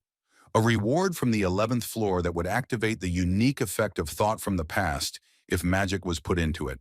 To get a better idea of what this thing was capable of, the challenger activated the dragon's fire eye skill. He learned that the first time he used it, he could obtain the skill, thoughts of the past. But the verification god changed part of the effect specifically for one player. When the boy finally used the mirror, he immediately received the ability concentration in battle, which is where the new combat skills were sealed. Seeing that the new skill allowed him to be extremely focused on the battle, Song Yun realized that he had quite a good power in his pocket. Without thinking twice, the guy decided to start the test of the 12th floor, the theme of which was to surpass the limits. That is, to kill his copy in the allotted 48 hours. Once he got there, he immediately received a notification that the blessing of the dark god had sensed the stranger and was creating guards, because the intruder must think about whether he knows himself well. A moment later, an exact copy of him appeared from the shadows, created by a mysterious god of darkness that needed to be killed. The Lord of Steel Blood said that the double would be simply perfect. He would even have identical experience and know all the techniques of the real Song Yun. But most importantly, the copy also received the guy's talent, which he would have to face and finally learn his own capabilities. With the thought in mind that he would be finished if he underestimated himself, Song Yun rushed into the attack and decided to test what his copy was capable of. Remembering the blonde's words, the guy realized that his clone could only copy one item from his inventory. The choice fell on the old tailcoat of the vampire count. The copy chose a protective item, but this did not mean that it planned only to defend itself. Activating his acceleration and strength skills, the boy realized that the tower had given him the perfect opportunity to objectively evaluate his skills. Also, Song Yun immediately noticed the effect of the potion he had drunk, because its concentration had increased several times, and his brain was working only to choose the best strategies for behavior in battle. It even seemed to him that time had frozen and everything around him had stopped, waiting for Song Yun to choose a line of conduct in this fight. Smiling, the young hunter realized that it was not in vain that he drank this vile liquid before the start of the test, because now it played into his hands. Drawing his sword from its sheath, he used the flame sword skill and charged at his opponent, who was an identical copy of himself. The force of the blow was astonishing. When the swords touched, it seemed to the guys that small stars were flying around. In the enemy's hands, a red blade could be seen, which was none other than the Iron Blood Sword. It was expected, but Song Yun had not yet seen the clone actively use his swordsmanship talent and use his sword. His copy was quite predictable, as it activated a counter shield after the sword, so that it would be fully prepared for defense. It was clear to the hunter that using the Iron Blood Sword and the counter shield was the only surefire option for the double. However, there was something that surprised Song Yun greatly during this battle, which promised to be very interesting. Right before the boy's eyes, a bright flash lit up, engulfing his enemy's shield and transforming into a sword. As it turned out, there was more than one sword, so taking the double blades in his hands, the copy of Song Yun realized that now the real fun would begin. The ability to transform a shield into swords could not help but cause surprise and a pang of envy, because the young hunter did not possess the same skills as his double. He watched as the enemy was about to use a dual sword style that he had never used in any of his fights. In theory, the guy could also do this weapon transformation, but he didn't use it because he thought it wasted too much mana. Therefore, he was very curious as to why his doppelganger decided to use such an ineffective method that wasted too much magical energy. Of course, he had also thought about using such power more than once, but he did not dare to use it when his life was at stake. Looking at how skillfully the clone rushed into the attack, Song Yun had only one question. If this was an exact copy of him, then why was she building such different strategies for the course of the battle with him? Gritting his teeth, the boy saw the serene face of his opponent, and this angered him even more, because it seemed that he considered the fight something like training. The swords clashed, and the boys who were reflections of each other realized that they were worse opponents for each other, because they had identical levels of strength. But still, for a second, the real Song Yun felt like he was slightly inferior to his opponent in skills. Perhaps this was exactly what the Ice Blood Lord had told him, because by underestimating himself, he was also underestimating the enemy, who was now very difficult to deal with. At times it was very difficult to dodge the attacks of the copy, but so far the boy managed to successfully escape the enemy sword. But Song Yun understood very well that he would not be able to win by defending himself all the time. so it was worth moving to an offensive position, so it was decided to use Unbending Will. Fighting off a series of attacks, the boy understood that in terms of objects the advantage was on his side, but he was not sure whether he was superior to the enemy in physical strength. What especially frightened the hunter was that his copy could activate the concentration skill in battle and maximize its combat abilities. But the real problem was the sword technique his clone used. It was very powerful and effective. What made things especially difficult was that the attack involved using two swords, meaning that dodging would be twice as difficult. The technique seemed unfamiliar to Song-Yun, but as the blows rained down on him one after another, he still recognized the combinations of movements he knew. But recognition was not enough to successfully repel attacks, so the guy slightly adjusted the interior of the room in which the fight took place. His body made many impressive cracks. The blows were familiar, but they did not belong to him at all, because they were terrifyingly reminiscent of the sword technique of the Blue Sky Dragon. These sharp and systematic movements were used by Namgung Hyuk, the Murim warrior who almost killed his Song-Yun. He had seen such attacks only once, but he remembered them very well, because such destruction could only be accomplished by using them. The incredible strength of the Murim Lord made it clear why he looked down on all other skills. He didn't just have a skill or ability, but a true technique. And Song-Yun first wondered if such techniques could surpass unique characteristics. There was a stereotype in the guy's head that convinced him that he would not be able to master such techniques that did not depend on skills. But then the image of the Ice Blood Lord came back to him, telling him that he would soon realize how much he underestimated himself. Suddenly, it became clear to the guy what kind of talent the administrator was talking about, and he slowly began to put her words in order in his head. The system notified that the enemy was very strong. Song-Yun had to activate the Unbending Will skill because the tower considered that the advantage was not on his side. This discovery made him very angry, but the thought that he was still ahead in his subjects calmed him down a little. But since the system considered his clone to be so dangerous, it meant that he had managed to become stronger, although Song-Yun didn't understand how that was even possible. Having increased his concentration in battle tenfold, the boy began to think hard about how to properly react to the enemy's new attack. Having decided that the best defense was an attack, the young hunter finally decided to strike back and rushed into the attack. But his opponent was similar to him, not only in appearance. His agility and smooth movements were the same as the real Song-Yun, so he managed to avoid the blow without any problems. Drops of blood splattered and a foul metallic scent could be detected in the air. Unfortunately, it was the real version of the guy who was injured. The sneaky twin managed to slip under his arm and cut the skin on his torso with his sword. Breathing heavily, Song-Yun thought how this monster could be on the same level as him, since this rogue's strength was higher than his own. Increasing his concentration 15-fold, the boy clenched his teeth and decided that he would do anything to bring his victory closer. While his enemy stood smugly nearby, the guy decided to go around him from behind and take a more advantageous position for an attack. When he succeeded, he attacked, and the blow was so strong that the floor under the guys literally collapsed and pieces of concrete flew in all directions. Next came the steel wings, with the help of which the guy gained a tactical advantage in the form of height. The concentration increased by 17%, and Song-Yun shouted with dark pleasure that his copy had finally been caught.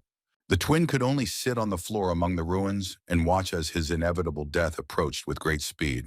What happened next was not at all what the guy had planned. His opponent put his hand forward, and it began to inflate like a huge balloon. Song-Yun did the first thing that came to his mind, slashing at his hand with his sword. But this was a move that should have been avoided. After all, when the blood got on his face and the mucous membrane of his eye, these places began to burn as if acid had been poured on them. But despite this pain, the guy did not slow down, and as a result, the opponent's hand was cut off, which released a new wave of toxic blood. When the dust from the blow settled, the young hunter saw that his opponent had managed to escape from him, apparently tearing off his hand and running away. That was exactly the case, and now behind Song-Yun stood an enraged clone who was ready to use even the most brutal weapons.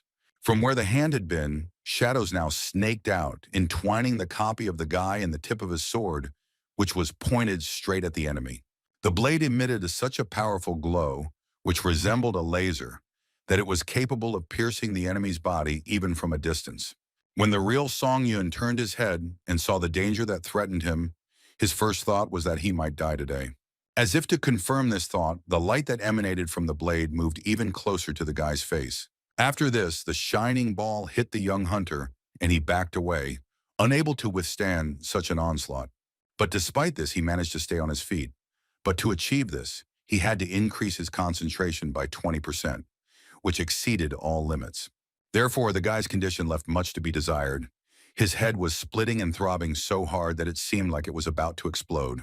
Seeing that the enemy was not in the most combat-ready condition, the copy began to look closely and decide how best to carry out an attack. After looking himself over from head to toe, Song Yun whispered in surprise that he almost died because of his pathetic copy. But then he laughed a mad laugh and asked how this disgusting clone dared to interfere with his test. It seems the doppelganger realized that its prototype was exceeding all limits and was now experiencing mental backlash as a side effect. It was too early to rejoice because the clone was not going to stand and wait until he was sent to the next world, so he swung his deadly blade and attacked first. This attack caused the real guy to fly back several meters, giving the enemy a great advantage. But when Song Yun stood up again, he decided to act harshly, so he activated the power that helped him control the blood. A plan had already matured in his head that would help him get closer to victory. But for this, he needed to focus on the liquid that flows through his veins. After collecting the required amount of blood drops, Song Yun used them as small bullets that were difficult to dodge. But despite all his efforts, the enemy was still standing. But in one instant, there was so much blood that, seeing its quantity, the copy literally froze in place. The flow of liquid was so destructive that it swept away everything in its path, destroying the walls and columns of the room in which they were fighting. Looking at how the enemy was desperately trying not to die under this stream, the boy grinned evilly and asked ironically if his twin liked this kind of entertainment. But no one answered him, because the clone disappeared from sight. But a couple of minutes later, he emerged behind the guy and prepared to strike him. And it didn't matter that attacking from behind was low. The boys crossed swords again, and the energy they created sent them both flying away from the center of the battlefield. But the next moment, Song Yun's double was standing on his feet, and there was not a scratch on him. The guy barely resisted the urge to roll his eyes because this vile double was so strong that he simply didn't have enough patience. Lord Iceblood watched all this with concern. The girl sat at the table and could not take her eyes off the sphere that served as a screen and demonstrated the test. When her contractor failed to harm his double once again, she began to get angry, slamming her cup on the table. She didn't want to believe that bad luck was following the guy. She began to think about what she should do, because she didn't want to sit idle, and it was forbidden to openly help.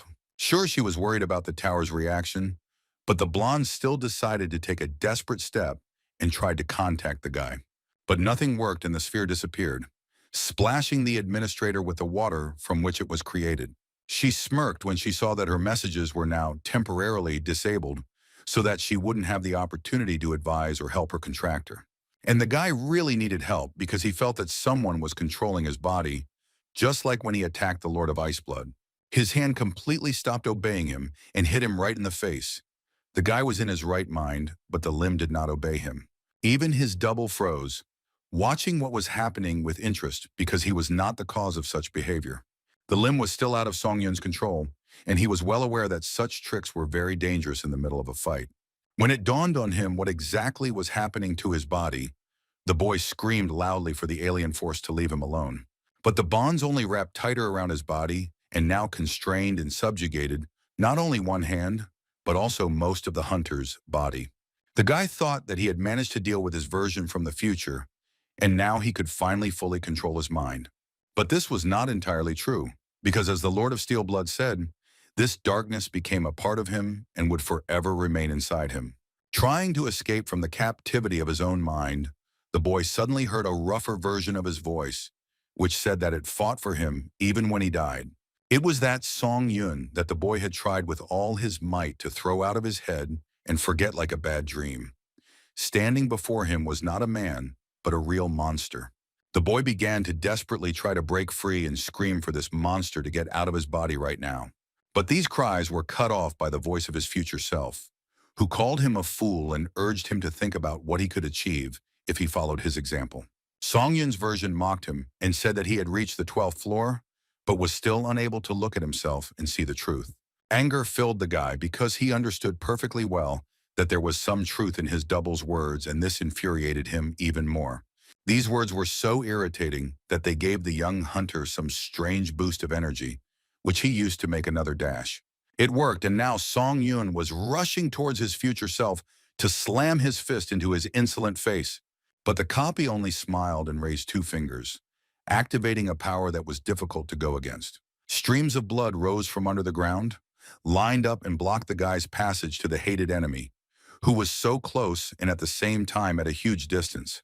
While the real version sat behind some kind of bars, the clone felt like the real winner in this battle. Seeing that his opponent was about to leave, Song Yun shouted after him that he was disgusting and did not deserve to walk on this earth. But his twin only said that he would give him one piece of advice. If he always relied on skills, he would not be able to use real techniques. His future self predicted that he would spend the rest of his life simply watching if he didn't come to his senses in time. Although it will even be to the clone's advantage if the guy doesn't change his behavior, because then he will be able to take full control over the body of the real Song Yun. Hearing this, the guy became seriously scared and began to beat his hands on the blood bars that his twin had erected. While the young hunter tried unsuccessfully to get out, the test of the 12th floor continued to go on as usual. His copy, created by the dark deity, felt very free and organic, and seemed to have already gotten used to the fact that the real Song Yun did not put up much resistance. A notification came that the Lord of Iron Blood had sent an item. It was a black dragon potion that helped restore mental strength and clear the mind. Seeing this, the true Song Yun realized that he still had a chance to get rid of his annoying doubles and throw them out of his head. He began to pound on the bars with all his might, trying to loosen them and break free, but so far all his attempts were in vain. But it only seemed that way at first glance. After some time, the boy realized that he was beginning to regain control over his mind and body. His evil copy realized that a true hunter does not give up and does not stop trying to break free in order to pass the test to the end. The dark twin had already taken out a potion from his inventory, which he was going to drink to get rid of the guy's real personality forever. But at the very last moment, Song Yun managed to free himself and cut off the hand of his copy, thereby taking away his ability to drink from the vessel. It was very nice to feel his limbs again and have full control over them. The boy realized that he had not appreciated this feeling of freedom before. But what brought relief to the guy's real personality turned into terrible pain for his fake one, which was literally torn apart. In order to finally get rid of his dark opponent, Song Yun rushed to the side where the bottle of potion fell and landed face down in the liquid, breaking the glass and drinking the contents. The clone watched all this with horror, because he understood that when his enemy's mind was cleared, his minutes of life were numbered. The dark entity tried to think of some way out of this situation, but not a single thought came to mind that could help him. Coughing up blood and spitting out the remains of glass, the boy's true personality realized that he was heading towards the finish line. Smiling, he wiped the blood that was running down his chin and said that he had finally managed to get his mind back. While his mental part was fighting with the personality from the future, his physical body continued to feel everything. But now the guy has let go of everything that was in the past, due to the habit of relying on skills, which prevented him from growing in his abilities. He finally realized that if his copy could use such talents, then he could do it too. Having increased his concentration in battle 20-fold, Song Yun decided that no one could stop him this time. The guy's thinking sped up and his psycho version's ego began to rise, but he already knew how to deal with it. With this kind of thinking, he finally felt that very enlightenment that seemed endlessly long. His copy didn't want to wait to be dealt with, so it swung its dual swords and charged. The real Song Yun understood that if he wanted to win, he had to throw away all his accumulated skills and use his talents. It was necessary to empty everything and adapt to new conditions, because as his administrator said, he was capable of a lot and often underestimated himself. In his case, he needed to get rid of common sense, and when he succeeded, his mastery of magic control increased by 10%. And when he finally got rid of his stubbornness, he gained the achievement of enlightenment, and his endurance increased by 1 point. It was time to get rid of everything that was not real and discard everything unnecessary, like husks revealing your true nature. Watching all these transformations of the real Song Yun, his clone understood that now the enemy could defeat him in battle. The guy himself knew this, and with a smile, he rushed into another attack, and this time he was 100% sure that it would work, because from that moment on, everything was different. He emitted such powerful energy that before he could even touch the enemy, he was already flying back several meters. Now the young hunter was able to calmly use the most powerful techniques that Namgung Hyuk possessed. There was a very strange but pleasant feeling inside him. He twirled in front of the enemy and enjoyed the fact that the advantage was finally on his side. He never liked to show off, but now he allowed himself to do it. By using the maximum speed of Wind's Grace and instant acceleration, the boy became almost elusive to his created version. As he circled around her, trying to confuse her, he got the pleasant bonus of seeing the confused eyes of his dark twin. The guy swung his sword masterfully and dealt blow after blow, which hit the target straight and did not miss by a centimeter. His opponent tried his best to catch the sequence of his movements, but Song Yun moved so quickly and dexterously that he was practically invisible. But despite the fact that the enemy was almost elusive, the evil version decided not to stand still, but to try to counterattack. Finally, Song Yun realized one truth. By focusing not on skills but on technique, his understanding of mastery increases and he becomes more productive in battle. He was very pleased that his growth was so fast and noticeable, because it would help him pass the test of the 12th floor as soon as possible. So the boys clashed again, and each time the young hunter hoped that his blow would be crushing for his opponent. His dark version also understood that he was about to stumble, because it was becoming more difficult to withstand such attacks with each passing second.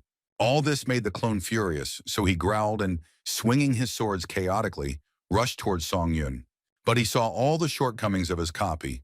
It was a pleasant bonus of increasing his understanding of the techniques he uses when delivering strikes.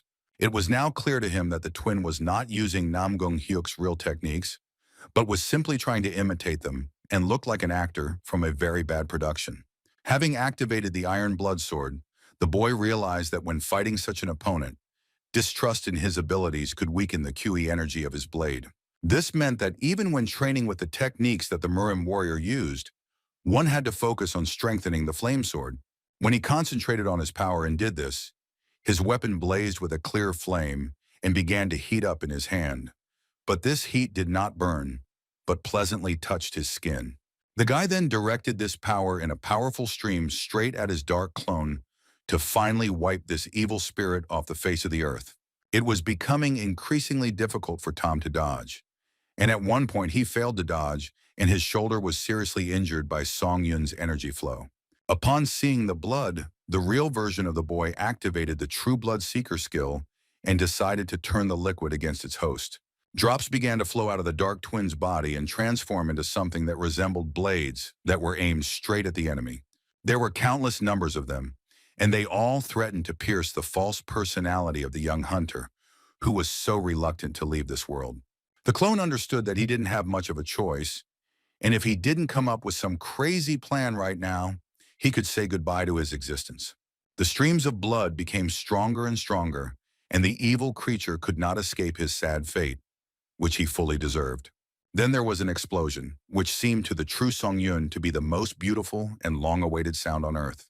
But the clone was such a tenacious creature that even this man-made chaos could not destroy it, so the enraged hunter decided to finish the job with his sword. It was incredibly pleasant to feel his blade penetrate the enemy's flesh.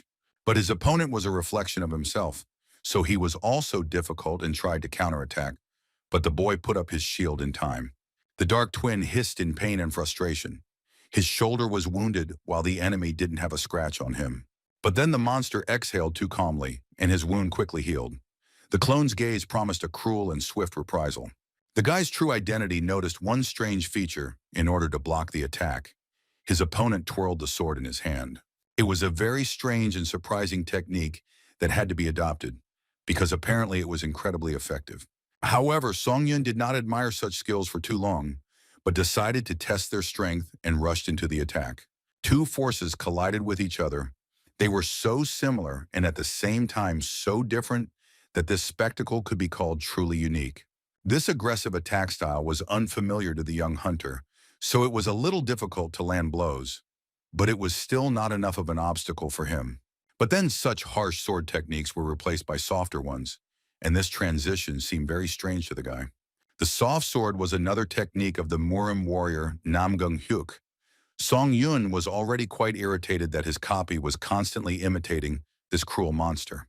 Throwing away one of his blades, the boy decided that nothing ventured, nothing gained. So he decided to try out the new technique. He was thinking about doing something he had never tried before, which was to activate the counter shield skill and transform one of his weapons into something else. When the clone realized what his opponent was trying to do, he was very surprised and looked at it all with wide eyes. Smiling at this expression, the real Song Yun asked why his copy was so surprised, since they had completely identical skills. After these words, a new stage of the battle began, in which the young hunter felt like someone else, someone new and more capable. Now he could say that he had talent. These internal changes greatly helped him to deliver more precise and hard blows to the enemy, who did not stop trying to dodge and survive in this meat grinder. The dark entity's minutes were numbered, because with all his actions, Song Yun showed that he would not let her get away with it. The boys fought so hard that the ground shook under their feet, and for a moment, top and bottom became confused and swapped, because it no longer mattered. But there was one nuance. The copy's sword recharged faster than the sword of the guy's true personality. This created certain difficulties, but still the young man was not afraid to take a risk and do what, in his opinion, could improve his position in this battle. He ducked and managed to twist so that he could kick his opponent right in the torso, who was not expecting such a turn of events and was disoriented. The force of the blow threw the clone so high that he crashed into the ceiling and left cracks in it in the shape of his silhouette. The evil twin was so furious that he wanted to literally burn his true and correct version on the spot. He managed to transform the entire hurricane of his emotions into a powerful flow of energy that threatened to engulf everything around him. But his opponent was a tough nut to crack and a skilled fighter, so he managed to avoid the force field for now. Without stopping running, Song Yun suddenly realized that his twin had managed to transform the oncoming shield into a sword. Anxious thoughts and suspicions crept into his head. The guy thought that his counter shield in the form of a sword might simply not withstand the attack and return to its original version. But something worse happened. The shield did not just return to the shape of a blade, but broke in half and was no longer usable. If the guy hadn't reacted in time, he could have died if the enemy's force had hit his weak defense. Throwing away the broken sword, Song Yun realized that if the copy was himself, then now that the counter shield was deactivated, their strongest attack should disappear. There is no doubt that the clone knew this too, and he might have thought that he had a chance to be saved. Everything happened exactly as the young hunter predicted, but he was ready to meet the enemy face to face and repel any of his attacks, even the most unexpected. It was difficult to describe the feeling that the boy was experiencing. His self was at its maximum strength and possessed simply incredible power. So when his opponent approached, Song Yun didn't even tense up, but simply raised his leg and kicked his shadow twin with all his might. Taking advantage of the moment of surprise, the clone did not expect at all that his trick would be turned against him, so he did not have time to react and literally rolled on the floor. Pleased with his successful attack, Song Yun watched as the confused enemy tried to regain his fighting spirit. Unsurprisingly, he succeeded, and the next second the evil twin rushed towards his true personality in a new attempt to destroy it. But the boy was prepared for such a turn of events and was already waiting for his sworn enemy to finally fall into his net. Everything happened exactly as Song Yun thought. His shadow personality ran straight into the blade that had been waiting for so long to draw his blood. He was very surprised because his opponent was standing far enough away to hit him on his own. But when he turned around, he saw a hand created using the blood mastery skill. When Song Yun threw away one of his swords, he was already preparing his insidious but well-thought-out plan. It was only necessary to wait for the moment when his opponent would be exhausted from impatience and the desire to kill him, because then he would become as inattentive as possible. Having waited for all these components, the young hunter achieved what he so desired, and watching the results of a successful plan was simply amazing. But that wasn't the end, because his twin was still breathing, and that meant he had to finish what he started and kill the vile entity. But this monster was truly crazy, because despite the fact that a sword pierced him through and through, he rose to his feet and screamed at the top of his lungs. This cry was full of pain and despair, but even more so, it reminded us that the most dangerous predator was the one that was driven into a corner. Gradually, his shadow twin's body began to grow, and at some point, Song Yun realized that he barely reached the monster's leg. Some kind of disaster was happening because his clone no longer looked like him. It resembled a bloodthirsty monster with long claws and razor-sharp teeth. When the changed twin rushed to attack, the guy had no choice but to run away because he did not know what his enemy was now capable of. And he was capable of the most insane actions. The monster brought his fingers to his mouth and simply bit them off. After this, he began to spit out the bitten-off phalanges and throw them like darts. When the remaining fingers landed on the floor, it literally exploded beneath them, something that Song Yun couldn't even imagine in his worst nightmare. The guy tried to understand what kind of monster was in front of him. He was completely confused by the fact that the opponent's attack tactics had changed dramatically. Now the hunter's main task was to save himself and hide from the chaotic attacks, which were dangerous not only in themselves, but also because they destroyed everything around. The monster's huge hand tried to reach its double. It was hard to believe that just a couple of seconds ago, this creature looked like him, like two peas in a pod. Song Yun ran up with all his might, but when he turned around, he saw that his opponent was falling into some kind of funnel and screaming desperately. She sucked in the monster, and it was clear that some inexplicable processes were happening inside. When the light dissipated, one could see Song Yun's clone, which had more or less returned to its original state and had now at least decreased in size.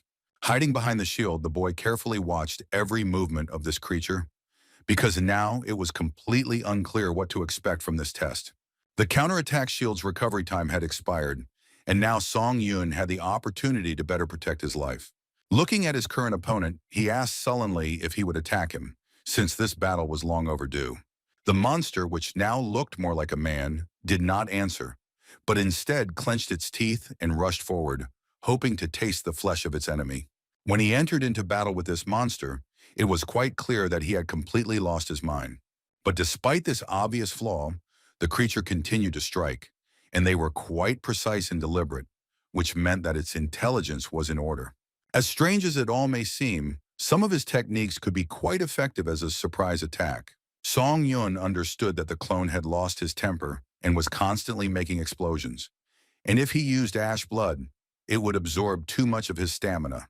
Therefore, when the monster's stamina reaches zero, its attacks will stop because it will fall off its feet from exhaustion. Everything happened exactly as the young hunter had planned. Taking advantage of the right moment, he cut off his enemy's hand without hesitation. There was no point in dragging it out any longer since time was limited and the 12th test was still not completed. It was necessary to finish with this creature and forget about this bloody battle as a nightmare. But the monster managed to surprise his double again, because he somehow acquired such speed and agility that he managed to escape from the guy's field of vision. Song Yun was seriously surprised by this behavior because he was already determined to finish the battle. He activated his speed to maximum and began to catch up with the fleeing enemy in order to finish him off once and for all. What the guy saw a moment later could not fit into his head because in his thoughts he had long since become a winner. The monster's body somehow gained so much energy that it managed to use its blood control skill and began to collect a huge amount of red liquid around itself. After that, the clone decided to do something that Song Yun had never expected from him. He attacked, and a surprisingly powerful energy could be felt from him.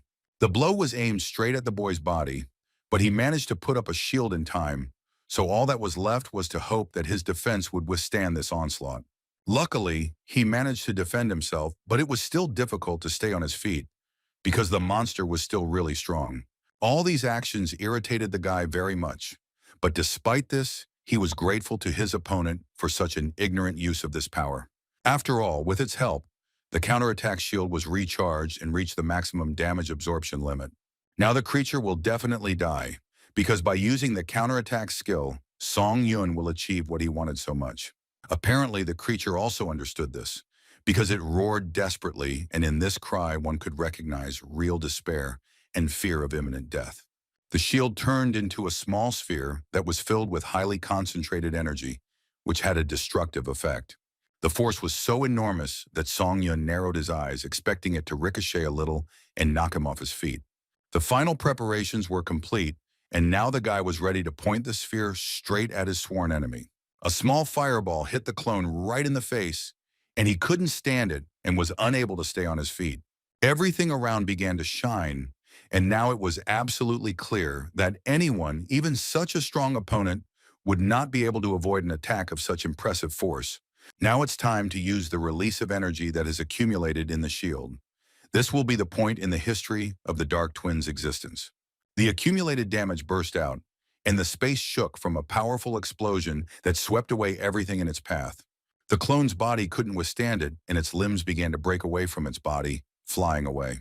At this point, the test of the 12th floor was over. The guy was awarded a large number of points and the last resistance skill. Also, a nice bonus was that the counterattack shield skill increased and the rank increased by 1 level. When his combat concentration ability was deactivated, there was a sharp rebound of energy that exceeded the user's limit, and Song Yun felt like he was about to vomit. Unable to bear it, the boy began to cough and saw that blood was beginning to spurt out of his throat, and his stomach was twisted so much that he could not move. Such were the unpleasant consequences of his abuse of the power of concentration. Now he will have to pay for it. By activating the ash blood, the healing of the internal organs began. The guy was not sure that this would help stop the side effect, but everything worked out. If the young hunter didn't have such a restorative ability in his arsenal, he wouldn't have been able to go so far. Thoughts began to appear in the young man's head about whether he would ever be able to climb the tower with a calm soul, and whether such a thing was even possible. His attention was drawn to the mutilated body, around which shadows began to gather, and his unique characteristic of necromancy began to stir within. It was the spirit of his other personality, which was just asking to be absorbed. The applicant was not sure that this could be done. Suddenly, the guy started receiving a lot of messages one after another. It turns out that the Lord of Steel blood was finally unblocked. The administrator complained about the sanctions that were imposed on her for treating the contractor to a cup of tea. The blonde asked the guy to treat her with even more respect from now on. Memories of how desperately he fought for that bottle, but was still grateful for it. And also, thanks to this act, the boy inadvertently learned a new fact. It became clear that if administrators interact excessively with contractors, they are also subject to sanctions. So the tower has provided rules for everyone. A system notification came in saying that all administrator messages that had been restricted until now were being printed at the same time. Most of the curators expressed their admiration for the applicant's talent. They were interested in where such a nugget came from, and some were amazed that he passed the test.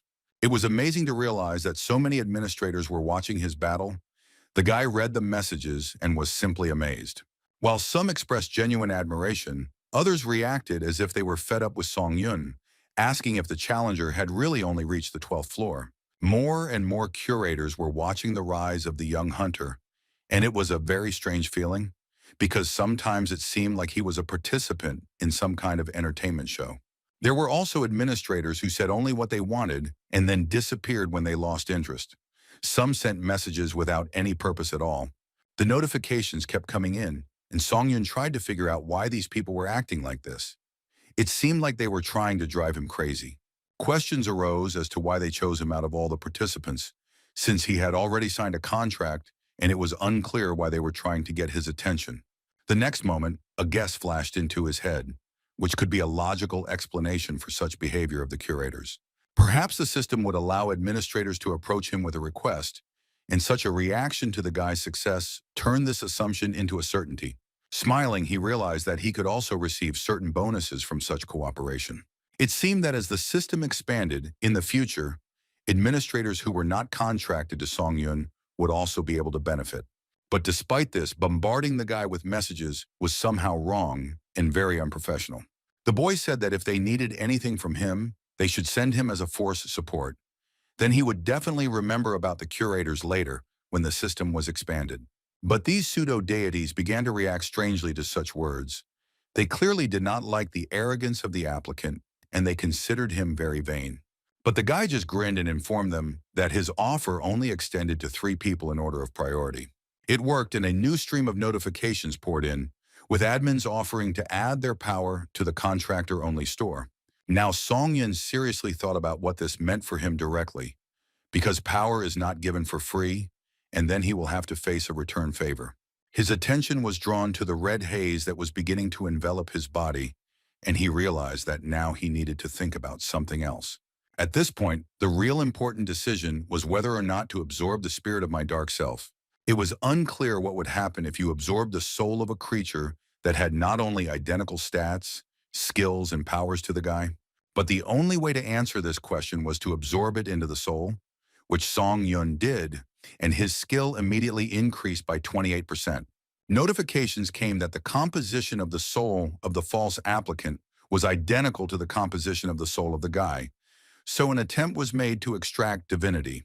This was something the young hunter really didn't expect, because he had recently realized that divine power was something unusual and very unique.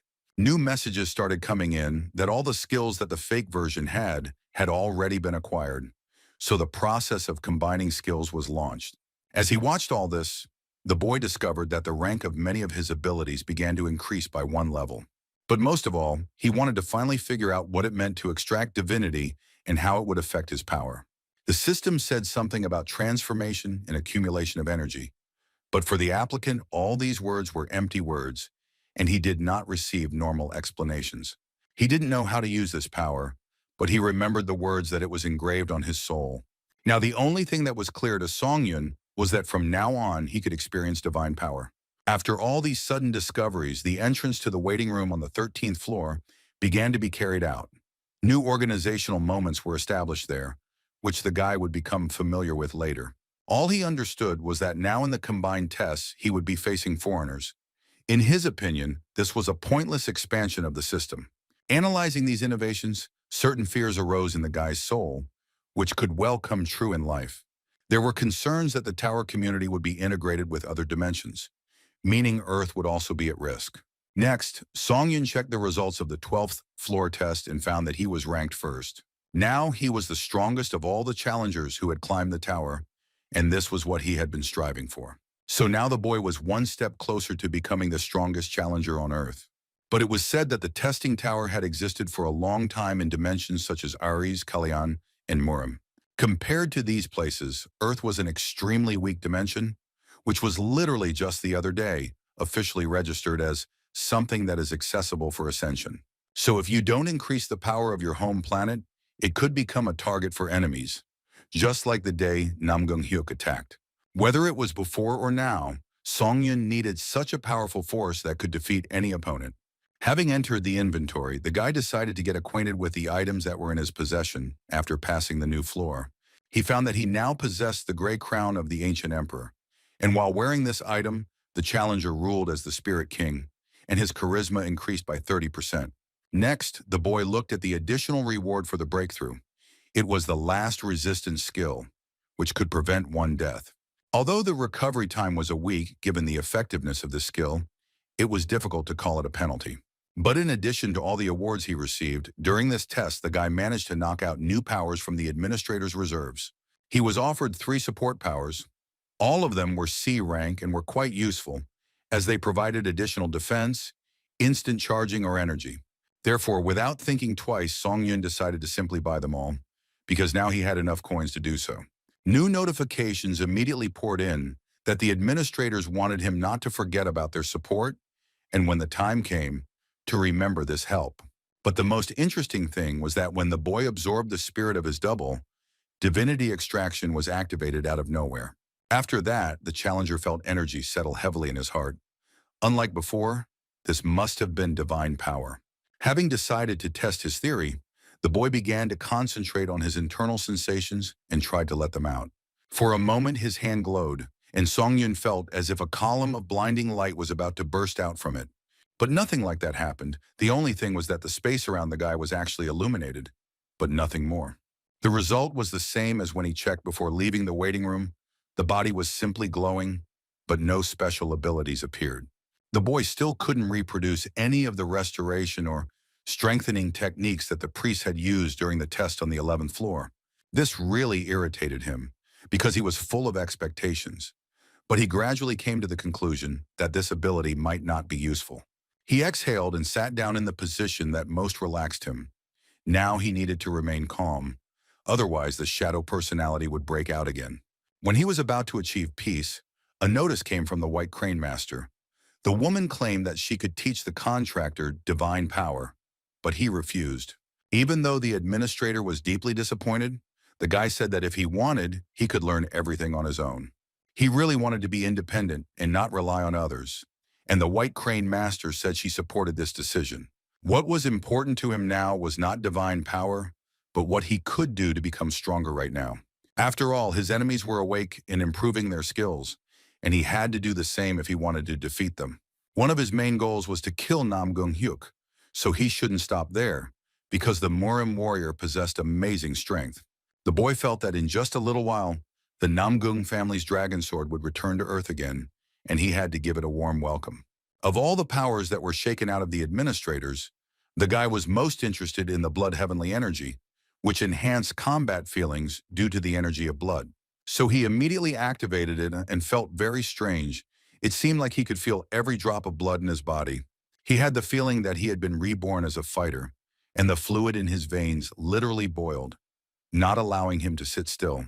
On the one hand, it was something the boy felt he needed, but on the other hand, his mind was consumed by the thirst for battle. And then the crazy part of the boy came out, which was very bloodthirsty and capable of walking over heads in order to achieve its goal. It was his shadow version that was bursting out, not about to stand by while his original was doing something so interesting. This time it was especially noticeable how the crazy personality was manifesting itself in his body and trying to take over. The intentions of Song Yun's mad part became clear when it activated the blood sword. The shadow personality wanted the real challenger to die and free up the body for him, which he planned to take complete control of. But the guy wasn't going to give up so easily, so he gripped the handle of his blade and prepared to fight off the attack. It seemed to him that his crazy personality did not understand at all that if she killed him, she would die too, because in fact, they were one whole. Hearing this, the twin laughed and said that he was simply going to get rid of what his original couldn't get. Not understanding what was going on, the boy tried to hold back the enemy's onslaught. This was a situation he had not foreseen, and now he would have to face the consequences. From the outside, it looked like the guy was fighting with himself, because the second personality was only in his head. But in reality, he simply crossed the swords that were in his own hands. It turned out that his blade was absorbing the power of the blood that was generated by the blood heavenly energy. When Song Yun realized this, he remembered that when a user who had reached the level of the flame sword activated the blood energy effect to the maximum, the true ability would be revealed. Squeezing the blade of the dagger so hard that blood began to flow from his hand, the boy decided to open this effect at any cost. He felt the power flowing through his body and into the blade he was so eager to use.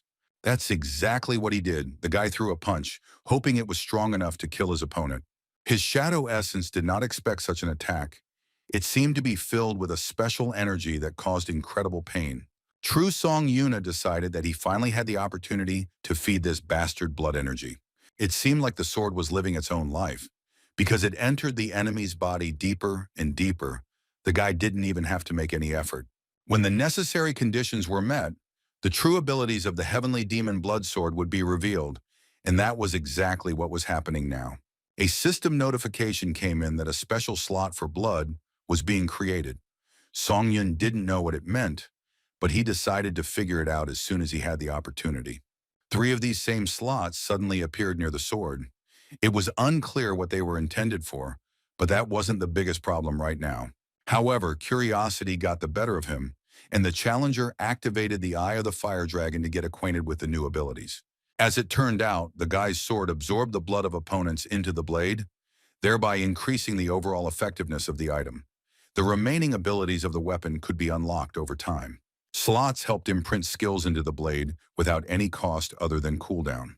Smiling, the boy realized that it could be said that this was an amazing growing type of item that this world had never seen before. Deciding not to waste time, the challenger began the 13th floor test, the theme of which was strategic combat. Its specialty was that it was combined. The guy had only the most unpleasant memories associated with such trials, but nevertheless he had to cope with it. Moreover, there was a chance to get a random skill book, and upon seeing the A-rated reward, his mood slightly improved. While the candidates were gathering, the system announced that they would be able to use a map that would show cities occupied by vampires. The objective of this test was to kill the vampire count within the allotted time, working together with your comrades. The thought immediately came to Song Yun's mind that instead of wasting time searching for the priests, he could simply invade the city and kill everyone. After all, with the abilities that he had in his arsenal, the guy was capable of destroying at least one city. But these thoughts faded into the background when the selection of team members was completed and other candidates began to emerge. The first one was called Tarkovsky. He said that he was quite surprised that they would have to go through combined tests again. A man named Legendary Ninja followed him out, scratching his head. He said that he was glad to see all the team members. The last to come out was a gray-haired old man who called himself the Clock Tower Wizard. He had a pipe in his hand, and he calmly said that it was nice to meet everyone. After carefully examining his allies, Songyun realized that these nicknames were very familiar to him because they all belonged to high-ranking players. After walking forward a little, the old man said that this place seemed a little strange to him. He chose very soft words to describe the chaos surrounding them. There were dead people on the table, and everything reeked of blood. The team members immediately assumed that this place served as a dining area for vampires, since they did not even bother to remove the bodies of their victims. There was a hissing sound behind the Clock Tower Wizard, and a couple of vampires appeared behind him, saying that the players had made the right conclusions. The monsters laughed and said in a threatening tone that dessert had arrived, after which they rushed to attack, wanting to sink their sharp teeth into the soft flesh. But this celebration of life did not last long for them, because one of the vampires was grabbed by the head and was not allowed to reach the victims. It was a legendary ninja who moved at incredible speed and was capable of causing irreparable damage to these creatures. The other members of the team didn't keep him waiting either. Tarkovsky rushed into battle, and with one swing of his hand tore off the vampire's head, and the dark-haired boy, who was a ninja, cut the vampire girl with his weapon. Looking at Tarkovsky's strength, the ninja said that he thought that the best representative of the guild of one of the Slavic countries stood before him. Turning around, the man said that he had no intention of hiding it. His name was Andrei Tarkovsky, and he really was the head of the Carpe Diem Guild. The legendary ninja chuckled and said that his name was Sachio Machimoto. He was a C-rank hunter and a member of the Japanese Association. The Slavic warrior said that his Japanese colleague's cause was more important because Machimoto was the only hunter in Japan who had reached Class C. The boy laughed and tried to joke it off because he was very embarrassed by such praise. After this, the ninja asked if his allies were ready for battle, because vampires can sense the death of their comrades, so they will soon come here in a crowd. An old man entered the conversation and said that there was no need to worry about this, since he had set up a barrier in advance so that the monsters would not be able to sense anything. The Japanese hunter was very surprised by the foresight of the Clock Tower Wizard, because what he did could have saved their lives. Lighting his pipe, the gray-haired man said that his name was David Taylor, and he was a humble wizard who belonged to the Clock Tower. Sachio exclaimed and muttered that it was the best magic tower in their world. Tarkovsky asked how the archmage, who was on the verge of retirement, had been drawn here. The old man smiled and replied that he considered it a stroke of luck that had befallen him in his old age, since mysterious entities such as towers were an interesting subject for study by wizards. Then all the team members turned towards Songyun, because he was the only one who still hadn't said anything about himself. Looking coldly at his allies, the boy said that he was a South Korean C-rank hunter, after which he gave his real name.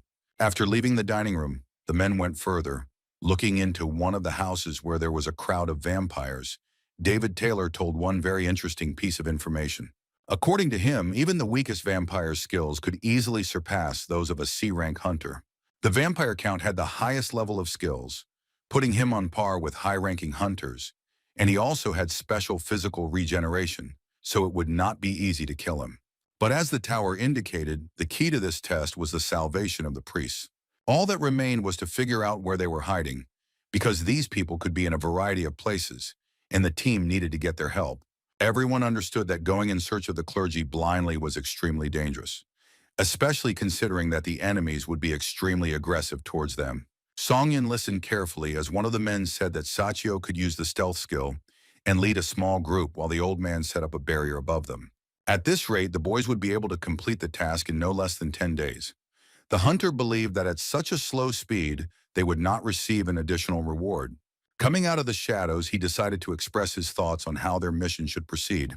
Placing his hands on the chairs of his allies, the boy said that in his opinion, they did not quite understand that the proposed strategy was very ineffective.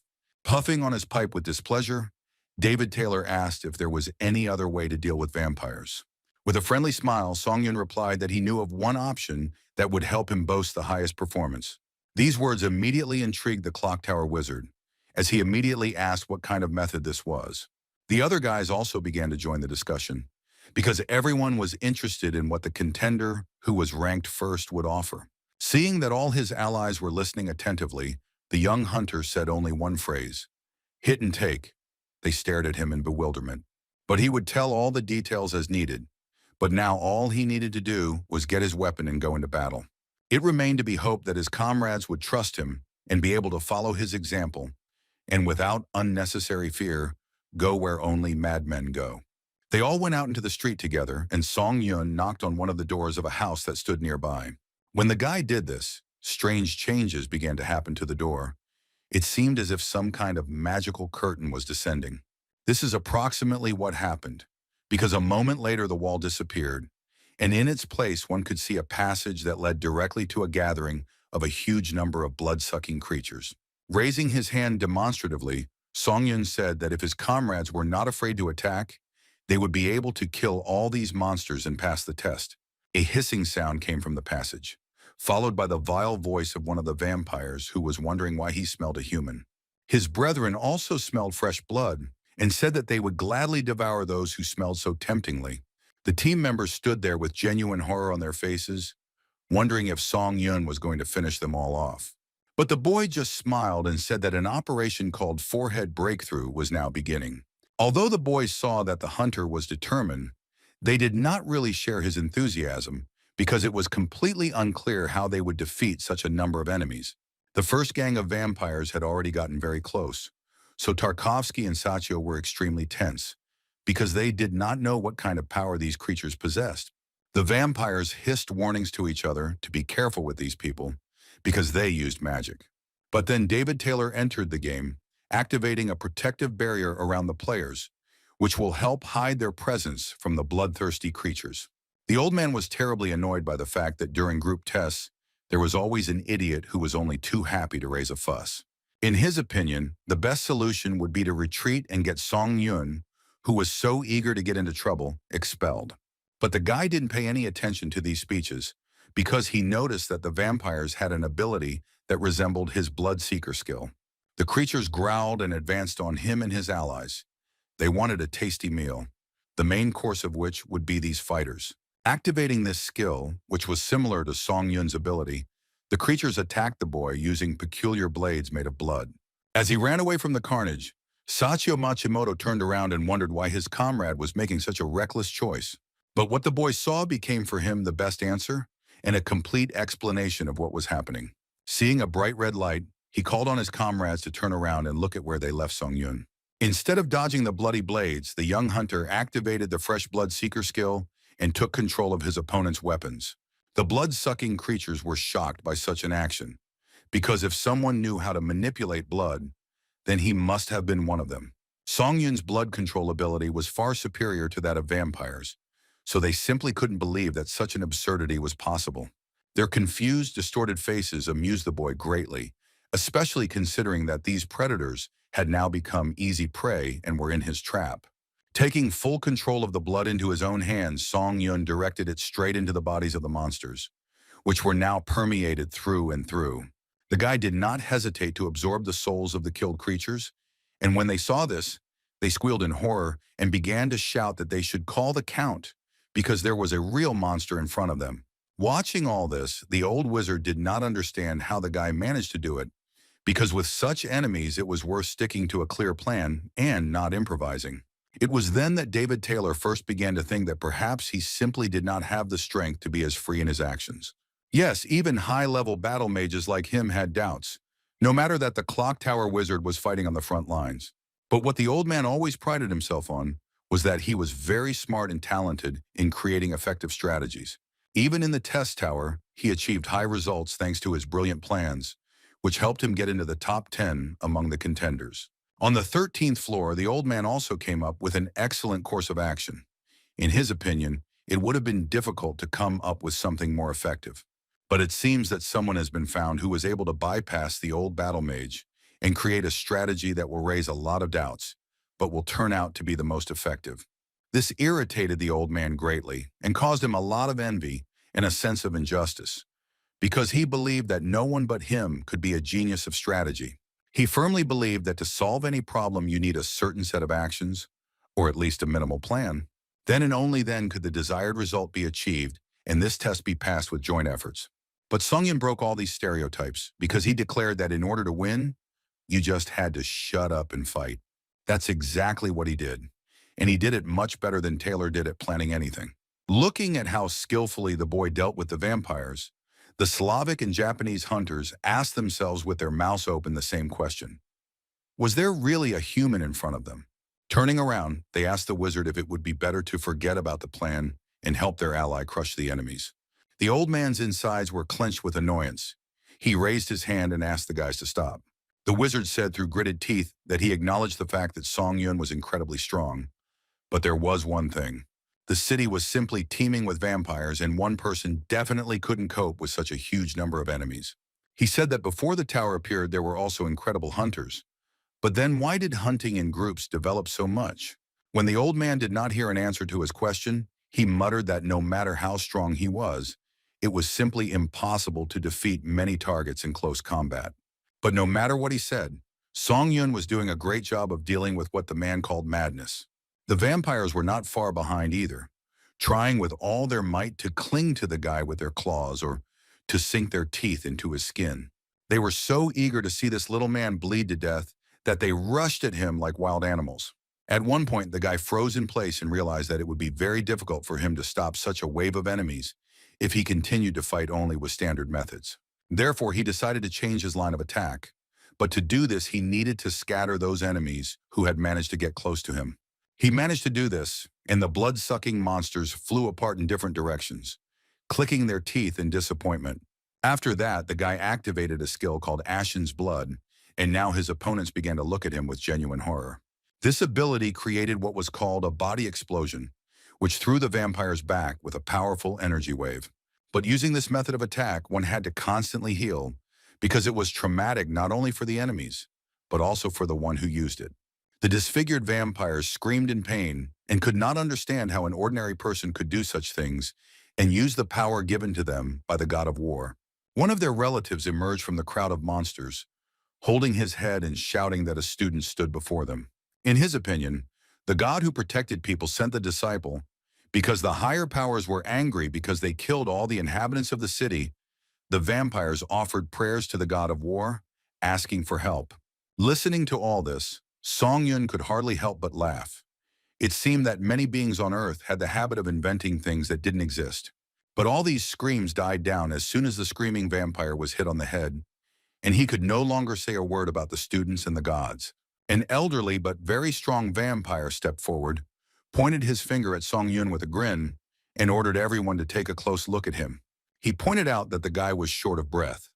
At first, the hunter did not understand what exactly the monster was hinting at, but then everything became clear to him. Seeing the bloodthirsty smiles of the monsters, he realized that his body was getting tired, and this made him an ordinary man of flesh and blood. Deciding that now was the best moment to attack, the creatures rushed into the attack in unison. But Songyun still had some aces up his sleeve. He activated one of them and now rolled a red sphere in his hand, which was filled with blood and his energy. For a moment, the vampires froze, trying to understand what their enemy had done this time. Smiling, the greenhouse understood perfectly well that now his enemies would be very surprised at what these small spheres were capable of. He didn't throw them as the monsters might have thought. Songyun threw them into his mouth and swallowed them in an instant. Chewing them was pure torture, because it's not hard to guess that these things tasted simply disgusting.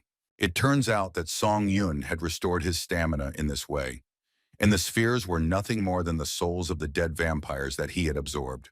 When the recovery was complete and the guy's mana returned to normal, it was time for the second round of this entertaining battle. This act made the monsters flee because they could not believe that someone was capable of doing such things. Now the guy could finally fight tirelessly. Every second he killed a new enemy, so now they were simply afraid to approach him. The allies who watched this battle concluded that Songyun specialized in close combat, but what surprised them most was that he did not look tired at all. The couple had a desire to help. The first to express it was Andrei Tarkovsky. Ninja was also not against it, although he understood the importance of safety. But Songyun didn't really need help, especially when he started devouring the souls of vampires, which increased his stats and was even more effective than devouring his own copy. Now the boy only wanted to kill the vampire count, because one could only imagine what power would be inside his soul. The administrator started sending him encouraging messages, and the applicant realized that their attention would not be superfluous, so it was good that they went along with this whole show. As he surveyed the battlefield, he was pleased to see hundreds of corpses that had fallen by his hand, all of which were proof of his unquestionable strength. Turning around, the guy saw those he didn't expect to meet at all, because he thought that his allies had gone after the priests. Throwing aside his pride, the elderly magician apologized and said that from now on, they would obey him. Tarkovsky added that at first he doubted him, but then realized that it was stupid. The boy chuckled and said that they had finally realized that the best strategy was to fearlessly attack the enemy. But this conversation was interrupted by a noise, which was accompanied by a surge of very dark and powerful energy that everyone felt. Literally a second later, a huge wave of red liquid, which looked like blood, rose over the city and threatened to wash away everything around. But this sight did not frighten Songyun.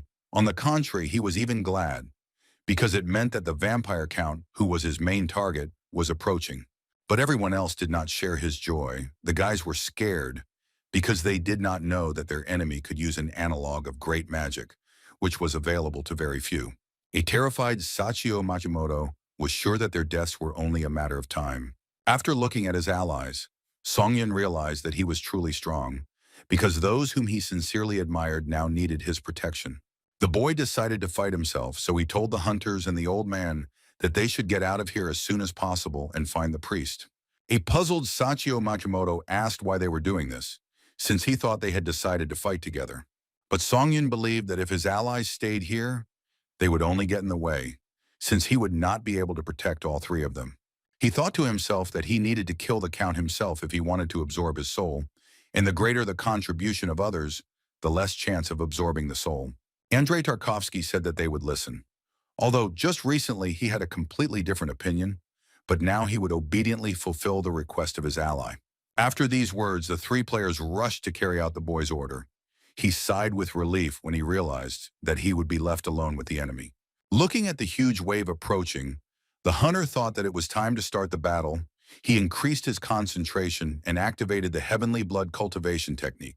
These skills should have been enough to deal with the boss and pass the final test of the 13th floor. He then used an ability that allowed him to control the flow of blood, and his will began to interact with all liquid within the radius of action.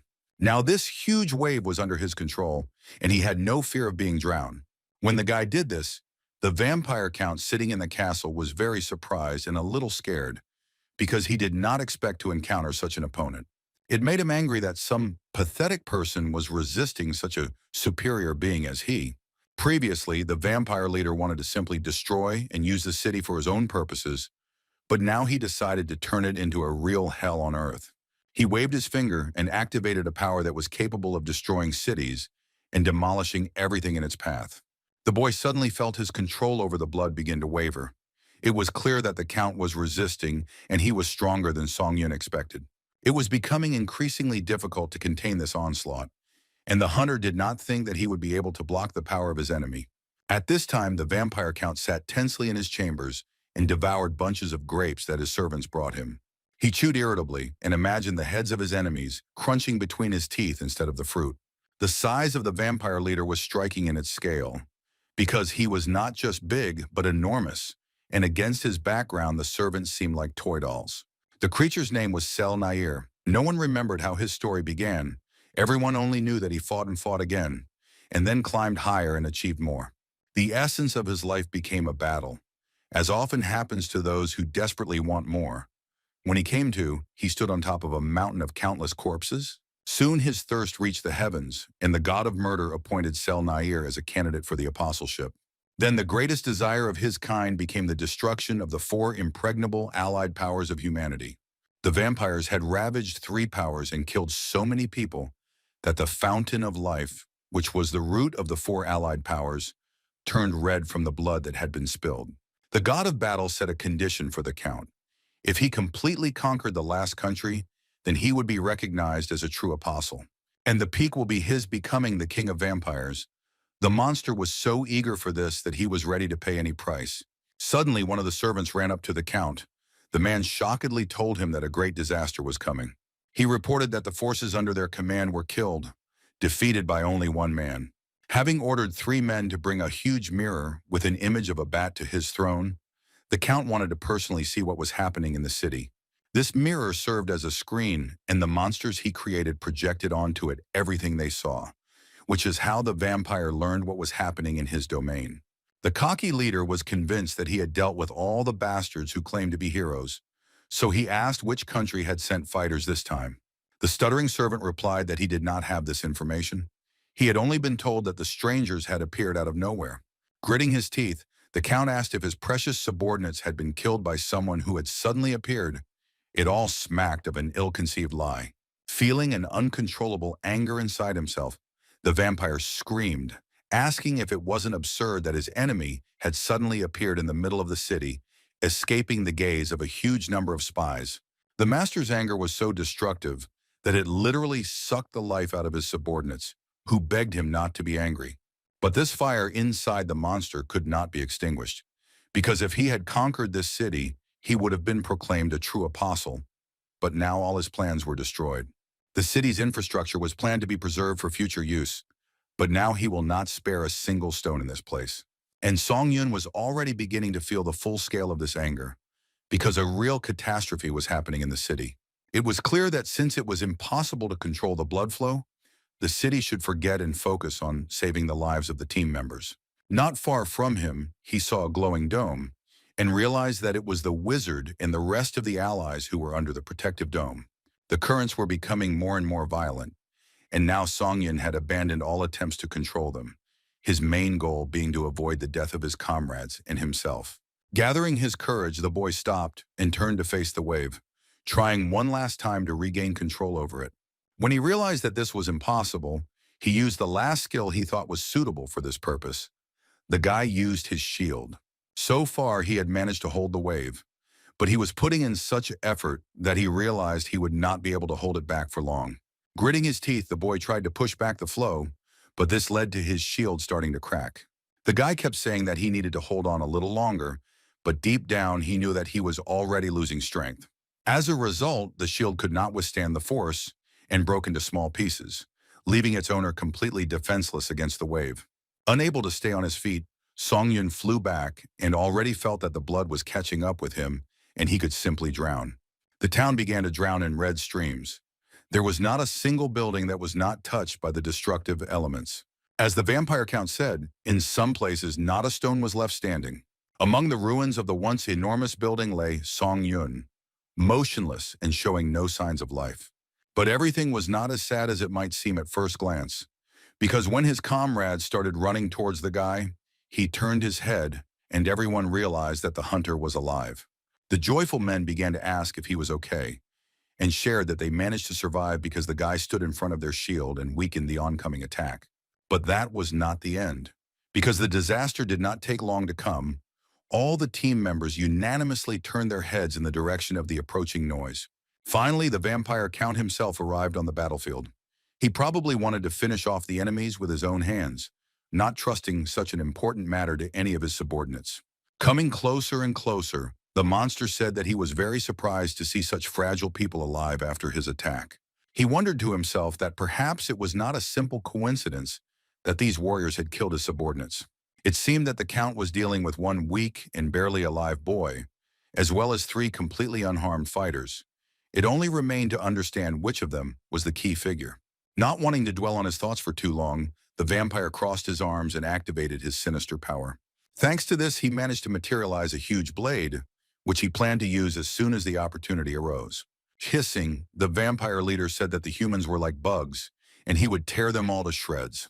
Looking at this monster and everything he had done, the team members could believe that he was capable of the most brutal atrocities. But they were pulled out of their stupor by Song Yun, who stood up and ordered everyone to step back, because he would fight this bastard. The boys didn't need to be told twice. They immediately started running away, turning around and saying that they would retreat for a short while, and if help was needed, they just had to call.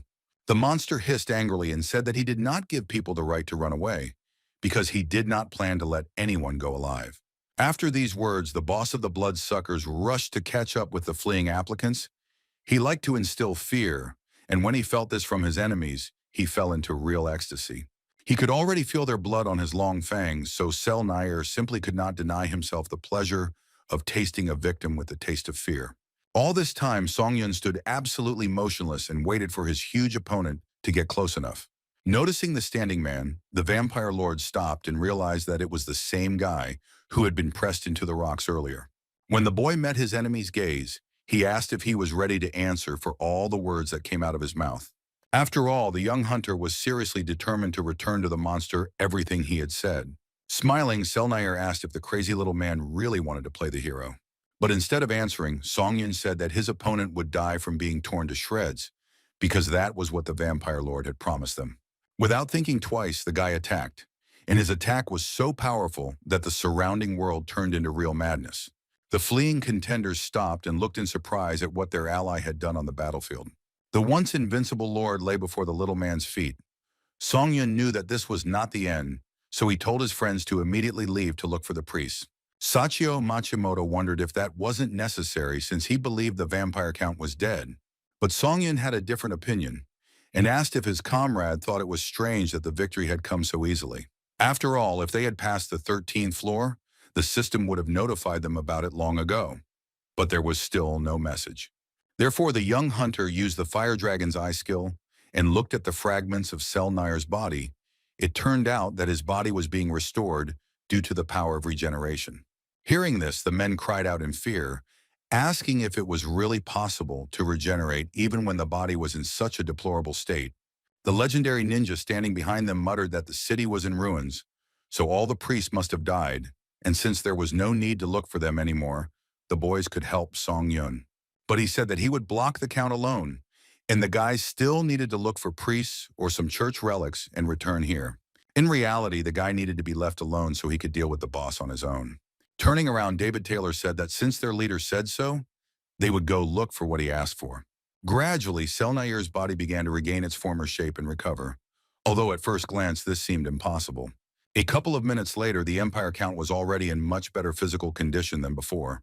Opening his eyes, he asked in anger how a mere mortal dared to chop him into pieces and leave him in a pool of his own blood. It became clear that this creature possessed simply incredible powers of regeneration, which were much more effective than what was in Song Yun's arsenal. Sel Nair was tired of waiting, so he rushed into the attack to finally deal with the worthless boy who dared to behave so disrespectfully.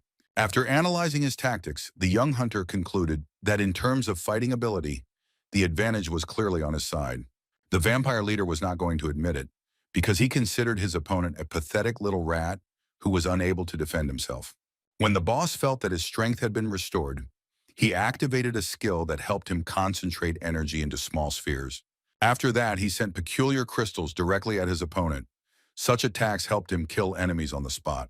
After examining the attack weapons, Song Yun realized that what was in front of him was crystallized blood that could easily cut his body into pieces. He had to use all his agility to dodge these persistent attacks and keep all his limbs in place. Then the real madness began. The spheres exploded and covered everything with their fragments. They dug into the skin and caused terrible pain. Laughing, Sel Nair asked if his opponent liked the treat he had prepared for him. But Song Yun knew that the smile would soon disappear from his opponent's face, because he had managed to successfully dodge most of the attacks and was now standing behind the vampire. The boy said cheerfully that he admitted that thanks to his enemy, he had mastered another way to use one of his techniques. The enraged lord couldn't believe that this annoying boy was still alive, and not just standing behind him, but had the audacity to mock him. Growling, the monster wanted to somehow throw out the accumulated anger, because this boy had already become quite annoying to him. But Song Yun did not give him such an opportunity, because he decided to repeat his action and chop the enemy into pieces again. Despite the fact that he cut Sel Nair into pieces, he still successfully regenerates and is able to continue the battle. For the first time in this time, the hunter seriously thought about the fact that perhaps his creature really could not be killed without priests, and the test was originally conceived as impossible. Now that the city was in such a state, it would be even stranger to learn that even one priest had managed to escape death. These thoughts faded into the background as Song Yun realized that his hated opponent had already begun the recovery process and was about to return to his previous form. This time, everything ended much faster than last time, and the vampire leader returned to the fight too quickly. Laughing, the monster asked if the boy was doing these absurd things and really thought he could harm him, to which he indifferently replied that such behavior was not prohibited, and no one could stop him from killing the enemy over and over again. Moreover, Songyun was terribly interested in how many times he would have to cut the monster to pieces until it finally died. Such impudent and bold words greatly angered and surprised the Lord, who was used to people walking on their hind legs in front of him. It was hard to believe that a creature like Sel Nair was shaking with fear and wishing for all this to end as soon as possible.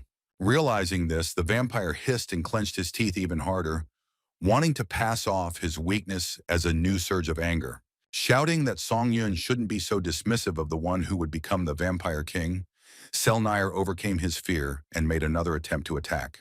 Rolling his eyes, the boy fought off his opponent for the third time without much difficulty and was already starting to get tired of these monotonous actions. This time the blow landed right in the Lord's eye. In holding the wound with his hand, he said that the guy could not hope to win just because he was causing him pain. But this statement could be argued, so Song Yun used his blade again and cut off part of the talkative monster's head. But while Sel Nair's mouth was still able to function, he managed to say that he could not be killed because creatures like him were immortal. He said that the boy would not be able to escape the laws of his own body and that his body would soon shut down from exhaustion. Song Yun preferred not to listen to this nonsense, but concentrated on the fact that this was the 7th time he had inflicted wounds on his enemy that were incompatible with life. It finally dawned on the vampire lord that standing before him was the legendary player everyone in the testing tower had been buzzing about. His conclusions were of no interest to anyone. This could be seen from the hunter's indifferent face and the way he mercilessly cut up the vampire's body. Thanks to this approach to battle, the boy received an achievement called Battlefield Artist and created a new skill, Art of Torture. When the vampire heard that his tormentor was thinking about whether to chop him into mince or cut him into pieces, he realized that a real monster stood before him and began to run away. It was clear that if you didn't leave the battlefield in time, you could end up lying in a pool of your own blood forever. This was roughly what Song Yun had expected, but he had no intention of letting the Lord go until he had fully answered for every word he had said. Grabbing his sword, the young man asked why Sel Nair suddenly decided that he could leave this place so easily. The monster bared his teeth and finally concluded that in front of him was a real crazy psychopath who could easily compete with him. When the guy had already inflicted a mortal wound for the 10th time, after which he needed to recover, the Lord suddenly shouted and said that they should make a deal. It was nice to hear your enemy promise to carry out any order, but Song Yun wasn't interested in it. He didn't care about the fame and wealth offered. He continued to torture Sel Nair, who was already begging him for death because it was simply impossible to bear such pain. Writhing in agony, the vampire screamed that the guy didn't have to try to act like a hero, because it was clear that he was just a brutal killer, rotten to the bone. As if confirming these unpleasant words, the system announced the receipt of such an achievement as the beginning of madness, and the skill increased pain. Unable to bear this torture, the Lord began to moan that he was giving in and was ready to give everything that his tormentor had asked for, but Sun only wanted his opponent to die. This endless restoration infuriated him so much that it was difficult to put into words. No reward was worth what the guy could get by absorbing the vampire's soul. But still, it was very pleasant to hear such speeches and pleas. It flattered the ego of the young hunter. Deciding that the enemy wasn't satisfied with what he had done to him, Song Yun used his blood skill to pull him closer. When his body refused to support him and obey him, Sel Nair opened his mouth in surprise and tried to figure out how to avoid a new wave of pain. Having made his enemy hit his head painfully on the ground, the guy said that he had a plan, and if the vampire agreed to cooperate, he would be granted the blessing of death. Realizing that he had no choice but to agree, the Lord asked what he needed to do. The guy activated the counterattack shield and modified it into a new version that retained all of its previous properties. The new weapon resembled a huge sword that could absorb all blows just like a shield. All the vampire leader had to do was attack until Song Yun told him to stop. Listening to this, Sel Nair realized that there was a catch somewhere here, because the task was too simple and painless. Looking at the confused vampire, who was hesitating whether to agree or not, Song Yun asked why the Count still didn't attack. Did he really not want to live at all? This phrase became the last straw. The monster quickly rose to his feet and convulsively muttered that he was already starting to strike. The chain of events that had taken place that day simply did not fit into the mind of the once great lord.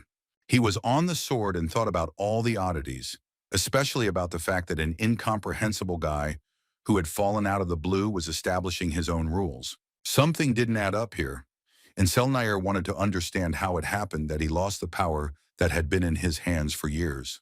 For a moment, the vampire assumed that this situation was given to him as a test from the god of war, who wanted the apostle candidate to prove his strength. This explanation seemed the most logical to him, especially considering the fact that the guy had the skill of controlling blood. It only remained to decide whether it was worth believing that the savior of vampires, who was making real warriors out of Selnair's subordinates, was teaching them to be on guard since they had long since weakened. All these thoughts did not distract the Lord from his main task, which was to strike the blade, as a result of which the counter-attack shield skill reached the state of reflecting damage. When Songyun saw the notification that said this, he said that the vampire could stop. But the boy wasn't going to just let the monster go, and the monster understood this perfectly well, because when he stopped hitting, he literally froze in place. The fears were not in vain, because the challenger began to advance towards him with a threatening smile and hissed that the time of death had come. The vampire felt that energy was beginning to flow out of him. It was like a sudden weakness and dizziness. The boy placed his enemy in a kind of cocoon that sucked the strength out of him, because if he couldn't kill him, he could be neutralized in another way. When the enemy was trapped in a closed space and unable to move, Songyun threw his dagger straight at him. When the blade broke through the barrier, it caused a surge of energy, which caused a massive explosion. It was at that very moment that the counter-attack shield instantly released the accumulated damage, and a bright light illuminated the battlefield. This was done so that Selnair's body would not simply be torn apart, but would literally be split into atoms, so that not a single piece of flesh would remain. Another explosion was a completely logical outcome, because this was the only way to destroy the flesh of a creature that could regenerate from any injury. Watching the blood of the hated enemy fly into the sky was very pleasant, and Songyun finally relaxed a little. When notifications started coming in that the 13th floor mission had been completed and the rewards were waiting in the inventory, the guy smiled. Now, having absorbed the blood spilled by Selnair, the Sky Demon Blade had increased its effectiveness and gained the Blood Feast skill. Having activated the new skill, the boy brought the blade to the blood of the killed vampire. The item level immediately increased to ACAS, and the blood enhancement skill was imprinted in the blood slot. The new ability allowed the blood in the control area to be strengthened, and also increased durability and control. When the boy called upon this new power, he felt a huge force concentrating in his hand, which was just itching to fight. The young hunter realized that he now had the ability to control blood, and it significantly exceeded the capabilities of the Count. There was this strange feeling inside him, as if he had become someone else, someone very powerful. Something inside him screamed that he had become the true king of the vampires, taking this title from the Lord. This news could be called good, although in the future there could be misunderstandings due to the fact that the young hunter did not belong to the number of bloodsuckers. After this, the challenger absorbed the spirit of Selnair and significantly increased his existing stats. But that wasn't all the bonuses, because now Songyun could extract divine power from the enemy's body, so the guy began to wait in intrigue to see what would come of it. He immediately remembered seeing a similar message when he absorbed his clone spirit. At that time, he did not yet know that the condition for extracting divinity was the difference between whether the spirit possessed divine power or not. This was a very important factor that could not be ignored, and now the boy knew it. Considering that divinity was not extracted from ordinary vampires, it was possible that this ability was only applicable to those who had the same level of divinity as Songyun. There were too many unknowns, and every time new details emerged, the guy's head was spinning. Having absorbed the spirit of Selnair, the boy was very surprised when he received the skill Charisma. It sounded so simple that the young man was even a little disappointed. It was unclear by what criteria the system chose which of the enemy's skills to transfer. It was a shame to receive such a simple skill from the enemy that an ordinary person would not be able to handle. However, Shreyun had some guesses on this matter.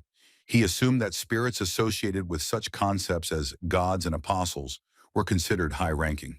When the system assessed the Vampire Lord's power, it reported that it had discovered an ability in him that was now engraved on the boy's soul and was called the Harvest of Faith. He immediately wanted to get to know her better, but his dear allies returned and distracted him from such an interesting activity.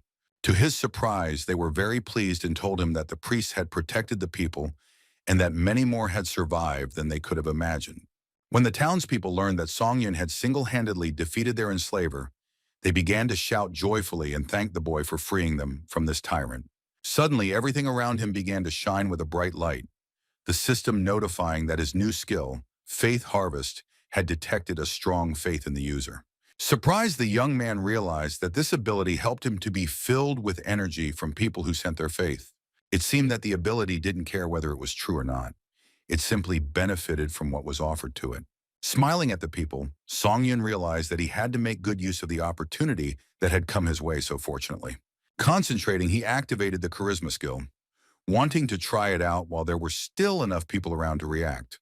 At the same moment, the guy's weight in the eyes of those around him grew, and they became more susceptible to his influence. All this was accompanied by the fact that the residents behaved as if they were seeing some kind of deity. Now he could reap even more faith, as people were more willing to feed his skill. Another strange notification came. It said that the Vampire Slayer myth was complete. Song Yun couldn't even imagine what this meant. Something called myth was activated, and the divine attack was supplemented with the effects of no regeneration and exorcism. It turns out that after the vampire's infinite recovery chain was broken, an effect related to it was added, and after the mass murder of bloodsuckers in the city, exorcism was added. It was very interesting, and now the boy understood a little more what the concept of accumulation of myths meant. It turned out that the divine power, combined with the newly acquired harvest of faith, took the form of a myth, and within all of this, another new power was created. The guy could literally feel how his divinity, which he had never used, was flowing out. And when the myth was activated, it was possible to absorb all the energy in his heart. But it didn't work out because the system reported that the guy didn't have enough knowledge to rely on. So all the faith he had collected was saved for the next myth. After deactivating the harvest of faith, the boy could see the light in the eyes of his admirers disappear. But he was still pleased that the floor was safely cleared. The happy guys from his team waved goodbye to him, and he was pleased that they treated him with warmth and respect. Turning around, Song Yun saw David Taylor standing next to him, who said in a gloomy voice that he thought the guy was an infantile idiot, but it seemed that his abilities had been overlooked. Extending his hand in a conciliatory gesture, the clock tower wizard asked if he could hope for the boy to forgive him. Smiling, Song Yun happily shook the old man's hand and said that there was no resentment or hostility between them. Both candidates were surprised when the system sent a message that the god of battle had just realized that his potential apostle was dead. The deity sensed Song Yun's existence and was now very hostile towards him. This was immediately felt as the boy fell to his knees due to the earthquake. It was clear that the challenger now had a new and very powerful enemy who would look for ways to harm him. Not only the pretender could suffer, but also the inhabitants of the town, which was now the focus of the attention of a powerful and evil entity. The ground under people's feet began to burn and crack, and they began to run away in panic, but not everyone succeeded. The inhabitants fell into the hot lava flows that awaited them in those places where the cracks were too large. The system reported that an entrance to the divine realm was taking place. Song Yun couldn't believe that after the nightmare they all went through during the trial, another disaster had begun, all because of Sel Nair's murder. Seeing that everything was not going as it should, David Taylor began to run through the crowd to his portal to finally get to the waiting room. He ran very quickly and already saw the shining outlines. But when he came closer, it turned out that between him and the goal, there was a huge chasm that could not be overcome. But then Song Yun appeared next to him, calmly saying that they should shake hands again, which left the old man completely perplexed. The boy's plan was very simple. Grab the old wizard and, using physical force, throw him so far that he would literally fly into his portal, bypassing the abyss.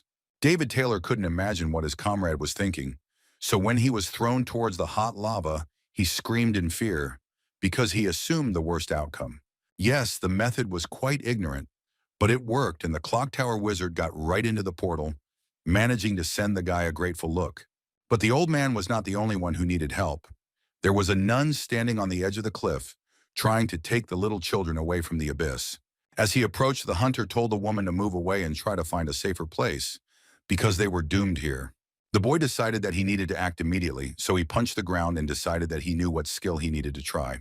He activated a counterattack shield, which he spread out to cover the entire perimeter of the surface on which the people were standing. Dissolving into the portal, the old man was able to see this act and decided that if there were still heroes in this world, then this guy was one of them. After all, what else should a hero do if not protect people at the cost of his own life? Even though he could have long ago run to the waiting room and left the unfortunate townspeople to die in the fire. David Taylor could only wish the brave boy luck and hope he returns safely to the waiting room. After all, he did what others would have simply spat on, but not the challenger, who, in addition to his own stature, valued human lives and tried with all his might to preserve them. Song Yun shouted to the residents to quickly cross the bridge and get to a more or less safe place, because he would not be able to hold off the raid for too long. If he had any hopes before, now he finally understood that no surge of faith was in the offing. The guy began to think about the option of returning to the waiting room. A message has come in that the god of battle is disgusted by the fact that a mere mortal possesses divinity.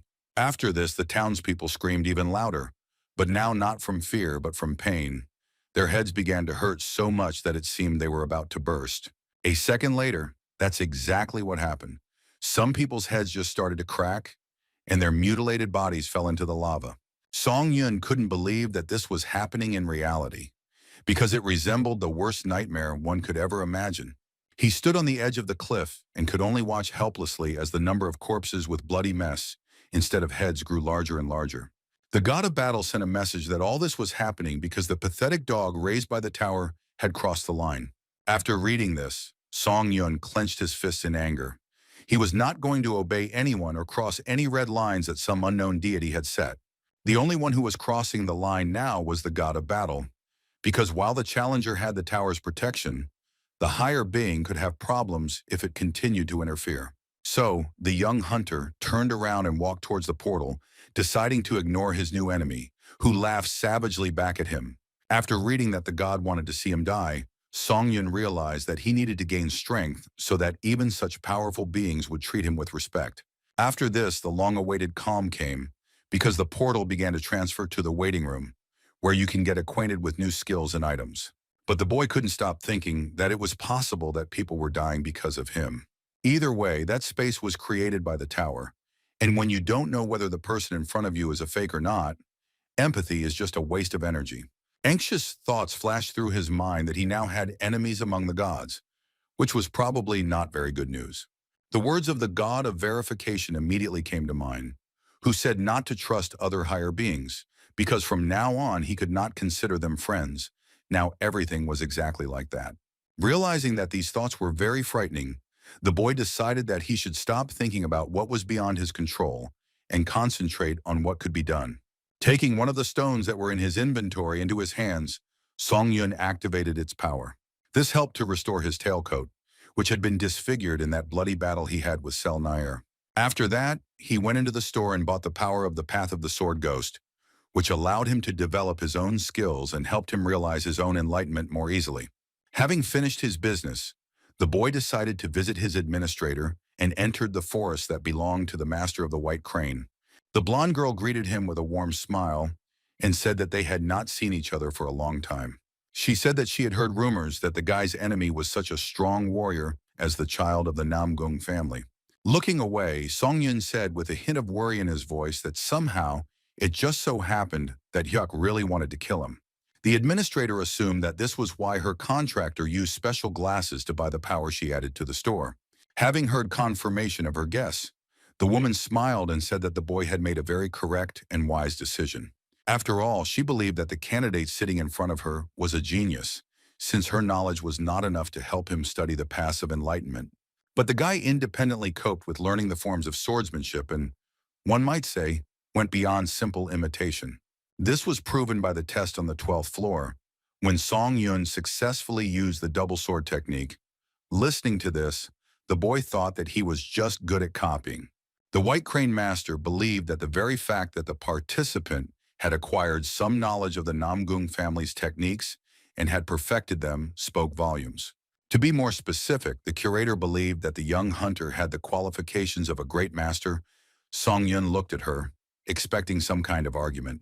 In the administrator's opinion, it wouldn't be surprising if the guy founded a sword sect.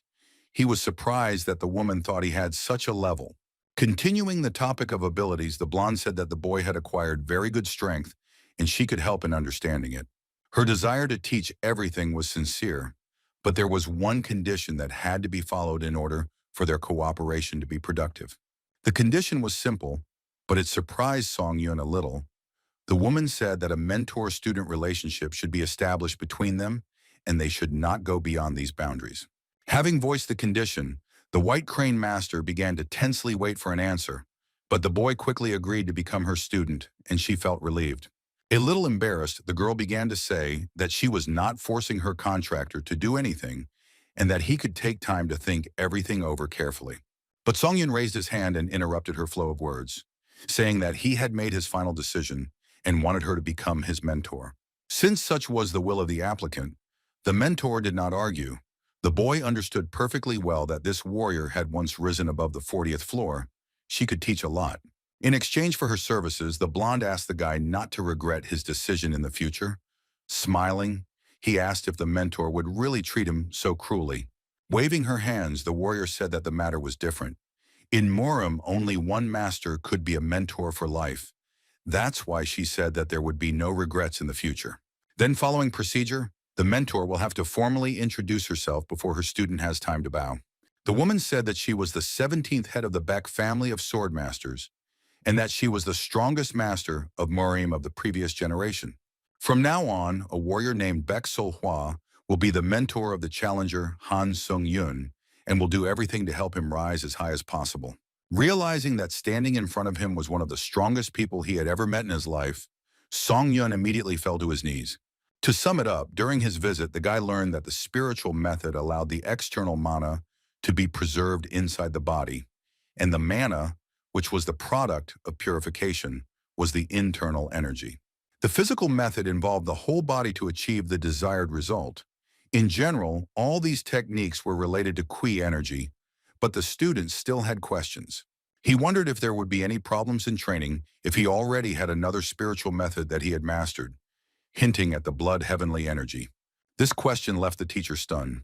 Her face became gloomy and she asked if Song Yun was serious. The boy had never seen the reserved White Crane Master so excited. She demanded a detailed explanation from him, but he said that he only assumed that he had mastered the spiritual method. It was clear that the mentor was not satisfied with this vague phrase, so she asked if the Lord of Steel Blood had taught him how to cultivate an aura. Song Yun didn't know what it meant and denied that he had such a thing, but he thought that it was like a concept from another world. When the boy heard that the administrator didn't believe it and wanted to see for herself, he was very surprised, because the blonde had never shown such firmness before. He didn't even notice when she managed to lift his clothes and put her palm on his torso. But what was more important was not this, but the fact that Song Yun did not understand at all why and what his teacher was doing. Feeling the warmth spreading through his body, the guy jerked and asked what the woman was doing, but she only asked him to sit quietly for a couple of minutes. Her eyes glowed a bright purple, and it seemed like she was literally scanning the student with her eyes. After a couple of seconds, she opened her mouth in surprise. It seemed that the boy had found such a strength inside that it was able to surprise the experienced warrior. After finishing, Master White Crane said that she had found nothing but pure mana, and no traces of mastery of the spiritual method were found. In fact, the blood heavenly energy that one of the administrators sent out improved the boy's combat sense, so he used it quite often. The woman said that it was not a spiritual method, but a power that came from spiritual practices, but was not considered one of the techniques. Although they were talking about very serious things, Song Yun was extremely embarrassed by the ambiguous position in which his mentor was sitting. When he said this, the girl froze like a frightened animal. It seemed that it had only just dawned on her how it all looked. Realizing this, she jumped up and flew away from the guy like a bullet and ran towards her house. He wanted to laugh, but he restrained his impulse. Turning away from the student and trying to speak in a calm voice, Beck Sol Hua said that she was so surprised by his words that she began the sudden inspection in the most inappropriate manner. Song Yun wanted to say that he was okay, but the girl interrupted him, saying that she didn't like this arrangement. The administrator of the Blood Demon Church who sent this force did not dare to do such a thing and give such power to the applicant. Seeing how hostile the woman could be, The boy realized that he should reconsider his assessment of the White Crane Master. The mentor never ceased to amaze, especially when she said that she thought that the candidate should not study the spiritual method. But then she added that she came to this conclusion because the guy was able to accumulate mana even without a spiritual method. And if Songyun masters the spiritual method in the form of power, he will be able to use various techniques and replace them. The guy asked if this was possible. The techniques of the mentor were not limited to just spiritual skills, so it was okay. But these methods were an important part of the relationship between the priests. At first, she suggested starting with the sword technique, and the White Crane Master asked to watch carefully and then repeat after her. In order not to miss a single detail, the guy activated combat concentration and increased it tenfold.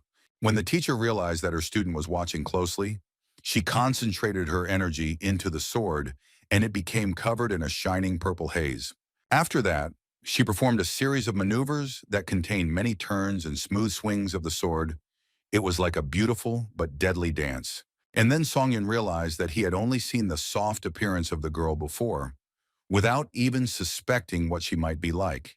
As expected, she demonstrated the strength of a high-level warrior. The teacher said that she would now demonstrate the technique of her blade method, which was called the white sword that cuts through the sea. What followed were very fast sword swings that were difficult to follow even with increased concentration. Moving smoothly and gracefully, Baek Hwa made very precise strikes that could lead to the death of an opponent within a few seconds of the battle. This beautiful dance of death could be watched endlessly. Songyun liked to notice every action, every new detail and attack. Realizing that such movements were very difficult to see, the instructor apologized, but clarified that such speed was necessary for this technique. But the student surprised her when he said that he had managed to remember the main points and thought that he was able to reproduce them. While performing this technique, the guy had the feeling that space itself was being tightened and cut, so that it became impossible to avoid the blow.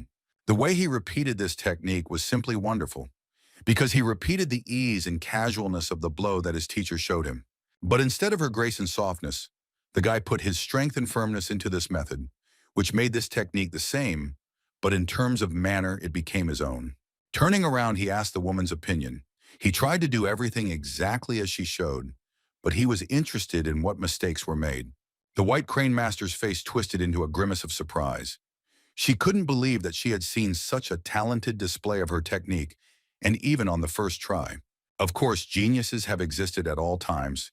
They have achieved much more than others, thanks to their innate ability to learn. Such people demonstrated their ability to understand, evaluate, and master objects of a particular sphere. But even geniuses could reveal their true abilities only after practice. Songyun knew about this, but he never considered himself one of these people, so it was very strange for him to hear that he succeeded in such a complex technique the first time. It was especially strange to see the crazy reaction of the mentor, who clutched her head and looked at him, thinking that she was seeing something out of the ordinary. Seeing the uncertainty in the student's gaze, the girl said that it seemed like the guy had no idea how amazing it was. The 7 white sword techniques was a martial art that contained very advanced techniques than the heavenly sword form method that Namong Hyuk used. The techniques that Songyun had previously reproduced, namely the flame sword and soaring heavenly sword, were part of the heavenly blade forms. It was a physical method that went beyond the basic techniques of speed and destruction and included complex techniques that occupied space itself. But the woman was interested in something else: how the guy managed to perfectly reproduce a technique that he had only seen once, but its execution was at the level of the original. Only one conclusion came to the mentor's mind. Before her was a real intuitive genius, for she had never met anyone who could grasp the technique not through experience or judgment, but rather through the very essence at the moment when he saw it being performed. Despite all these words of praise which seriously confused Songyun, he did not quite understand what exactly his teacher meant. But the woman's next words left him completely stunned. She believed that the boy was capable of mastering most martial arts in just one day. Originally, martial arts were understood and applied based on each individual's unique path. Songyun's specialty was that he didn't need to look for that very path. He could just watch and repeat, but the teacher also wanted to tell him about the method of performing mana. It was a physical method that included fist fighting and the art of using the weightless body. Songyun was familiar with these techniques and had mastered all of them he could, including the golden grasp. Among all this diversity, the most spectacular was, of course, the 7 techniques of the white sword method.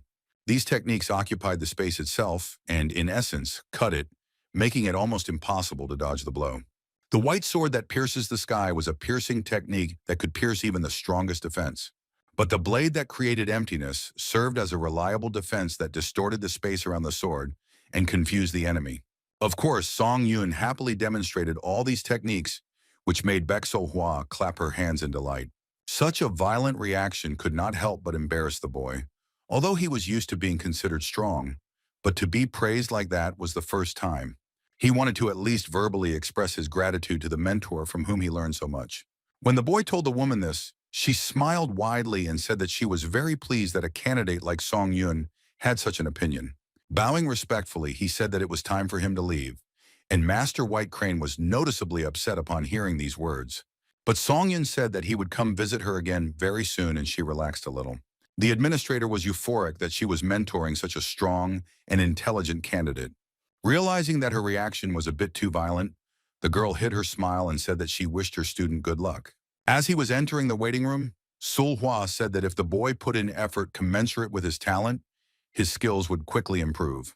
Returning to the room, the boy realized that this trip was really very important, because he learned a lot, although it was a pity that he was not able to master all 7 techniques of the white sword. But he still had the Demon Slayer skill, which had saved him from many troubles more than once. Although this technique had served him well, and had essentially evolved along with him, it was no longer sufficient to cover the forms of Namgung Hyuk's sword. Also, the guy managed to create a skill using the power of the Path of the Sword Ghost, which helped to create and develop his own skills. When reproducing the heavenly sword form in the 7 white blade techniques using the dual weapon methods, the boy's steps became much faster and more refined than before. But this was still not enough to develop a skill that could become unique. As Sol-hwa said, skill development can only be created through a system that recognizes technique as more than just a set of movements. Knowing so many different techniques, the guy could not decide which one was the best. He wanted to achieve perfection and be able to create something of his own. When Song Yun activated the more powerful effect of the Path of the Sword Ghost power, he was able to generate a new skill called Sword of Mixed Origins. This ability allowed one to add positive correction to the heavenly and white sword techniques, as well as increase the level of their implementation. Although it was very good that such adjustments were made, there were still some omissions that made Song Yun frustrated. But all this could wait, because the challenger was eager to look at the random skill book that was in his inventory. It allowed him to obtain a random B-rank ability. Having opened it, the boy thought that he wanted to take a risk and get some skill, although there were no risks because the declared rank was quite high. By activating the more powerful effect of the warrior's defense power, the youth's luck increased dramatically for a time, and a new skill, Blood Spirit Demon Sword, was also created.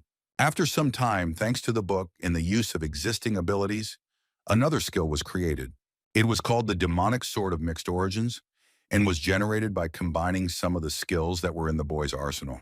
Deciding that such abilities needed to be tested in practice, Song Yun began the test of the 14th floor, the theme of which was water fight. It was necessary to kill all the monsters in the lake within the allotted time. The system activated the Indomitable Will skill because it believed that the challenger was facing a strong opponent who would be difficult to defeat. Song Yun's enemy was not the monsters at all, because they had all already been killed by the man who indignantly asked how much longer he would wait for the guy to arrive. It was none other than Namgung Hyuk, the young hunter's most sworn enemy, whom he so sought to surpass in terms of ability. This meeting was destined to happen, so Song Yun accepted it as a gift, not a curse. Smiling, he already knew what he should do next. The acceleration and concentration increasing skills were activated, and feeling strong, the boy rushed to attack without wasting time on unnecessary conversations. The two forces clashed again. So much time had passed, but fate decreed that these two would meet again. When Namgung Hyuk saw that his opponent now had the flame sword, he was seriously scared, because he expected to deal with him without any extra trouble. The Murim warrior anxiously inquired as to how Song Yun had managed to master such power in a relatively short period of time. But the hunter was not going to entertain him with detailed stories about his journey, so he said laconically that there was nothing surprising here. After all, the most interesting part hasn't even started yet, So the Murim gentleman should get ready and enjoy the entertainment program. In this battle, the boy was much more focused than in any other, because his opponent was capable of doing simply unimaginable things. Namgung Hyuk felt that his opponent had changed somehow, had become stronger and much more determined than he had been when they first met. Songun decided to immediately show what he was now capable of, so he activated one of his abilities and attacked. The attack was so strong that it threw the Marimian back a fair distance and slammed him into the rocks that were nearby. Huck did not expect to feel such power from a simple boy, who was also a resident of Earth, because last time his abilities were quite different. The warrior from another dimension could only watch as his opponent used new and very impressive fighting methods. Song Yun's techniques were devastating, literally shaking the ground and sending rocks flying. But Namgung Hyuk wasn't going to just give up, because that wasn't in his life's rules. He was a warrior whose enemies ran away in fear when they heard his name, and he wanted to maintain that reputation. Looking at the enemy who was clearly amazed by his strength, Song Yun asked if he liked the chaos that could be caused with the skills he now had in his arsenal. He informed Hyuk that the skill that helped him cut the rock was one he had created recently and was of a fairly high rank. As for the recent double attack technique, it allowed the attack to be repeated twice and with the same force as the sword the owner swung. It was a kind of cheat and a slight scam, but it was so tempting that it was worth taking advantage of. With a chuckle, Song Yun told his opponent that he had a wound on his cheek, as if he himself had not noticed its presence. But Namgung Hyuk was surprised not by the fact that the enemy was able to wound him, but by the fact that he said that this scratch would torment him and remind him of itself for the rest of his life. Activating his healing ability, the Marimian lit fire on his fingertips and wanted to show Song Yun that he was wrong. He muttered that in a second there would be no trace of the scratch. Then he put his fingers to the damaged tissue, and they began to heal. Next, the young master decided to teach a lesson to the one who was causing him so much trouble, so he ran towards Song Yun to cross swords with him. A heated battle began, in which neither participant wanted to give in to the other. The guys fought as if they had no sense of space or time. Namgung Hyuk noted that the swordsmanship and movement techniques his enemy was using clearly belonged to the world of Murim, and the warrior wondered why the boy had previously hidden that he possessed them. But in fact, Song Yun didn't hide anything, because at that time his heart was pounding with fear, and the only thing he thought about was saving his life. To Hook's surprise, the boy said that he had learned all these techniques yesterday in just one evening. Upon hearing this, the Murimitz was speechless. Roaring, the Namgung family's dragon sword said that they hadn't seen each other for a long time, but what had remained unchanged was Song Yun's incredible impudence. After all, in the opinion of the Murimitz, there was no point in talking nonsense about the fact that one can master martial arts in one day. Song Yun didn't expect the enemy to believe him, so he said that he wouldn't convince anyone of his success. The battle became more heated, the blows became more violent and precise, and it became increasingly difficult for both fighters to parry them. But the young hunter had not lost his sense of humor, and as Hyuk said, incredible impudence, so he reported that one of the administrators considered him a genius. Seeing that this information made the Murim even more angry, Song Yun said that he would now demonstrate his next new trick. Its peculiarity consisted of very fast lunges, which were accompanied by light and precise blows of the sword. Seeing the level of mastery of such a martial art, Namgung Hyuk was simply amazed, because earlier he clearly underestimated his opponent. Gritting his teeth in anger, the warrior finally realized that in order to win, he would have to compete with this boy, who was clearly a capable student. Hyuk was simply bursting with anger. He couldn't believe that he dared to steal the swordsmanship of the noble Namgung family. But Song Yun objected, saying that he had created this skill by diligently repeating the Murim's attacks, and it was not the guy's fault that he could repeat any technique after seeing it only once.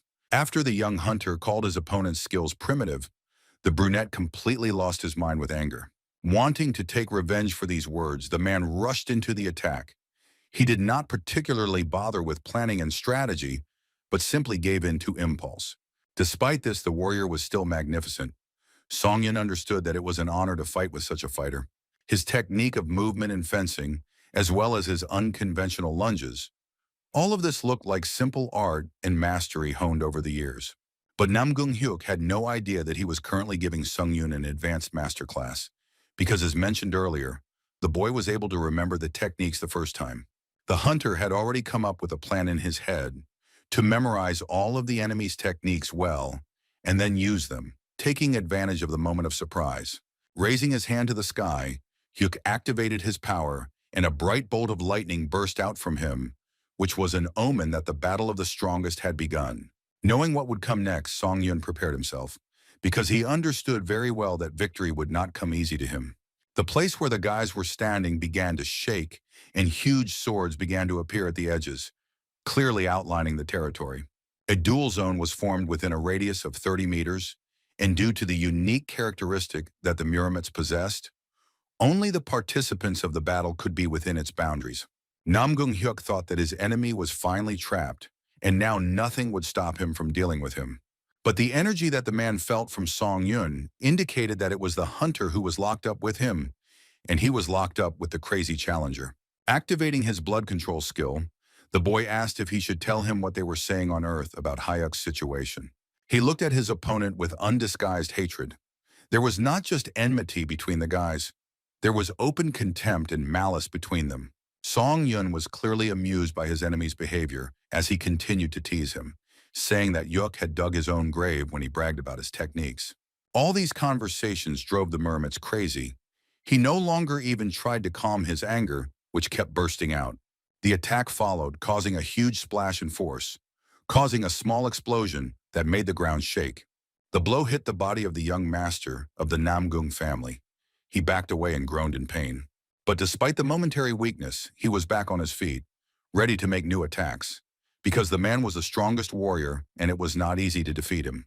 Before Hyuk could take a single step, some unknown force pushed him in the stomach and he flew up, unable to resist it. At one point, the Muram warrior suddenly realized that his body did not obey him, and his limbs seemed to have become numb.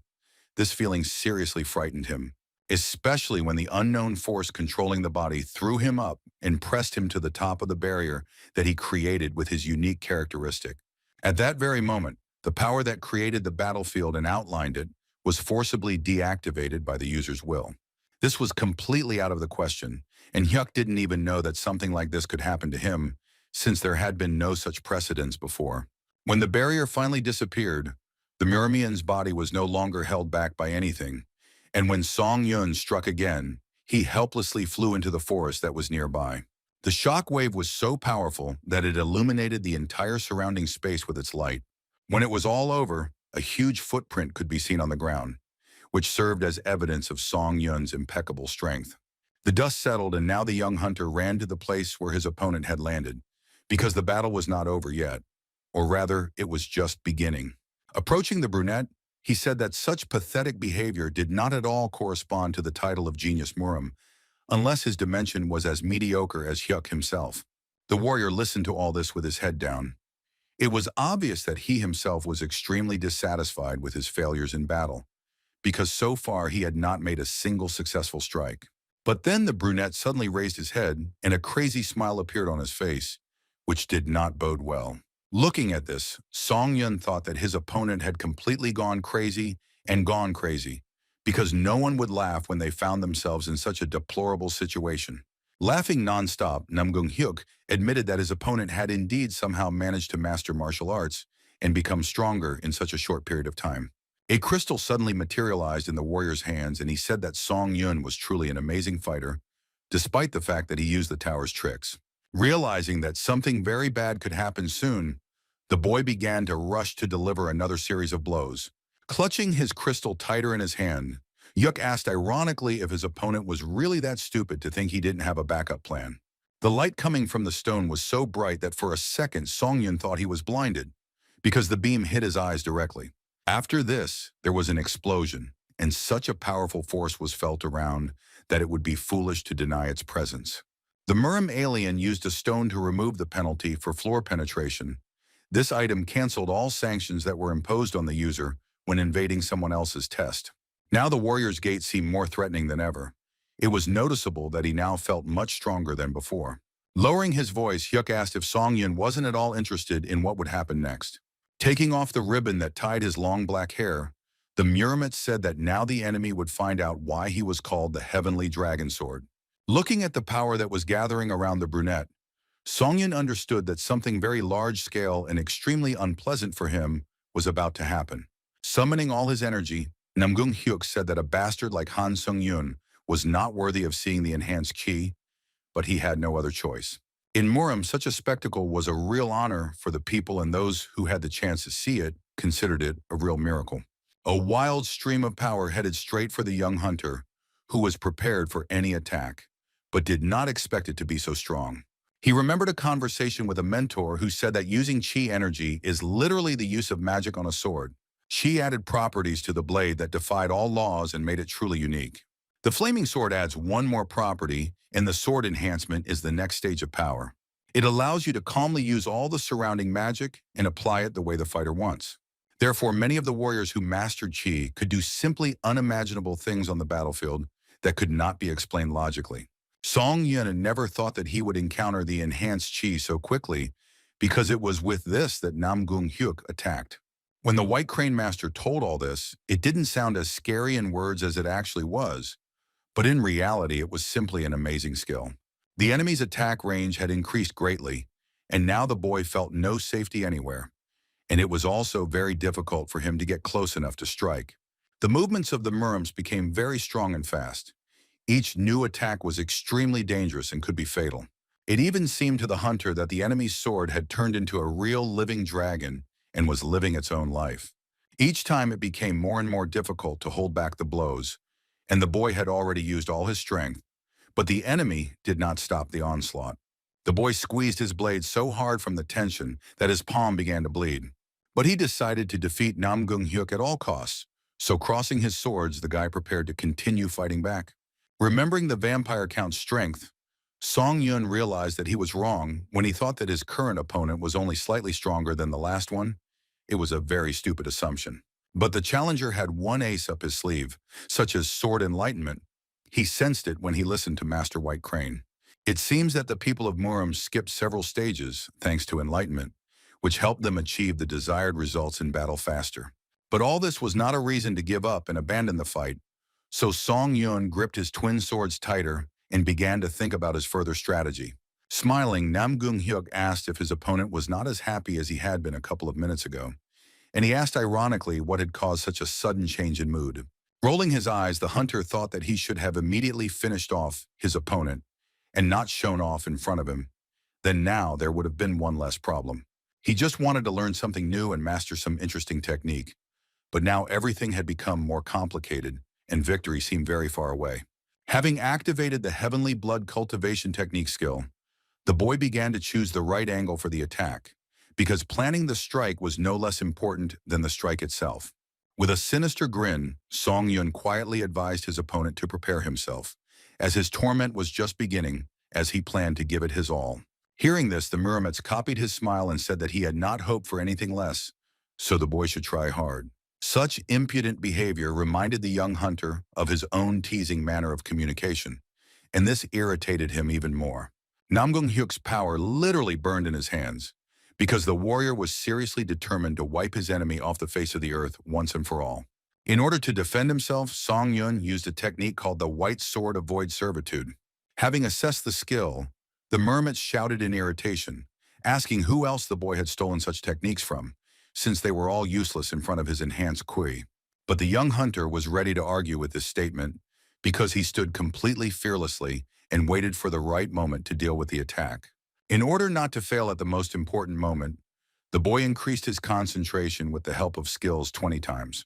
Namgung Hyuk never expected anyone to be able to handle his shining dragon, which was created using pure magical energy. This was exactly what his opponent was counting on, as he was now coming from behind and had room to maneuver, which could have turned into a disaster for the Murimian. But it was difficult to defeat an experienced warrior with such techniques. Hyuk was able to repel the unexpected attack. The angry boy fell heavily to the ground. He really hoped for a moment of surprise, but still miscalculated. The fall was so severe that the sharp rocks he landed on pierced his flesh and appeared to have touched his insides. When Songyun realized this, he thought with fear about how he would continue to fight, because it seemed that the injuries were quite serious and would cause great discomfort. Before he had time to come to his senses, the enemy immediately attacked, taking advantage of his momentary weakness. The energy forced the guys to press even harder into the stones and ride on their backs. Rising to his feet, the hunter realized that his opponent had used two techniques at once, So he activated Ashen's blood and attempted to attack. But Namgung Hyuk was able to stop him without much effort. He kicked his opponent hard in the stomach to prevent him from getting too close to him. The battlefield was plunged into chaos, with rocks flying from all sides, hitting trees and raising columns of dust. And the once calm lake was stirred up when Song Yun's body flew over it against its will. Landing again on sharp rocks, the boy no longer felt pain, because most likely his body was in shock from such damage. Coughing up blood, he realized that he had at least several broken ribs and damaged insides, which was a very bad sign. Namgung Hyuk decided not to let his opponent relax, so before he could get up, he ran at him with his sword at the ready. More than anything, the Murim warrior wanted to see his sworn enemy dying in terrible agony and begging him for mercy. It was with this motive that he struck Song Yun, who barely had time to raise his head to look his opponent in the eyes. It was a real disaster. The boy's whole body was literally burning. He felt every broken bone, every bruise on his body. The water that flowed between the rocks turned scarlet, this flow testifying to the monstrous cruelty that the warriors were capable of in order to achieve victory.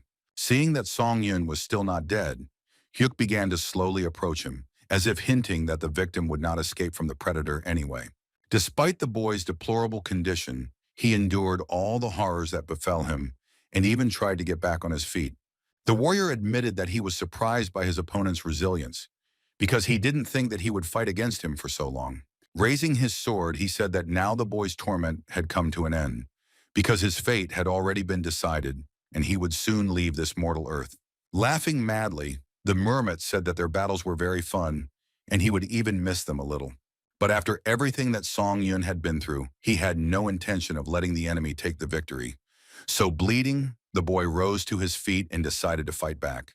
Activating the counter shield skill, which released accumulated damage, the hunter asked if his enemy really thought he would die just like that.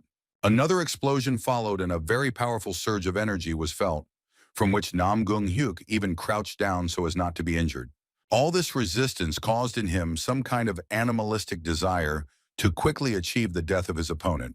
It literally became his obsession. In the end, he still managed to pierce Song Yun's body with his sword, and what pleasure he got from watching the enemy's limp body gradually cease to resist. It was exactly the kind of expression that Hyuk would have given everything for, and when he saw it, he felt like the happiest man on this earth. Song Yun's severed head was the most beautiful sight he had seen in a long time, and the Murim warrior was sure he would remember this moment for the rest of his life. That glassy look would be forever imprinted in his memory, eyes that were once full of life, extinguished in an instant. But this was not the end, because the Murmits did not know that his opponent had the last battle skill in his arsenal, which nullified all critical damage and restored the body. The head, which lay separately from the body, began to grow back little by little, and soon there was not even a scar at the site of the cutoff. The last battle was an additional reward for the 12th floor, and was very useful to Song Yun in this battle. He never thought that its effect would be so strong. When the boy's body finally fully recovered, he began to breathe convulsively and look around. Meeting the gaze of a shocked opponent, he set his sights on a target. There was another reward on the 12th floor, and now the exclusive skill, Ancient Emperor's Ash Blood, was activated. Having put on a kind of crown, the guy decided that he would use all the resources that were possible. When using this item, the mind could suffer, but additional strength was added. With this attribute of power, he could summon servants who worshiped the god of darkness and the one who would wear the crown. The order was very simple: kill Namgung Hyuk. It would be a little sad that the guy wouldn't do it with his own hands, but he decided it was time to stop playing around. Grinning, the Murim warrior muttered that even with the help of necromancy, the enemy would not be able to defeat him, because his techniques were much stronger than anything that was in the guy's arsenal. He didn't even want to imagine that this terrible sorcery could overcome the pure magical power of chi energy that he possessed. From the tension, some strange, dark cracks appeared on the young gentleman's face, but he decided to fight back no matter what, because he could not afford to lose. He managed to reach Song Yun and grab him by the throat, after which he said that he wanted to check if the boy could be resurrected again. He choked so hard that the boy felt his windpipe begin to crack. But no matter what, victory would not go to Namgung Hyuk. The young hunter did not stop believing in this even when the blade of the sword came very close to his face, and it seemed that there was no hope of salvation. The Murim warrior, mad with joy, began to notice that his body was failing him and was becoming covered in dark cracks. Not understanding what was happening, the man began to frantically ask his opponent what he had done to him, but instead of answering, the hunter simply threw his hand away from his throat. Seeing the once great warrior fall to his knees before him, Songyun said that he had warned him that retribution for what he had done would catch up with him. The wound on his cheek was just the beginning, because behind the man stood a bloodthirsty monster that opened its mouth and was ready to swallow him at any second. Watching with pleasure as his opponent was devoured by his servants, Song Yun recalled that at the beginning of the battle, he had said that the wound on his face would hinder Hyuk for the rest of his life. While trying to fight off the monsters, the Murim warrior remembered his childhood, the time when he was a little boy who was said to have been born completely talentless. Even his father doubted that his son had Namgung blood, as he was unable to learn even the basics of combat and elementary techniques. Listening to all this, the young warrior decided that he would become so strong that no one would have any doubts about his origin. He wanted to become the pride of his parents, but he also just wanted to enjoy the sword and get pleasure from the process of training and sparring with his peers. He believed that one could create one's own way of the sword, rather than learning other people's techniques and imitating stronger masters, citing the fact that they were experienced. The first person to see the potential of a true genius in him was his grandfather, whom he first met while training alone in the forest. This man, who was the current head of the clan, raised Yunamgung Hyuk, teaching him everything he knew. As a result, with the right approach, the young warrior began to grow in his skills incredibly quickly. When he was already a fairly trained student, he decided to return home and meet his father to tell him about his achievements. Arriving at his parents' house, Yuk reported that he had killed the disguised bastards from the bloody cult and brought their severed heads as proof. The young warrior wanted to finally receive recognition from his father so that the parent would finally understand how strong his son had become. But things didn't turn out the way the boy expected. His dad ordered that this abomination be removed immediately and asked why his son was so fixated on killing if he should be strengthening his spirit. The father said that his son needed to try hard if he didn't want to become a monster who only had murder and bloody reprisals on his mind. These words hurt and disappointed Hyuk so much that for the first time in his life, he couldn't hold back his tears, and then he promised himself that he would no longer try to prove anything to anyone. And now, for the second time, he could not hold back his tears, and again felt like a little helpless boy trying to show that he was strong. When the durability of the ancient emperor's ash crown was exhausted, it literally fell apart in Songyun's hands. As if by magic, the monsters began to jump away from Namgung Hyuk and return to where they came from, because the guy's influence had ended. Coming closer, the young hunter noticed that the enemy was still not finished, because someone's coughing could still be heard near the shallow water. The opponent still showed signs of life, although at first glance you wouldn't be able to tell. The half-dead Murimets began to beg for his suffering to be put to an end. But that would be too easy. Songyun sat down on a rock near the water and began to carefully watch Namgung Hyuk, who, despite his deplorable condition, did not die. Sitting on the shore, he thought about how they, two guys from different dimensions, should not have even met, but ended up in such a fight. Their fight was incredibly difficult and painful for both participants. But it was this fight that gave Songyun certain thoughts. The boy caught himself thinking that it was all fun and that it gave him pleasure. He was really enjoying the process of the battle and this rivalry. Looking down at the dying Namgung Hyuk, Hunter said that if they were friends, they could share each other's achievements and have a great time. Hearing this, Hyuk found the strength to openly ridicule his opponent's thoughts like that. It was a terrible sight to see a bloody body stretch into something like a smile. Song Yun looked at the man with displeasure, who didn't believe that it was possible to think like this while climbing to the top of the tower. Having calmed down, the Murim warrior said that he wanted to tell the guy one useful and very interesting moment, which might even seem funny. He told that he stopped climbing the tower and began to invade other people's trials for a reason. Murders were not the only goal either.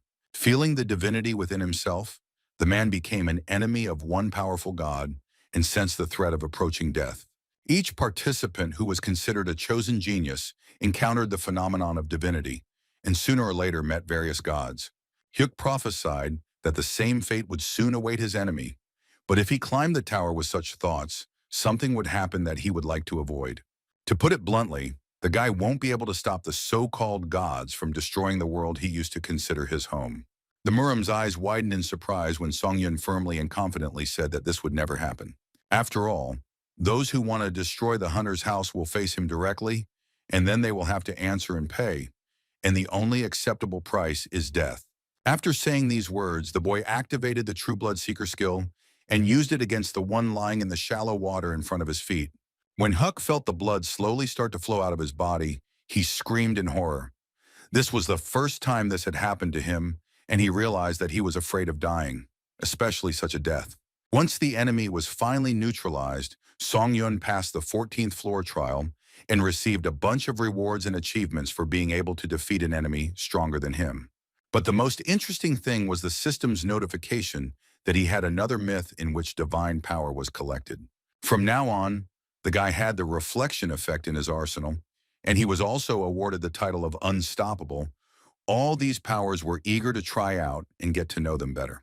When Songyun absorbed Namgung Hyuk's soul, he increased all of his stats by almost 50%, and the rank of his unique ability Necromancy was raised. Looking at the corpse of his enemy, Songyun remembered that, usually, the bodies of invaders always disappeared. So it was strange that Hyuk continued to poison the lake with his presence.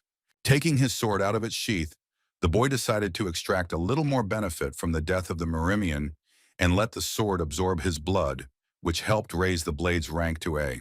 Smiling, Songyun realized that with this action, he would be able to strengthen his flame sword once more, making it much stronger than it was before. Having looked himself over from head to toe, the boy finally realized that he was standing almost half naked. It seemed that his clothes could no longer be saved. Therefore, he would have to return to Earth and urgently update his wardrobe, because fighting in such a form was at least indecent. Looking at the messages that began to come from the administrators, the guy became embarrassed.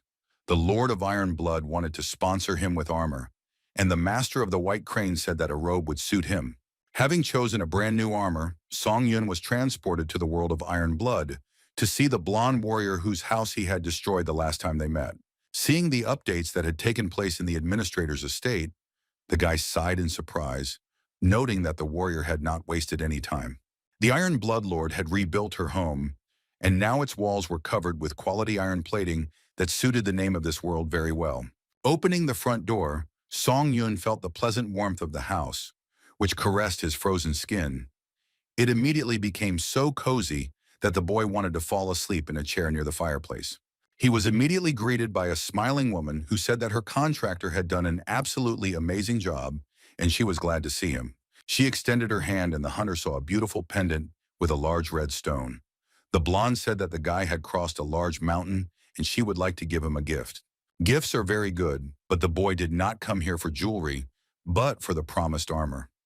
Noticing some discontent, the woman said that it was worth using magical power, and she would appear. Songyun looked at the pendant with interest and put it on his neck. The administrator whispered to him that the first time it was best to try to summon the armor outside the tower. After that, it was time to visit the beautiful bamboo grove, which exuded tranquility, and it was time to talk to the Master of the White Crane. Finding the teacher in her usual place, the boy greeted her and saw that she was very happy when she saw him. It was very nice. But then the girl's smile disappeared, and she said in a displeased tone that she was disappointed that her student chose the Lord of Steel Blood instead of coming to her directly. Realizing that he couldn't justify his choice, Songyun decided to simply ask the teacher not to be angry with him, but so far this has done little to calm her down.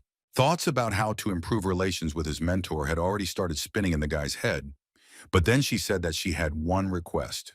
The woman laughed and looked away, which made Songyun tense, then surprised and amused at the same time, because his teacher had expressed her desire to do his hair. When the boy realized that the teacher was not joking, he became terribly embarrassed and began to say that haircuts should only be done by professionals. And besides, Sol Hua did not have any tools. But the White Crane Master was quite serious, so she answered succinctly that the 7 white sword techniques were enough, so she asked the boy not to move. When the blonde began to advance on him in earnest to fix his hair, Songyun became more scared than he had ever been during the battle with the bloodthirsty monsters. But unlike the monsters, his mentor did not stop and did what she had planned, despite all the screams and requests to stop. When the boy approached the mirror and looked at his reflection, He was stunned because his hairstyle was not at all what he expected to see. He looked like a Korean showbiz star. He really liked this update and realized that Sol Hua had talent and the look of a true aesthete. Embarrassed, the White Crane Master turned away and muttered under her breath that it was now easier for her to look at her contractor since his hair was simply awful. A moment later, the mentor jumped up to the student and said that he should try out the new pendant somewhere outside the tower. It was clear that she wanted to say goodbye to the guy as soon as possible. Waving her hand, she wished him luck. Songyun tried for a few seconds to understand what was happening and why the woman's mood and behavior changed so abruptly. Deciding that there was no point in imagining anything unnecessary, the applicant returned to the waiting room and learned that the quest function was open, which was connected to the past life of the administrators. Previously, Songyun didn't understand why the administrators were trying so hard to please him, but he realized that they wanted to give him a quest. He had a lot of things to do now, so he decided to deal with everything in order and not waste time on unnecessary thoughts about what his handlers had in mind. He wanted to see a new myth called the Battle-Hardened Warrior. When activated, the guy's body could work at maximum, despite his condition. After getting to know him in more detail, it became clear that the Vampire Slayer skill was quite limited, but the acquired skills were suitable for all fights. He also wanted to figure out what kind of new effect his unique necromancy ability had. It was strange to see that it was somehow connected to the god of death. Nothing was clear yet, but the boy decided not to get upset, because with time everything would fall into place and he would learn the necessary information at the right moment. Next, he decided to look at the Digging Heavenly Sword, which was created to destroy the heavens and became stronger when destroying strong objects. It could easily rival Sword Chi in strength, as it had an effect that was so destructive that it could even cut through magic. The sword's qualities allowed him not to tie his skills to objects, and the guy's soul was happy because the reward for Namong Hyuk fully met his expectations. Taking the sword in his hands, the guy achieved unification with it, after which an exclusive skill called Sword Senses was activated, and now he could copy any technique. Songyun had never seen a weapon like this before, which allowed him to not only use it in battle, but also copy certain skills and then use them as his own. He was incredibly happy that he had managed to copy and absorb the feeling of the sword, because if he wanted to reach the end of the tower, he needed to gain strength. It turns out that he managed to absorb the skill using it, and now the boy had 3 attempts for a copy in his arsenal instead of 2. It seemed that he managed to deceive the principle of the blade. After repeating these actions a few more times, the guy copied the skills of this weapon and could now use them even without it. Also, the challenger saw that by absorbing Namong Hyuk's soul, his strength, agility, endurance, magical abilities, and durability were increased by several indicators. From all this happy news, Songyun was distracted by an angry message from Lee Ha-yeon, who indignantly asked if it was really impossible to contact her at least once. The boy's conscience began to gnaw at him because this girl had been worried about him even when he was leaving for Japan, and it dawned on him that next time he needed to write to her. But what he saw next was able to surprise him more than the angry messages of the angry girl. One of the players reported in the chat that a challenger from another world had appeared. He was from Ares and had started a massacre in London. It seems that having dealt with one invader, they now have a second one. Namong Hyuk's words immediately came to Songyun's mind, saying that no one could stop the gods from destroying the earth. Gritting his teeth in pent-up anger, the young hunter realized that a new misfortune had befallen them, and perhaps it was even worse than the previous one. At this time, real chaos was happening in London. Right next to Big Ben, a huge black sphere formed, which threatened to swallow the entire city along with its inhabitants. Slightly different glowing spheres began to envelop every building that was on the main streets. They resembled strange alien parasites that were crawling everywhere. But they were not at all harmless, and when they reached the right place, they froze, and after a couple of seconds, they began to explode synchronously. Thus, there was a huge threat that London's main landmark would either be severely damaged or destroyed completely. The already frightened city dwellers were in a real stupor when they saw huge creatures that resembled reptiles and rushed through the city at breakneck speed, clicking their sharp teeth. Panic arose all around, and it became much easier for these creatures to catch frightened people who did not know where to run or where to hide. All TV channels showed the London incident that happened the other day. It all started with the fact that a pretender from another world created a mysterious black sphere over London. An employee of the Hunters Association said that immediately after the first massacre, the strange magical creatures suddenly disappeared, and the challenger from another world hid inside a black sphere. This unidentified object was rapidly increasing in size, and it was a critical situation that could trigger a second wave of carnage at any moment. Frustration, the man said that the power of Korean hunters was desperately needed to prevent further horrible casualties. One of the men in the room said that during the Shinjuku incident in Japan, the flow of hunters was cut off, so questions arose as to why this was different. The representative of the Hunting Association hesitated. He did not know what to answer, so he said as it was, that most likely this happened because this situation brought in money. After what happened in Japan, South Korea's status was raised, and this had a positive impact on the various projects carried out by the Korean Hunters Association. Then everyone turned their attention to the guy standing in the shadows. Those who were closer recognized him as the Sword Phantom, who was considered the hero of Shinjuku. Hearing this, Lee Ha-yeon immediately turned around. She really wanted to see and talk to her friend, because she hadn't seen him since those events in Japan. When everyone started to leave, the girl approached him. Then the guy deigned to apologize for returning to the tower earlier and not warning the brunette about it. Closing her eyes, Ha-yeon said in a conciliatory tone that, since he realized his mistake, then they could close the topic. But from now on, she asked him to treat her as a partner. The brunette asked how the guy was doing with his combat uniform. He grinned and said that he always keeps it inside. Their conversation was interrupted by a loud shout. A man calling on everyone who wanted to become a volunteer to participate in the operation to prevent an incident in London to get on the plane. Turning around, Song-yun told his friend that they should slowly move towards the landing, because he was sure that the girl would go with him. But she took his hand and said that this time he didn't need to get on the plane. The young hunter looked at her in bewilderment, expecting some kind of explanation. Lee Ha-yeon silently led him up the steps, and when they reached the roof, the boy was very surprised by what he saw. The girl said that during the climb up the tower, she also improved some of her skills, and is now ready to use them for the benefit of people and the affected city. She explained that she had mastered auxiliary magic related to space. The learning process was a bit difficult, but overall she had accomplished the task. Now she had the power to move in space anywhere, just by setting the coordinates, and she also received permission to use this magic from the association. Surprised, Song-yun listened to this and was a little shocked, because this was the first time he learned about such a skill as moving in space. But now he learned from his own experience what it was like to move to specified coordinates using the auxiliary magic teleport. Meanwhile, in London, they were trying to deal with the problem that continued to spread, the spheres multiplying like parasites and filling the entire city. When they burst, deadly reptiles crawled out of them and tried to tear apart with their sharp teeth the magicians who tried to restrain them. The second large-scale attack of alien creatures began, and the main task of the wizards was to protect the magic tower, which was vulnerable. The task was not easy because the creatures were so deadly and fast that it was almost impossible to attack them first. All that was left was to avoid falling into their mouths. One of the magicians ordered the newcomer to focus all his attention on the portal, because if an object from another world got into it, something terrible could happen. One of the guys, suppressing the trembling in his limbs, said that he would do everything possible to carry out this order.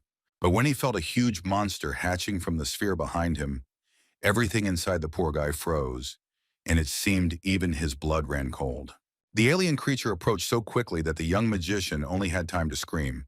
The boy was so confused that he did not know how to react correctly. The magic circle began to glow. The light was so strong and all-consuming that for a moment everyone saw only a bright glow and nothing more. The boy and the monster found themselves right in the center of this light show. And while the boy closed his eyes in fear, the rays began to destroy the alien reptile. Realizing that she had literally burned before his eyes, the young wizard could not move from the spot. He was simply paralyzed from the emotions he had experienced.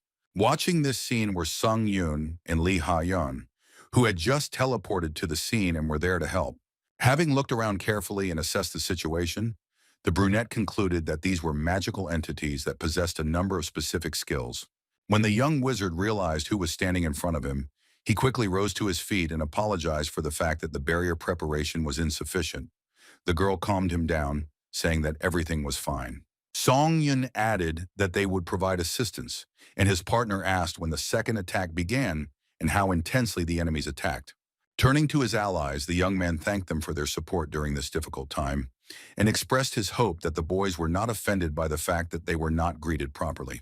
He said that the cleanup of this place could be left to his comrades, and the hunters could quickly head to where everyone was gathered. The elder wizard ordered the boy to escort the guests downstairs. He nodded his head and told them to follow him. The guys did so without any unnecessary questions.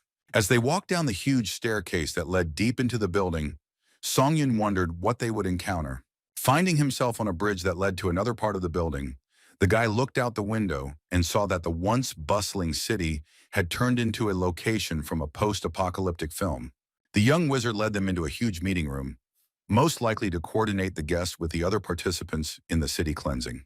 And so it was. At a long table sat many hunters, who with gloomy faces discussed the strategy of action and how to more effectively clear the city of monsters. Looking around, Songyun realized that this time, there really were a lot of hunters from different parts of the world who had called to provide support. London had not been abandoned the way Japan had been abandoned. But for some reason, he got the impression that the wizards of the Magic Tower were acting too arrogantly towards the other fighters. A strange dissonance arose in the guy's head.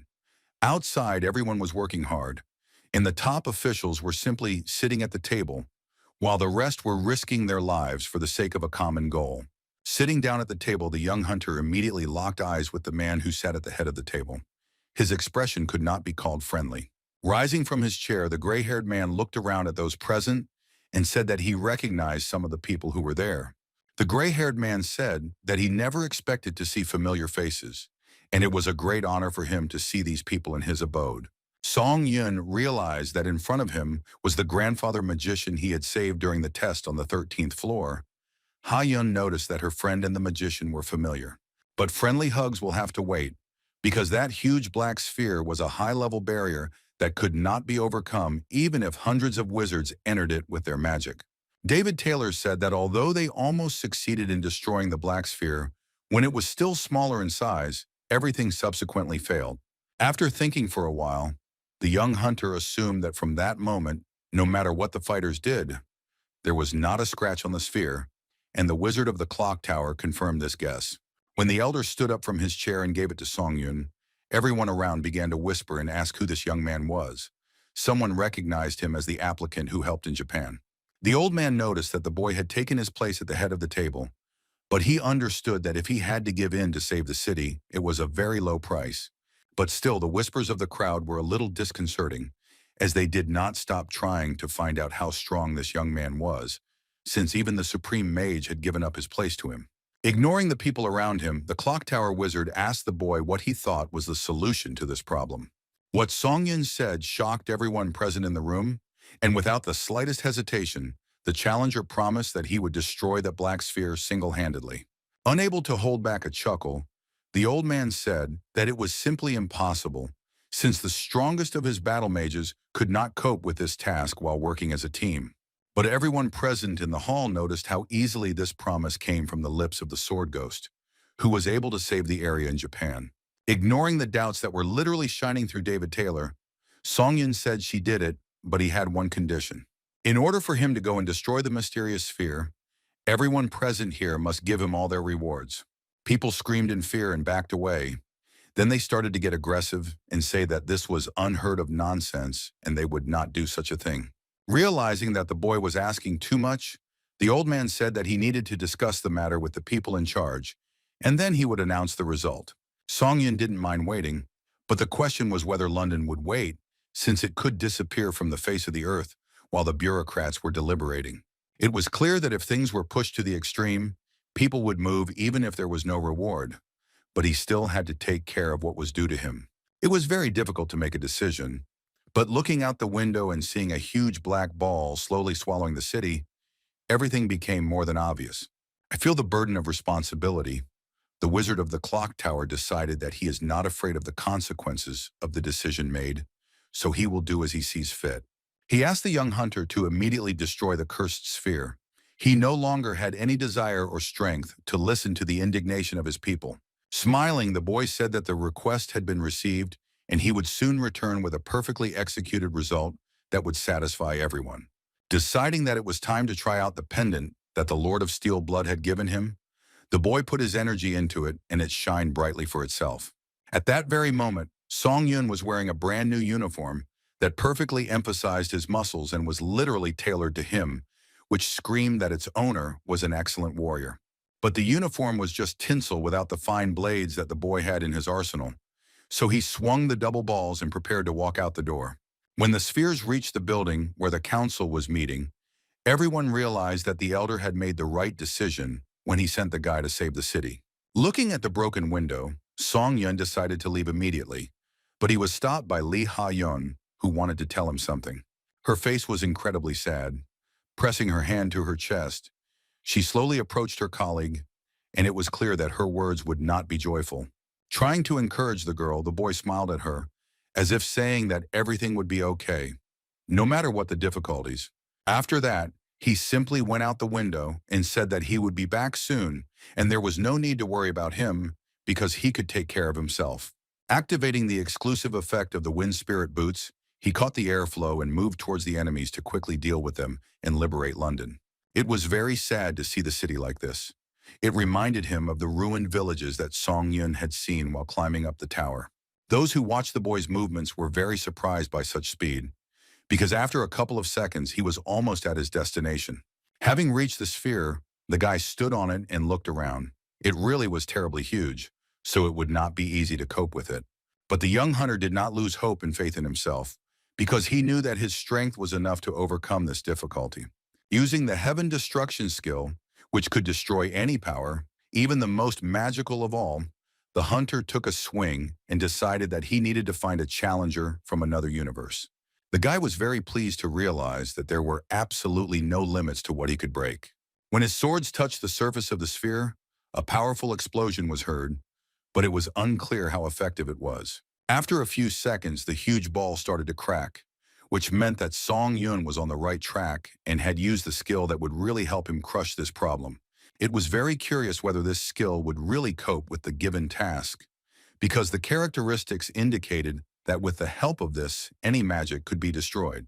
To acquire such skills meant to hit the real jackpot, because who else could destroy absolutely any energy? These inspiring thoughts made him squeeze the handle of the blade even harder and press it into this unnatural formation. The cracks were getting bigger, but nothing else was happening yet, and the guy was slightly disappointed, because he had expected something more large-scale. For now, all he saw was the crackling of a huge ball that had been created by an unknown challenger from another dimension who had yet to be found. But it seemed that the boy was getting closer to solving the mystery, because when the magic dome finally burst, black smoke began to come out of it, behind which one could see emptiness. It was clear that there might be someone in this void. So without thinking twice, Song Yun stepped in there and decided to check if the person he was looking for was hiding there. When the hunter jumped there, the system notified him that he had entered a magical zone called the Void. It was unclear whether the inside of the barrier should be considered as a completely different dimension, since this would be quite logical given the size of the sphere. To understand a little more, the boy activated the spiritual eye skill, and what he saw inside the magic dome shocked him. This pit was simply teeming with various monsters and entities, but these were illusions that could not be dispelled with skills. The monsters lost their sense of direction and moved literally blindly. It was completely unclear how to fight such opponents because they looked like real ones, but in fact they were not. The guy thought that their bodies were also weightless, but as it turned out, they attacked like all standard monsters created from blood and flesh. This illusion was so strong that her abilities reached the point where she had the ability to use physical force. By activating the power of Serene Mind, he managed to nullify all of his disorientations and unlock some of the previously sealed skills. Now the hunter could fight the monsters on equal terms because he had regained almost all of the abilities that the void had taken away. His body glowed brightly as he attempted to disperse the creatures with his light. They backed away a little and hissed, but did not go far. But he did not give up trying to blind them, and after some time he still managed to achieve that the monsters ran away and he was left alone in the middle of empty space. It was very convenient that the torn clothes that the White Crane Master gave could be easily repaired with mana. This option was quite useful, Suddenly, an unfamiliar male voice was heard behind the guy, who said that he was very surprised to meet a person here. The stranger muttered that, in a dimension that was at such a wretched level, there was an experienced master who could break through the magic zone. Song Yun made just one sharp movement, and the head of the one he thought was an intruder from another dimension instantly flew off the body. From the darkness, the same head appeared, but now it was 10 times larger than the standard size. The entity muttered that it had taken into account different developments. A blinding light suddenly illuminated the empty space, and the guy barely managed to cover his eyes with his hand so as not to go blind, because during his time in the darkness, he had become unaccustomed to the light. It was clear that he needed to prepare for battle, so the hunter activated the battle-hardened warrior myth, which would help him increase his combat effectiveness. Seeing such power, the enemy screamed, asking if this was really an apostle who possessed divinity. The sorcerer was sure that there could be no gods in such an insignificant dimension. The challenger did not consider it necessary to answer these stupid questions. He concentrated all his energy in his hand, and having formed a small ball, prepared to attack. Realizing that things were getting hot, the alien from another dimension began to frantically think about what could be done and decided to use invisibility. But Song Yun couldn't be fooled by such dubious tricks, because he possessed something more powerful, such as controlling the opponent's blood. Thanks to this, he felt all the movements and location of his enemy, because it was much easier to smell blood than to look for someone in the dark. So when the time came to attack, the boy unerringly hit the mysterious stranger, who decided that he could enslave the earth. The blows touched, but did not seriously wound the intruder, who said that even if there was an apostle in front of him, he could not do whatever he wanted in the magician's domain. Then Song Yun realized that he had made a mistake and had stumbled upon a fake, which meant that the original was hiding somewhere. The magician clapped his hands and strange flying creatures began to circle around him, after which he muttered that the boy would not be able to escape death. After all, surviving the invasion of self-destructive spirits was quite an adventure that few could overcome. But the hunter decided to try to counterattack. Activating the counterattack shield skill, he transformed it into something resembling a baseball bat. By waving his new weapon, the challenger managed to drive away those nasty little spirits that were just itching to bite him. The magician watched all this with curiosity, but he still could not bring himself to come out of the shadows and look his opponent in the eye, as befits a true warrior. But Song Yun managed to notice him, so he turned his head and asked if the intruder really intended to have a long battle that neither of them would like. Although the space of this sphere was quite large, it was still a limited space, so it limited the scope of application of some skills. But the young hunter could always simply destroy the entire interior of the sphere. It was a radical decision, but it also took place. Therefore, by activating the release of the accumulated damage of the counterattack shield, the guy reproduced an explosion, which caused the sphere under his feet to begin to crack. Then another explosion was heard, which, according to the boy's calculations, should have finished off this magical space. But so far, this has not happened. People who were outside the sphere could only hear dull explosions and feel a slight earthquake that passed through the entire city. The streets were filled with toxic smoke, which stank terribly and reduced all visibility, so that now only a grayish fog was visible. Inside the magical space, the atmosphere was similar. Everything was burning, smoking, and stinking, but the guy finally managed to lure his enemy out of his hiding place. Wiping away the blood, the mage asked why a monster like Song Yun was in such a wretched dimension that was never famous for its warriors. Instead of answering, the guy ordered to immediately destroy the black sphere and cancel the void. But the wizard said that he did not want to do this, because he put so much effort into it and even created consciousness. Nothing could persuade faster than the use of brute physical force, so Song Yun activated the Pain Seeker skill and intensified all the pain sensations that were in the enemy's body. Another good thing about this skill was that anyone who harmed the guy would feel double the pain, so now it was worth thinking twice before attacking. Coming closer, the hunter demanded once again that the sphere be destroyed, but the magician still resisted and shouted that this could not be done to someone who would become the archmage of the empire. These words were completely uninteresting to Song Yun. With just one movement of his hand, he made the enemy feel unbearable pain throughout his body. When the intruder lay in a pool of his own blood, completely exhausted, the guy once again demanded that he carry out his order. Bleeding and crying, the so-called future archmage said that he was unable to do this, because destroying the magical space was beyond his power. By using the fire dragon's eye skill, which helped to recognize lies, the challenger found out that there was no deception in the opponent's words. The guy demanded that the enemy describe his dimension, give his name, and also the reason why he came to Earth. Before answering, the sorcerer wanted to propose to the guy, but he kicked him and said that the time for chatter was over, and now he needed to answer the questions asked. As it turned out, the intruder was from the dimension Ares, and his name was Sindal, and he stated that the purpose of his arrival on Earth was to obtain faith. Hearing these words, Song Yun was quite surprised, because he also had a similar skill, the one he used to make people's faith increase his power. He asked what Sindal meant by receiving faith. It was clear that the magician was very surprised by this question, because he asked if the applicant really didn't know even such elementary things. Such arrogance angered the guy, so he kicked his opponent again and said that he didn't like empty chatter. The alien from Ares screamed and asked to stop. Swallowing back tears, the man explained that in the hidden ruins he had seen an ancient text that said that outstanding wizards and knights could break through the wall by improving their skills through faith. It is through people's faith in the heart where the ring is located that divine power accumulates. Only in this way could one reach the level of an archmage. Something didn't add up in the guy's head. It would be logical if the sorcerer, on the contrary, saved people. He answered that fear of the absolute is also a kind of faith. Therefore, he decided that it would be faster to sow fear through massacre than to seek the love and respect of the worthless inhabitants of the earth. Song Yin was curious about why the choice fell on the earth.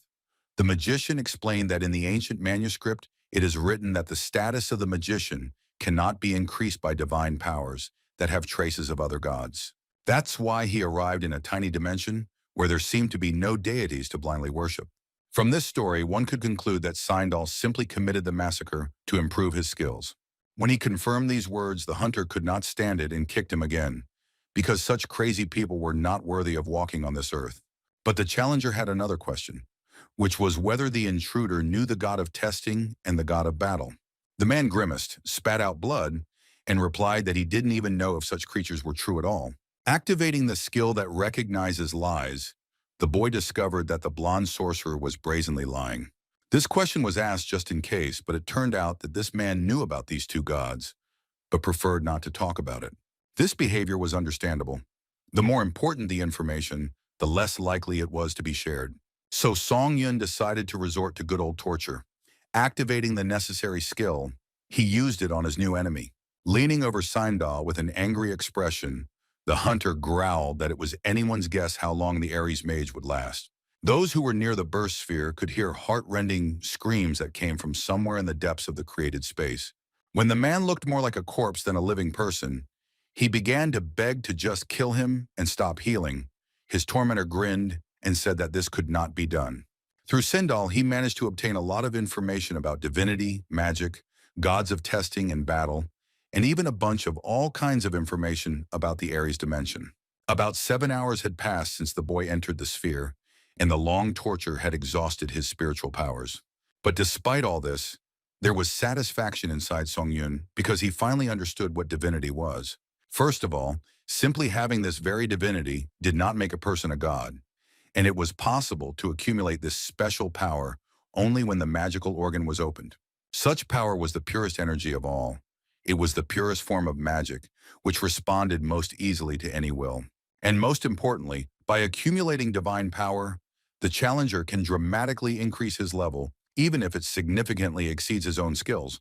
It remained to figure out how to use them correctly, because the main problem was precisely that Song Yun did not know how to use such power. There were two ways to accumulate divine power in the heart, but it took a lot of time to disassemble and purify the magical energy drop by drop, and the way to solve this problem was faith. Whether it was worship or fear, and if one gained strong faith, then divine power would accumulate in the heart of the object. This was all the information Sindal learned from the ancient ruins. The intruder even revealed the prophecy that the oracle had told him never to speak out loud. The man was given it by a priest who serves the god of battle, and Sindal followed this prophecy and found texts about this unique power in ancient ruins. Hearing about this god, the guy's hand clenched tighter. He had vague assumptions, but he never expected that this supreme being took a direct part in the life of the tower. And again, I remembered the words of the god of verification, who said that from now on one should not trust anyone. It was completely incomprehensible why the creature, about which the guy knew only through a couple of short messages, had listed him as an enemy. Also bad news was that this deity had a direct influence on the earth and could cause trouble. If this continues, the god of battle will eventually become Songyun's true enemy. This realization made the guy swallow nervously and feel goosebumps slowly creeping across his skin. Problems had to be solved as they came, so for now the guy absorbed the spirit of the challenger Sindel and increased his skill by 5%. After that, a skill called Blood Feast was activated, and the absorbed blood of the mage increased the class of the sword. After all, if Song Yun wanted to at least try to fight the deity, then he needed to gain strength by any means necessary. And it was also worth understanding how to cultivate your divinity in order to be on the same level with the enemy.